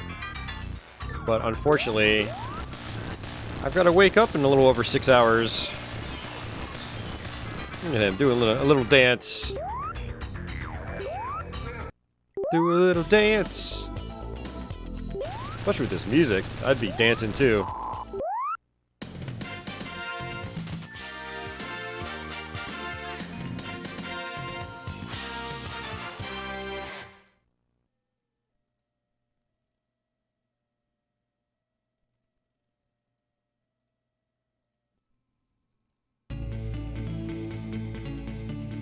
Stardust Speedway.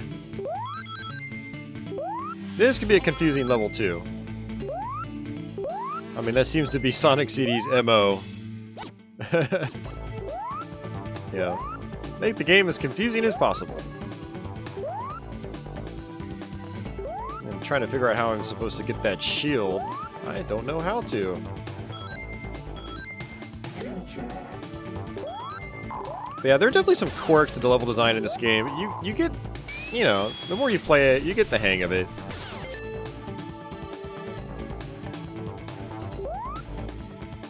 These are the machines you have, other machines you have to destroy, I think, in the past.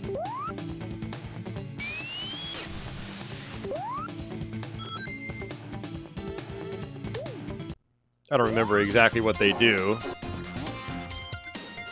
Oh yeah, and these things right here, you have to flip them, and then you can go into the background.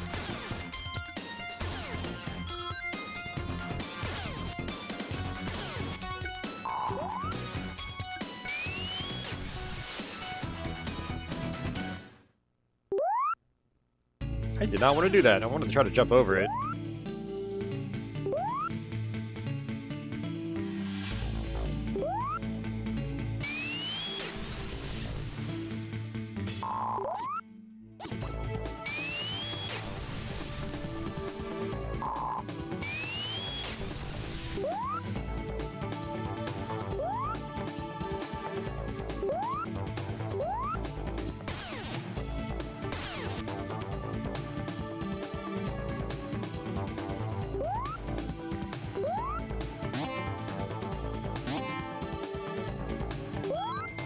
I no longer trust springs in this game.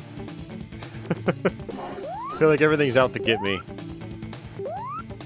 Especially with my Chaos Emerald goal.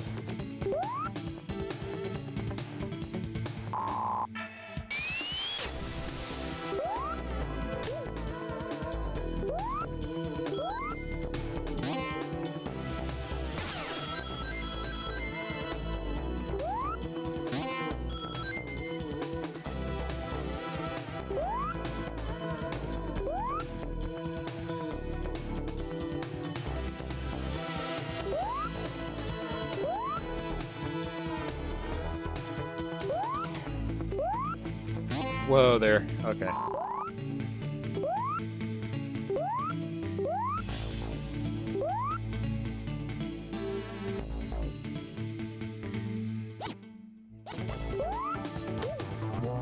Just need 4 more rings. 4 more, game. Give me 4 more rings.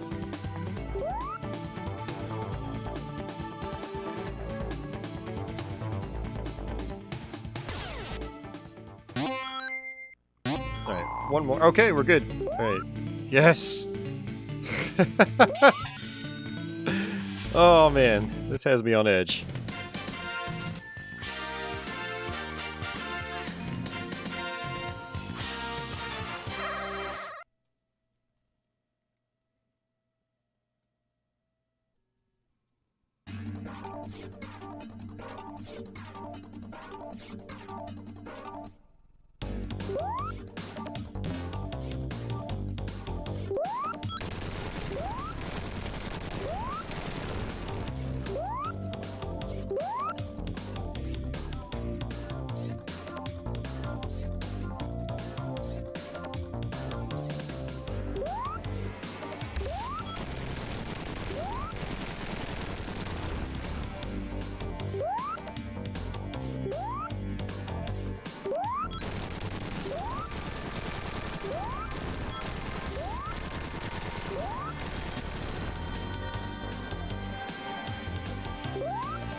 That one is just hovering right over the bad zone.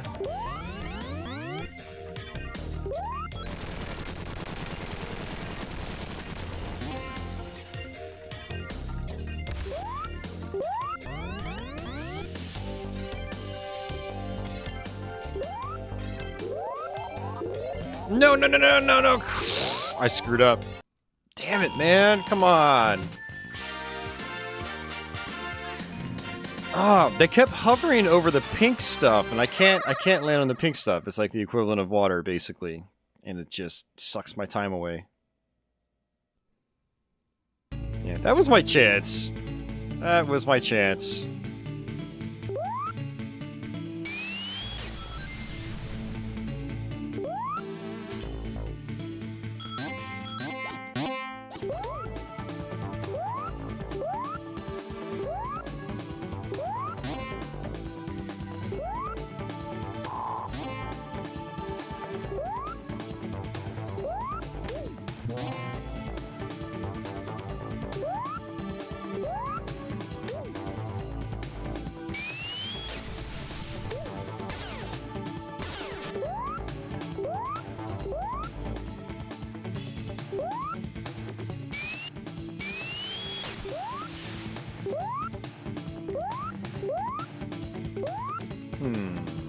Let's see. Nice.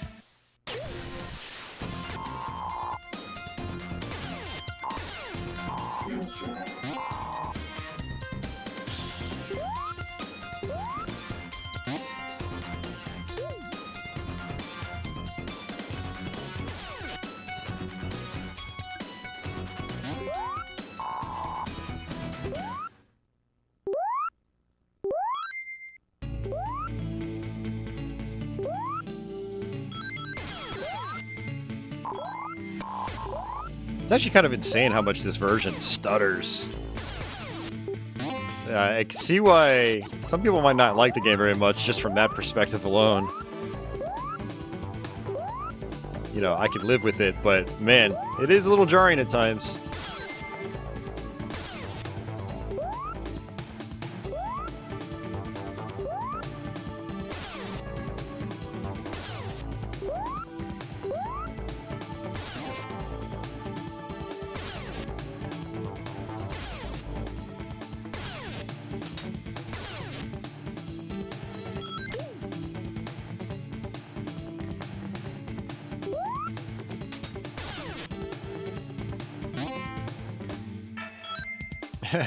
Huge robotic.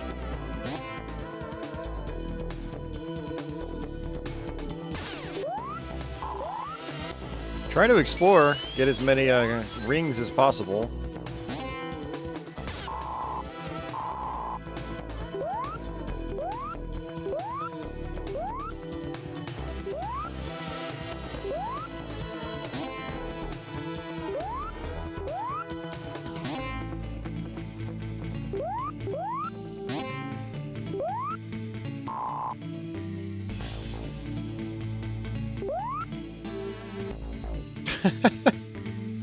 Okay.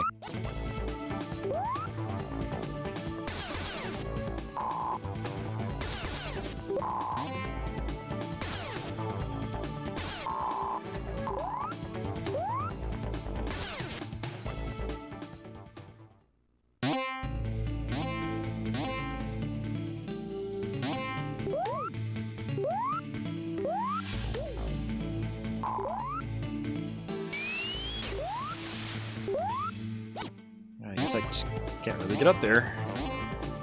Let's take another route.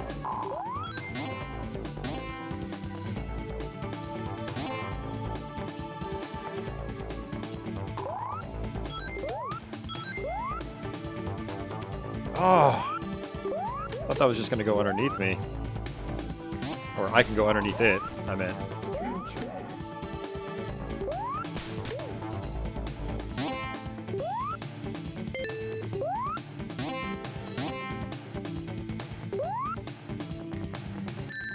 What? Are you serious? You can't duck that. There's a huge gap between the freaking Spike and Sonic. Oh my god.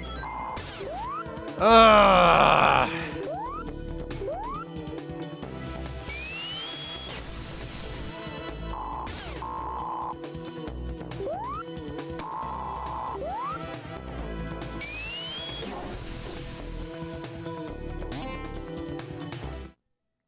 Ugh. This game is killing me, man.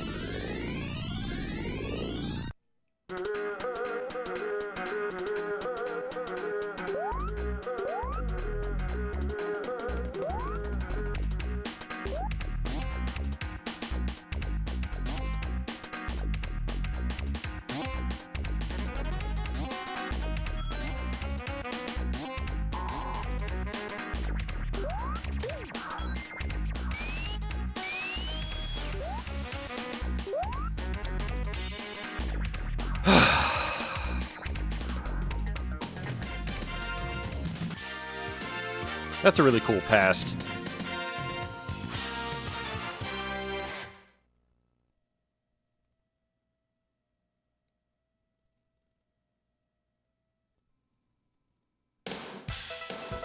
All right, race time.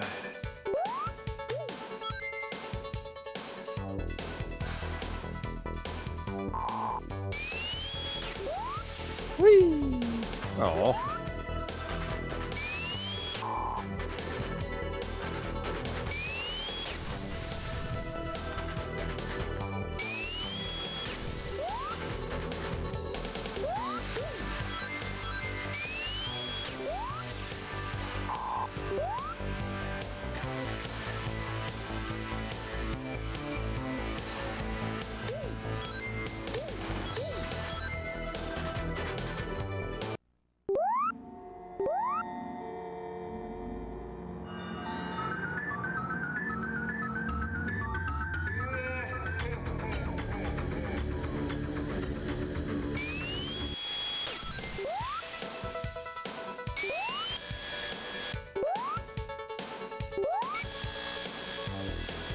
Ah, crap.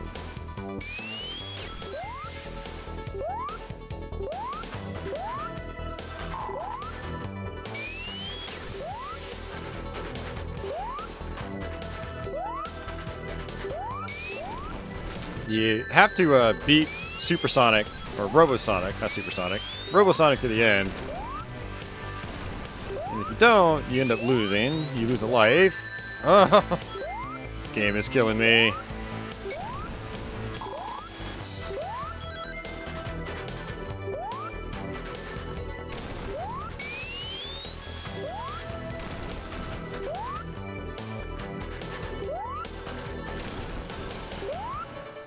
Alright, we got it. First try. That's a pretty cool concept.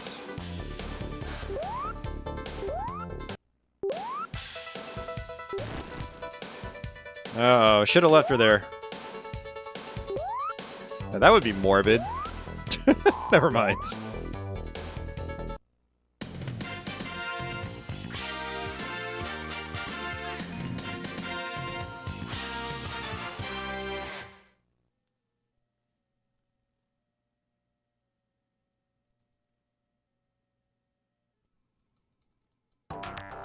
Alright, last set of levels, guys.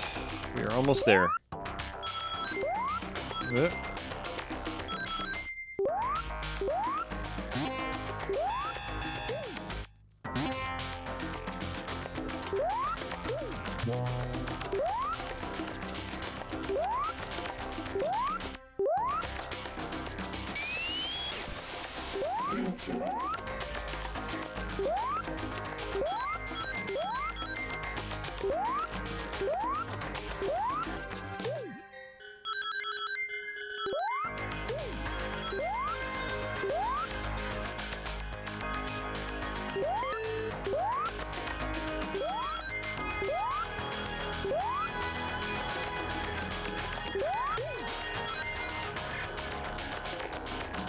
Okay, it's not how I expected that to work.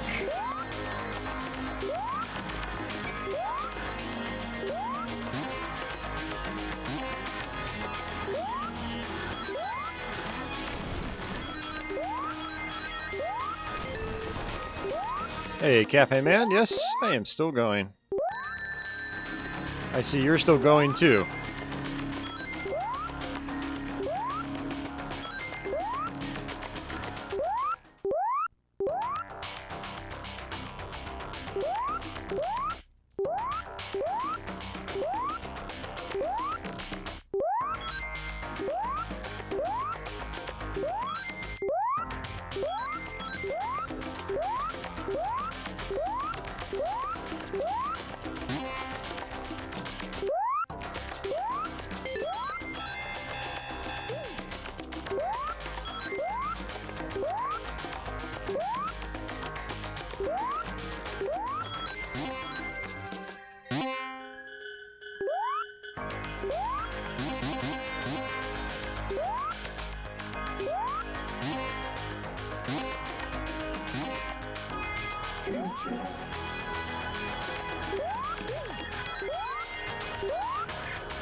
Oh my god, I give up. I just want my freaking Chaos Emerald. You know, one thing I could do. Well, this is actually probably a bad idea. I was gonna say I can just lose a life, and then... And there's the goal. Yeah, I wouldn't have gotten it anyway. Ugh. Yeah, we're just one Chaos Emerald away. That's it.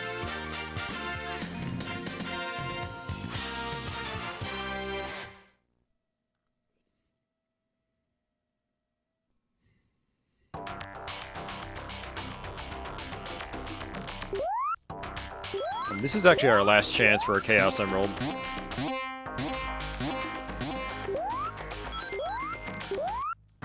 It's very unlikely we'll get it.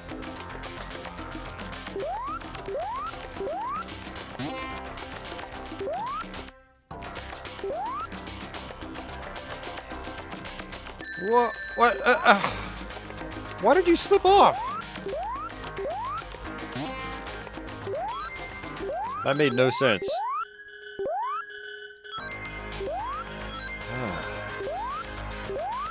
Janky CD.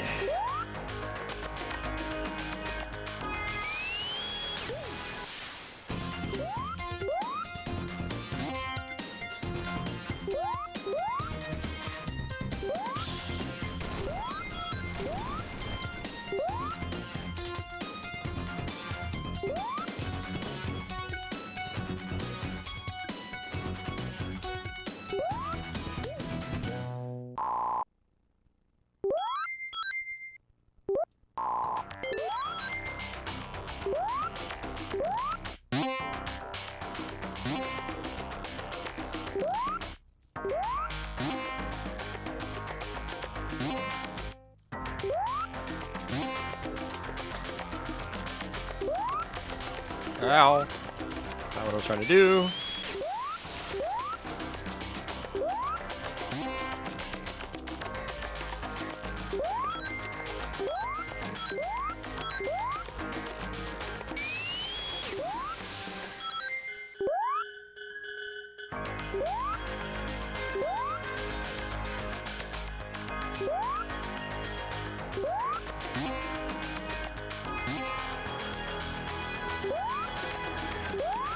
Yes, apparently for these things, you don't want to press anything.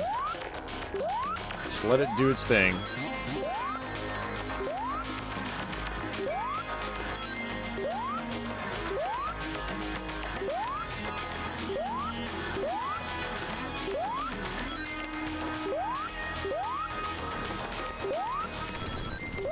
No ring left behind.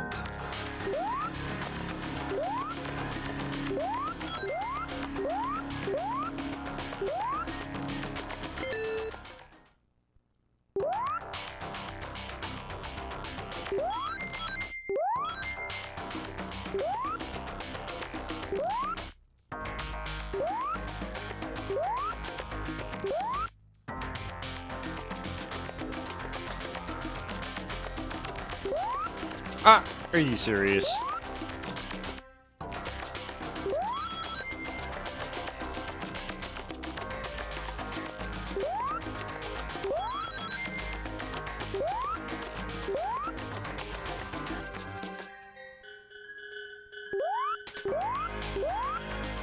Well, I have to take it. Oh, sure. Why not?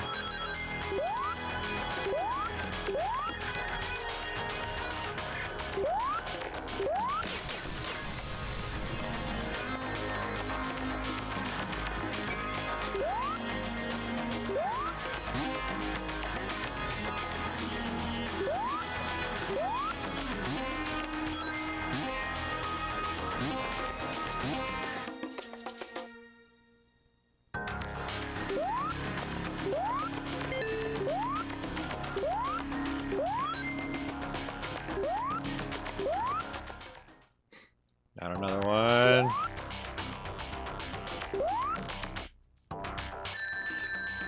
Come on! Alright, you know what? Screw you, game. Alright, you know what? Screw it. I'm just gonna chill out. Just gonna chill out. We don't need all the Chaos Emeralds. Even the bad ending is still a good ending in this game. There is no real bad ending. I don't think there's a real bad ending.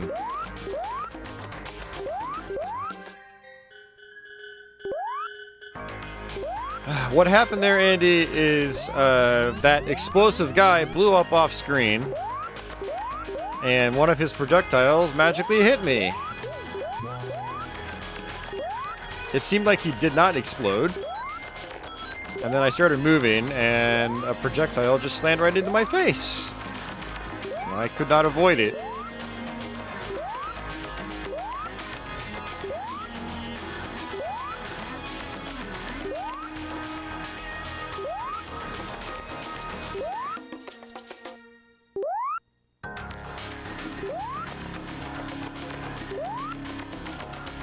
Yeah, Cafe Man, you have no idea how many times that's happened over the course of this playthrough. It's been pretty frustrating. Like, there's another one.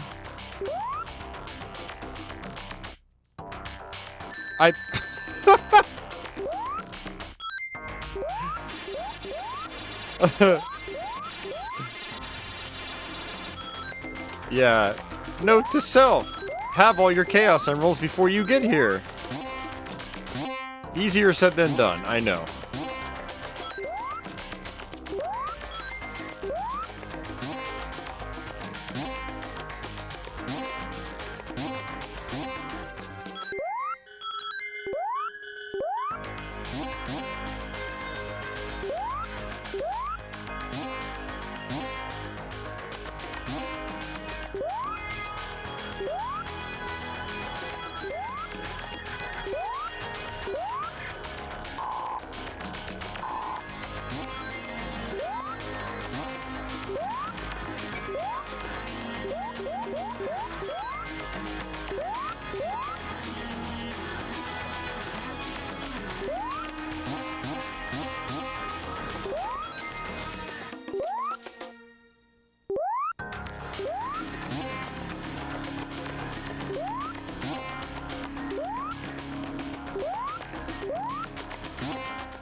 Okay.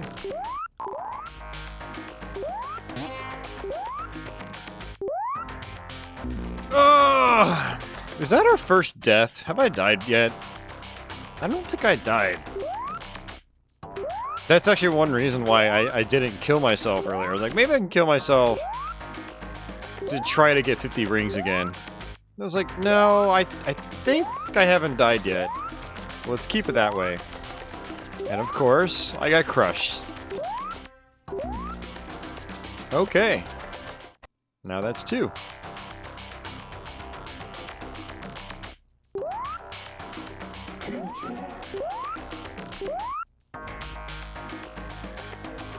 Yeah, like, no rings here either. None.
Alright, let's try this again.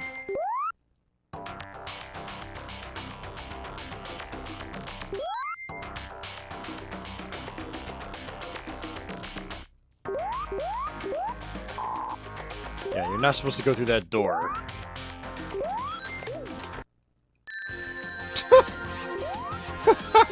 Why? Why?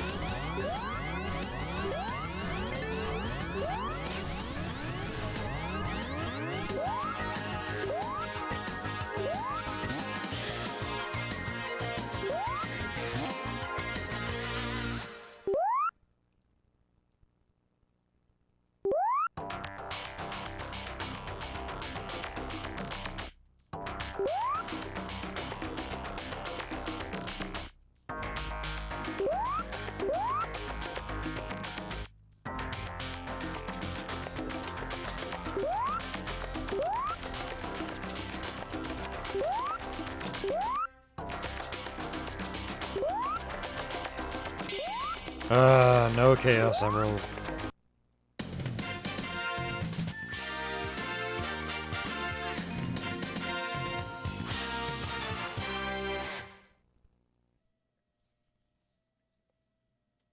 Alright, well this is it, guys.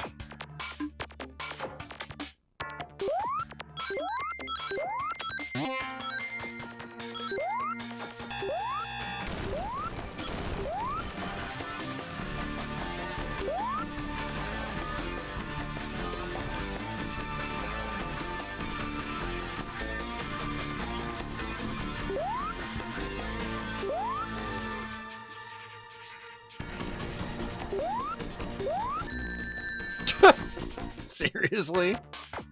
Apparently I got crushed. Ugh.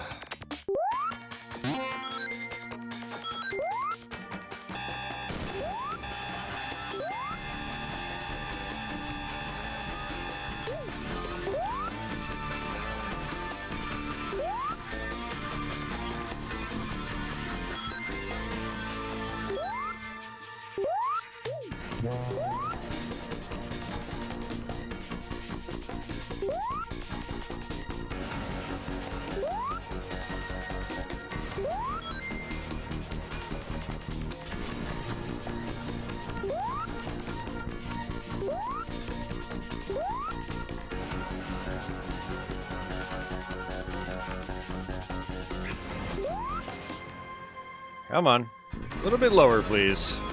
Lower. Okay.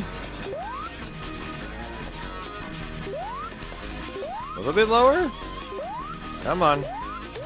Jeez.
Ooh, lucky. Is he gonna pogo off this now? He kind of does a pogo, I think.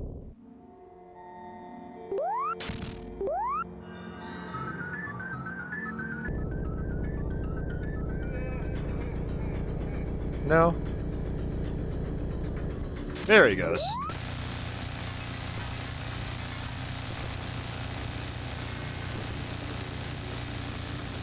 Yeah, thanks, Lifo. Yeah, I mean, yeah, if you're trying to get all the Chaos Emeralds, it definitely is kind of tough. And it's like the other Sonics. You really want to do it earlier on in the game if possible, and I just wasn't able to get it. Whew.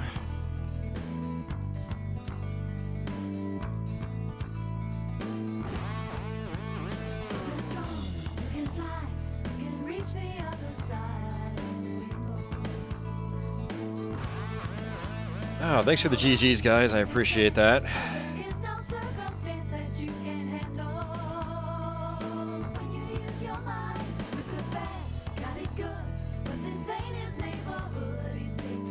Now, we got 6 of the Chaos Emeralds. We were close.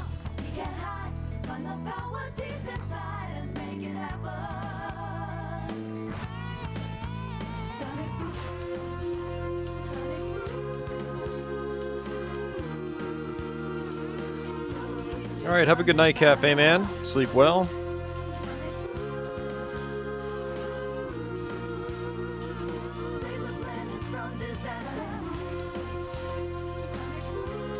Alright, credits roll. And the animation gets a lot smoother in the small window. It's pretty cool.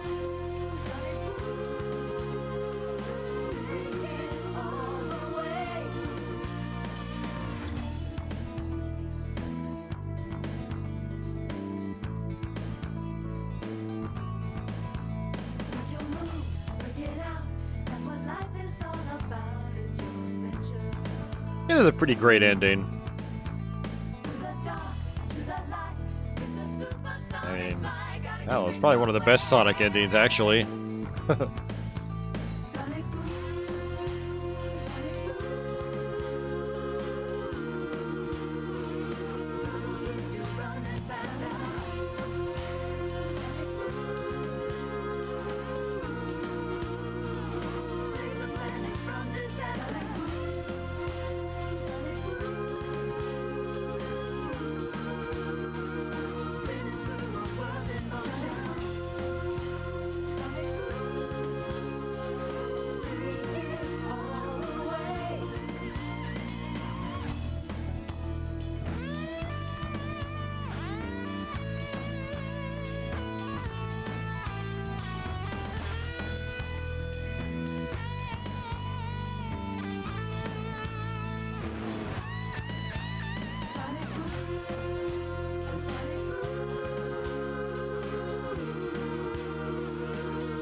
I wonder if this...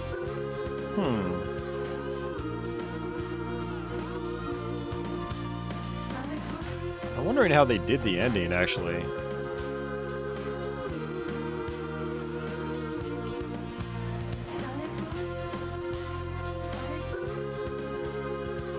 Yeah, you need all the Chaos Emerald. I'm wondering if that whole last tune was, like, actually a sample. Because the disc was having to stream all that video at the same time, and the text crawl was not a part of like any sort of full motion video. I never really picked up on that before. I noticed the audio quality was lower than like the CD stuff. It's kind of interesting.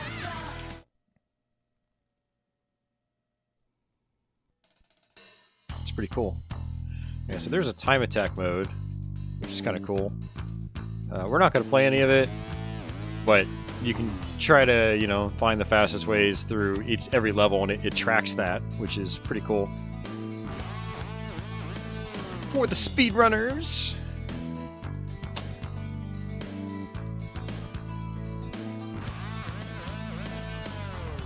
Oh, man. Well, guys, I think that is going to do it for me. I've got about a half an hour to get a snack. They say don't eat after midnight. So, yeah, thanks for hanging out. Hey, Patchouli. Hey, Patchouli. Patchouli's been hanging out here the last couple of hours. Yeah, thanks, Leo. I appreciate that. And thanks to everyone that hung out. It was a good stream. We beat every game we played tonight. So this is my most full playthrough rich stream I think I've ever done, actually. 9 hours of full playthroughs.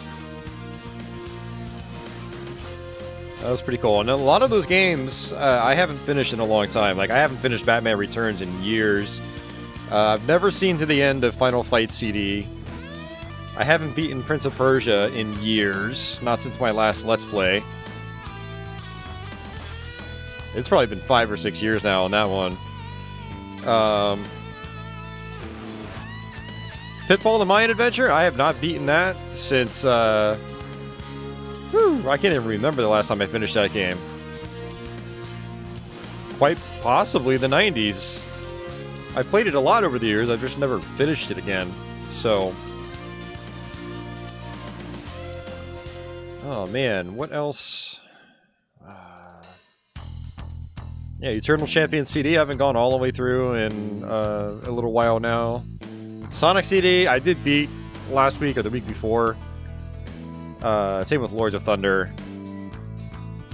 Still, that was yeah, it was a good session. Good progress. But alrighty, guys, that's gonna do it for me. Thanks to everybody that pitched in and did super chats today and joined up as channel members and all that good stuff. I really appreciate it. It really helps me out. I'll try to have these slides updated on the next stream. A little lazy today. I didn't get that stuff updated. Anybody that has joined up as channel members or Patreon backers or done super chats, you're probably not going to be updated correctly on the slides for like several weeks.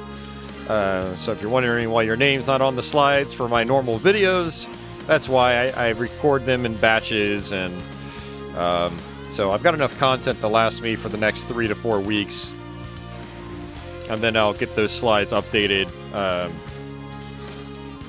once I record a new video. So yeah, I don't know when I'll be back next. At the very least, stay tuned Friday for another quick play. I'll definitely have one up there for you on Friday. And I'll see what else I can stream sometime soon.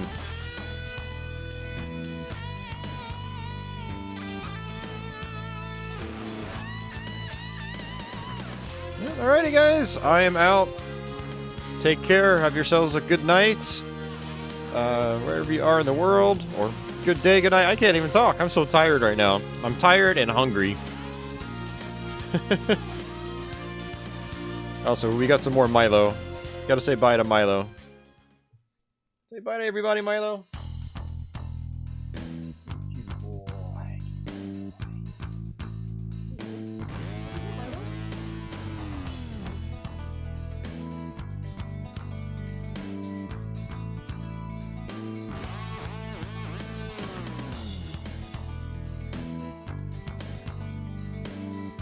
Alright. Good night, everybody. Take it easy.